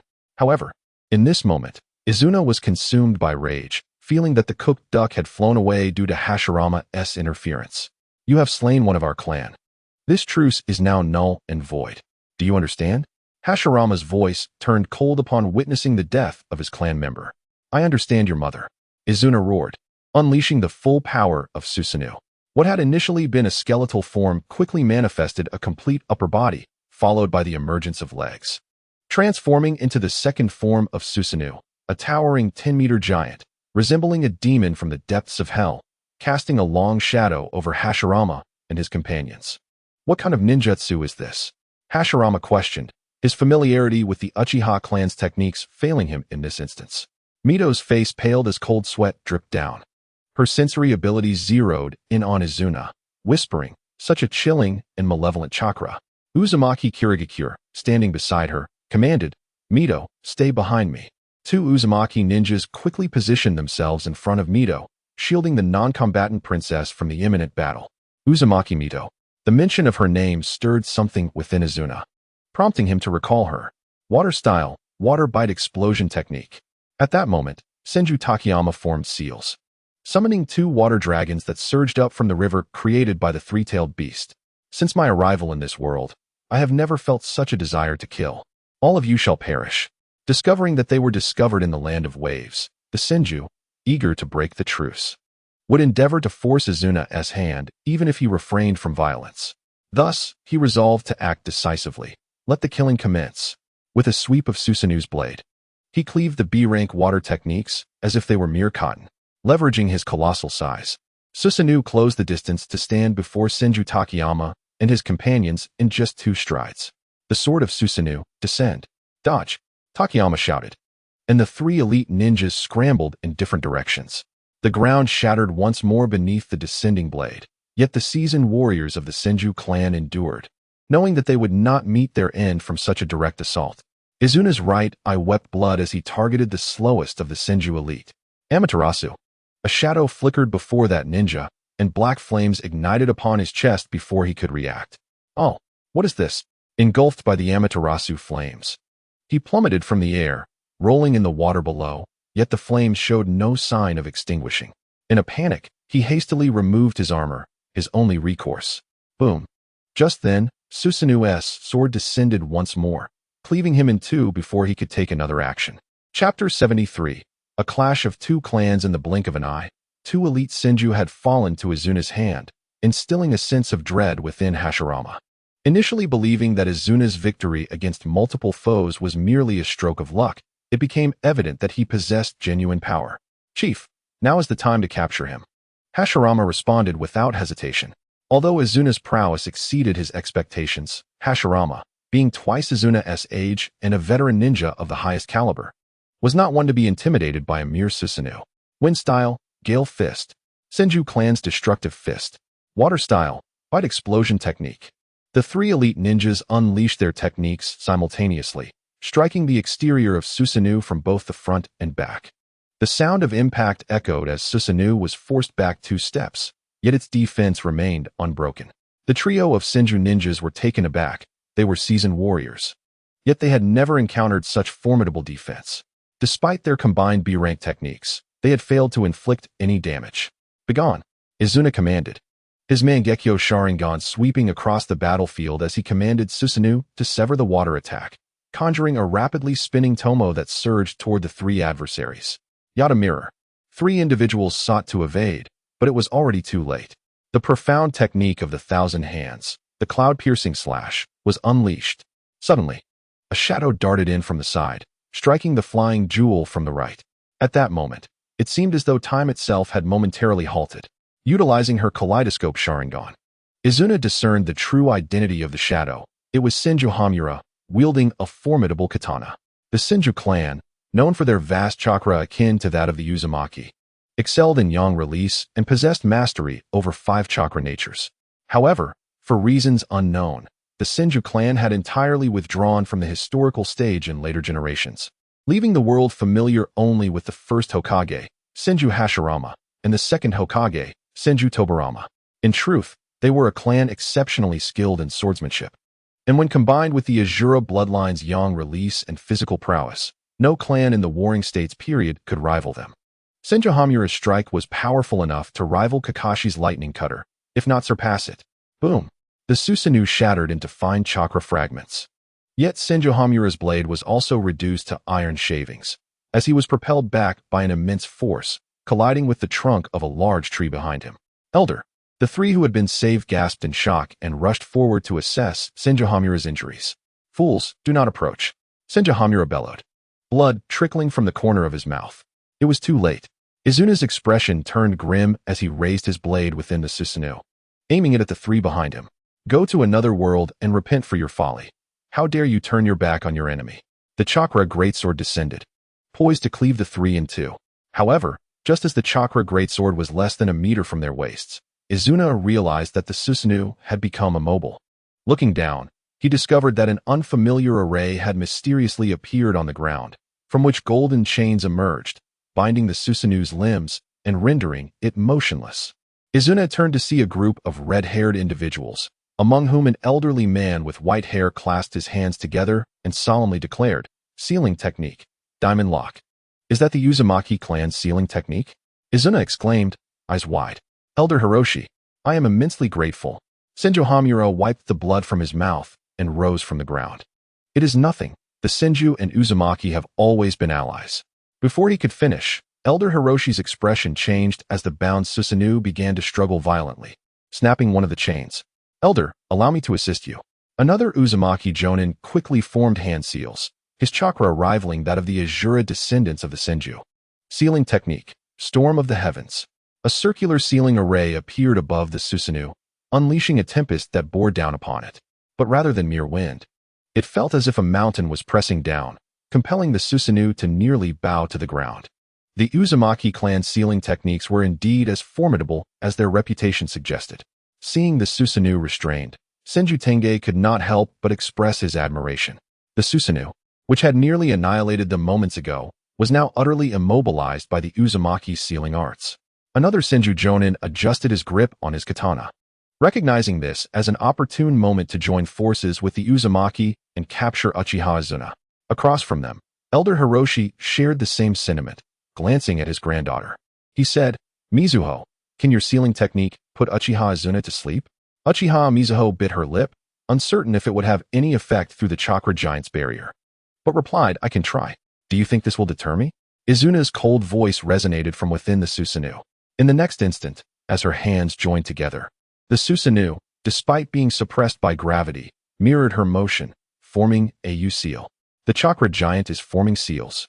Mizuho's eyes widened in astonishment, while Izuna wore a manic smile, although it would consume some of her ocular power in an instant.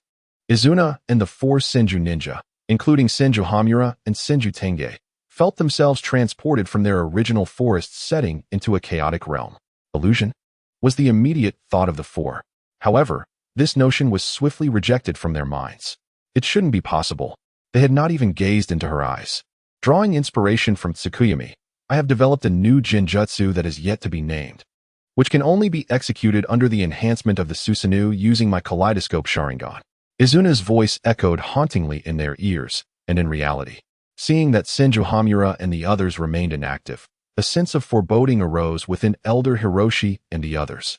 "Mizuho, quickly eliminate Uchiha Izuna," Elder Hiroshi urged. "Understood." With her alabaster fingers poised, Uchiha Mizuho closed her eyes, rapidly gathering chakra. Sealing technique, Thousand Charms. "You all can sit back and enjoy the show." The Susanoo hurled one of its chakra great swords, prompting the Uzumaki to swiftly evade. However, their sealing technique exhibited a slight flaw, allowing the Susanoo to break free with ease. The other chakra greatsword from the Susanoo was hurled towards Senju Hamura and his companions. In a moment of crisis, Senju Hamura dispelled Izuna's Jinjutsu, confronting the imminent chakra greatsword with a hand seal, water release, water dragon bullet. Chapter 74, Hostage Mizuho. Senju Hamura unleashed a water pillar that was small in range, barely the thickness of an arm, yet it was undoubtedly an A-rank water technique. Concentrating all his power into a single line, he aimed to block the Susanoo's thrown sword. To slay a shadow-level ninja is indeed no trivial task, but can you save those three burdens behind you? Izuna targeted the three Senjutenge, who had not yet dispelled her Jinjutsu, and hurled a kunai. Infused with wind chakra, it elevated her chances of victory to a new echelon. Sealing technique, Void Sever. A nearly transparent wall materialized before the kunai, effectively blocking all of Izuna's thrown projectiles. The flames that had just subsided within Izuna flared up once more. Glancing towards the chakra-infused direction, it was none other than the Uzumaki clan. Forcing herself to remain calm, Izuna felt a surge of inspiration, commanding the Susanoo to leap forward towards Elder Hiroshi and his group. Senju Hamura, taken aback, quickly retrieved a kunai from his ninja tool pouch and charged forward. However, Izuna's left eye's kaleidoscope spun, conjuring another chakra giant sword, which she hurled at the approaching Senju Hamura. Gritting his teeth, despite facing away, he adeptly pinpointed his exact location. Was that the ability of her new kaleidoscope? Quickly altering his trajectory, he evaded the incoming assault. Upon hearing the resounding impact of the chakra greatsword striking the rock behind him, Izuna unexpectedly dispelled the Susanoo. The hearts of Elder Hiroshi and his companions trembled, bewildered by Izuna's sudden decision. Yet, before they could ponder further, Izuna delivered a powerful punch to Mizuho's abdomen. Though she was highly skilled in sealing techniques, the Uzumaki princess was not adept at combat, and she promptly lost consciousness. Izuna partially turned, allowing the unconscious Mizuho to rest upon her back. Uchiha Izuna, what do you intend to do? Elder Hiroshi's voice rose in alarm upon witnessing his granddaughter being knocked unconscious and captured. Yet, before he could finish his sentence, Izuna positioned her right hand beneath the slumped Mizuho's backside and formed a single-handed seal with her left. Fire release, ashes burn. A thick cloud of smoke billowed forth from beneath her mask, expanding in all directions.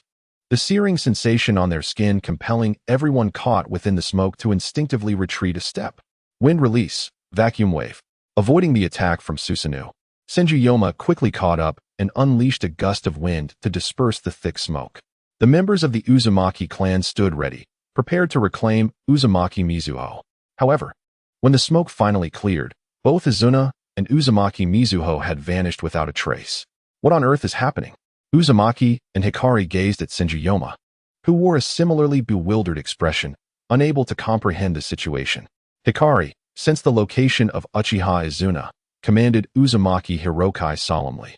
Despite his dissatisfaction with Hirokai's authoritative tone, the urgency of the situation following the alliance with the Senju, particularly with Mizuho's abduction, made it imperative for Uzumaki Hikari and the others to act swiftly and utilize their chakra to locate Izuna. After half a minute, Uzumaki Hikari opened his eyes and shook his head, stating, "It's beyond my sensing range." "What?" exclaimed several other Uzumaki ninjas nearby. Currently, the strongest sensory ability within the Uzumaki clan belonged to Uzumaki Mizuho, with Uzumaki Hikari being a close second. His sensing range extended for 3 miles. The fact that he could not detect her indicated that, within mere seconds, Izuna had already transported Mizuho beyond that distance. Impossible. Uzumaki Hirokai's aged face twisted in distress, and the gravely injured Senjuyoma stepped forward, saying, "Elder Hirokai, our immediate priority is to rescue Princess Mizuho. Do I need to say more?" In a fit of rage, Uzumaki Hirokai, losing his composure, waved his hand to issue a command throughout the clan, ordering a search across the entirety of the land of whirlpools to locate Uchiha Izuna and rescue Mizuho. About 10 miles outside the battlefield, in a secluded corner of the forest, Izuna appeared, carrying Uzumaki Mizuho on his back. He retrieved the Flying Thunder God kunai, which was lodged in a tree trunk, and placed it back in his pouch. He laid Mizuho down on the grass and, overwhelmed by fatigue, collapsed beside her. With Amaterasu, future foresight, and the consumption of chakra required for Susanoo and various other high-level jutsu, this battle could not be deemed Izuna's most arduous. Yet it was undoubtedly the one that drained his chakra the most severely. Lying on the grass, Izuna gazed into the distance. Dozens of meters away, the occasional rabbit leaping across the grass appeared to him as nothing more than a blurred mosaic. Skill points, 215. After checking his current skill points, Izuna, feeling irritated, punched the grass beside him. 5 minutes later, having regained some composure, he stood up, hoisted Uzumaki Mizuho onto his back once more, and sprinted westward. With Mizuho captured, the Uzumaki clan would undoubtedly launch a search, and now was not the time to rest. As for the reasoning behind Mizuho's abduction, even Izuna could not articulate it clearly. After his attacks had been thwarted by Senju Yoma and the interference of the Uzumaki, he realized that continuing the fight was futile. With at least two individuals of considerable strength on the opposing side, and having already exhausted much of his chakra in the battle against the Three Tails, Izuna concluded that retreat was necessary. However, he refused to return empty-handed. Thus, when he encountered Uzumaki Mizuho, impulsively, he decided to take her as a trophy. This woman was instrumental in assisting Senju Hashirama to pacify the chaotic world and pioneered the concept of the Jinchuriki. Although Izuna could not foresee her utility at this moment, he believed that taking her was far better than returning empty-handed. Yet, his reckless intrusion into the land of whirlpools, the abduction of Uzumaki Mizuho, and the killing of two of Senju's elite shinobi clearly indicated that the truce agreement signed a year ago between the Uchiha and Senju had been utterly shattered. Moreover, having abducted Senju Hashirama's fiancée, the likelihood of a renewed conflict between the Uchiha and Senju was exceedingly high. What's done is done, sooner or later. This day would come, he muttered to himself, hastening his pace towards the land of fire. Yet, he was not returning to his clan with intentions of capturing tailed beasts. The mission was far from over. Even if the plan to capture the Three Tails had failed, there were still alternative options. As night fell in the village of the whirlpools, Elder Uzumaki Hirokai wore a grave expression, awaiting news from the search ninjas. Reporting to Elder, we have scoured all the official roads connecting the village to the port, but no one has seen Princess Mizuho or Uchiha Izuna. A red-haired Uzumaki ninja knelt before Hirokai. Useless. All of you are useless, Hirokai exclaimed in fury, waving his sleeve. Elder Hirokai, our urgent priority now is to ensure Princess Mizuho's safety, Senju Yoma interjected. Seeing this, Uzumaki Hirokai struggled to temper his anger and asked in a deep voice. What is your insight, Yoma?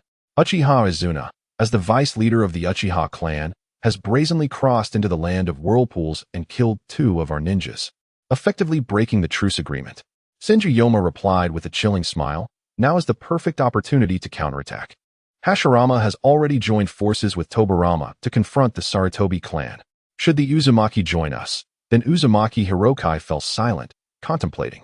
He understood Senju Yoma's implication, a formal declaration of war against the Uchiha, compelling them to surrender his granddaughter.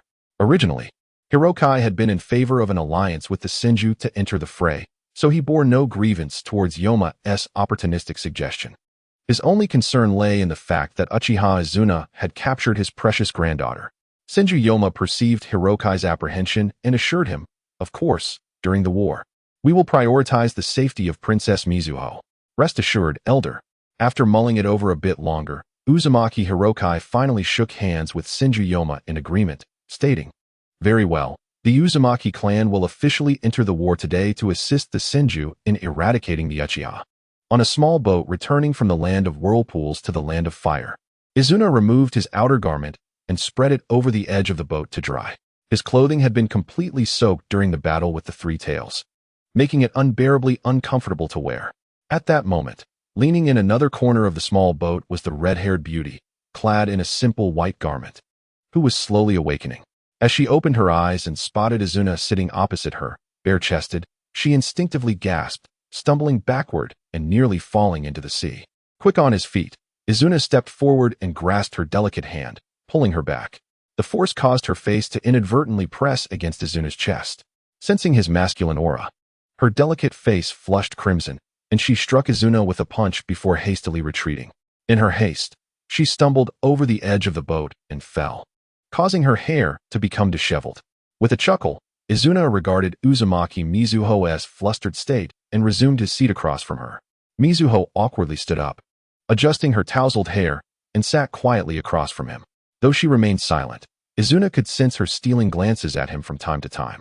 There's no need to be so defensive. I'm not going to eat you, Izuna remarked, propping his chin on his fist. Since there was little else to do, he suggested, how about we chat? Curious about this woman, who led a life rich in legend, Izuna found himself intrigued. Observing Uzumaki Mizuho's visage, she appeared to be only 17 or 18 years old. Mizuho gazed at Izuna for a long moment, then slightly pouted her lips, stating, it is said that Uchiha's vice leader, Uchiha Izuna, possesses foresight and is the strategist of the Uchiha clan. I never imagined you would make such a rudimentary error. Oh. Izuna's eyes widened slightly as he found it amusing and asked, "What mistake have I made?" With an air of unwavering confidence, Uzumaki Mizuho faced me. While Senju Hashirama approached my grandfather to discuss the possibility of our clan joining the war, aiding the Senju. Initially, my grandfather, along with the leader of the Hikari clan, expressed hesitation regarding this alliance. However, your abduction of me has incited my grandfather and the entire Uzumaki clan. Under such provocation, they are bound to formally ally with the Senju and engage in battle against the Uchiha. At that point, the chasm between you and the Senju will only widen. The reason Uzumaki Mizuho falsely claimed her grandfather was indecisive about joining forces with the Senju, rather than having already intended to unite, was to provoke Izuna. Although returning to her original place seemed implausible, she aimed to create an opportunity for herself to escape by instilling doubt in him. Ha ha ha ha ha. Upon hearing Uzumaki Mizuho's words, Izuna first chuckled, then laughed heartily, ultimately breaking into wild guffaws. Mizuho felt a chill run down her spine and could not help but inquire, "What are you laughing at?" As Izuna's laughter subsided, he approached Uzumaki Mizuho. Witnessing Izuna, bare from the waist up, drawing closer, Mizuho instinctively crossed her arms over her chest in a panic, exclaiming, "What are you going to do? Princess Mizuho, have you forgotten the power of the Uchiha Sharingan?" In the next moment, Izuna's eyes transformed into the three tomo. Mizuho was instantly rendered speechless. "Tell me, what did Senju Hashirama do upon arriving in Uzumaki village?" Izuna's voice echoed in Mizuho's ears, and after a few moments of silence, she slowly began to divulge everything she knew. Once Izuna had extracted all the information from Mizuho, she regained her senses from the Sharingan's control. Observing Izuna's enigmatic smile, Mizuho quickly deduced what had transpired. Alongside her anger, she felt a pang of regret for having acted so hastily and for forgetting the capabilities of the Sharingan. The Uchiha clan has never been misled by erroneous intelligence. All due to their eyes. Even if you have gathered information from me, it is too late. Our Uzumaki clan will ally with the Senju. You have intruded into the land of whirlpools and killed Senju ninjas, effectively shattering the ceasefire agreement between the Uchiha and the Senju. Mizuho retorted defiantly, her demeanor no longer that of a serene saint, but rather that of a typical 16 or 17-year-old girl, arguing with indignation. Hearing this, Izuna could not help but laugh again, stating, "The ceasefire agreement may indeed be broken, but not by me. It will be broken by Hashirama." "Wow, what do you mean?" Mizuho exclaimed in surprise, her face reflecting utter confusion. "You'll find out soon enough." Izuna rose, retrieving a damp outer garment from the ship's railing, which had not yet dried completely, but he had no choice but to put it on. From their current position, the territory of the Land of Fire was just barely visible. Izuna swept Mizuho into his arms, abandoning the small boat and plunging into the water. "Why you? Let go of me." Mizuho, having had little interaction with boys her age, felt a hand supporting her rear and was overtaken by a mix of embarrassment and anger. She momentarily forgot her mastery of sealing techniques and, like an ordinary girl, began to lightly punch Izuna's shoulder. "Be quiet." Izuna's grip on her rear tightened slightly, causing Mizuho to cease her attempts to strike back, instead glaring at him with a fierce intensity. Chapter 76, Izuna and Mizuho, Part 2. In a small coastal town within the Land of Fire, Izuna found an inn and reserved a single room. The innkeeper promptly led them to the second floor. "Sir and madam, please enjoy your stay. Is there anything else you require?" Mizuho bristled at the innkeeper's address of her and Izuna, thinking, "Who is this buffoon to associate me with him? Bring me a piece of paper and a pen." As quickly as possible, Izuna instructed, tossing a silver coin to the innkeeper. "Of course, please wait a moment." The innkeeper hurried downstairs to prepare. It could be said that as soon as the two entered, the innkeeper swiftly returned with the requested items. With wealth comes expedience. Izuna sat down with the pen and paper, quickly grinding ink and writing a letter. Mizuho stood at the door, unsure of what to do, ultimately leaning against the window and gazing quietly outside. After all, she was merely a hostage now. Soon, Izuna finished the letter, bit his finger to draw blood, swiftly formed seals, and placed his palm on the table. Summoning technique. With a puff of smoke, a black and gray patterned ninja hawk appeared before them. Izuna rolled the letter and tucked it into the hawk's leg, sending it off into the sky. "Are you taking me back to the Uchiha clan's territory?" Mizuho asked abruptly. Who said I was going back? Izuna retorted, turning to face her. Mizuho frowned in confusion. You are about to face the combined assault of the Senju and Uzumaki clans. Shouldn't you, the vice clan leader, return to oversee the situation? I have my own plans. As for the captive, do not think too much, Izuna replied, retrieving a blanket from the room's cupboard and laying it on the floor. It was late, and he intended to sleep. Mizuho felt conflicted. Although they were not sharing a bed, how could a sheltered young woman possibly sleep in the same room as a man? Before long, the sounds of Izuna's steady breathing indicated he had fallen asleep. Mizuho's thoughts raced. Should I attempt to escape while he sleeps? Yet, as this notion surfaced, she internally dismissed it. Having witnessed the battles in the land of whirlpools, she knew that Izuna possessed strength on par with Senju Hashirama, especially when utilizing the colossal chakra secret technique she had never seen before. How could she possibly escape under his watchful gaze? However, hearing the rhythmic sounds of Izuna's sleep, Mizuho could not resist the temptation of a chance to try her luck. Quietly, she maneuvered around his head, opened the door, and slipped outside. But as she took her second step out of the room, her vision suddenly blurred, and her entire body felt paralyzed, collapsing to the ground. Everything around her became indistinct, and her mind was engulfed in a dizzying haze. Mizuho's eyes widened in shock, realizing too late that her eyes had transformed into the three-tomo Sharingan. She pressed her hands against the floor, disbelief flooding her thoughts. Is this an illusion?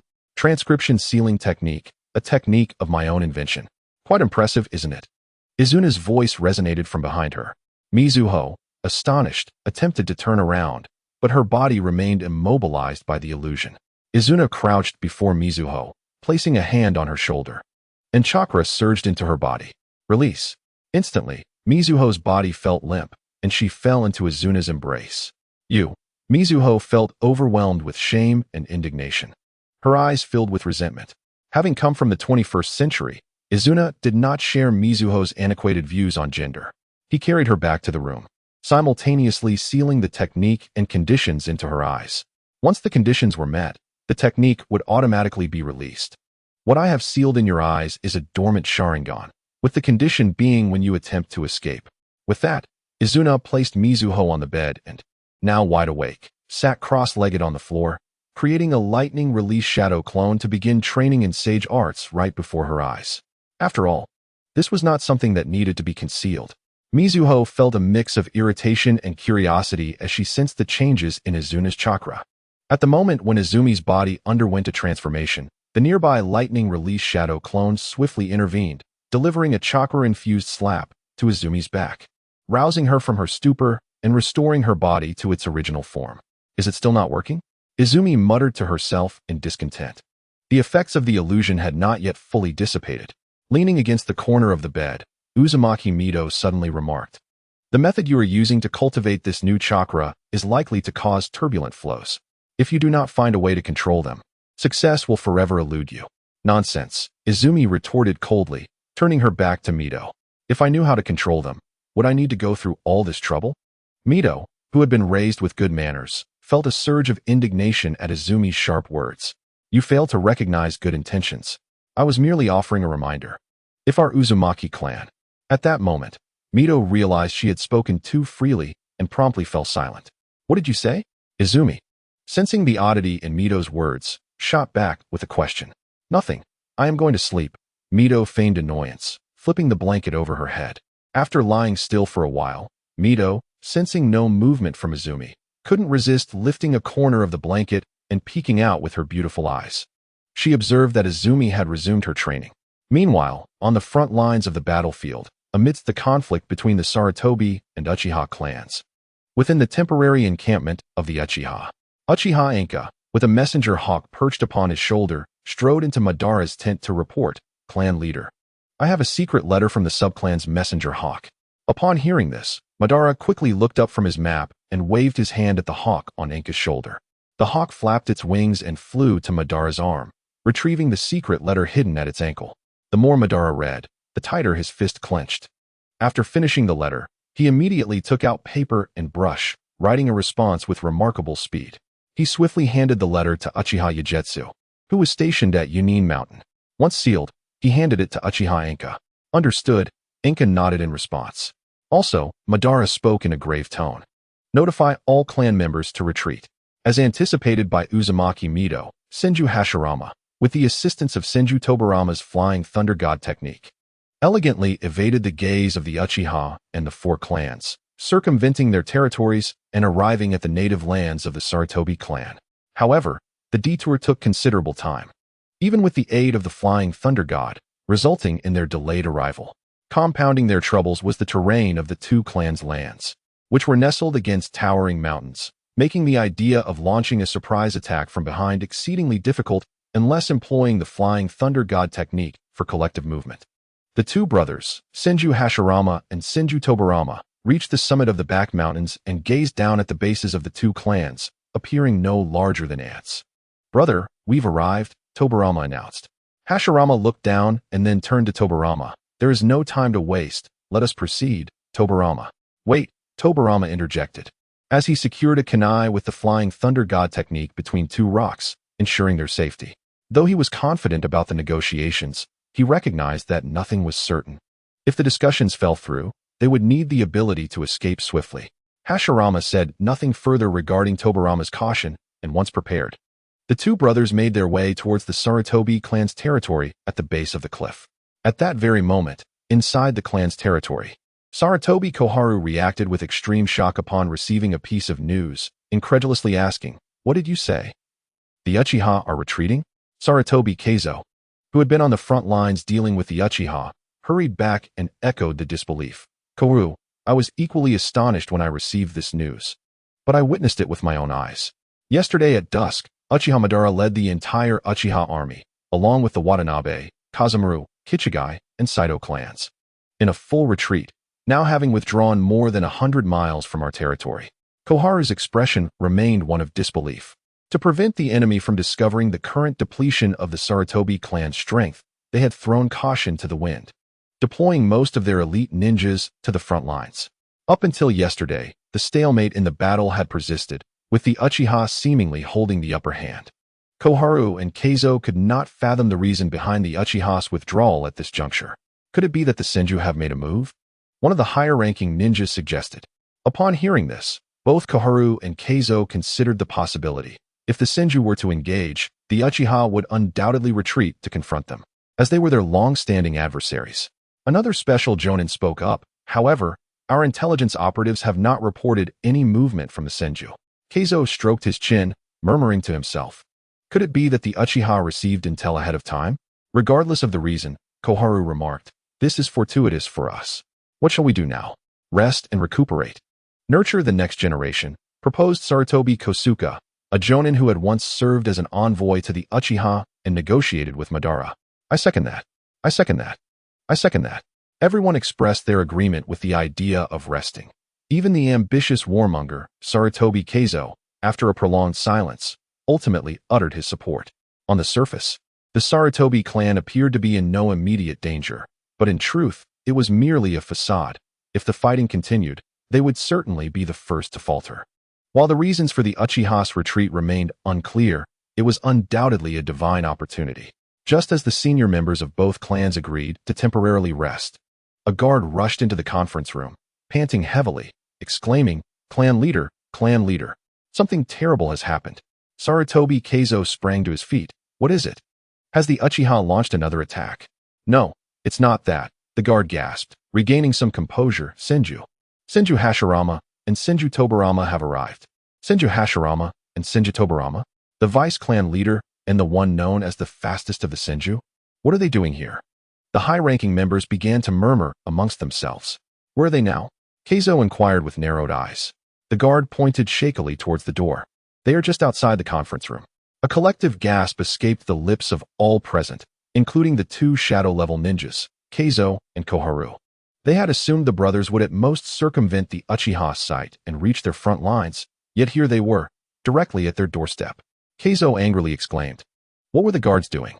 How did they let outsiders get this close without detection? The guards could only stand speechless. They too were baffled by how Hashirama and Tobarama had managed to pull it off. Well, in the end, they are just two individuals, Koharu began, standing up. What do they want?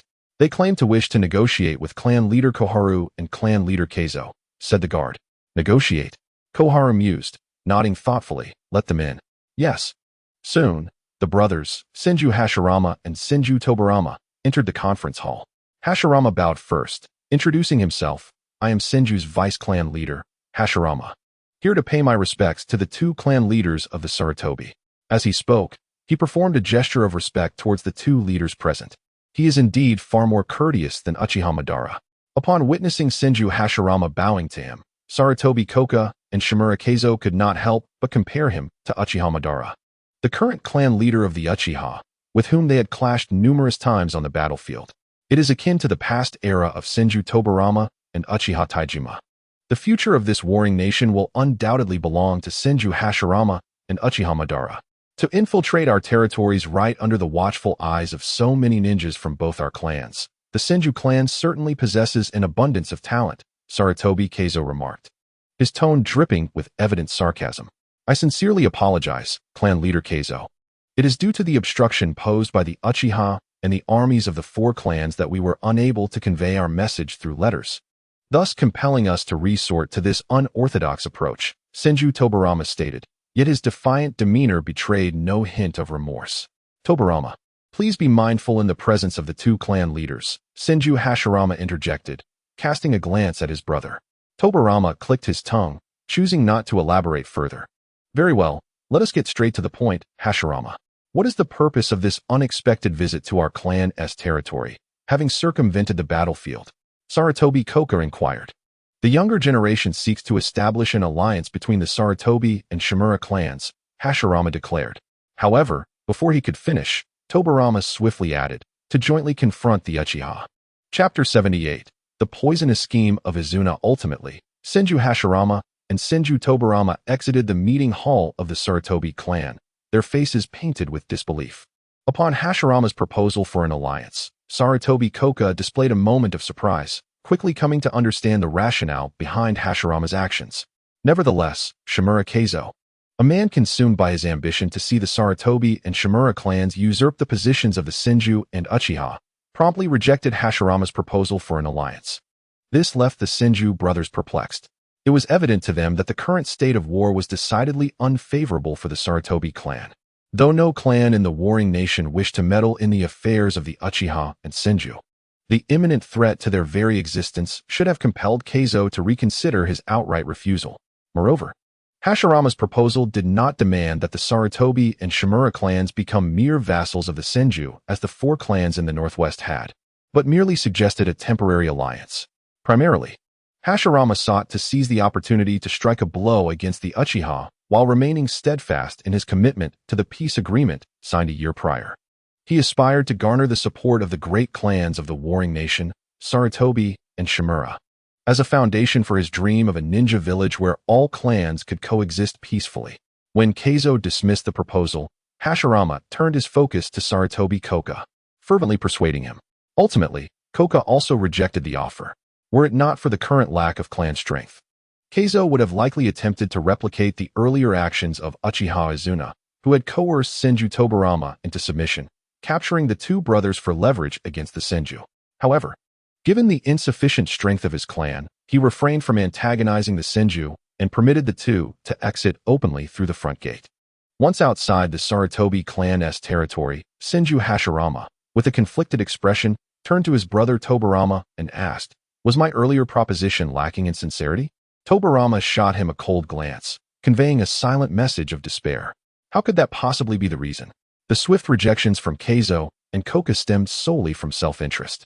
What they had initially believed to be a near certainty had, in fact, resulted in a disheartening failure, leaving the two brothers, destined to become the first and second Hokage of Konoha, feeling despondent.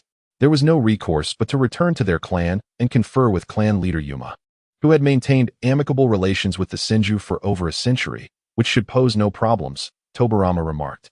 Hashirama sighed deeply, accepting that this was the only path forward. Had the Uchiha retreated? After nearly a week's journey back to their clan's territory, upon hearing this news, Hashirama instantly understood why Keizo and Koka had so readily dismissed his alliance invitation. By the time he and Tobarama arrived at the Sarutobi clan, the Uchiha had already withdrawn. Hashirama had leveraged the ongoing assaults on the Sarutobi clan by the Uchiha to request an alliance. Now that their primary adversary had retreated, they had no reason to consider an alliance. Koka remained silent, while Keizo, the old schemer, was determined to surpass both the Uchiha and Senju. Moreover, upon his return from the land of whirlpools, Senjuyuma would encounter Uchiha Izuna, witnessing the battle against the tailed beasts and his two elite jonin being slain. While Senjumito, the intended bride of Hashirama, was captured. This series of events was thoroughly recounted in the Senju clan's meeting. Uchiha Izuna had brazenly entered the territory of the whirlpools, which was allied with the Senju, clearly violating the terms of the peace agreement. Not to mention the killing of two of their jonin. In an instant, the entire upper echelon of the Senju clan was engulfed in fury, expressing that since the Uchiha had acted without virtue, they could not be blamed for acting without righteousness. Having reached this point, they unanimously resolved to declare war on the Uchiha. After all, they were the ones who had initially breached the agreement. The blame lay with them. Senju Hashirama, seated in the position of deputy clan leader, found himself in an exceedingly awkward predicament. Within the Senju clan, he had been a staunch advocate for maintaining the peace agreement with the Uchiha. However, just as he was about to rise and counsel his enraged clansmen, a report was brought back by a reconnaissance ninja. The Uchiha had issued a demand for an explanation from the Senju, accusing Hashirama of violating the peace agreement by attempting to unite with the Sarutobi clan, an enemy of the Uchiha. The revelation left all the senior members of the Senju clan feeling as if they might vomit blood. It was their deputy clan leader who had initially ventured into the land of whirlpools, breaching the peace agreement. Yet now, they were being accused of violating the treaty.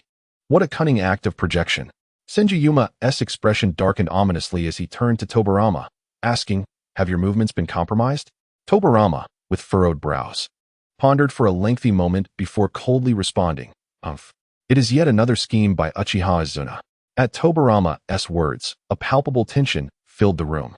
It had been Izuna who had caused them significant trouble a year prior, forcing a truce between the Senju and Uchiha. How could this all be happening? Tobarama, what connection do you have with Uchiha Izuna? Yuma questioned in confusion. Tobarama elucidated. Uchiha Izuna, that cunning individual, initially infiltrated the land of whirlpools for his own purposes. However, upon being discovered by you, clan leader, he escaped, fully aware of his breach of the agreement. Consequently, he devised a scheme, utilizing the alliance attempt with the Sarutobi clan to turn the tables and falsely accuse us of violating the treaty. Senju Bujin frowned in confusion, asking, "But how did he know that the deputy clan leader and you were seeking out Sarutobi Koka?" Tobarama, arms crossed, replied with a scoff, "Though I hate to admit it, he is indeed cunning. He captured Senjumito and likely extracted considerable information from her, allowing him to piece together our movements. Moreover, the Uchiha's sudden withdrawal last week was likely orchestrated by him, as he knew that once they retreated, the Sarutobi would have no reason to ally with us." Such a clever scheme. After hearing Tobarama's explanation, the assembly collectively drew in a sharp breath. If Tobarama's analysis proved correct, just how profound was Uchiha Izuna's strategy? A peaked jonin from the clan inquired, "What should our response be to the Uchiha now? Those wretched villains who first played the victim, what more is there to discuss with them?"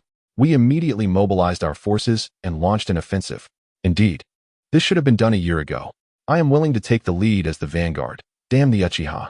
Before Senju Hamura, Senju Hashirama, and others could voice their opinions, the rest could no longer sit idly by, fervently raising their fists in a show of determination to challenge the Uchiha at once. Chapter 79. The imminent great war. Faced with the righteous indignation of his clansmen, Senju Hashirama furrowed his brow, intending to speak, but was promptly restrained by Senju Tobarama, who pressed a hand upon his shoulder. Looking over in surprise, he noticed Tobarama shaking his head with a frown. Although Hashirama was politically outmatched by Tobarama, he was no fool and realized that he could not quell the anger of his clan at this moment. This situation was entirely different from when the Uchiha clashed with the Yuhi clan. Back then, the Uchiha had not violated the truce, and it was the Senju who sought to betray them, rendering Hashirama's formidable wood release barely sufficient to pacify his clan. Now, however, it was the Uchiha who had broken the agreement and turned the tables, falsely accusing the Senju and even abducting the fiancé of their vice leader. While their actions could also be deemed a breach of the truce, it was the Uchiha who had initially acted as the aggressor. Under these circumstances, how could the Senju not feel enraged? If Hashirama attempted to suppress his clansmen as he had a year prior, it would only lead to his downfall as vice leader. Senju Mugen, a prospective Kage-level expert, rose and bowed to Senju Hamura and Senju Hashirama, declaring, I, Senju Mugen, request to serve as the vanguard, establishing a frontline encampment to confront the Uchiha. I seek the approval of the clan leader and vice leader. No sooner had he finished speaking than Senju Toka, who had accompanied Hamura to the land of whirlpools, stood up as well, stating, I, Senju Toka, request to return to the land of whirlpools to send a call for reinforcements from the Uzumaki clan to unite against the Uchiha. The highest decision-making body, consisting of clan leader Senju Hamura, vice leader Senju Hashirama, Senju Tobarama, Senju Mugen, and another peak jonin, Senju Kurenai, convened. Upon hearing the requests for battle from the two, Hamura, already a proponent of war, readily approved. Senju Kurenai also voiced his approval. Senju Tobarama patted his elder brother on the shoulder and added his approval as well. Hashirama cast a sidelong glance at the eager clansman, sighed deeply, and conceded, very well, let it be as you wish.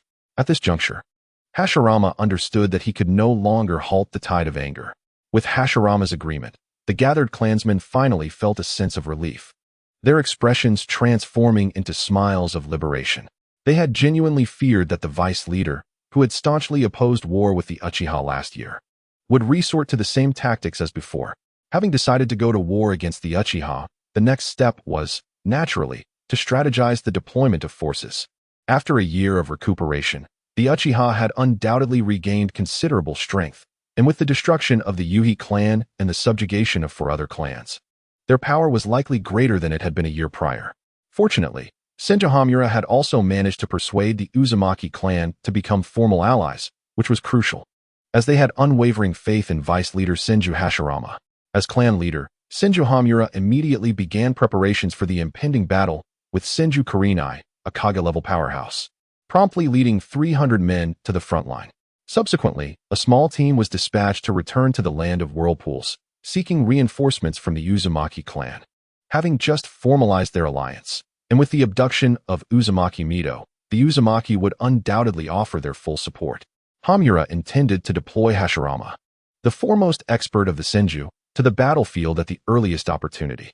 However, before he could voice this, Hashirama preemptively declared, I shall go to the land of whirlpools to request additional troops from the Uzumaki. Hamura and the others raised their eyebrows, and Tobarama could not help but exclaim, Brother. Knowing Hashirama well, he recognized his intentions. Hashirama was reluctant to engage the Uchiha directly during the truce, even though the outbreak of war was now inevitable. He still wished to avoid a direct confrontation with Madara and his forces on the battlefield. It's fine. Let Hashirama lead a small team to the land of whirlpools and request their assistance. Hamura, being of an older generation than both Hashirama and Tobarama, saw through his intentions. Hashirama might evade the battlefield for now, but he could not escape it forever.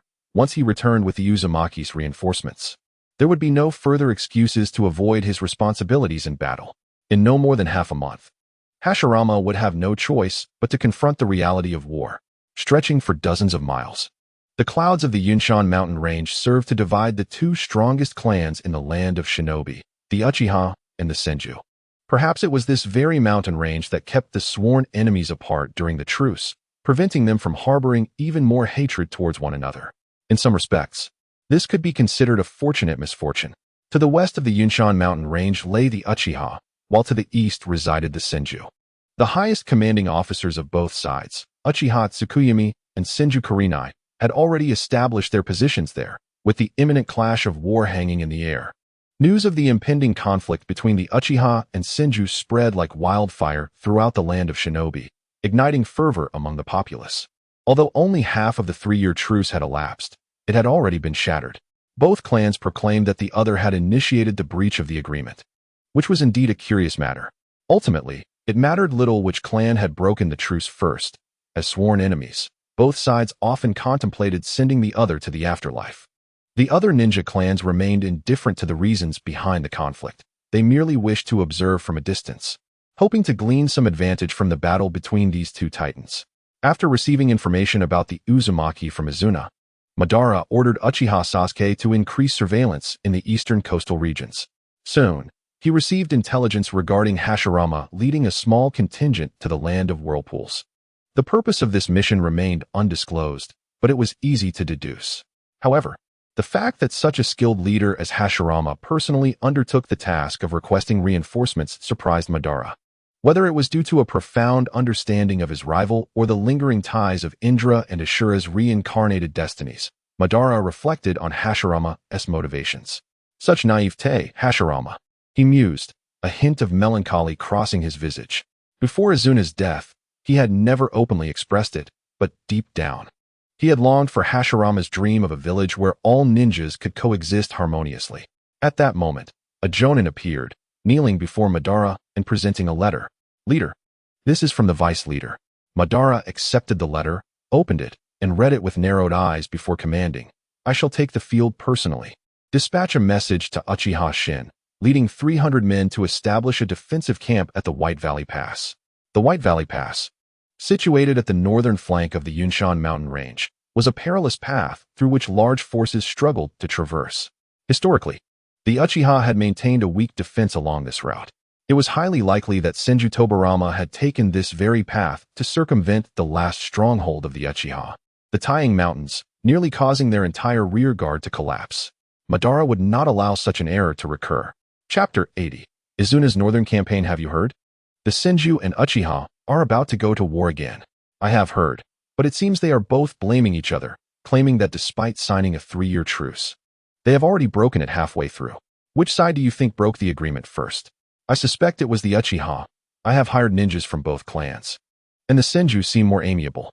In a small post station along the northern highway of the Land of Fire, a gathering of merchants and townsfolk engaged in animated discussions regarding the recent rumors surrounding the renewed conflict between the Senju and Uchiha after a year and a half. However, amidst the fervent discussions, they failed to notice a young man and woman sitting across from each other in the corner of the inn, sipping tea and enjoying dumplings. Taking a moment to recuperate.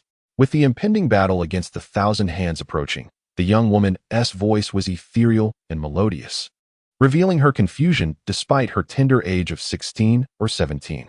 The young man responded nonchalantly, stating that he was participating in the war in his own way, expressing a fervent desire to eliminate Thousand Hands Madara, even mentioning that her grandfather was also a target.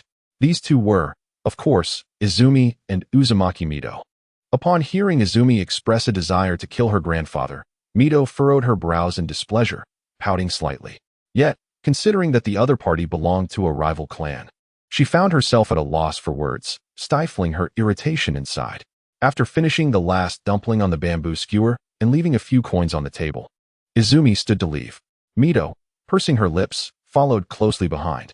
Their companionship had lasted nearly half a month, and Mito found herself growing accustomed to this state of affairs.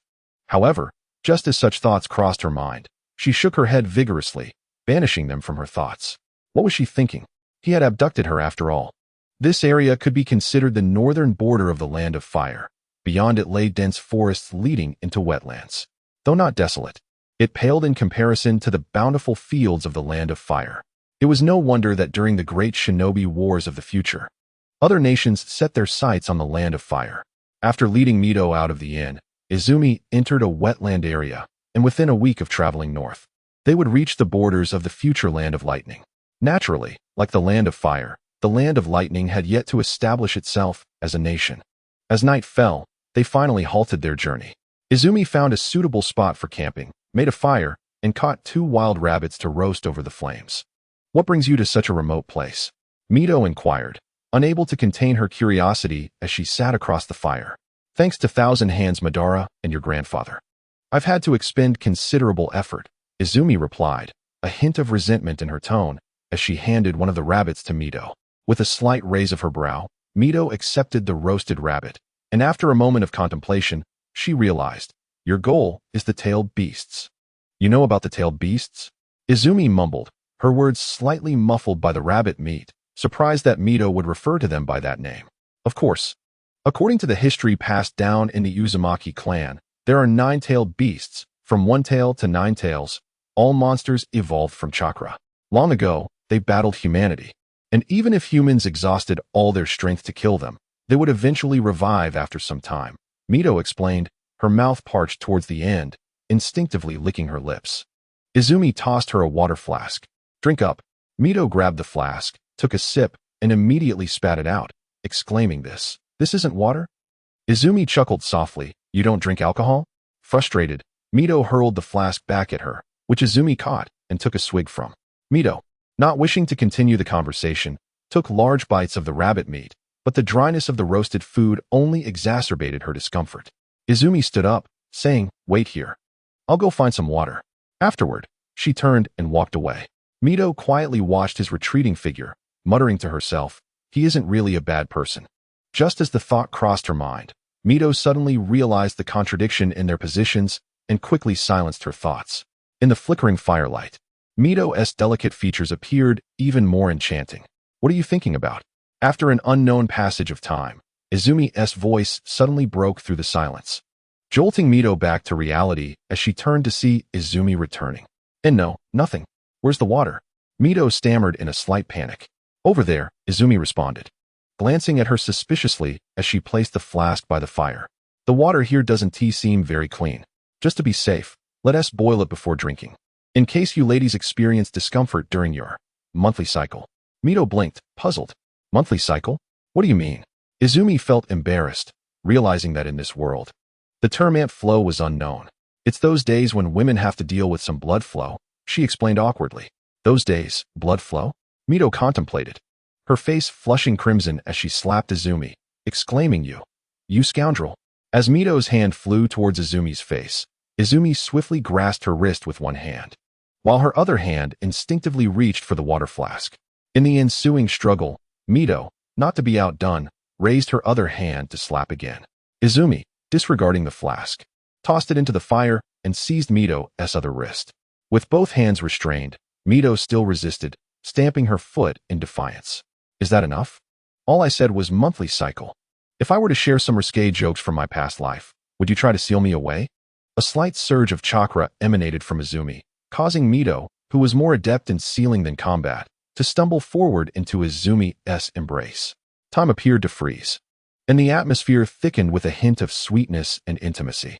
Without realizing it, Izumi gently released Mito's wrists, wrapping his arms around her slender waist. Men are all the same, falling for looks, he mused. While there was some truth to this sentiment, Izumi's attraction to Mito was largely influenced by her striking beauty. After all, isn't the primary motivation for a man's pursuit of a woman often her appearance? Chapter 81. Mito's assistance. The aroma emanating from Mito was intoxicating. This was the first thought that crossed Izumi's mind as he embraced her. The more he sought to explore the source of this fragrance, the tighter his grip became, ultimately resting his chin on Mito's shoulder, his breath mingling with hers, sending shivers through her body. Were it not for Izumi's hold on her waist, Mito would have surely collapsed to the ground. Mito, utterly bewildered, found herself unsure of where to place her hands as Izumi's grip released. As she felt his breath against her neck, her body became a heap of softness in his embrace, her fingers instinctively resting on his waist. Moments stretched on, and as Izumi eased his hold slightly, he turned his head to press his forehead against Mito's, drawing ever closer. Mito's face had turned a deep shade of crimson, her expression dazed as Izumi's eyes drew nearer. Just when their lips were but half a centimeter apart, Mito suddenly snapped back to reality, pushing Izumi away with all her might, exclaiming, No, this is wrong. At that moment, Izumi, unguarded and without chakra protection, stumbled back a couple of steps, releasing her. Forgive me, Izumi murmured softly, the words escaping his lips like a whisper. Mito did not respond. Instead, she turned away to adjust her attire, her kimono slightly disheveled. The area where Izumi had breathed against her neck still tingled with a lingering sensation. The atmosphere grew palpably awkward, enveloping them in silence for the remainder of the night. Kiana had managed to sleep for half the night, while Uzumaki Suibatsu had spent the entire night wide awake, his heart racing incessantly.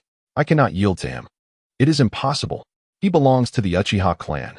I am a Uzumaki, an ally of the Senju, and there can be no connection between us. Throughout the night, Uzumaki Suibatsu wrestled with such thoughts in his mind. As the first rays of sunlight illuminated the new day, he finally began to feel a hint of drowsiness. But by that time, it was already time to set off. Noticing the fatigue etched on Suibatsu's face, Kiana's eyes flashed with an unrecognized glimmer, and he suggested, Why not sleep a little longer? Uzumaki Suibatsu turned to him, gazing intently for a while before speaking. Aren't you in a hurry? Of course I am.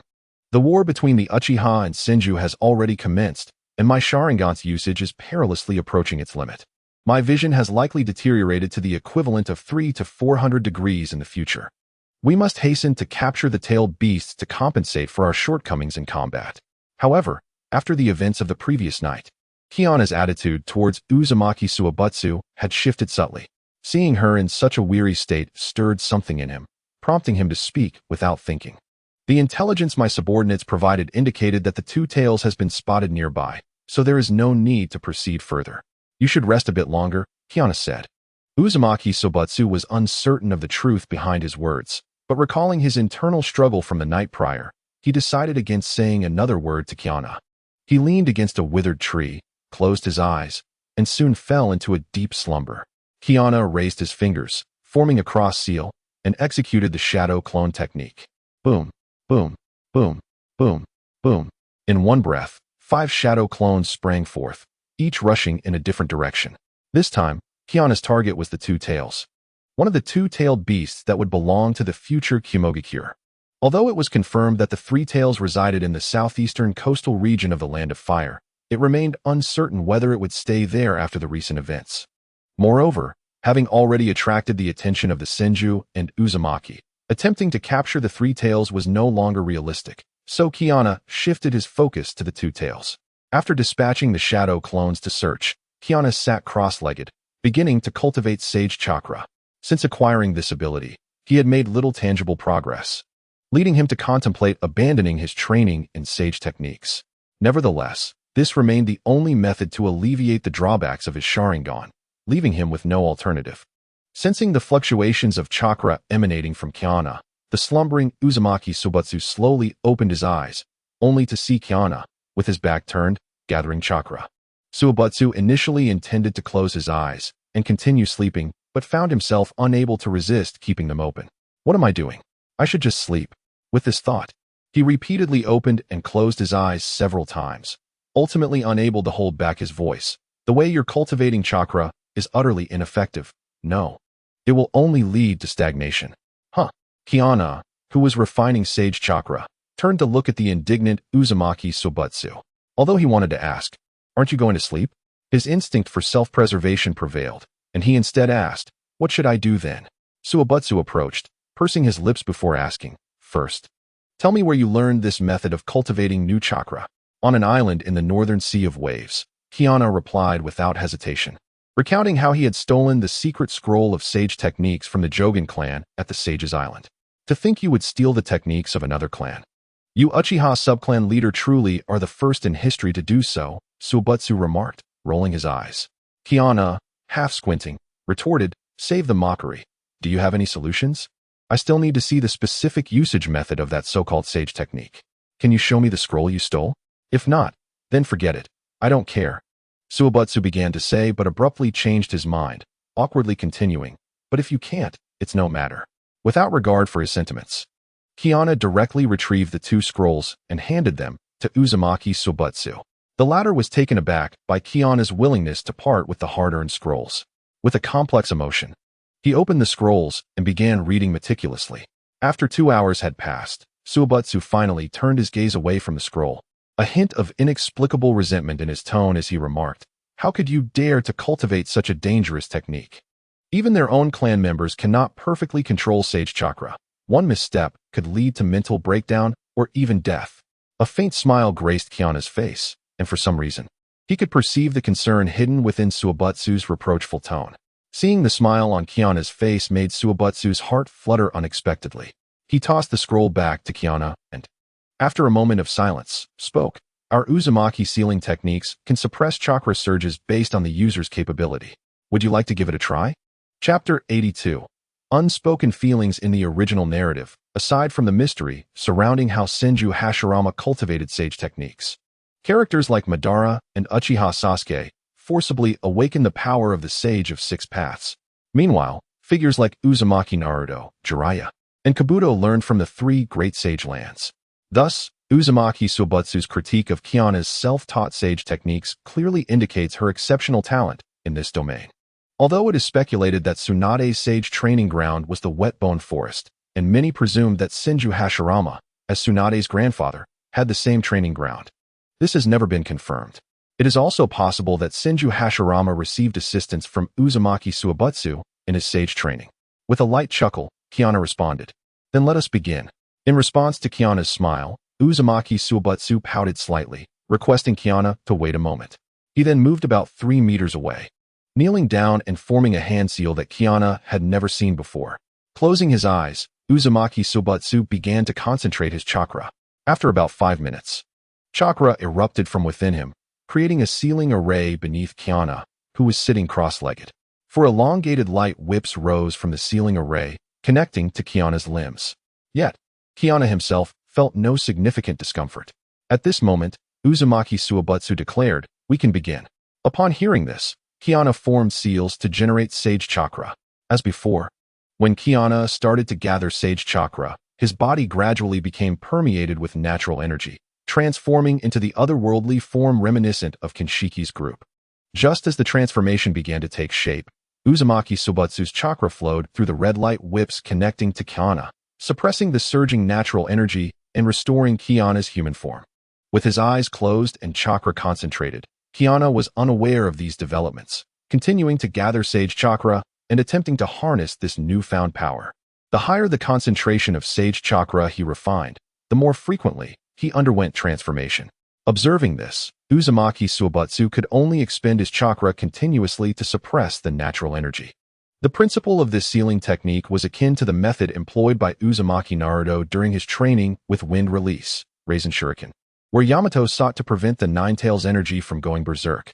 However, Kiana's level was not comparable to Naruto's at that time, necessitating even more chakra and effort from Uzumaki Suibatsu to maintain control. As time passed from morning to noon, beads of sweat began to form on Uzumaki Suibatsu's forehead, and his once rosy complexion gradually paled. He was nearing the end of his chakra reserves. Unable to maintain the hand seals to channel chakra any longer, he gasped, pressing his hands against the ground as he caught his breath. The sealing array beneath him and the chakra whips connecting to his body vanished, and Izuna could naturally sense it. He immediately opened his eyes and looked towards Uzumaki Mito. Noticing her pale complexion, he rushed over, bending down to support her shoulders. His voice laced with concern. "Are you all right?" A strand of crimson hair clung to her face due to sweat, imparting a touch of disheveled beauty to her appearance. Shaking her head, Uzumaki Mito struggled to speak. "I merely exhausted my chakra. I'm fine." Izuna tucked her loose bangs behind her ear and gently wiped the sweat from her forehead with his sleeve. "Let's take a break. We'll call it a day." Mito, feeling the intimacy of his gesture, bit her lip, caught in a tumult of emotions, ultimately refraining from rejection. She forced a calm nod and turned her head away, avoiding his gaze. Lifting Mito into a princess carry, he leaned her against a tree, recalling through the memories relayed by his shadow clones that shortly after she began assisting him in training sage techniques, all the clones had vanished. Just like the principle of needing to see both left and right at once, refining sage chakra demanded intense concentration. Once a certain threshold was reached, one's focus could no longer be divided among shadow clones. During this time, the clones had found no clues regarding the two tails. Glancing at Mito resting against the tree, Izuna summoned another shadow clone to continue the search. "Mito," he began, sitting beside her. "Do you believe in the dream of creating a village where all ninjas can coexist harmoniously?" Upon hearing the shift in how he addressed her, Mito quivered slightly, her brows knitting together as she couldn't help but ask, "Is that even possible?" Izuna chuckled softly. He wasn't exactly a romantic in his past life, and his interactions with women were far from adept. He decided instead to speak of the distant dream discussed between Hashirama and Madara in their youth. "This was a dream shared by my foolish older brother and another fool when they were children. Initially, I had little interest, but the more I experienced the brutality of this warring era, the more I could understand their ideal." As he spoke, Izuna recalled the time he had, under the guise of a kite, instigated conflict between the Uchiha and the 4 clans of the Northwest by killing several members of the Uchiha Ketsu forces. A flicker of remorse crossed his eyes as he bit his lower lip. "I, too, desire to end this era of turmoil." Mito gazed intently at Izuna, feeling she had come to understand him a little better. "What about you?" Izuna turned his gaze towards her. "Do you have a dream?" Mito lowered her head, pondering for a long moment before slowly responding. My grandfather told me when I was very young that I possess a high talent for sealing techniques. As the heir of the Uzumaki, my purpose in life is to protect the Uzumaki clan. This is my dream. After a brief pause, Mito continued, not long ago, the leader of the Senju clan, Senju Hashirama, came to speak with my grandfather, requesting an alliance and offering a marriage as a gesture of goodwill. My grandfather agreed, deciding to let me. She hesitated, casting a glance at Izuna filled with unspoken emotions. But then I was kidnapped by you. Izuna had already gleaned this information through his Sharingan, yet hearing Mito articulate it stirred an unsettling feeling within him. Compelled by an impulse, he reached out and took Mito's delicate hand, leaning slightly closer so their shoulders touched. Mito's heart raced, instinctively wanting to withdraw her hand, but Izuna's grip held firm.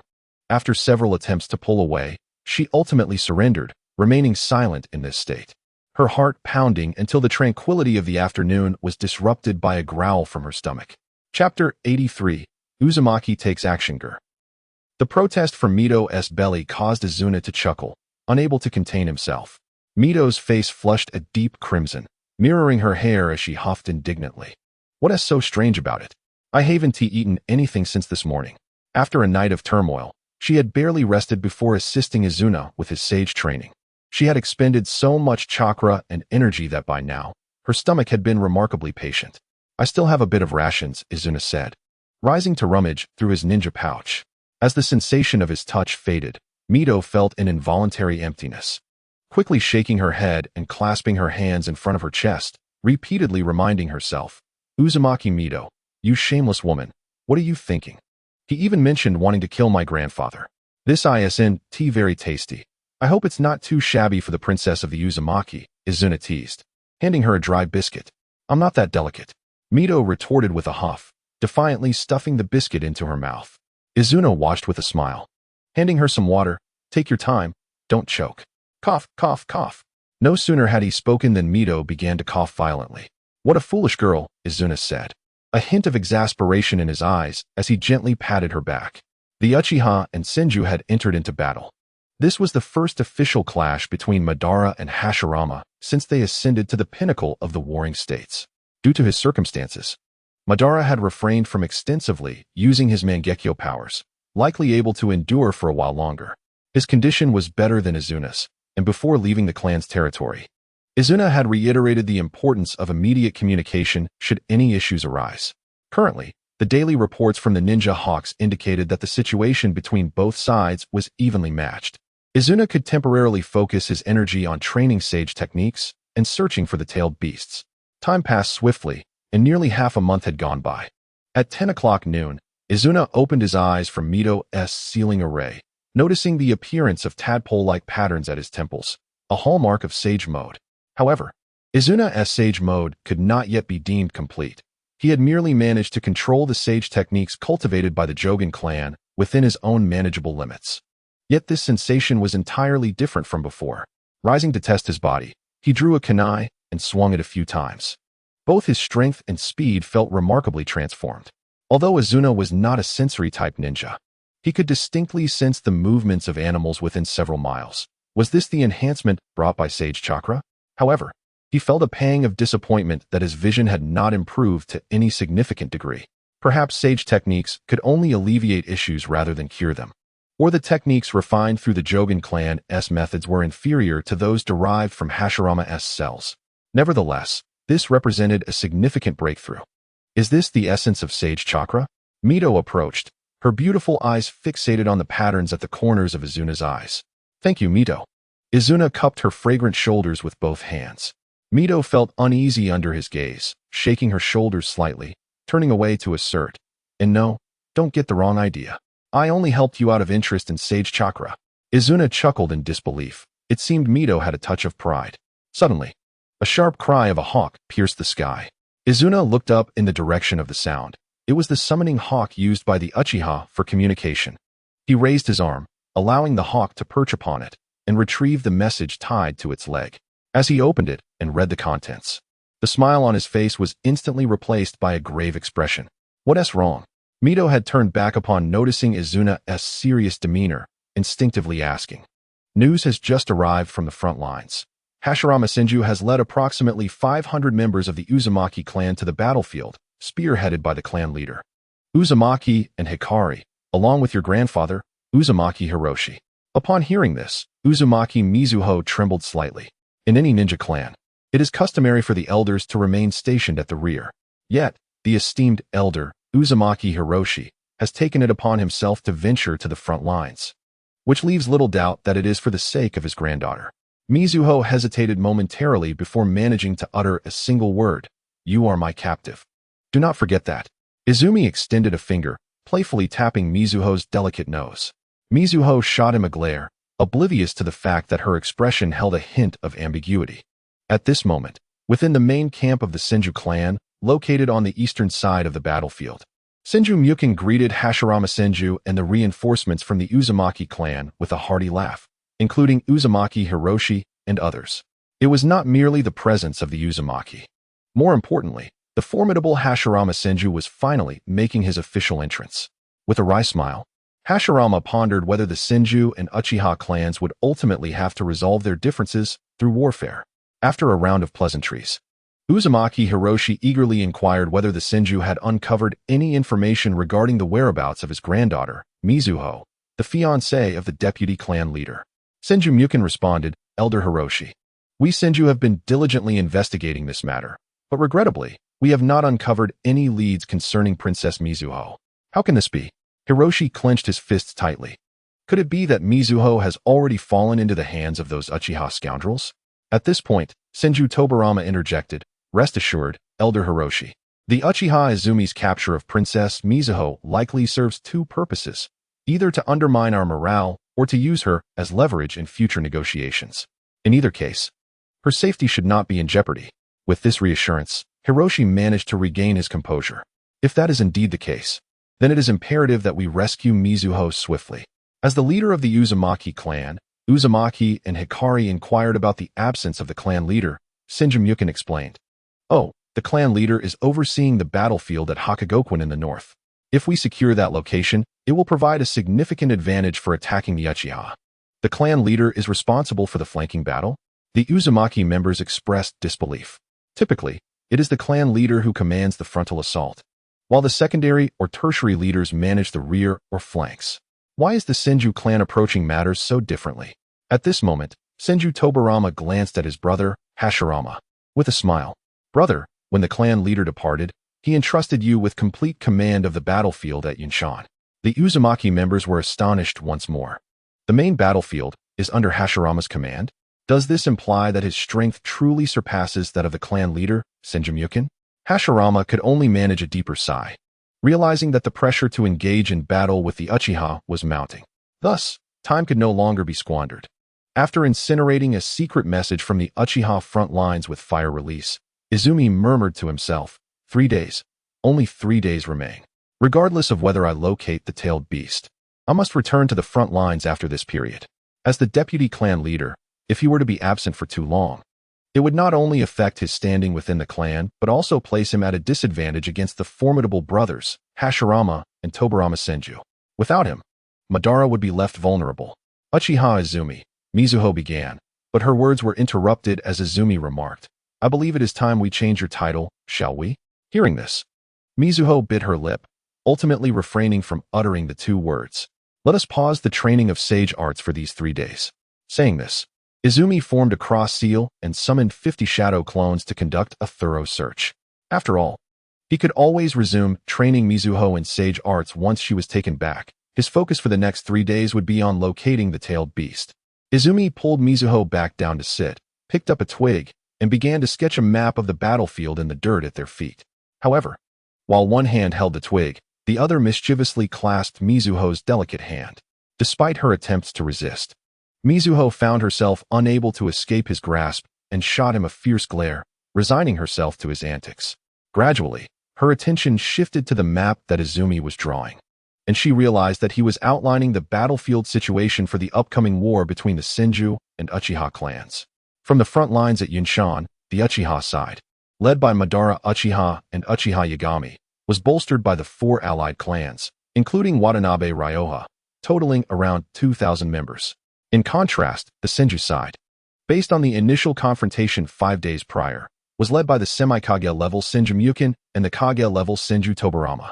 With the recent intelligence, Hashirama Senju had also joined the main battlefield, bringing with him 500 reinforcements from the Uzumaki clan, swelling their ranks to 3,000. This was not surprising, as the Uchiha had merely rested for a year following their battle a year ago, had it not been for their absorption of the Watanabe and other clans. Their combat prowess would have been even more diminished. Meanwhile, the northern Hakugokuin appeared rather modest, with only Uchiha Shin and 400 others stationed there to guard against a potential ambush from Senju Tobarama, who had nearly caught them off guard previously. As the current clan leader, Senju Mukin was not merely stationed at the rear, was he? Upon reviewing the intelligence sent by Madara and his allies, Izumi noted that there was surprisingly little concrete information regarding Senju Mukin, leading him to furrow his brow in contemplation. Suddenly, Mizuho's startled exclamation snapped him out of his thoughts.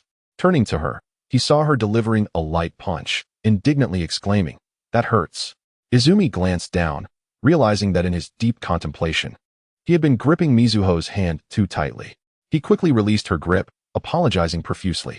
My apologies." "Humph." Mizuho swiftly withdrew her hand, casting a reproachful glare at Izumi before turning away. On the third day, the dense clouds overhead mirrored Izumi's somber mood. It was indeed the final day. If he could not locate the tailed beast, he would have no choice but to return home. Observing Izumi erasing the map he had drawn in the dirt, Mizuho pieced together his intentions and inquired, "Are you preparing to return to the battlefield?" "Indeed, today marks the final day," Izumi replied as he wiped away the map, a smile suddenly gracing his face. "If the plan to capture the tailed beast fails, then you shall have to devote more time to assist me in training my sage arts." Mizuho's expression grew complex as she averted her gaze. She found herself in a difficult position. As a member of the Uchiha clan, Izumi was an enemy to her, the Uzumaki clan, who were allies of the Senju. Assisting Izumi would indirectly aid the adversary against her own clan. Yet why couldn't she refuse? Even if she did, he could employ the Sharingan to compel her compliance. She forced herself to rationalize this predicament, though deep down, she knew that the control of the Sharingan could not achieve such an impossibly precise manipulation. At best, it could be used to extract information, but it could not dictate specific actions. Moreover, the intricate sealing techniques employed to suppress sage chakra were far too complex for the Sharingan to manipulate without the target's willing cooperation. Suddenly, Izumi's expression shifted, and he exclaimed, "I found it." Mizuho turned to face him, but Izumi was already rushing northward, his voice echoing back, "I shall return shortly." "Wait." Mizuho reached out, intending to voice something, but Izumi had already vanished from sight. In the mountainous region, a creature resembling a demonic cat, its body engulfed in deep blue flames, ambled across the parched yellow grass at the foot of the mountain, its two tails, also ablaze with eerie blue fire, swaying in the wind. The two tails, this blue flame, said to be akin to Amaterasu, was known as an eternal flame that never extinguished. Unlike the 8 tails and 9 tails, which rely solely on chakra for their attacks, the 2 tails, akin to the 1 tail Shikaku with its mastery of magnet release, the 3 tails Isabu with its water release, and the 4 tails Son Goku with its lava release, excels in singular elemental ninjutsu, particularly in fire release. Consequently, its affinity with the Uchiha clan should be notably high. As the 2 tails lay asleep on the grass, the sudden sound of rustling stirred its feline ears. Upon opening its eyes, it beheld a young man clad in black, with flowing black hair, leisurely approaching. "Do you know my name?" The 2 tails mused, its voice reminiscent of a weathered middle-aged woman, starkly contrasting that of the 8 tails. "I require your strength, Yoro," Izuna replied, locking eyes with the 2 tails. "In time, your tailed beasts will inevitably be controlled by humans. How should you choose me? I can at least guarantee your absolute freedom outside of battle." The 2 tails displayed a human-like frown, remaining silent for approximately half a minute before responding in a feminine tone. "Depart, human. I do not trust your words, nor am I inclined to engage in human conflicts. I see you do not trust me. That was my expectation as well. Yet, your reluctance to attack at first suggests you possess a commendable temperament." As Izuna's black pupils gradually turned crimson, reflecting 3 tomo, he added, "But what if I insist on making you my summoning beast?" According to later recollections from Killer Bee, the bond between the 2 tails and its Jinchuriki, Fu, was even stronger than that between him and the Eight Tails. It must be said that Kumogakure possesses considerable expertise in subduing tailed beasts. However, even so, it would be challenging to maintain harmony with the Jinchuriki without the inherent temperament of the Two Tails. No matter how amiable the Two Tails might be, it could not suppress its anger in the face of Izuna's near-coercive demands. Though Izuna is not Madara, his words carried an air of superiority, and it was utterly unfathomable for him to humble himself to plead with anyone. Roar! The Two Tails sprang up, emitting a roar that conjured a tempest, as if attempting to uproot the very grass beneath. Its right paw rose, crashing down with ferocity. Izuna clenched his right fist, raising his index and middle fingers. Body flicker technique. Boom. The two-tail strike struck the ground, sending a plume of smoke into the air, while Izuna appeared 10 meters away from his original position, forming a hand sign with one hand, as a master of fire release. Not only Izuna but many elite Uchiha Jonin could execute most fire release techniques with just a single tiger seal. Of course, for advanced ninjutsu like Great Fire Annihilation, both hands would be needed, but generally, a single seal sufficed. Fire release, Fire Dragon Flame Bullet. A roaring fire dragon surged forth, directly striking the massive form of the Two Tails. The crimson flames consumed the Two Tails, which was enveloped in blue fire, relentlessly burning. Yet, within mere 5 seconds, Izuna discerned a critical issue. While the flames scorched the Two Tails, its innate blue flames effectively repelled his fire release, causing no tangible harm to its skin. Soon, the blue flames began to engulf the red flames, and the Two Tails released another furious roar, charging toward Izuna. Izuna, too, advanced to meet the Two Tails, contemplating its abilities and recalling the first division commander of the Whitebeard Pirates from One Piece, Marco the Phoenix, who wielded similar azure flames. Reputed for his ability to recover from any damage, the Two Tails flames bore some resemblance. Despite appearing among the weakest members in many original readers' eyes, Haiden and Kakuzu managed to ensnare the Two Tails. Izuna surmised this was likely due to the tailed beast's inability to unleash its full power within the Jinchuriki, compounded by the immortal duo's overpowering abilities against the Two Tails. Suddenly, the Two Tails shot up, flinging numerous azure fireballs like a meteor shower toward Izuna. Mouse Fireball. Utilizing his rotating Sharingan, Izuna clearly discerned the trajectories of the impending fireballs. He moved gracefully, evading them within the designated area. The chakra within the Two Tails abruptly shifted, and the previously evaded fireballs turned sharply, continuing their pursuit of Izuna. Are they homing types? Izuna narrowed his eyes. In that case, with swift hand signs, he invoked Fire Release, Great Fire Annihilation. Boom, boom, boom. Unable to evade, Izuna resolved to counter with an equally potent jutsu. As the enormous form of the Two Tails moved across the grass, it stirred an exaggerated gust of wind. Bursting forth from the smoke of the explosion, it lunged towards Izuna, gazing up at the towering figure of the Two Tails. For an ordinary person, merely looking at it would be enough to induce fainting. After completing a mid-air somersault, the Two Tails descended like iron whips. I shall test this technique I've long desired to employ, Izuna remarked, a mysterious smile gracing his lips as he crossed his index and middle fingers. Shadow Clone Technique. The Shadow Clone sprang away, while Izuna, as the original, raised his right hand, causing a Rasengan to swell rapidly, growing from the size of a tennis ball to a soccer ball, then to a basketball. Big Ball Rasengan. The Rasengan collided with the descending claws of the Two Tails. The Two Tails' body quivered slightly, but in the next instant, it amplified its output. The azure flames erupting from its claws, overpowering the Rasengan's force.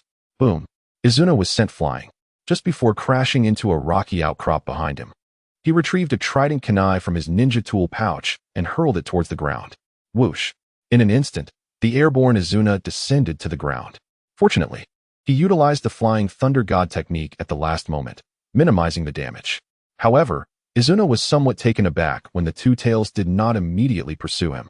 Instead, after being propelled away, it paused in place and declared, "Leave, human. You are not my match." Izuna instinctively froze, then burst into laughter. A mere kitten dares to speak so boldly. Yet today, I am determined to capture you. Furious, the Two Tails swung its tails, unleashing a new barrage of azure fireballs that rained down like a meteor shower, even more densely and violently than before. The shadow clone that had been hiding in the distance suddenly opened its eyes and dispelled itself. In the next moment, Izuna's eyes bore the markings of a tadpole. Sage Chakra. Fire release. Great Fire Annihilation. Wind release. Emerald Gale. Lightning release. Lightning Wave. In an instant, 2 shadow clones were created, and 3 Izunas simultaneously unleashed 3 different elemental ninjutsu. The combined power rivaled that of S-rank techniques. Boom. The clash of both ultimate techniques sent tremors through the entire grassland. Thick smoke rising between man and beast, obscuring their view. Whoosh, whoosh, whoosh, whoosh. Suddenly, countless trident kunai surged from the smoke, hurtling toward the 2 tails. Shadow Clone's Shuriken technique. This was also a signature move from Minato during his Yellow Flash days. Although this technique existed within the skill tree, Izuna, having already mastered the Shadow Clone technique, created it with minimal effort. Confronted with the deluge of kunai, the 2 tails merely raised an eyebrow before stamping its right foot forcefully on the ground. Whoosh! The azure flames, tinged with shades of black, formed a wall that repelled countless shurikens. Most of the flying shurikens disintegrated into white smoke upon contact with the fiery barrier. Akin to ordinary shadow clones, while a few tangible shurikens were gradually melted away in the intense heat. Over here, a voice echoed from above, causing the 2 tails to tremble. Looking up, it saw Izuna perched on the back of the ninja hawk, wielding an enormous Rasengan with a diameter of 10 meters. Leaping from the hawk, Izuna thrust his hand downward, unleashing the sage art, supersized Rasengan. Without a doubt, it was an S-rank technique, surpassing typical S-rank ninjutsu. As the titanic Rasengan crashed onto the back of the 2 tails, even the formidable 2 tails staggered under the impact, crashing heavily to the ground. The supersized Rasengan spun and rubbed against its back, igniting the blue flames, causing the beast to emit a pained cry. As Izuna descended, he found the 2 tails sprawled on the ground, its tongue lolling out. If it were a creature of ordinary size, it would surely evoke sympathy from a kind-hearted woman who would cradle it gently to provide comfort. Yet, as Izuna landed unsteadily, he too felt the aftermath of his immense chakra consumption from the supersized Rasengan. Even after Naruto mastered Sage Mode, he could only unleash 2 wind-style Rasen Shurikens. Moreover, Izuna's Sage Mode was not fully developed, and his chakra capacity paled in comparison to that of the Senju and Uzumaki clans. Gazing up once more, Izuna was astonished to see the 2 tails rising again after less than 10 seconds. Its wounds were visibly healing at an astonishing rate, reminiscent of Marco's abilities. Izuna amused internally that the future Haiden, along with his 2 incompetent companions, could only capture the 2 tails due to their absurd immortality. In this battle, Izuna resolved not to employ the powers of his Mangekyo Sharingan. Sage Chakra could only alleviate new wounds, not heal old ones. Thus, he intended to conserve the use of his Mangekyo. As the 2 tails struck again, Izuna swiftly utilized the Flying Thunder God technique, appearing 100 meters away. Observing the 2 tails recovering significantly, Izuna realized that he would have to resort to stronger ninjutsu, despite his lack of proficiency in it. Forming the Tiger Seal, Izuna's cheeks puffed slightly as he declared, "Fire style, multiple Fire Dragon Flame bullets." The 2 tails paused, realizing that fire was arguably the least effective attribute against itself. After several exchanges, it was clear that the human opponent understood this well. Why, then, did he persist in attacking with fire? With no time for contemplation, the 2 tails readied to gather chakra for a counterattack. At that critical moment, several fire dragons erupted, releasing flying shurikens that veered away from the 2 tails and ascended into the sky. Izuna vanished from his position, seemingly multiplying into dozens of Uchiha Izunas around the 2 tails. Flying Thunder God, continuous slashes. Each time the 2 tails attempted to retaliate, Izuna had already relocated to another direction using the Flying Thunder God technique. In a fit of rage, the 2 tails unleashed a surge of blue flames that engulfed everything around it, turning the ground to ash in an instant. "You wield fire. That has aided me greatly." Izuna's voice resonated from behind. The 2 tails turned to see Izuna standing atop a massive boulder, his left arm and ankle scorched from the earlier fire technique. "Haven't you noticed?" Izuna prompted again. As his words lingered, a rumble of thunder rolled ominously from the dark clouds overhead. Looking up, the 2 tails saw dense lightning flashing from the clouds, seemingly threatening it. Rain began to pour, yet it failed to extinguish the unique flames left by the 2 tails on the ground. Izuna's left hand crackled with silvery lightning, a product of the earlier fire dragon bullets and the two tails fire technique, which had created the conditions for the thunder. Sensing the ominous premonition as Izuna raised his electrified hand, the two tails charged at him, eager to conclude the battle swiftly. "Let us descend together amidst this thunder," Izuna proclaimed. The lightning in Izuna's hand resembled a fuse igniting explosives, and as it reached the stormy clouds, a roaring thunder beast emerged from within. Kirin, miles away, waiting for Izuna. Mito suddenly witnessed a blinding silver light emanating from his direction, followed by a deafening explosion that nearly knocked her off her feet. What has occurred? Mito's heart raced, and without a moment to spare, she rushed toward the source. Amidst the charred remnants of the ground, the massive boulder beneath Izuna crumbled into fragments. The clouds generated by the fire technique dissipated, and as sunlight streamed down, Izuna approached the fallen two tails, who had yet to lose consciousness. Despite its remarkable regenerative abilities, it was clear that it could not engage in combat for the time being. "I am Uchiha Izuna, the one who intends to form a summoning contract with you," he stated as he summoned a colossal scroll for the summoning technique. To establish a new contract with a summoning beast, it required the blood of both the summoner and the beast. "You are the first, Two Tails. If you wish to avoid experiencing the control of the Mangekyo, it would be wise to cooperate." With that, Izuna retrieved a new flying thunder god shuriken, slicing through the flesh of the Two Tails' paw to create a summoning array. He then unfurled the scroll, pricking his finger to inscribe the name Uchiha Izuna upon its blank surface. Placing the scroll at the center of the summoning array, he knelt, channeling his chakra into it. As the contract was formed, Izuna's chakra surged into the body of the Two Tails. Upon feeling Izuna's chakra, the Two Tails' eyes widened in alarm as it glared at him. Uchiha Izuna, unfazed by the threatening gaze, Izuna chuckled lightly and shrugged. "As I said, let us coexist amicably. There is no need for the Mangekyo to intervene. It benefits us both." After reversing the summoning scroll, a white shadow appeared beside Izuna, exclaiming in awe, "Is this the tailed beast?" Sitting on the ground, Izuna smiled. "The sealing techniques of your Uzumaki clan are highly effective against them. If it causes trouble once its wounds heal, I'll let it experience that firsthand." Mito was momentarily speechless, her senses detecting the immense chakra within the Two Tails, allowing her to gauge its power. And Izuna had bested it? Turning her gaze toward him, her delicate features trembled. "You are injured?" It was no surprise. How could one emerge unscathed from a battle with such a creature? "Do you know medical ninjutsu? Please help me heal. A lap to rest on would also be delightful." Izuna replied with a light smile, enjoying the playful banter with the Uzumaki princess after such a grueling battle. Chapter 87. The first time Madara was defeated, Mito did not offer Izuna a lap to rest on. Instead, she playfully delivered a few light punches in response to his teasing. However, upon noticing the wounds on his shoulder and leg, she reluctantly activated her medical ninjutsu to treat him. With her palms directed toward his injuries, a gentle green light emanated from her chakra.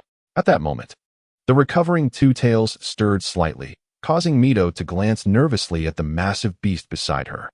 "Is it all right? It should not attack us, even if it does. I possess the means to subdue it."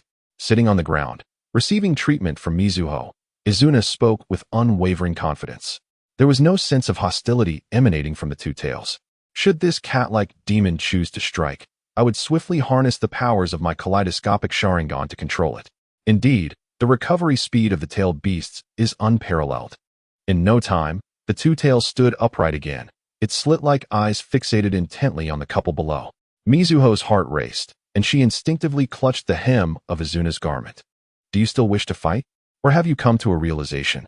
Izuna positioned Mizuho protectively behind her, as the three-tomo Sharingan transformed into a vivid crimson kaleidoscope. After a prolonged gaze between them, the Two Tails finally spoke. "My name is Yuryu. You may refer to me as such from now on." The kaleidoscope in Izuna's eyes reverted to their normal black state, and a subtle smile graced her lips. This acceptance from the Two Tails signified a retreat. "Rest assured, aside from battle, I will not summon you unnecessarily. In a few years, you shall come to realize how wise this decision truly was." As the Two Tails lay back down, feigning slumber, it cracked open its left eye slightly, filled with disbelief at Izuna's words. "Let us depart." With our goal achieved, not only had we acquired a tailed beast, but we had also formally embarked on the path of sage techniques. More importantly, Izuna cast a glance at Mizuho, a mysterious smile adorning her face. What are you smiling about? Mizuho, sensing an air of intimacy from Izuna's grin, felt her cheeks flush and playfully reprimanded her. It is nothing. Izuna suddenly grasped Mizuho's hand, bending slightly to hoist her onto her back. Hey, what are you doing? Mizuho's face turned as red as an apple, a mix of embarrassment and irritation as she lightly struck Izuna's shoulder. We are pressed for time. Your speed is far too slow. This will expedite our progress. Izuna replied with a tone of business-like seriousness. Mizuho felt a surge of frustration with no outlet, as this rationale left her without a rebuttal. Yet, could she not decipher the subtle intentions of this man? Although raised as a princess of the Uzumaki clan under the protection of her grandfather, the esteemed elder Uzumaki Kokai, and having little interaction with males of her age, it did not imply her ignorance. Uchiha Madara was currently experiencing considerable distress. Following his assumption of the role of clan leader, he faced his first battle against the Senju. While the overall military might still favor the Senju, he initially brimmed with confidence. By defeating the Yuhi and uniting the four clans, the Uchiha had amassed substantial resources. Although Izuna was momentarily absent, he had acquired new strength, the kaleidoscopic Sharingan. He held no fear of his adversaries. During the first half of the month-long war, Madara had indeed fought with great ease. The opposing leaders were the formidable Senju Hashirama and his brother, Senju Tobirama. While Tobirama's Flying Thunder God technique posed some challenges, one of Madara's kaleidoscopic abilities, Future Foresight, allowed him to perfectly predict Tobirama's movements. After growing accustomed to this, Madara even confidently refrained from using his kaleidoscopic powers, believing he could handle Tobirama without them. Once he activated the kaleidoscopic Sharingan, he was certain he could take on two opponents single-handedly. Through his impressive achievements, he had established a formidable reputation within the Uchiha and the four clans. Yet, this was merely the initial phase of the war. When Senju Hashirama arrived with 500 reinforcements from the Uzumaki, the tides of battle shifted dramatically. Just yesterday, Madara encountered Hashirama on the battlefield for the first time. Overwhelmed with excitement, Madara unleashed his full strength, activating the kaleidoscopic Sharingan, intending to teach Hashirama a lesson. To his astonishment, Hashirama unleashed an unprecedented wood-release technique. With just one use of the Birth of the Trees, he transformed the entire battlefield's landscape. This left the Uchiha and their allied 1,000 ninjas in shock. After a grueling 10-hour battle, Madara ultimately chose to violate his agreement with Izuna, activating Susanoo, thereby carving a path for his clan to escape. At that moment, not only Madara but his subordinates regarded Hashirama's wood-release with immense apprehension. "Leader, how should we confront Hashirama?" inquired the Uchiha soldiers below. Their question specifically addressed Hashirama rather than the Senju, indicating the formidable nature of Hashirama's prowess. Madara felt a surge of frustration and slammed his palm on the table. Rising to his feet, "He is merely Hashirama. What is there to fear? Does anyone believe I, Uchiha Madara, am inferior to him?" The soldiers below, sensing Madara's rising anger, quickly bowed and responded in unison, "We do not dare." Once the crowd settled, Madara crossed his arms, his presence commanding. However, Hashirama's technique is indeed troublesome. In our next engagement, I will confront him one-on-one. You all shall focus on Tobirama and his forces. From the northwest, having witnessed the strength of Izuna's kaleidoscopic Sharingan, Uchiha Izuna eagerly proclaimed, "Leave it to our esteemed leader. Possessing the same kaleidoscopic Sharingan as the vice leader, it will certainly suffice against Hashirama." Madara's gaze sharpened. If the kaleidoscope did not bear such a heavy burden, he would not be so concerned. Yet for the sake of maintaining morale, he could not disclose the drawbacks of the kaleidoscope, a secret known only to a select few within the Uchiha elite. "Very well, you may all disperse. To guard against any surprise attacks, we must reinforce our defenses and prepare for a prolonged engagement with the Senju," Madara commanded. After everyone exited the main tent, Madara had barely settled when Uchiha Sashu appeared within the tent, kneeling on one knee before Madara, a grave expression on his face. "Leader, Lord Shin from the Northern White Valley has conveyed a message. During last night's skirmish, Senju Yukon suddenly led a flanking attack with 200 men, resulting in significant losses for the Uchiha. We request additional reinforcements." Just as Madara was about to sip his tea to soothe his dry throat, he abruptly slammed the cup back onto the table. "What did you say?" Chapter 88, A Fateful Decision. "That old scoundrel." Madara seethed. The war had persisted for nearly a month, and they had not seen Senju Yukon on the front lines at Yun Mountain. Madara and his clan had believed that this Senju leader was stationed at the rear, only to discover he had been lurking in the northern White Valley, waiting for the opportune moment to strike, catching the Uchiha off guard. It must be said that this maneuver was indeed unexpected, but Senju Yukon was known for his cunning tactics. As a clan leader, he did not command his forces from the front like Madara. Instead, he infiltrated the side battlefield. Now, with the first commander of the Yun Mountain battlefield being Senju Hashirama, did this imply that Yukon intended to step aside gracefully? A few minutes later, Madara's anger subsided. Observing this, Uchiha Sashu inquired again, "Leader, should we send reinforcements? Do I have any reinforcements to send?" Madara longed to retort, yet the words lingered at the edge of his tongue, swallowed back down. At that moment, Uchiha Inka entered the tent, cradling a ninja hawk on his elbow. "Leader, I bring news from the vice leader." Madara raised an eyebrow, gesturing for the hawk to perch on his arm as he retrieved the message. After perusing it for a considerable time, Madara sighed heavily. Izuna was a step too late this time. Uchiha Sashu and Uchiha Inka both furrowed their brows, curious about the contents. Madara handed the letter to Uchiha Sashu, and Inka leaned in to read as well. The letter detailed Izuna's analysis of the recent battlefield situation, with particular emphasis on Senju Yukon. Izuna cautioned about the necessity of vigilance against flanking attacks, asserting that the likelihood of Yukon remaining at the rear was low. It was far more probable that he was secretly leading small detachments, preparing for a surprise assault. The tactics employed by Senju Hamura's forces during their assault on Uchiha Shin's army last night were strikingly similar to those detailed in the letter.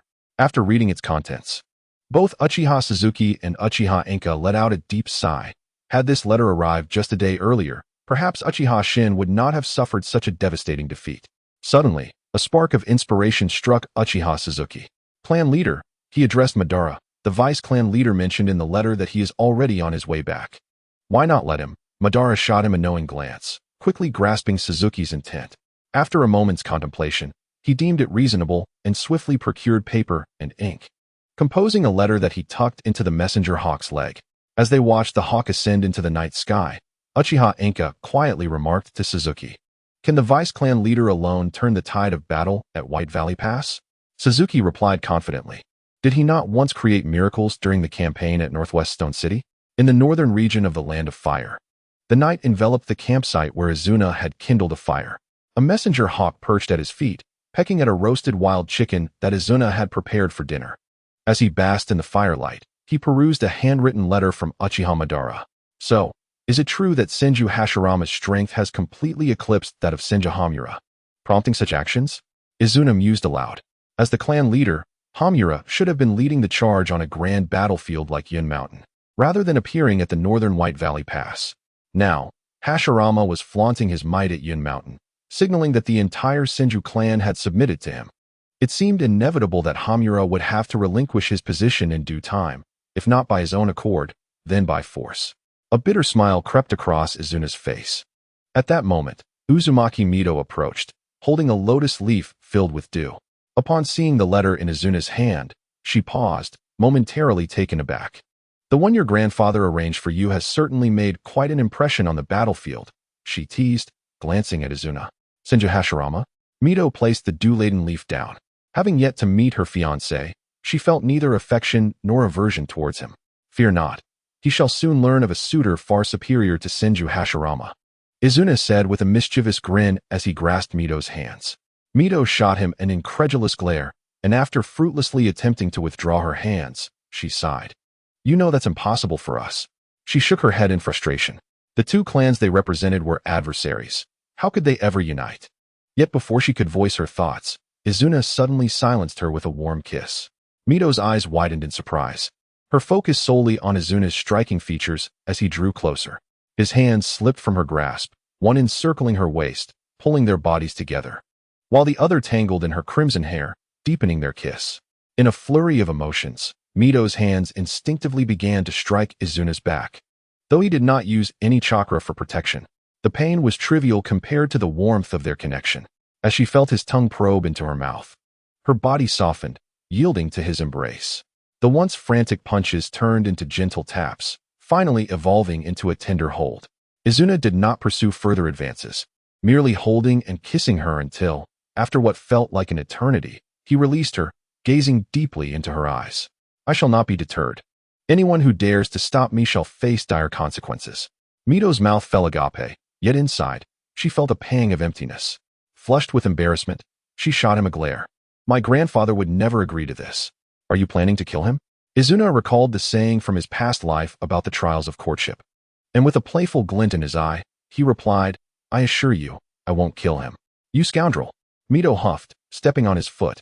How long do you intend to hold me like this? Izuna chuckled, settling down against a tree with Mito still in his arms. Let the night unfold as it may. However, the previously gentle Mito suddenly began to struggle. No, you think I don't know what you're up to? No matter how Izuna tried to reassure her, she was resolute in her resistance. Eventually, Mito retreated to a spot 10 meters away, her expression vigilant as she glared at him, as if ready to cast a sealing jutsu. Chapter 89. The deterrent of Izuna. The battlefield at White Valley Pass was characterized by treacherous terrain, which initially led Madara to dispatch an elite team of 400 Uchiha under Shin's command. Given the limited space of the battlefield, it was deemed impractical to deploy more forces, as the majority of their strength was better allocated to the primary front. However, the opposing Senju had mustered 600 troops, and at first, Shin felt little concern. The mountainous landscape favored defense, making it difficult for attackers to leverage their numerical superiority, especially since the Senju only had a mere 200 more soldiers. Yet, the previous battle had dramatically shifted the tide when Senju Hamura launched a surprise attack, decimating Shin's defensive forces to less than 200 soldiers. Among the casualties were a peak elite shinobi from the new faction and a veteran elder who had fought alongside Shin for years. The ramifications of Hamura's ambush left Shin in a state of disarray. Within just 2 nights, his hair had grayed considerably. Not only had they lost Hamura, a shadow-level expert, and 200 men, but their overall combat effectiveness and morale had plummeted. Lord Shin, a Chunin, entered the tent, reporting urgently. The Vice Clan leader has arrived. The mention of the Vice Clan leader caused Shin to spring from his seat, his heart racing. The Vice Clan leader, stationed at the rear, had come personally, indicating that his blunder had not gone unnoticed by the clan's elders. Unbeknownst to Shin, Izuna had been out seeking tailed beasts, a fact only known to Madara and a select few among the Elder Council. The majority believed Izuna was commanding the rear forces. Despite his apprehension about Izuna's arrival, Shin felt a surge of relief as he stepped out of the tent, eagerly asking the accompanying Chunin, how many reinforcements has the Vice Clan leader brought? The Chunin hesitated, awkwardly responding, the Vice Clan leader has come alone, accompanied only by a red-haired woman. What? Shin halted in disbelief, glancing back at the Chunin in shock. However, there was no time for further contemplation as he strode toward the tent entrance. Upon arrival, he found Izuna and Mito already at the camp. Unlike a year ago at the Northwest battlefield, where they had a town as a stronghold, White Valley Pass had been neglected until 2 years prior when Senju Tobarama had nearly launched a successful surprise attack, prompting the establishment of a temporary outpost in this harsh environment, worse than the Uchiha Stone City in the northwest. Vice Clan leader, I apologize for my inadequate welcome, Shin said as he approached, bowing respectfully. Observing Shin, who had just endured a crushing defeat, Izuna maintained a calm demeanor, betraying no emotions as he replied. Please provide me with an assessment of the disparity in our forces and the geographical layout of White Valley Pass. Understood, Shin replied promptly. Uchiha Shin responded repeatedly, noticing the presence of Uzumaki Mito behind Izuna, and respectfully sought guidance from the deputy clan leader. Izuna cast a glance backwards, contemplating her recent act of abducting the princess of the Uzumaki clan, a matter she had merely communicated to Madara and the elders of the clan. It seemed that Shin and the others in the northern region remained unaware of it. This is a distinguished guest from the Uzumaki clan. A new tent must be arranged, he stated. Uchiha Shin and his companions felt a chill in their hearts. Hadn't the Uzumaki clan officially allied with the Senju and engaged in battle against Madara's faction on the front lines? Why was there a woman from the Uzumaki clan beside the deputy leader? However, they had no time to dwell on these thoughts. Uchiha Shin, accompanied by 2 elite ninja, led Izuna into the main tent, where a map of the Byaku Valley was displayed prominently. Deputy leader, observe, he gestured. The Byaku Valley is a classic mountainous battlefield. The number of combatants cannot significantly influence the outcome, The Uchiha hold a geographical advantage, with our camp positioned at the highest point, while the Senju occupy a lower terrain. Though the elevation may offer concealment, the previous attack by Senju Hashirama was a testament to his cunning use of the terrain to ambush us. Otherwise, the Uchiha would not have suffered defeat. Izuna's icy gaze swept over the room, causing the speaking elite ninja to fall silent, retreating 2 steps in fear. Terrain? Ambush. Izuna echoed, her eyes darting between Uchiha Shin and the remaining elite ninja, both of whom averted their gazes in trepidation. This is no excuse for your defeat, she declared, her voice rising suddenly, striking the 3 like a hammer. Turning her attention back to the map, she inquired, what is the disparity in combat strength between the 2 sides? Uchiha Shin, barely recovering from his fear, replied, currently, our Uchiha forces number approximately 260, while the Senju, including the reinforcements led by Hashirama, are estimated to be around 700 to 800. Despite the terrain mitigating numerical advantages, Izuna mused internally about the exaggerated disparity in strength. Had Uchiha Shin not suffered a prior defeat, the balance of power would not be so drastically skewed. Shin, who holds the highest rank here aside from yourself? Izuna asked calmly. Uchiha Shin's heart raced as he began to grasp her intentions, nodding towards another silent, elite ninja. The man stepped forward, appearing to be in his mid-30s, and bowed, Deputy Leader, I am Uchiha Akira. Izuna continued to fix her gaze on the map, stating without turning, from now on, you and Uchiha Shin will swap positions. Do you understand? Uchiha Akira glanced at Uchiha Shin, who sighed and nodded in acquiescence before responding, yes, I accept the order. Uchiha Shin recognized that after such a significant blunder, he could no longer remain in his position. Izuna's response had been merciful. With their roles exchanged, they adjusted their positions accordingly. Uchiha Shin retreated to the entrance of the main tent, garnering sympathetic glances from the previously vocal elite ninja. Meanwhile, Uchiha Akira moved beside Izuna, asking, Deputy Leader, what should our next step be? First, we must enhance our defensive barriers, ensuring explosive tags are posted within a 10-mile radius of the camp, Izuna instructed. Yes, I will attend to it immediately. The talkative elite ninja responded promptly. Uchiha Shin felt compelled to break his silence, softly inquiring, is that all?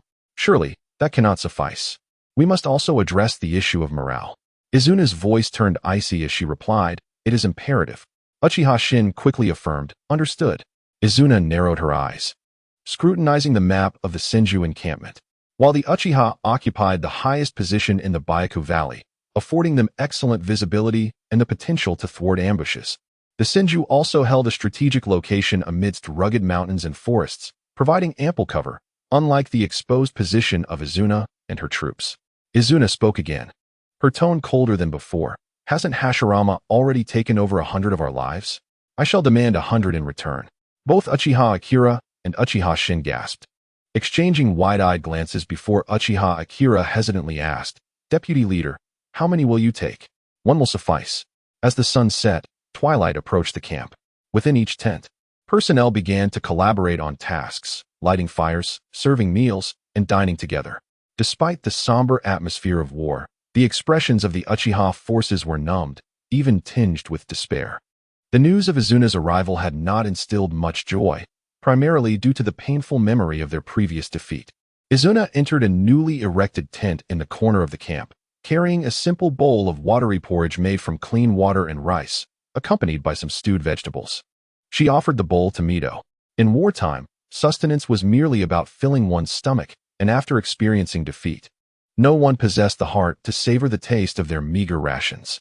However, Mito showed no signs of fussiness as she blew gently on the bowl before taking a sip. Mito, I recall you are a sensory-type ninja, correct? Izuna suddenly inquired. Mito paused in her eating, responding with a soft hum.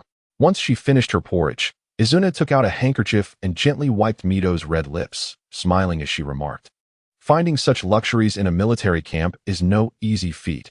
We men usually resort to wiping our mouths with our sleeves. Mito felt a warmth in her heart, but quickly turned serious, asking, what is it that you wish from me? Izuna appeared momentarily taken aback. Seeing her expression, Mito couldn't help but chuckle softly, responding with a smile, you come to flatter me, and then ask if I'm a sensory ninja. Do you think I wouldn't notice? Though Izuna had always shamelessly taken advantage of Mito, given the circumstances of arriving at the battlefield, He should have been focused on the war rather than seeking her out at night. Furthermore, asking about her sensory abilities during a meal only confirmed Mito's suspicions. "You are indeed a clever woman, Mito," Izuna complimented. Mito rolled her eyes, exclaiming, "Enough of this. What do you truly want?" Izuna laid out his plan in full.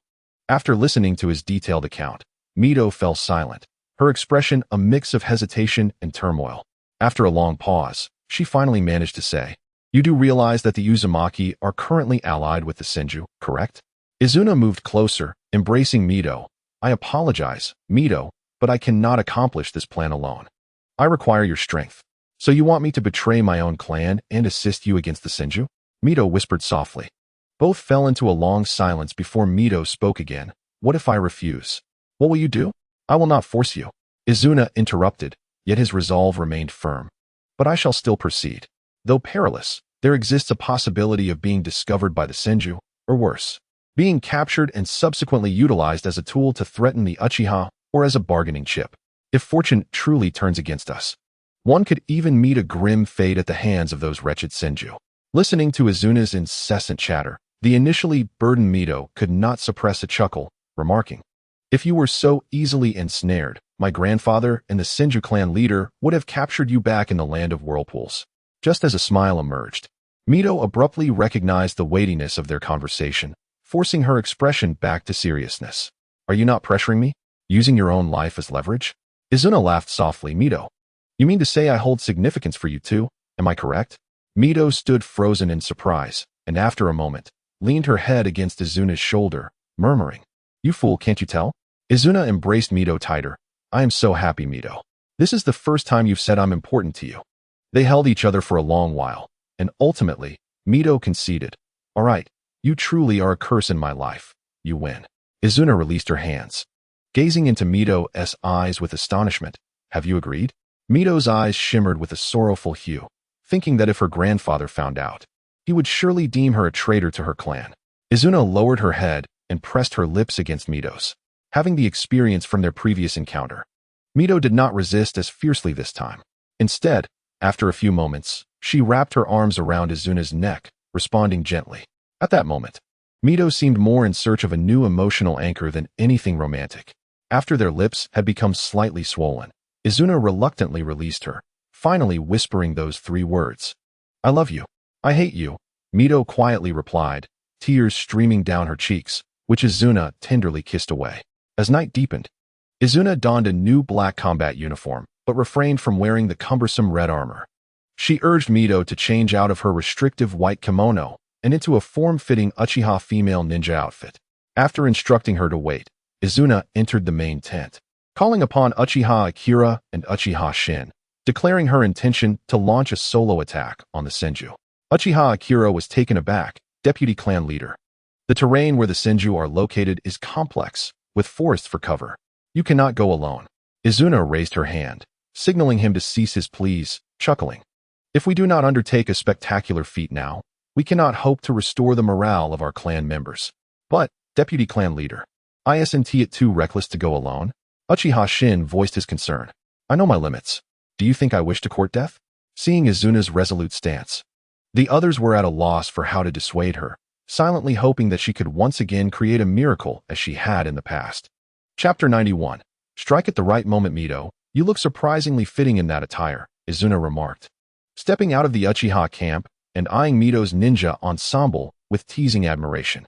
To draw a comparison from Izuna's past life, her former white kimono had exuded the graceful charm of a noble lady, reminiscent of Shi Xian.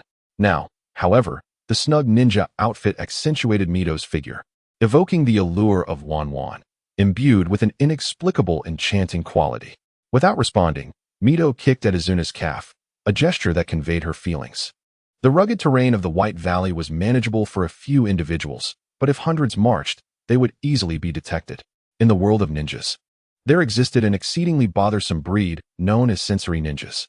The formidable sensory ninjas possessed a range that could rival the Byakugan of the Hyuga clan, with the illustrious Senju Tobarama being a prominent example, capable of sensing battle conditions from miles away. Of course, Tobarama was not yet that formidable, but he was not far off. Yet, he was merely one individual. When it comes to clans renowned for sensory abilities, the Uzumaki clan was unparalleled. Even those who were not sensory ninjas possessed remarkable perception. Among them, Mito's sensing ability was firmly established as the strongest within the Uzumaki clan, a fact Izuna had witnessed firsthand. Her sensory prowess even surpassed that of the Senju Tobarama from 2 years prior. Thus, Izuna devised a strategy that would exploit Mito's seemingly overpowered sensing capabilities against the Senju. As a member of the Uzumaki clan, Mito was understandably hesitant. However, it is known that when a woman falls in love with a man, her actions can become unpredictable, in a state of intense inner conflict. Mito ultimately consented to Izuna's battle plan. After traversing a hill, Izuna raised her hand to halt Mito, peering ahead. The area before them was a densely forested mountainous region, the very stronghold of the Senju. As Uchiha Shin had described, the terrain was indeed intricate and provided ample cover, making it an ideal hiding place. Mito, can you sense anything? Upon hearing this, Mito's delicate fingers began forming hand seals, the vermilion mark upon her brow releasing chakra, while her hair floated weightlessly in the air. Izuna observed quietly as Mito's perception extended to dozens of miles away. The foliage and hills that obscured the view of her Sharingan were as transparent as glass to her senses. After approximately 10 minutes, Mito opened her eyes, pointing decisively in several directions. Over there, at the 10 o'clock position, 22 kilometers away, 120 individuals. Then, at the 2 o'clock position, 24 kilometers away, 90 individuals. And over there, in the river valley, 33 kilometers away, 150 individuals. The cunning Senju, led by the old fox Senju Hamura, had stationed 400 troops at the main camp, while the rest were dispersed to conduct guerrilla warfare, ready to flank the Uchiha forces when they advanced. Very well, if you wish to play guerrilla warfare. I shall eliminate your strongholds one by one, Izuna stated, snapping her fingers. Mito cautioned, hurry, there are sensory ninjas within the Senju camp who may have already detected my chakra. Unlike the Byakugan, which could see great distances without detection, a sensory ninja's chakra could be sensed by others of their kind. It was possible that within the Senju camp, there were formidable sensory ninjas akin to Tobarama who could sense an anomaly. Although both Izuna and Mito were aware of this possibility, the likelihood of a Senju ninja detecting Mito's sensing ability was quite slim.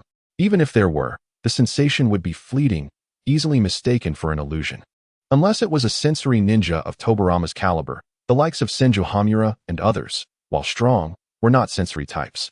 With Mito's sensing guidance, Izuna skillfully evaded all patrolling Senju ninjas, silently approaching the encampment of Senju Hamura's scattered forces. One encampment, situated beside a mountain stream, boasted a strength of 150 individuals, making it the largest among all outposts. You stay here, I will handle this, Izuna said, leaning against Mito in the underbrush. They have over 100 men. Mito expressed her concern. Did you not sense that the strongest among them is merely an elite jonin? Izuna confidently countered. While sensing abilities could not precisely determine an opponent's strength, the amount of chakra sensed could provide a rough estimation of their power level. Given that the highest strength at this outpost was only elite jonin, Izuna deemed them trivial in comparison to her current capabilities. Don't expect me to rescue you, Mito retorted. Upon witnessing the scene, Izuna could not help but smile, realizing that she was once again being her proud self. Flanking the entrance of the base camp were 2 lookout towers, each manned by a vigilant ninja from the Senju clan, totaling 4 guards. Suddenly, a rush of wind swept through. Almost simultaneously, the 4 Senju guards drew their weapons, ready to intercept the incoming shadow. Clang! The clash of steel resonated as they deflected the projectile to the ground or, in some instances, lodged it into the doorpost behind them. Was that a kunai? The guard on the right lookout tower furrowed his brow as he gazed at the trident kunai embedded in the post. In the next instant, he realized the urgency and prepared to sound the alarm. However, before he could act, a fleeting shadow appeared before him, snatching the kunai from the post and slicing across his throat. In an instant, the 4 guards lay lifeless beneath Izuna's flying thunder god technique. Peering down at the camp, Izuna reached into her ninja tool pouch at her lower back, retrieving all the kunai she had brought with her and casting them in various directions around the encampment. Thud! Thud! Thud! Thud! Although it was deep into the night and many had succumbed to slumber, several patrolling ninjas quickly noticed the fallen trident kunai. What? Before they could utter another word, Izuna, like a specter, appeared abruptly, her Rasengan already poised before their faces. As her body began to spin violently with the Rasengan, she sent them hurtling backward, crashing into a nearby tent, waking numerous slumbering Senju ninjas in the process. Quick!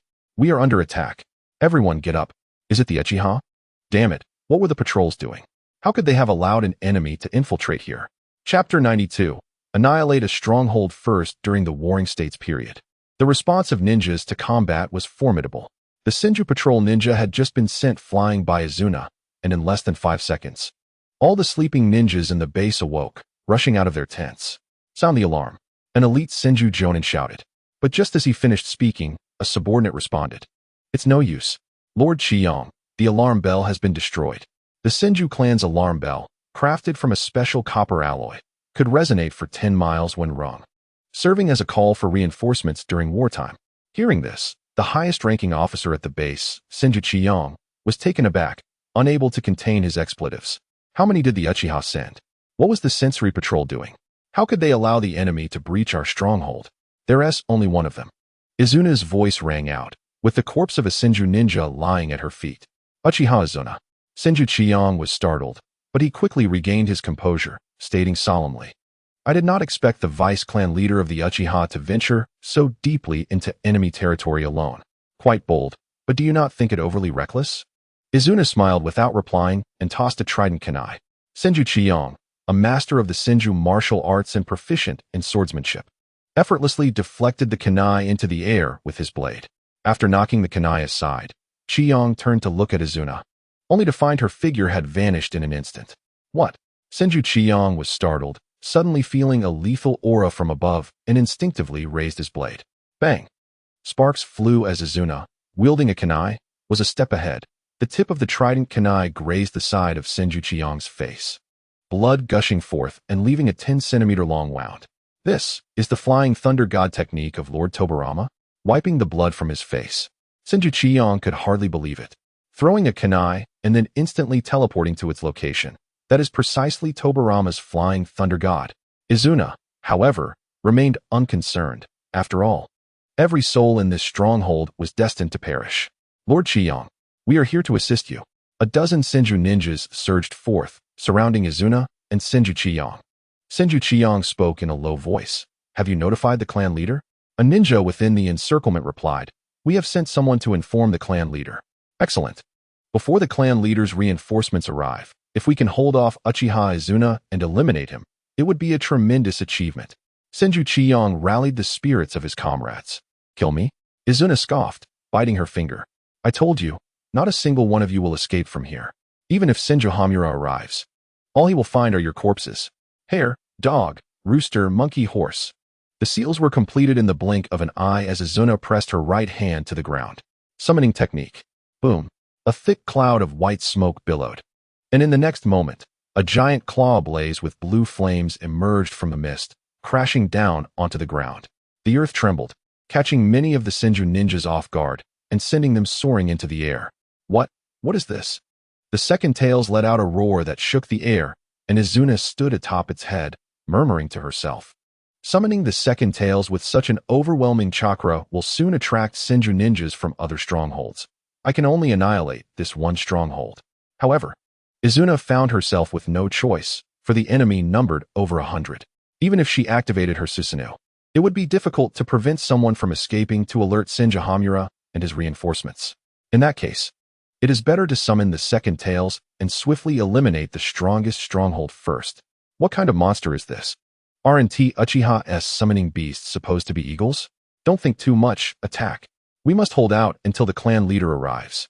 The surrounding Senju ninjas were deeply shaken by the sight of the second tails, and this scene was indeed overwhelmingly intimidating. Yet, they had experienced countless battles and quickly regained their composure, unleashing a flurry of ninjutsu. Water style, Water Dragon Bullet. Earth style, Earthquake Core. Wind style, Gale Blade. The second tails raised its front right paw and stomped down, the rising blue flame wall blocking all incoming ninjutsu. This is the power of that summoning beast. The surrounding Senju ninjas exclaimed, but as the blue flames descended, Senju Chiyong shouted a reminder, do not be afraid. Everything has a weakness, keep attacking. With that, he took the lead, Water style, Twin Dragon Decapitation. Two water dragons erupted from either side of Senju, bearing their fangs as they surged toward Izuna from both directions. Izuna smirked, forming seals with her hands, and said, "I'll assist you with fire style." The second tails raised an eyebrow, finally responding in a feminine voice, "I understand." Fire style, blue jade flame. Wind style, violent air blade. One after another, the azure flames from the second tails and the wind blades from Izuna merged in an instant, amplifying the flame's power several-fold. The blue-green inferno obliterated everything in its path, and as an elite jonin, Senju witnessed ninjutsu of such terrifying power and scope for the first time. If one were to compare, the only technique that could rival this would be the God Tree World birth he had witnessed a year prior in the Clan S territory. In the next moment, more than 20 Senju ninjas leapt in front of Senju, attempting to shield him. Water style, water barrier. Over 20 ninjas utilized the same water style, defensive ninjutsu to resist. The rising water vapor transformed into a thick fog, enveloping the entire valley. Indeed, the ninjas of the Warring States period were remarkably formidable, especially the Senju clan. The collaboration between myself and the Two Tails undoubtedly surpasses the power of the later Edo Tensei version of Madara. Yet I was still taken aback when the opponent countered with the same technique. This only serves to illustrate the comprehensive strength of this batch of Senju ninjas, far exceeding that of the Shinobi Alliance in the later eras. Now what if we add this? The corners of Izuna's eyes manifested a tadpole pattern, and blood tears streamed down from his right eye. Yet the profound anguish typically accompanying the activation of the Mangekyo Sharingan was absent this time. Amaterasu. The black flames of destruction enveloped the azure flames above, as though animated, continuously advancing forward, devouring everything in their path, cascading down like a tsunami upon Senju and his comrades. Chapter 93. Restoring morale despite the impressive display of power by the Edo Tensei Madara on the battlefield of the Fourth Shinobi World War. Achieving a 1 versus 1,000 feat during the Warring States period was nearly impossible. Even a 1 versus 100 scenario proved exceedingly challenging. The primary reason lies in the overwhelming number of subpar ninjas in the later ninja villages, in stark contrast to the Warring States, where the constant pressure of survival on the battlefield elevated the average skill level of its ninjas significantly. With the Two Tails at his disposal, Izuna, even without utilizing the Mangekyo Sharingan, boldly proclaimed that he could single-handedly take on hundreds, if not 1,000, in the future Fourth Shinobi World War. Yet, facing the current 150 Senju, he summoned the Two Tails, preparing to swiftly eliminate them. Even if they faced grievous injuries, losing limbs, they would still muster a final strike, as this blow was not only for the victory of war, but also for the safety of their families at home. Nevertheless, Izuna showed no mercy. Not a single one of the 150 was permitted to escape. Roar! The flaming tail of the Two Tails swept through the stronghold like a sweeping leg. Those not severely injured fared better, while some, already weakened from prior battles, were instantly flung into the air by the Two Tails, crashing down heavily and becoming a mess of flesh. Water release, water vortex. It is challenging to find a clan more adept in water release than the Senju within the Land of Water, and the Two Tails, being a creature inherently possessing fire release, found combat with them quite uncomfortable. The water was expelled from the mouths of the Senju ninjas, and in the next moment, a swirling vortex formed, expanding as it approached, reaching up to the Two Tails' chin. A fierce blaze ignited around the Two Tails, the azure flames soaring skyward, reminiscent of a meteor piercing through water, charging toward the multitude of Senju ninjas. Fire release, Fire Mouse Flame Jewel. The azure meteor penetrated the water, subsequently impaling the bodies of several Senju ninjas. Boom. Yet the next second, their bodies were sent flying, transforming midair into hollow, cylindrical logs. The Two Tails was visibly startled. Izuna, perched atop its head, remarked that the water release merely served to obscure their vision. As he spoke, Izuna leapt down from the Two Tails, his hand grasping a spiraling sphere that rapidly expanded, enhanced by sage techniques, forming an enormous Rasengan with a diameter of 10 meters. Here, Izuna placed the colossal Rasengan onto the ground about 10 meters in front of the Two Tails. Sage art, super large Rasengan. Boom. The immense Rasengan shattered the earth and dragged out all the hidden Senju ninjas, who were ground into a mass of minced flesh amidst the violent turmoil. As the gigantic Rasengan gradually dissipated, only a field of corpses remained. Izuna floated down before the two tails, turning his back, stating that this is the way of the ninjas' combat. One should not view them through the straightforward lens of tailed beasts. The two tails raised an eyebrow, suddenly swinging its tail to strike down two Senju ninjas attempting to sneak in. Not dead yet. Izuna's Sharingan swept over the two Senju ninjas flung by the two tails' tail. His right index and middle fingers raised. Fire release. Great fire dragon technique. Whoosh. The fire dragon surged forth, engulfing the two Senju ninjas in midair, filling the atmosphere with the aroma of roasting flesh. Senju Omura ambushed and slaughtered over 100 Uchiha. Today, Uchiha Izuna shall return the favor with an ambush of his own. With a smile, Izuna stepped into the still intact tent, rummaging through letters exchanged between Senju Cho and Senju Omura regarding the battle situation. However, as those from Senju Cho had perished at his hands, it was evident that Senju Omura would have to drastically alter his strategy, rendering these letters worthless. As Izuna exited the tent, Mizuhito rushed over, urgently declaring that a large number of Senju were heading this way. Izuna paused, realization dawning upon him. No wonder, considering the commotion caused by the two tails in battle. He glanced at the two tails, expressing gratitude for its efforts, and added that he would rely on it again should trouble arise. I prefer a quiet life. The two tails merely replied with a hint of indifference, subsequently noting that there were numerous ninjas nearby. Was there truly a quiet place? At that moment, Izuna suddenly remembered that the two tails was unlike the summoning beasts such as the great serpent or the toads. It possessed its unique summoning realm. Once summoned, it could not return through reverse summoning effects. Then let us return to our side, Izuna suggested, turning to Mizuhito with a smile, thanking him. Mizuhito's expression flickered with a hint of sorrow, casting a sidelong glance without responding. What is that? At the entrance of the Uchiha camp, the watchful ninjas on the lookout tower squinted their eyes, activating their Sharingan, witnessing a massive amount of chakra racing toward them at great speed. Before long, they beheld a monstrous creature engulfed in raging flames sprinting toward them. What in the world? The lookout ninja hurriedly sounded the alarm bell. Boom, boom, boom. Instantly, the resonating chimes echoed throughout the camp, awakening all the slumbering Uchiha members, who rushed out of their tents. Uchiha Shin and Uchiha Akira were among the first to reach the entrance, anxiously inquiring about the situation. Prior to Izuna's safe return, they had not a moment's peace. Lord Shin, Lord Akira, that. The attendant pointed toward the direction of the entrance, and upon looking up, the gathering crowd beheld a gigantic, flame-engulfed cat, resembling a small mountain, charging toward them under the night sky. Prepare for battle. Uchiha Shin commanded in a deep voice, internally cursing incessantly. Damn it, just as one wave settles, another rises. If days ahead continue like this, can we even survive? Over 100 Uchiha clan members had assembled at the front gate, forming hand seals in preparation to unleash their jutsu. What are you doing? It's me. Through the chakra, Izuna's voice resonated from a distance, causing the clan members poised to release their jutsu to halt in unison. Wait. Uchiha Akira immediately raised his hand to stop the other's actions. The movements of the distant cat demon shifted from a run to a walk, ambling toward the entrance of the camp. Once Izuna and Mizuhito descended, he leapt aside, allowing the massive figure to traverse the mountain ridge, swiftly vanishing into the rugged valley, leaving Uchiha Shin and the others in stunned silence. Deputy clan leader?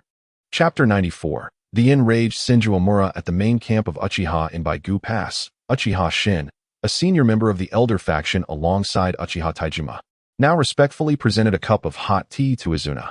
Though the tea was merely a simple herbal brew, its significance lay in who served it. Currently, several high-ranking jonin of the Uchiha were gathered in Baigu Pass, their astonishment stemming from the sight of what Izuna had brought forth, a severed head of Senju Cho, resting upon the ground. Uchiha Shin was exceedingly familiar with this individual. Previously, he had followed Senju Hashirama and launched a surprise attack from the flank, catching the Uchiha off guard. Uchiha Shin's hatred for Senju Chiyong could now be said to rival only that for Senju Hashirama. However, just as he was contemplating how to exact his revenge, Izuna directly retrieved his severed head, leaving Uchiha Shin utterly bewildered. Vice Clan Leader, what is your current situation? Uchiha Maichi was the first to break the silence, seeking clarification from Izuna. After all, this was the heartland of the Senju. Destroying a stronghold was essentially my limit. Izuna sipped his tea and continued. Although I have eliminated 150 of them, The enemy's overall combat strength still exceeds ours by more than double. Upon hearing this, Uchiha Shin and the others were taken aback. 150? Had it been any other ninja clan, this would not have caused such astonishment. But this was the Senju. Moreover, they had wiped out so many within the enemy's stronghold. In that moment, the respect in Uchiha Shin's gaze towards Izuna deepened. Following the Vice Clan leader, victory was surely within reach. Vice Clan leader, what shall we do next? Uchiha Shin inquired eagerly. First, we must relay this information, Izuna replied. Stroking his chin, did not Hashirama kill over 100 of our men earlier? I shall repay him with the same number tonight, thus avenging our fallen kin. Yes, I will take care of it right away. Uchiha Shin responded promptly, bowing as he exited the tent. We must observe the Senju's reaction before deciding our next move. Izuna pondered, then waved his hand dismissively. All right, you may all leave. I am utterly exhausted. Yes, Vice Clan leader.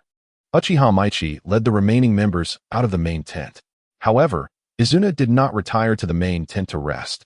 Once everyone had departed, he made his way to the tent of Mizuho, located in a corner of the encampment.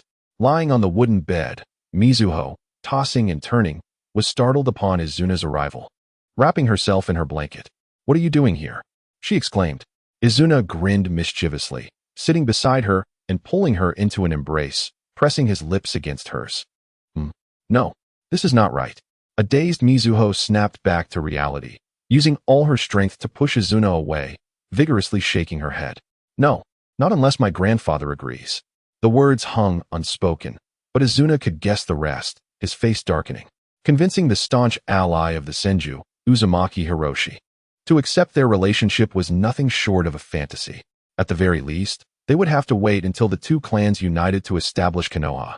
Izuna was uncertain of the exact year Konoha was founded, but given the current situation, it would be impossible to achieve in less than 5 years.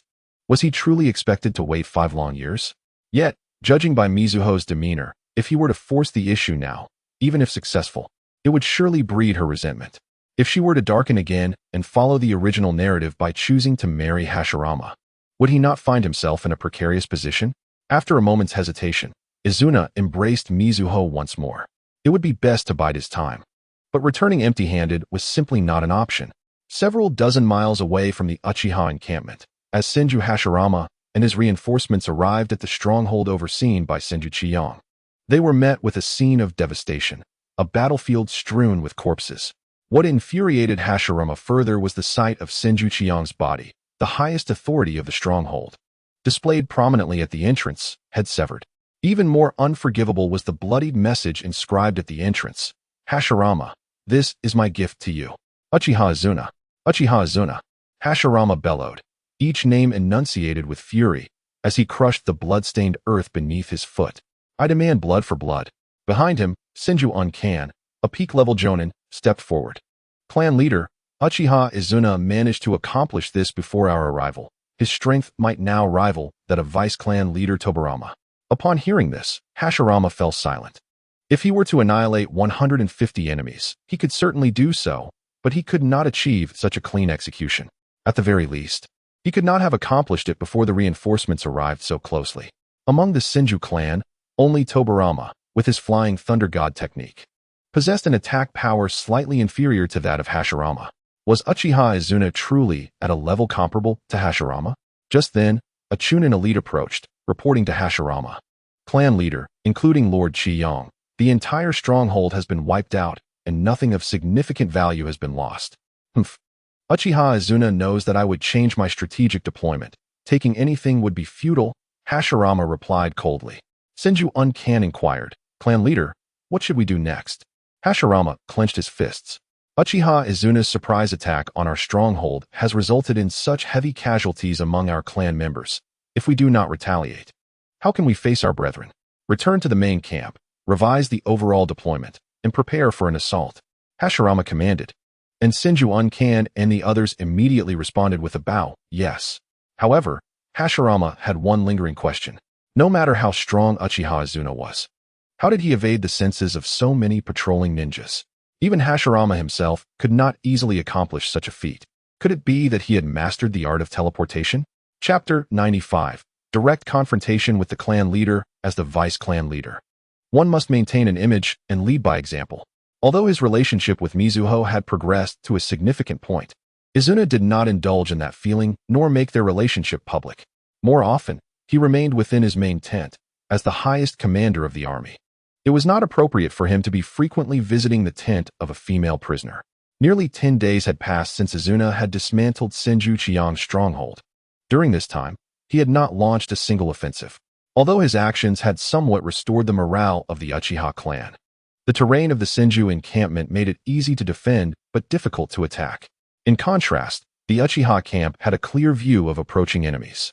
Despite the narrowing power gap, the Senju still held the advantage in overall combat strength, making it unwise to take the initiative.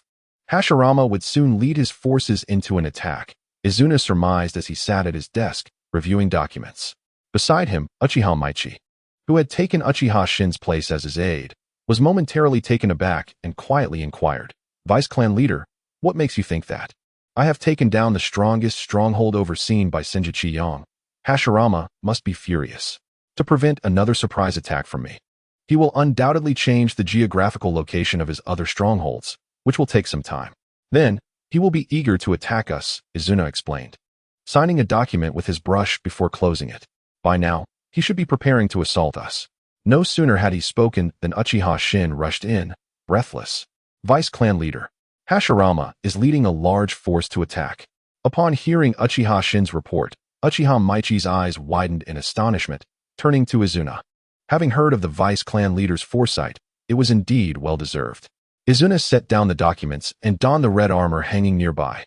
"Vice Clan Leader," Uchiha Maichi approached. "It's time for the entire army to strike. Surely our comrades are eager as well." Izuna secured the ties of his armor. Indeed, over 200 members of the Uchiha clan were arranged into small squads, positioned on the rugged mountainous terrain. Soon, they spotted a multitude of tiny figures swiftly approaching from the opposite side. Within 2 minutes, their Sharingan revealed the true identities of these figures, Senju ninjas clad in blood-red armor, similar to themselves. In such mountainous regions, large-scale brawls were unlikely. Skirmishes would consist of small group battles, making teamwork exceedingly vital. Thus, Kakashi's strategies emphasizing collaboration held considerable merit. It was indeed surprising to see Senju Hamura, the clan leader, commanding from the sidelines rather than the front lines. Uchiha Izawa, positioned behind Izuna, frowned. Had he witnessed the prowess of Senju Hashirama, he would have comprehended the situation better. "I've been waiting for you, Senju Hamura," Izuna taunted. "As the clan leader, you relinquished the front lines to your deputy, Senju Hashirama. It seems you wish to abdicate in favor of a successor. However, such a process is unnecessary. I could easily force your resignation right now." Hamura's expression darkened. Although he harbored personal ambitions to retain his position, he was acutely aware that Hashirama's strength was beyond his own, and the day of his abdication was inevitable. Nonetheless, hearing such words from Izuna, an outsider, added a different weight to the matter. It's good to see young people brimming with confidence. As long as they remain cautious not to let it lead to their demise, Hamura retorted with a sneer. Izuna offered a cold smile, raising his hand before bringing it down with force. Instantly, numerous Uchiha ninjas stationed at higher ground formed hand seals and unleashed a torrent of fireballs. Fire style, great fireball technique. Countless fireballs descended from the heavens, wielding the might to incinerate the Senju ninjas below. Hamura scoffed disdainfully, while the Senju ninjas behind him had already completed their hand seals. Water style, water barrier. A massive wall of water surged forth, forming a colossal tsunami barrier among the mountains, effectively countering the barrage of fireballs. The valley was engulfed in a steamy haze. "Allow me to demonstrate this." Izuna's eyes revealed intricate black markings, more pronounced than before, resembling a more fearsome version than that of Hashirama. Sage art, great fire destruction. With assistance from Mito, Izuna had honed his sage mode to near perfection over time. While he could not rival Hashirama's extravagant techniques, he was certainly on par with Sage Naruto from his later battles against Pain. A wall of flames, even more formidable than the great fire destruction, surged forward, compressing the fireballs and ultimately breaching the Senju's water barrier. "Damn it, what kind of fire technique is this?" Hamura exclaimed in shock, biting his finger and pressing it against the ground. Double gate of resurrection. The earth trembled violently as, in the next moment, Two towering walls adorned with demonic faces erupted from the ground, standing 100 meters high, blocking Izuna's flames. Is it the Gate of Resurrection? If so, Izuna smirked, retrieving a kunai from his waist pouch, propelling himself into the air with a powerful leap, and launching the kunai. As it sliced past the side of the Gate of Resurrection, it suddenly multiplied into hundreds of kunai mid-flight, raining down like a torrential downpour upon Hamura and his forces. Uchiha's shuriken technique combined with the multi-shadow clone shuriken technique. Clang, clang, clang, clang. The Senju side responded, drawing their weapons to deflect the kunai coming from various angles. The shadow clone kunai, once deflected, dissipated into smoke. Attack! Izuna shouted a single word.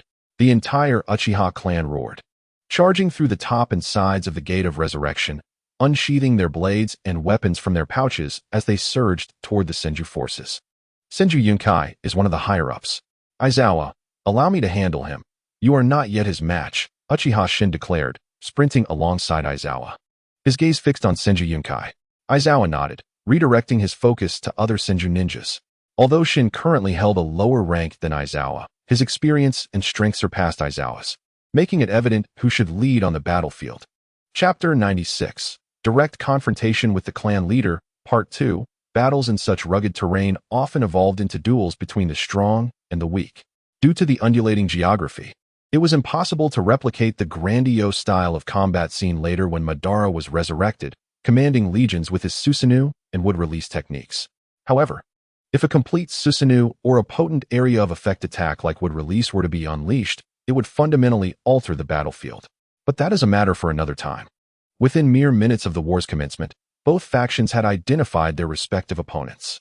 Uchiha Shin had targeted Senju Yunkai, a peaked jonin with significant standing within the Senju clan's decision-making body. Shin's intention was straightforward, to redeem himself through valor. Eliminating a high-ranking member of the Senju clan may not fully atone for his previous mistakes, but it could certainly serve as a commendable achievement, enhancing his chances of re-entering the higher echelons. Naturally, Senju Yunkai would not readily present his head on a platter. As he saw Uchiha Shin charging towards him, he too rushed forward, drawing the twin blades strapped to his back. Bang!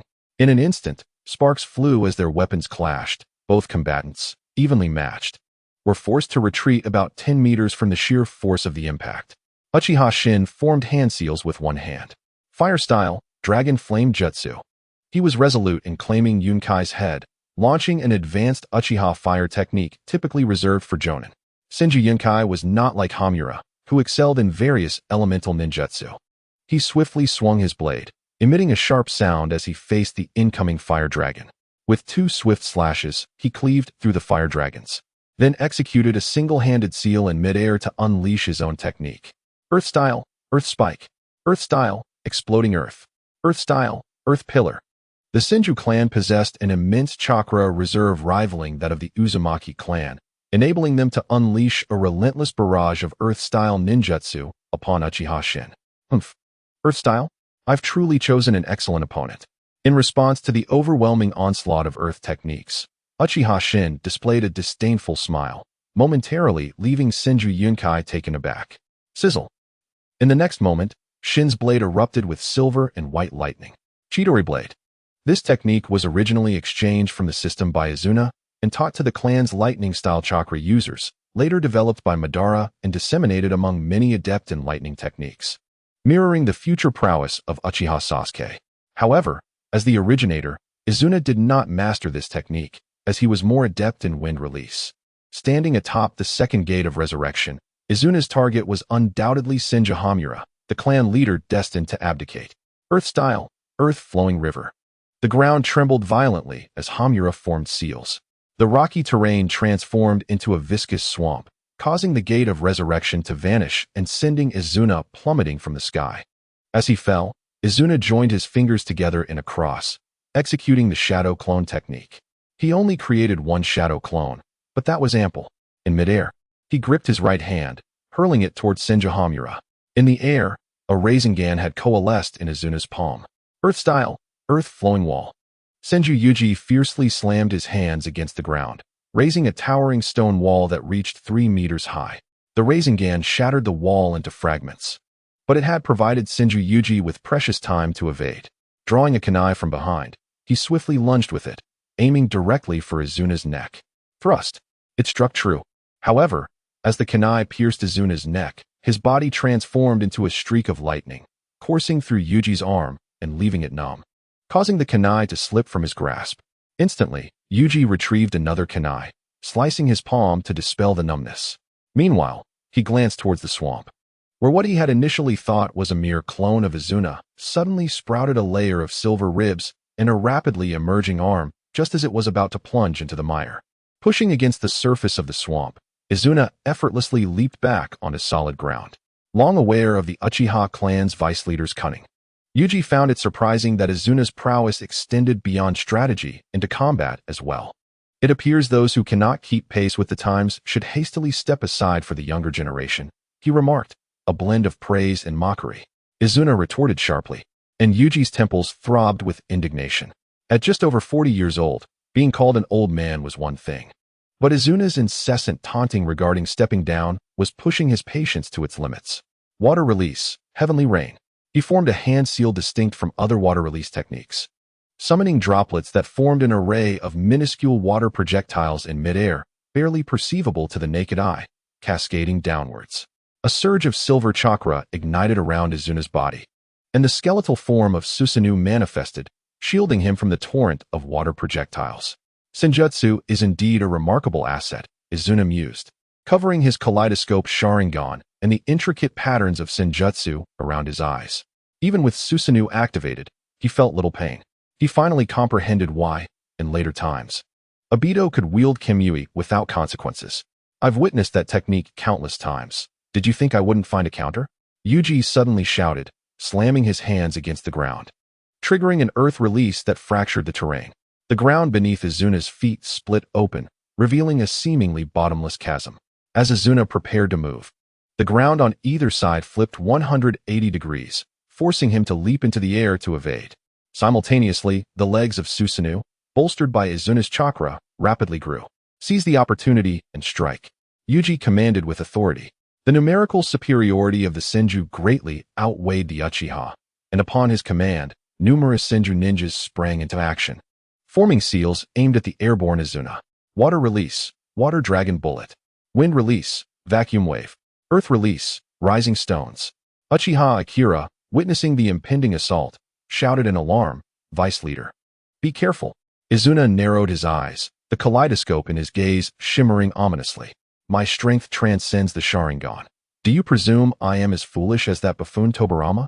Senjutsu, flame release, heavenly command fire. Unlike typical fire release, a careful observer would notice that Izuna's new technique infused within the flames a piercing sharpness, akin to a monstrous beast charging at Yuji with blinding speed. This flame release combined the properties of fire and lightning techniques. While it appeared as mere fire, it possessed the expansive attack range of fire release along with the rapid impact of lightning release. Water release, clear wave. As the Senjutsu flames approached, Yuji raised his thumb, pressing it against his palm as he formed an unprecedented seal. A swirling wall of water erupted around him, manifesting into a colossal water vortex that rose to counter the incoming flames. It was as if two colossal beasts of opposing natures were engaged in a fierce battle. Nearby, other ninjas, including those of the elite rank, retreated hastily to avoid being engulfed in the chaos. How terrifying. Is this the caliber of a clan leader's battle? Izuna had previously equated shadow level with clan leader status. While there was truth to this, it also bore nuances. For instance, Gaara's father, Raza, was among the weakest of shadow level ninjas, while leaders of clans like the Uchiha, Senju, Hyuga, and Sarutobi wielded top-tier shadow level power akin to that of the Third Raikage or Jiraiya. Yuji belonged to this echelon. The ability to withstand Izuna's Senjutsu flame release confirmed that even if he wasn't Hashirama, he was certainly no pushover.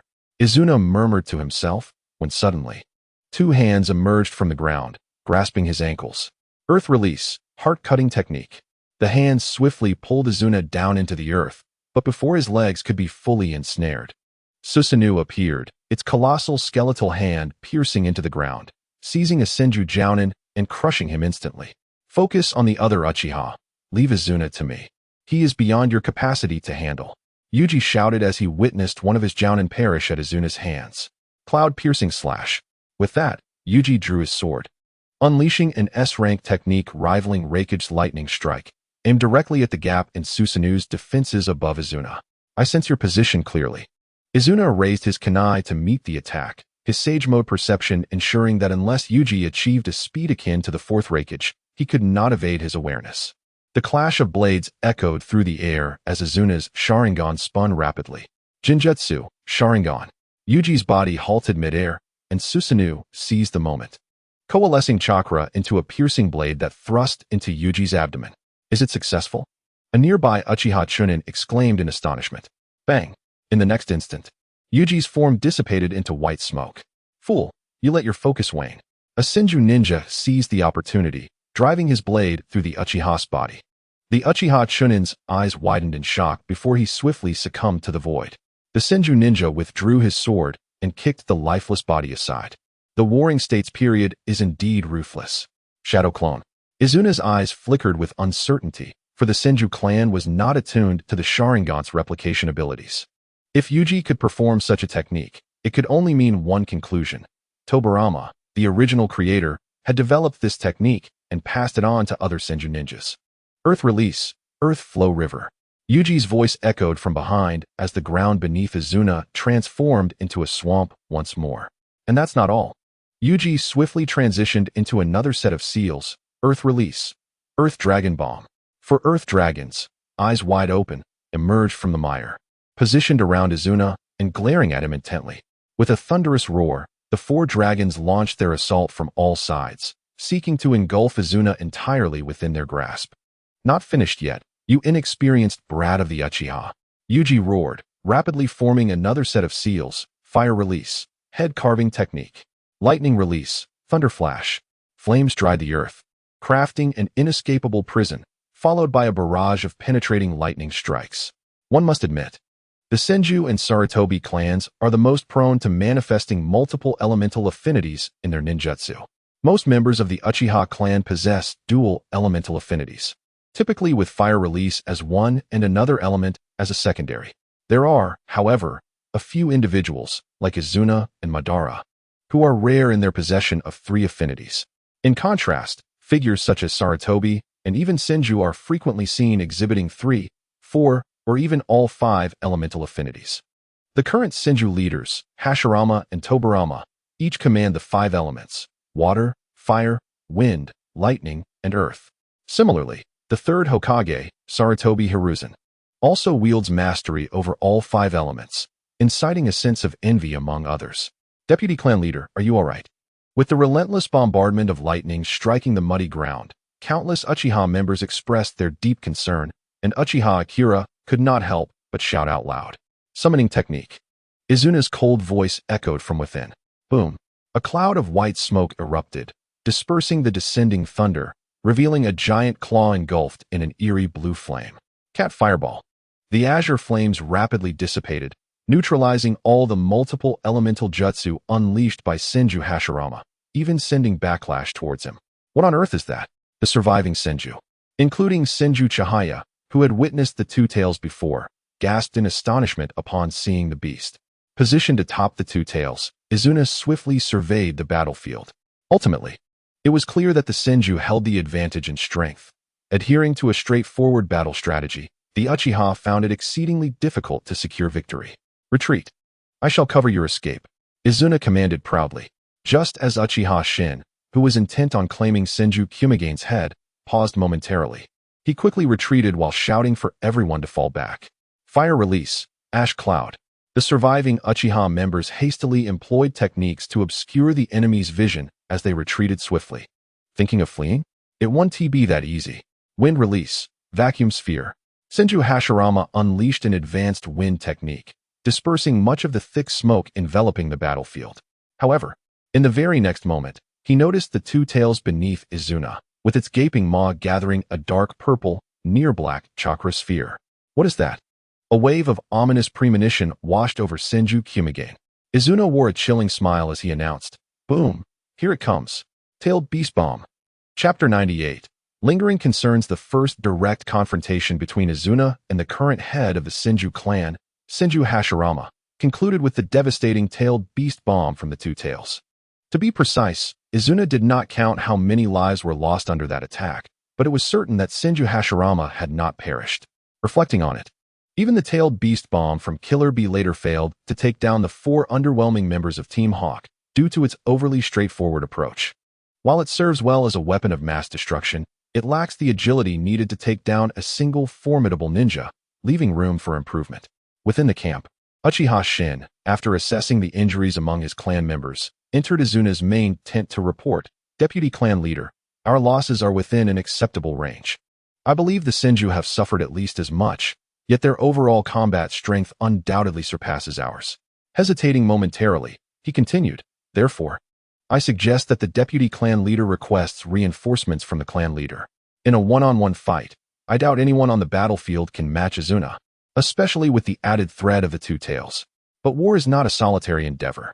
Even if you, Uchiha Izuna, are invincible, what is the point if all others in the clan are slain? Reinforcements? I fear they will not be forthcoming," Izuna replied nonchalantly. Uchiha Shin furrowed his brow in confusion. "Deputy Clan Leader, why is that?" Izuna smiled faintly, taking out paper and pen to begin writing a letter, murmuring, "You will soon understand." On the battlefield at Hakatani, where Izuna was stationed, letters frequently exchanged between them and the larger force led by Madara at the Kumigane battlefield to confirm each side's conditions. During non-combat periods, correspondence typically occurred weekly, detailing the status of each battlefield. 2 days later, a new update from Madara arrived concerning the Kumigane situation. The outlook was grim. They had officially entered the era of Uchiha Madara and Senju Hashirama, where encounters would inevitably lead to one-on-one duels between the two. Under the relentless assault of would release, Madara, without utilizing his Mangekyo Sharingan, found himself powerless to resist. Moreover, the presence of the Uzumaki clan, led by Uzumaki Nagato, posed an additional challenge. While the Uchiha had integrated the 4 clans of the Northwest as subordinate clans, truth be told, these clans were merely high-level fodder compared to the Uzumaki. Their various enigmatic sealing techniques could severely impact the Uchiha ninjas. With actions stalled, chakra sealed, and jutsu blocked, although the Uzumaki lacked formidable battle capabilities individually, their combined strength with a powerful ally could produce effects far exceeding expectations. In summary, if Madara were to send part of his forces to assist Izuna, the situation on his end would become dire. This left only 2 possible courses of action. 1. To fortify the clan's ancestral territory by dispatching troops. After all, many of the Elder S subordinates still remained there, and they must not be deployed unless absolutely necessary. They were the last line of defense for the clan. And if the Hyuga or other clans launched a surprise attack, who would stand guard? The Senju could deploy more ninjas than the Uchiha, partly due to this factor, as they were shielded by the sea, with the only threat being the Uzumaki, who were steadfast allies and posed no risk of betrayal. 2. To eliminate Senju Hashirama. Given the confined nature of the battlefield at Hakatani, both sides had only sent small contingents of a few hundred soldiers. In such a scenario, the first commander to fall would determine the defeat of their faction. Izuna and Senju Hashirama, whichever fell first or lost their combat capability, would signify the defeat of their respective clans. This plan was not without its flaws. Each time combat commenced, Izuna approached the fight with the intent to eliminate Senju Hashirama.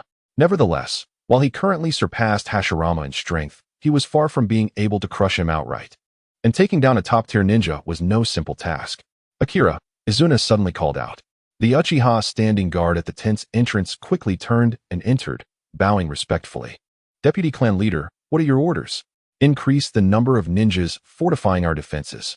From this moment on, we shall focus our formation on defense." "Understood." After Uchiha Akira withdrew, Izuna began to ponder again. To be honest, while it appeared that the Uchiha were under the control of him and Madara, the elder faction, led by Uchiha Q, still wielded considerable power, rivaling that of Izuna and Madara.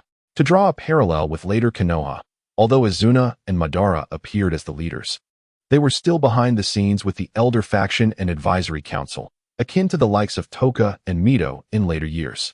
Izuna had yet to comprehend the true utility of these advisors. The young generation, barely in their teens, were still maturing. Without neutralizing the Hyuga's watchful gaze, deploying the elder faction's forces for reinforcements could hasten their victory while concurrently diminishing the elder faction's influence. However, the crucial issue remained. How to ensure the Hyuga would not strike when the Uchiha were vulnerable. Izuna lowered his head, deep in thought, pondering from afternoon until late into the night, yet no viable solution emerged. At this moment, Uchiha Akira entered once more, bearing a tray laden with a meager vegetable soup and dry flatbreads. Deputy clan leader, dinner, he announced. Thank you for your efforts. You may leave now. Izuna gestured dismissively. Yet, Uchiha Akira lingered, inquiring, Deputy clan leader, should I deliver the same meal to the woman from the whirlpool you brought back? Izuna glanced at him, responding with a nod. Yes, the same. To treat her differently would certainly invite unnecessary misunderstandings. Although Izuna felt a pang of sympathy for his beloved having to endure such fare, he realized it was unavoidable. After Akira departed, Izuna hastily swallowed the flatbreads and soup, redirecting his thoughts to devise a solution for his lingering concerns. Suddenly, an epiphany struck him. After engaging in direct confrontation for so long, how could he have forgotten his own expertise? He had retained a skill from the Sarutobi and Senju clans, something he could utilize effectively. While success was not guaranteed, it was undoubtedly a highly viable approach. With this realization, Izuna's spirits soared. An opportunity had arisen. If Izuna was strategizing for victory on the battlefield of the northern White Valley Pass, the situation for Madara on the front lines of Cloud Mountain was decidedly simpler. Madara was inherently a straightforward type, preferring direct assaults over cunning tactics. Moreover, the treacherous terrain of Cloud Mountain was less intricate than that of the White Valley Pass. Hence, Madara's strategy involved leading his forces in relentless attacks. With his Mangekyo Sharingan, augmented by advanced ninjutsu bestowed by Izuna, alongside his own formidable strength, he exerted immense pressure on Senju Tobirama. Particularly, Madara's Mangekyo abilities, akin to Izuna's, posed a significant threat to Tobirama's Flying Thunder God technique. However, there remained Senju Hashirama on the opposing side. While Tobirama's Flying Thunder God could be countered by Madara's Mangekyo abilities, he was powerless against Hashirama's wood-release techniques. A single move could alter the entire battlefield's geography, boasting a wider attack radius than Susanoo itself. Compounding this issue was the severe backlash of the Mangekyo Sharingan, which prevented Madara from engaging in prolonged combat. Lacking Izuna's sage-enhanced resilience to mitigate the severe side effects of the Mangekyo, Madara found himself at a disadvantage.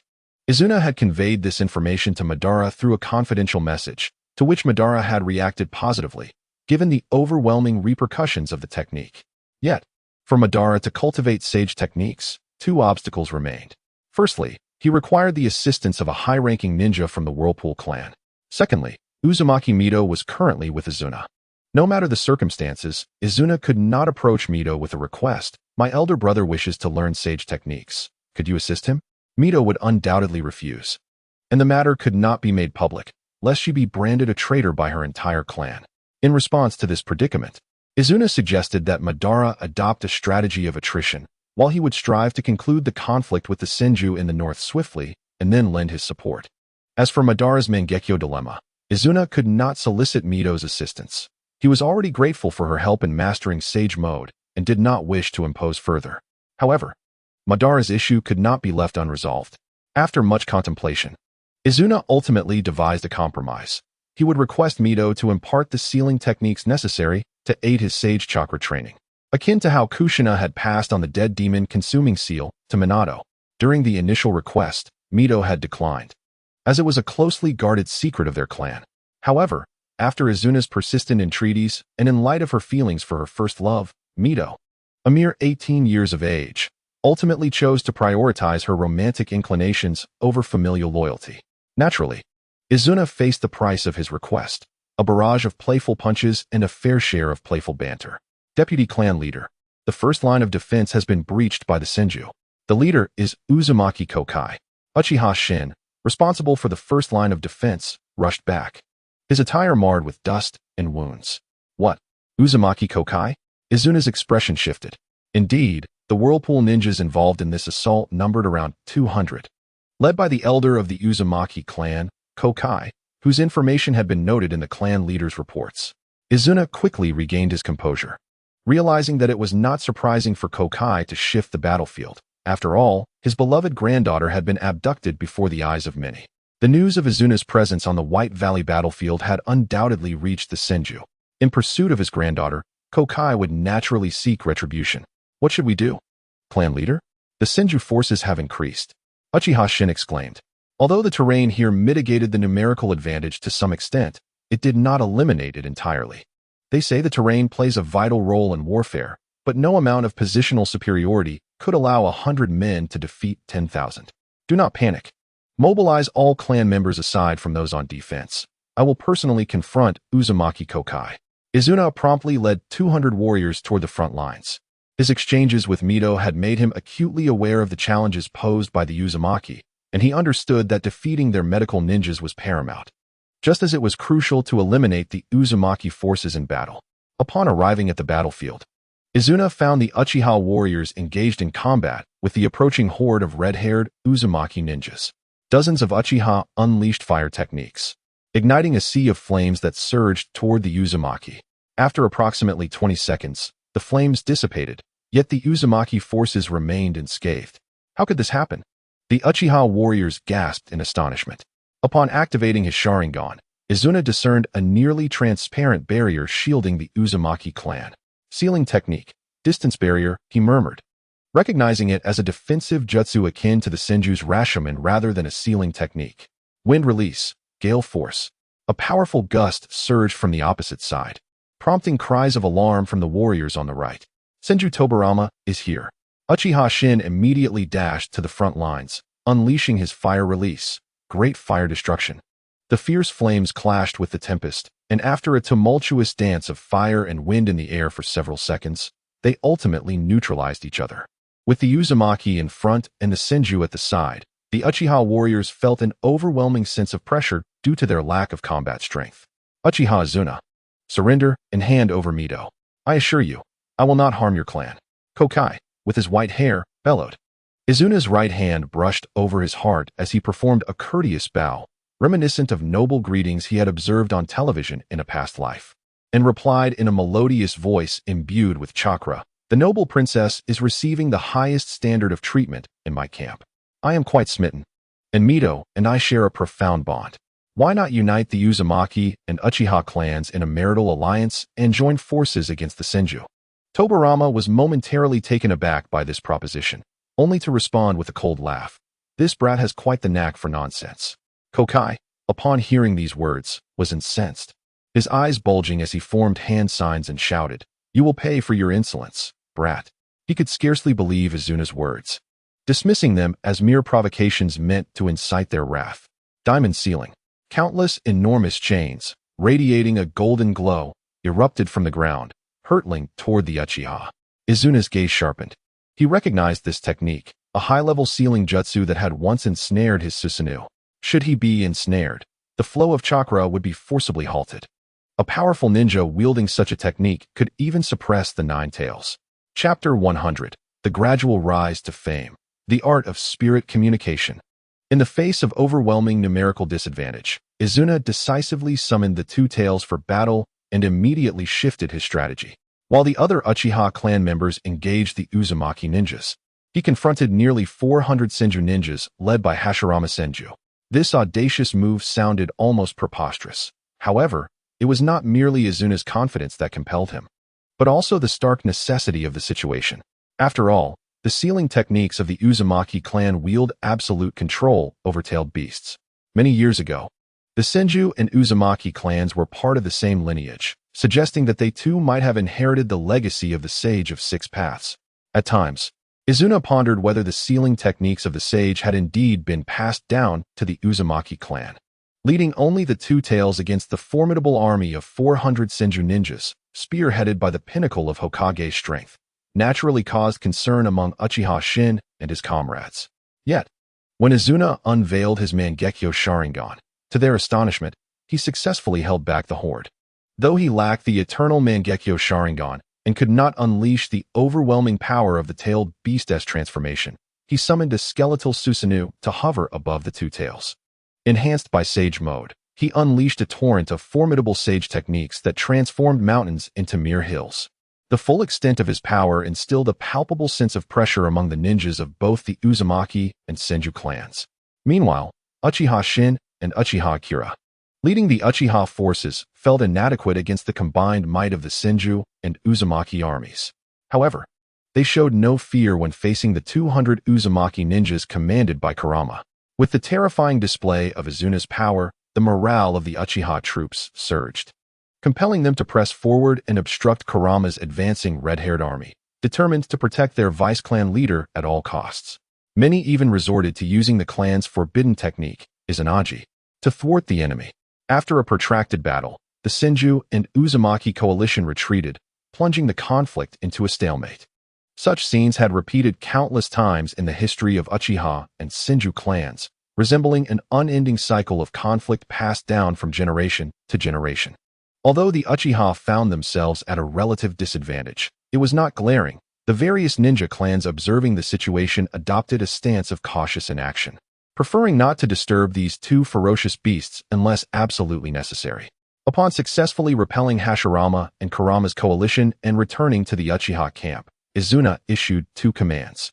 First, all forces were to refrain from engaging the Senju directly, concentrating entirely on defense and adopting a strategy of attrition. Second, no one was to mention the presence of the Uzumaki clan on the battlefield or reveal that Kurama was leading them. Despite the Uchiha's reputation for aggression, they were equally adept at defense, especially given their advantageous position at the White Valley Pass, which was easy to defend yet difficult to attack. Numerous encounters had shown that the Senju and Uzumaki coalition had not gained significant ground. As time passed, the first battle between the new generation of Senju and Uchiha saw the rise of three prominent figures.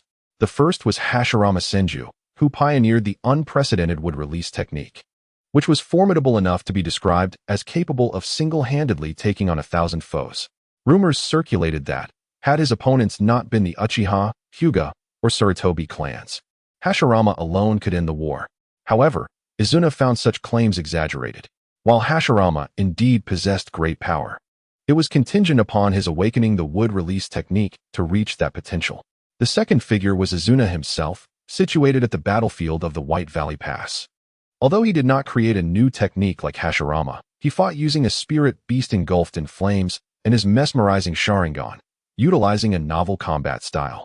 Time and again, he stood his ground against the hundreds of Senju ninjas led by Hashirama, achieving an unbeaten status. Moreover, before such achievements, many had already hailed him as the Uchiha strategist. The outcomes of the war further proved that he possessed not only intellect, but also a terrifying strength to match. No one wished to confront such a formidable opponent. The third figure was Uchiha Madara, who faced Hashirama directly on the battlefield. His reputation was slightly overshadowed compared to Hashirama and Izuna. This fact gnawed at Madara, as those who witnessed his battles with Hashirama often deemed Hashirama the superior. Though he could still contend with the use of his Mangekyo Sharingan, the immense burden it imposed forced Madara to retreat after each confrontation, thus diminishing his reputation in comparison to Hashirama's.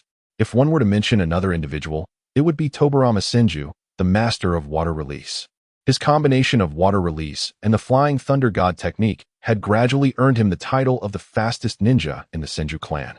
Despite his strength not quite matching the top three, this disparity frustrated Tobarama, who had always viewed Izuna as his primary rival.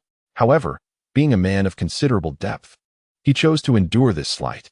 What troubled Tobarama more was the prospect of Izuna devising some cunning scheme in light of the Uchiha's unfavorable situation. After all, in Tobarama's eyes, Izuna's cunning was as formidable as his prowess in battle. Indeed, Izuna was preparing to take action.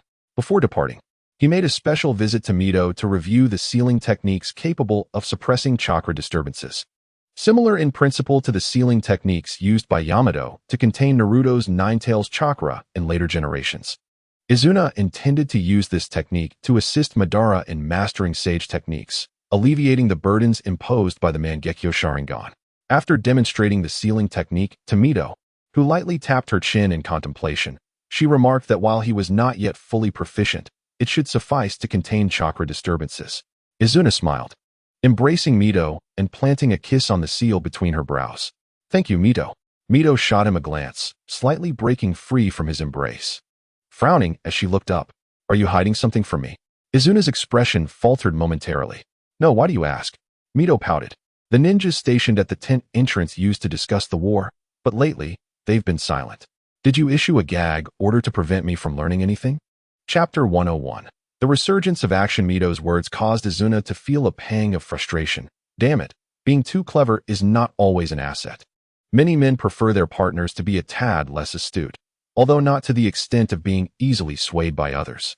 Struggling to find a response, Izuna tightened his embrace around Mito and pressed his lips against hers, savoring the all-too-familiar sensation that had been shared countless times before.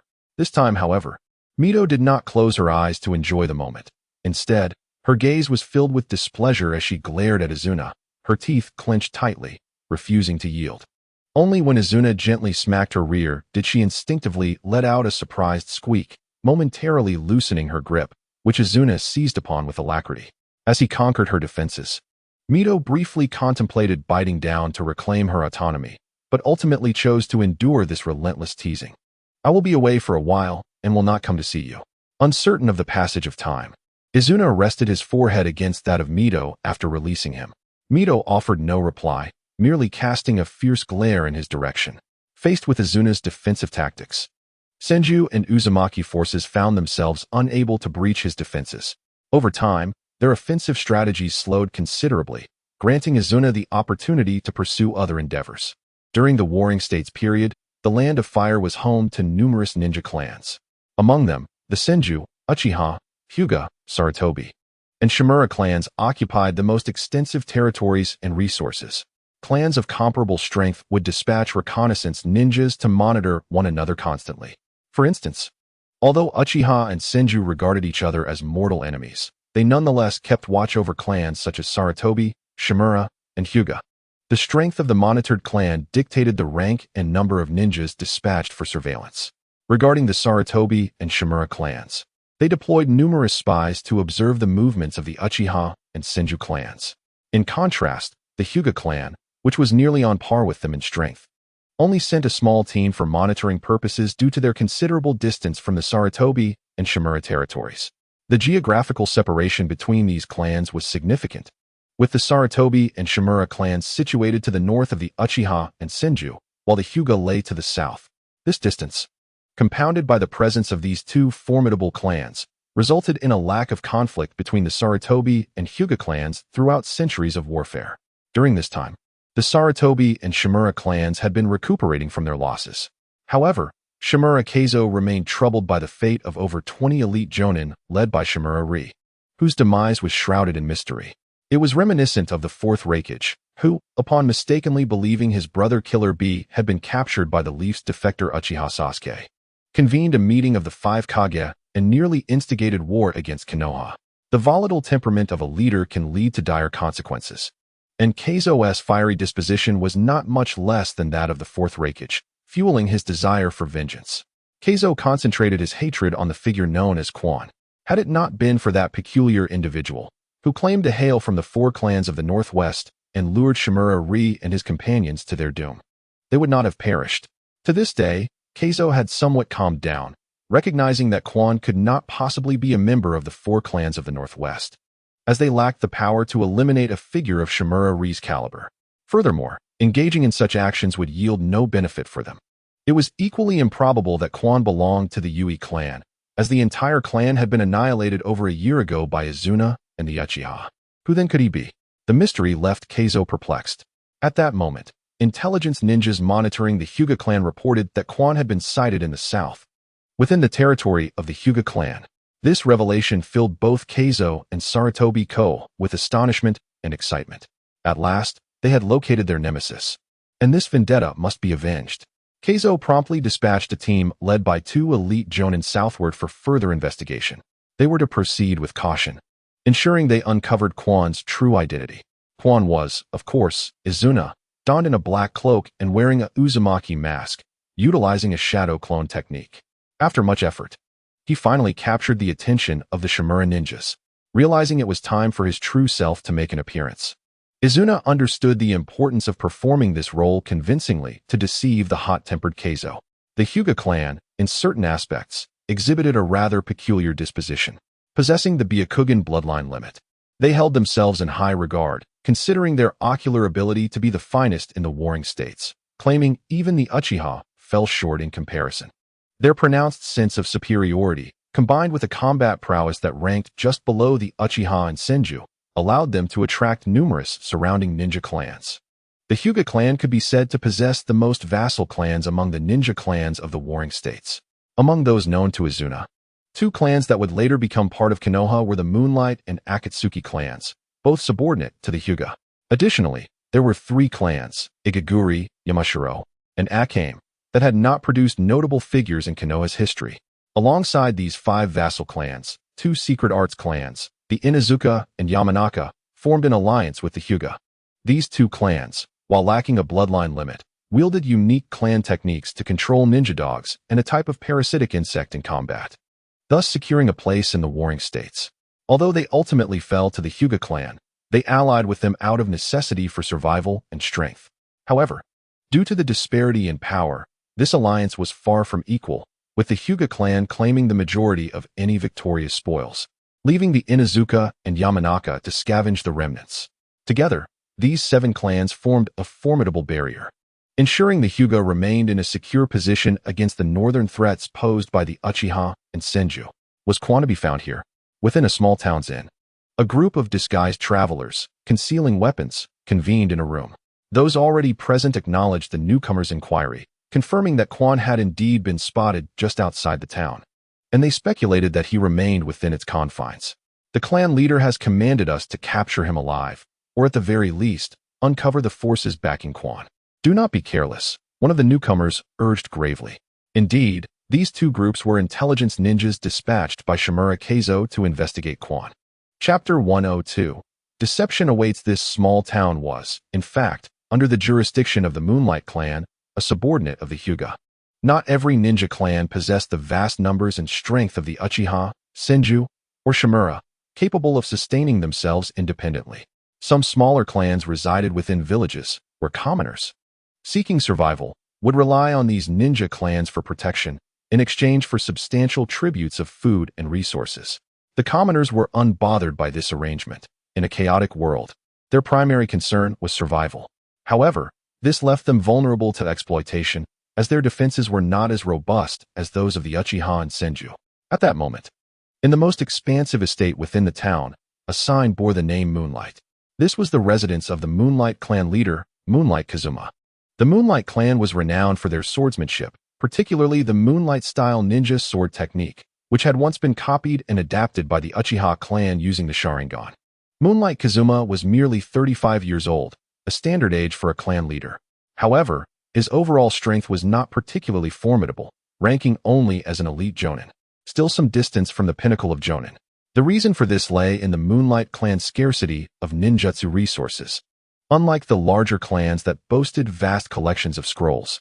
Furthermore, the attributes of their awakened ninjutsu were diverse and inconsistent, unlike the Uchiha, who predominantly awakened fire attributes, facilitating their training.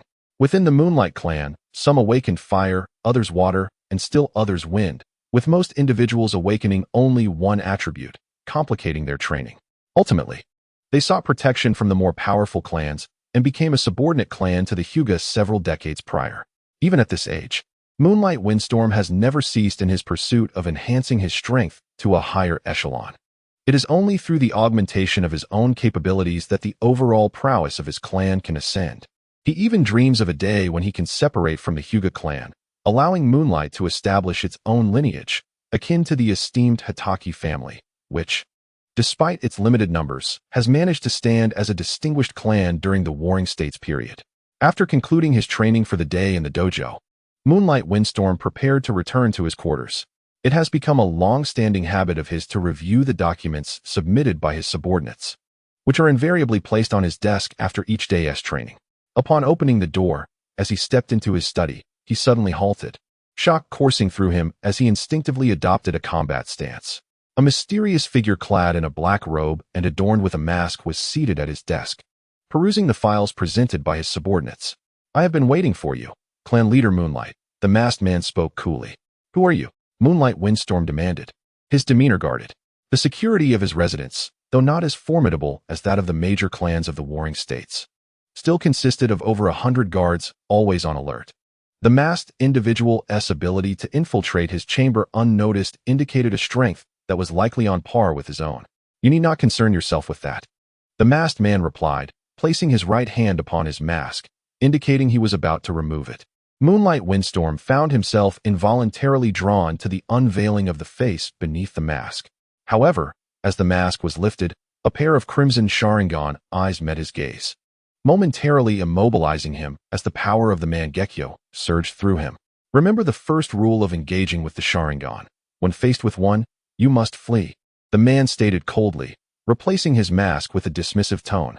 Following his control over Moonlight Windstorm, Izuna realized he was now poised to set his scheme into motion. For some time, the group of intelligence-gathering ninjas dispatched by Shimura Keizo had been masquerading as merchants, wanderers, and bounty hunters, meandering through the town. After nearly 10 days of discreet investigation, one of them finally returned with news of a mysterious individual, suspected to be Ko, frequenting the grand estate of the Moonlight Clan.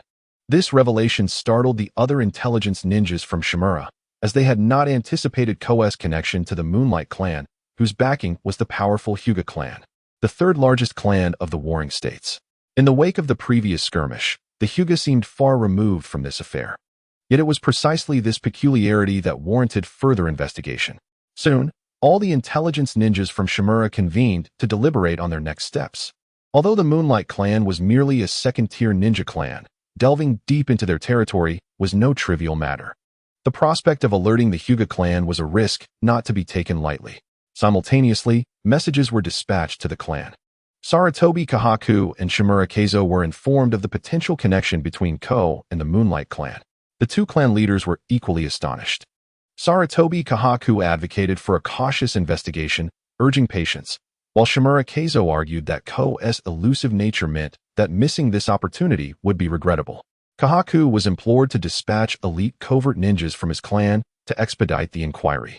Reluctantly, Kahaku acquiesced to his old friend's repeated requests, sending his cousin, Sarutobi Koji, a skilled censor ninja of near-elite status, to investigate the Moonlight Clan's town.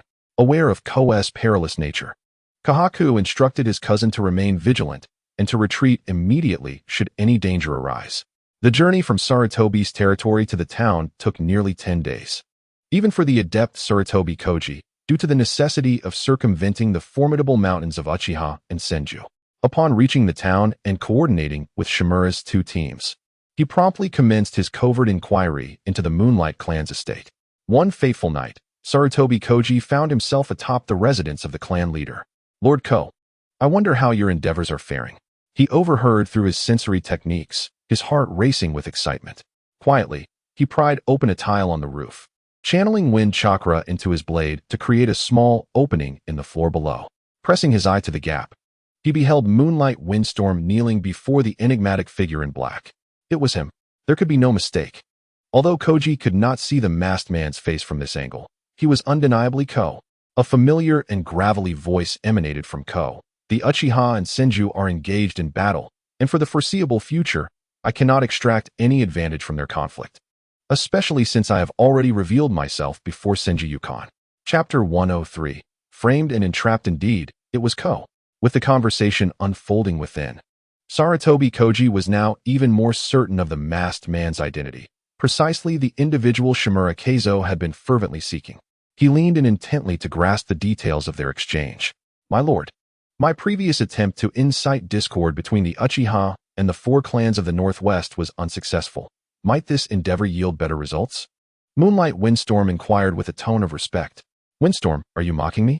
Ko retorted, his tone laden with disdain, startled by the sharpness of Ko's response. Moonlight Windstorm promptly knelt in submission. I would not dare. However, due to this matter, I may be compelled to eliminate over 20 of the elite shinobi from the Shimura and Sarutobi clans, which could provoke significant danger. Much to the chagrin of clan leader Tenzo. Tenzo. Upon hearing this name, Sarutobi Koji gasped. He had surmised their identities. The individuals Ko and Moonlight Windstorm referred to were almost certainly Hyuga Tenzo, the current leader of the Hyuga clan, a master of the Byakugan comparable to Uchiha Taijima and Senju Butsuma. Moreover, Moonlight Windstorm's words indicated that Shimura Ri had been slain by the Hyuga clan. How could this be? Ko scoffed. I, Ko, have risked my life for the Hyuga clan, infiltrating the ranks of the Senju, Yugi, and the formidable four clans of the Northwest, as well as the Sarutobi. For one misstep, must I bear the blame? Ri and his ilk were merely unfortunate. What is there to fear? The fools from Sarutobi will never suspect a thing. If not for Sarutobi Kahaku's instructions to refrain from recklessness, Sarutobi Koji would have drawn his blade and charged in. Inside, Moonlight Windstorm pressed on. Might I inquire, my lord, what should be our next course of action? Remain still for now. The outcome of the conflict between the Uchiha and Senju is uncertain, and this is not the moment for us to act. Once an opportunity arises, the Hyuga shall have a chance to supplant the Uchiha and Senju as the undisputed first clan of the warring states. Having gathered sufficient intelligence, Sarutobi Koji prepared to depart. Suddenly, Ko's voice shifted. Bad news. The walls have ears. Capture him. Startled at being discovered, Koji wasted no time, employing the body flicker technique to escape at breakneck speed. As he leaped away, a kunai imbued with wind chakra pierced the roof behind him, the commotion drawing the attention of the Moonlight Clan's guards. Many Moonlight ninjas witnessed a shadow dart across the sky above the clan leader's chamber. Within, Ko drew a long blade, plunging it through Moonlight Windstorm's heart. Concealed behind the bookshelf shadow, a group of Moonlight Clan ninjas burst into the room, only to find the bloodied figure of Moonlight Fumbwa sprawled on the floor, their astonishment rendering them momentarily speechless. They swiftly rushed to his side, lifting him up. Upon witnessing the grievous wounds he bore, their faces darkened in dismay. It was dire. His heart had been utterly pierced. Quick, pursue. Moonlight Fumbwa managed to utter, yet in this dire moment, none of the surrounding ninjas realized he was ensnared in a jinjutsu. The ninja supporting him urgently inquired, Clan leader, who has harmed you? Yuan. Yuan is the one. He struggled to articulate, his hand falling heavily to the ground as he succumbed to death. Did you all hear that? The ninja supporting Moonlight Fumbwa addressed the surrounding clan members. I heard it clearly. The clan leader said it was Yuan Fei's people. Nonsense. Why would the Yuan Fei clan's ninjas want to kill the clan leader? We must hurry and pursue. I will inform the Hinata clan immediately. Those fools from Yuan Fei think my Moonlight clan is easy to bully? The last remaining Moonlight ninja hoisted Moonlight Fumbwa's lifeless body, preparing to carry it to the main hall and summon all clan members to deliberate on this grave matter. Unbeknownst to them, the true murderer lurked just 5 meters away, concealed behind a bookshelf. Once the room was deserted, Izumi emerged from the shadows, a cold smile gracing his lips before he swiftly departed. At that moment, all the ninjas of the Moonlight clan rushed after the shadow, while the remaining ninjas, upon hearing the news of their clan leader's murder, were collectively stunned and hastily gathered at the council hall. Little did they realize, another shadow had quietly slipped out through the back door. This will suffice. I must return to Baigu Pass now. Within the Hinata clan's territory, a middle-aged man in a white robe sat at the head of the hall, his eyes entirely white, attentively listening to the report from his subordinate. What? The Moonlight Fumbwa was killed by the Yuan Fei clan's ninjas? Upon receiving this news, the man's expression shifted dramatically as he muttered in disbelief. Why? This makes no sense. What could motivate the Yuan Fei clan to act like this? This man was Hinata Tenzo, the current clan leader of the Hinata clan, rumored to be the heir of the bloodline limit that has maximized the potential of the Byakugan over centuries.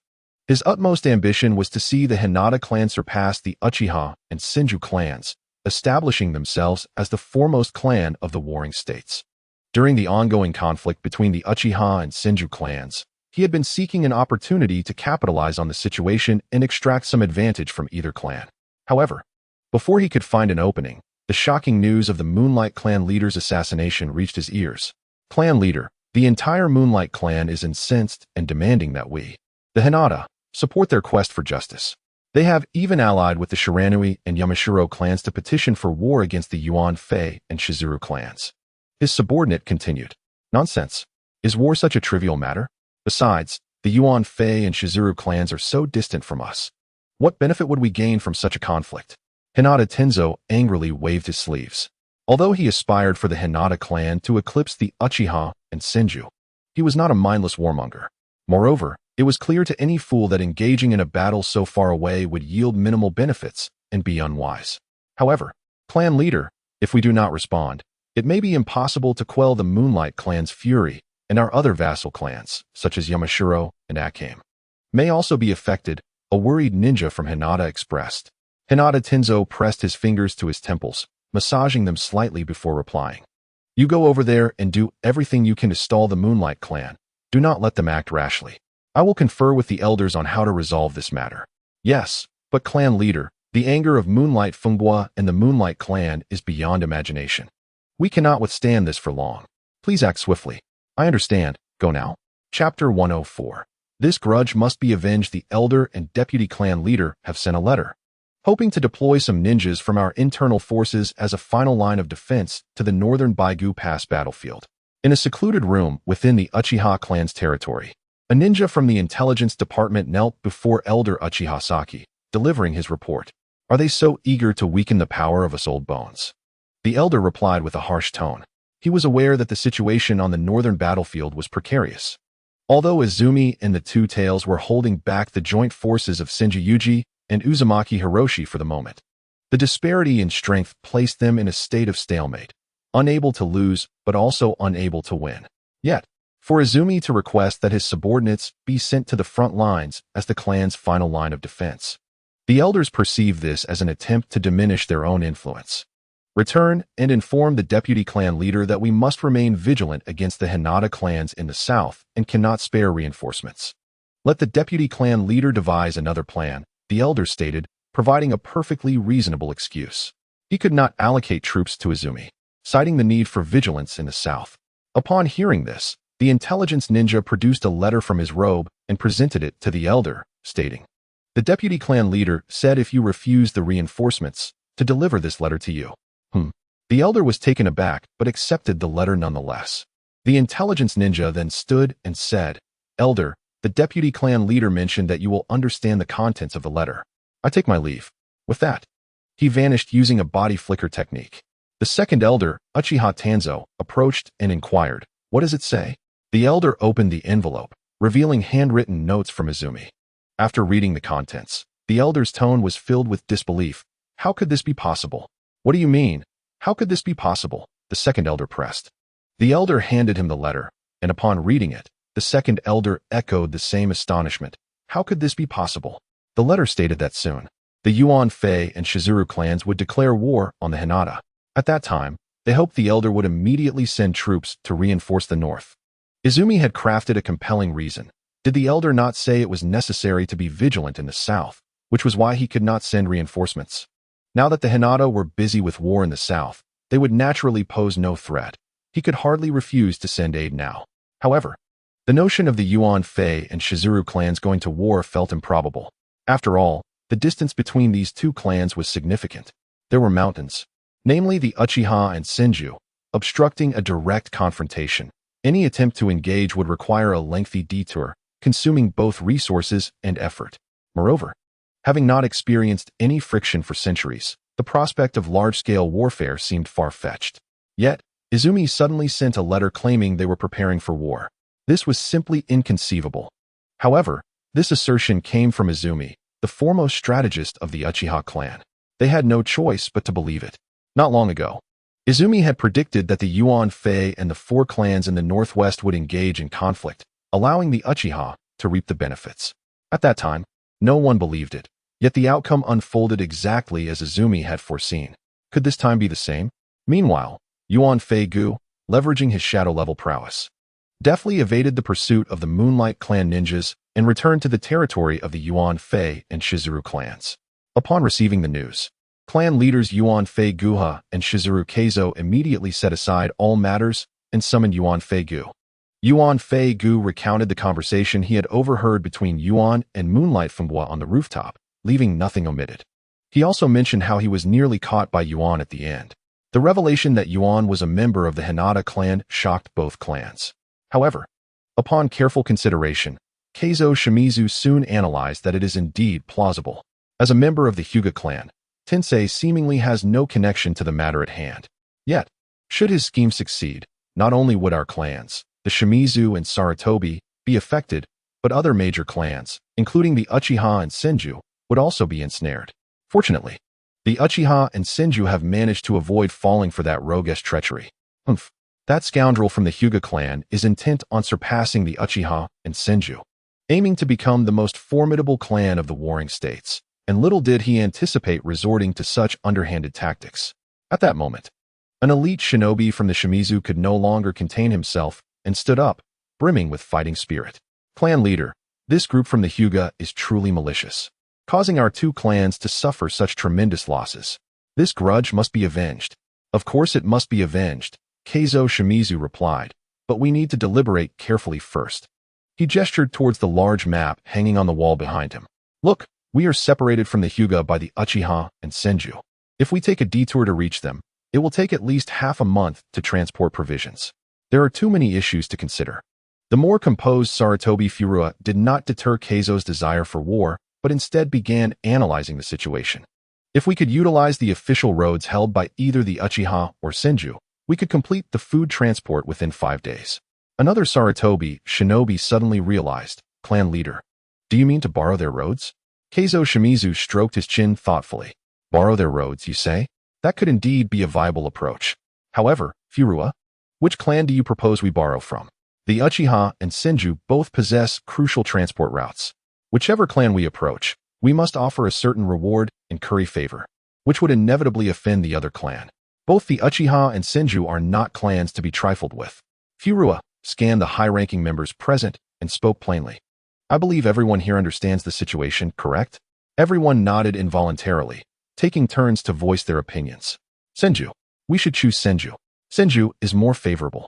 The Uchiha are too unpredictable and unsuitable. One after another, the consensus was reached that the Senju should be selected. Furthermore, given the current state of war on both fronts, while the outcome remains uncertain, the Senju undoubtedly holds the advantage. Those who gamble understand that one should place their bets on the side with greater odds of victory. If one must choose between offending the Senju or the Uchiha, it would be wiser to offend the Uchiha. Keizo Shimizu slammed his hand down in determination. Bring me a pen. I shall personally draft a request for passage to the Senju. In the Uchiha camp at the northern Baigu Pass, the elite shinobi leaders, led by Uchiha Shin and Uchiha Akihito, were assembled in Izuna's military tent. Upon receiving the intelligence from the reconnaissance unit, they were filled with fervent admiration for Izuna. Bowing in respect, Deputy Clan Leader, your foresight is remarkable. We admire you. Chapter 105. Are the Hyuga so easily bullied? The reason Uchiha Akihito and the others expressed such sentiments was due to their receipt of first-hand information from the Dark Investigation Department, revealing that the Sarutobi and Shimizu clans were mobilizing their forces and preparing to declare war on the Hyuga. Izuna had predicted 2 weeks prior that the Sarutobi and Shimizu would indeed declare war on the Hyuga. To the assembly, this had seemed utterly improbable. Yet, it had transpired. In light of this, how could Uchiha Akihito and the others not feel immense respect for Izuna? Deputy Clan Leader, what should our next steps be? Akihito inquired eagerly. Defend with all our might, Izuna replied without hesitation. Once the two sides truly engage in battle, that will be our moment for a comprehensive counterattack. Also, deliver this letter I have pinned back to our clan headquarters and present it to the elder. On the opposite side of Baigu Pass, in the Senju camp, Senju Yoshinari had convened the primary high-ranking personnel of the Senju and Uzumaki allied forces to discuss strategies for breaching the Uchiha's Baigu Pass. At this moment, Senju Yoshinari bore thick bandages on his right shoulder and had a distinctly distorted burn on his left cheek, remnants of Izuna's wrath. Senju Yunkai also bore numerous injuries, with burns on the back of his hands being the most pronounced, marks left by the flames of the two tails. As the eldest among those present, Uzumaki Hiroshi's injuries were the least severe, but not due to his strength. Rather, it was because Izuna had always commanded during battles, explicitly forbidding harm to him, citing, Hiroshi is the grandfather of Mito, our future kin, no one is to harm him. Such words had often infuriated Hiroshi, and over time, they began to worry him. Could it be that Mito had fallen victim to that wretched Uchiha Izuna? Just as this thought surfaced, Hiroshi shook his head in denial. What was he thinking? Mito bore the responsibilities of the Uzumaki clan, and he had watched her grow since childhood. She would never forget the mission she carried. Yet, Hiroshi overlooked the complexities of emotion, especially that of young maidens. Before the map, Senju Yoshinari posed a question. Now that the Uchiha's Baigu Pass has remained impregnable for so long, do we have any strategies to overcome it? The gathered members exchanged glances, and ultimately, Senju Yunkai spoke up. Clan leader, if I may be blunt, our combined forces of Senju and Uzumaki outnumber the Uchiha by threefold. The reason we have been unable to breach the pass lies with Uchiha Izuna. Upon hearing this, the room fell into a brief silence. The combination of the Sharingan and Sage techniques severely mitigated the drawbacks of the Sharingan. Coupled with the tailed beasts, it became a formidable assault force, relentlessly bombarding the Senju and Uzumaki clans, making it perilous for them to approach. Uzumaki Hiroshi spoke solemnly. I may be short-sighted, but I believe that as long as we can either capture or at least delay Uchiha Izuna, breaching Baigu Pass would not be an issue.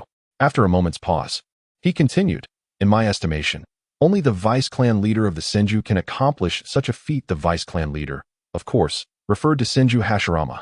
However, at that moment, Hashirama was engaged on the front lines, commanding from the Yunshan battleground, making it impossible for him to rush to the north.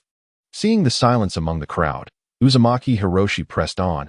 As it stands, my granddaughter is in Uchiha Izuna's hands, while Mito is engaged to the vice clan leader Hashirama. Shouldn't we provide assistance?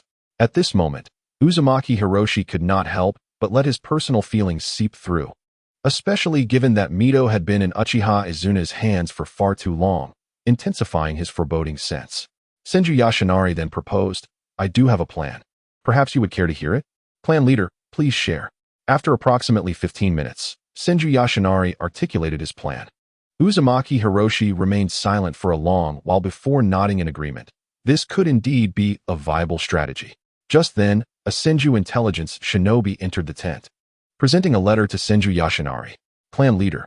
The vice-clan leader Hashirama and the esteemed elders have requested your permission to borrow the roads from the Sarutobi and Shimizu clans. The decision-making council led by vice-clan leader Hashirama has already signed off. Only your signature remains. Regarding the matter of borrowing the roads, both Senju Yoshinari and Senju Hashirama believe that it could serve to secure a favor from the Sarutobi and Shimizu clans. Naturally, Hashirama had also made a speech about how this would benefit future village construction. However, no one paid any heed to what they deemed empty rhetoric. The official roads were fully under the control of the Senju clan, leaving no fear that Sarutobi Furua or Shimizu Keizo would dare to play any tricks. Should they attempt to do so, they would find themselves utterly obliterated. However, what puzzled Senju Yoshinari and the others was why the Sarutobi and Shimizu clans would go to such lengths to engage in war with the Hyuga. They hadn't fought a formal battle in centuries. Moreover, there had been no reports of any grievances between the two sides recently. Senju Yoshinari took the letter, quickly reading through it before stating, perfect timing. I also have a letter to send to Hashirama. Meanwhile, on the battlefield from Yunshan, in the Senju camp, Senju Hashirama had received a letter from Senju Yoshinari. Besides agreeing to allow the Sarutobi and Shimizu clans passage, Yoshinari also planned to secretly redeploy half of the forces led by Senju Yunkai back from the Yunshan frontline. The northern clan of Senju has shifted its strategy to a defensive approach, aiming to assist Senju Hashirama in swiftly conquering the frontal battlefield. Ultimately, the key lies in the Yama region. If victory is secured here, the fate of Baigu Pass becomes inconsequential. As long as the Uchiha are defeated, Uchiha Izuna will undoubtedly return Princess Mito willingly. How impressive, Izuna! Your prowess may indeed surpass that of Madara, perhaps even my own. After reading the letter, Hashirama broke into a hearty smile and passed it along to Senju Tobarama and others for their perusal. Uchiha Izuna, meanwhile, clenched his teeth in frustration, feeling deeply aggrieved by the considerable distance he had been left behind. As a devoted younger brother, he could not help but exclaim that despite this, he would undoubtedly prevail against his elder brother. Haha, we shall see once the battle commences. Hashirama laughed heartily. The leader of the Uzumaki clan, Uzumaki Nagato, and the deputy leader of the Senju clan, Hashirama, understood clearly that the directive from Senju Hamura was to expedite the assault on Yuyama. Hashirama, scratching the back of his head, sighed, acknowledging that Yuyama, being one of the most vital defenses of the Uchiha, would not be easily breached. Brother, your fiancé is still in the hands of Uchiha Izuna. Whether in matters of duty or personal affairs, we must dedicate ourselves fully and show no mercy to Uchiha Madara. Tobarama cautioned from the side. I have not shown any mercy, Tobarama, Hashirama replied with a furrowed brow. At that moment, another ninja from the intelligence department entered the command tent, producing a scroll containing the latest intelligence, which reported that the Hyuga had dispatched an envoy to the Uchiha.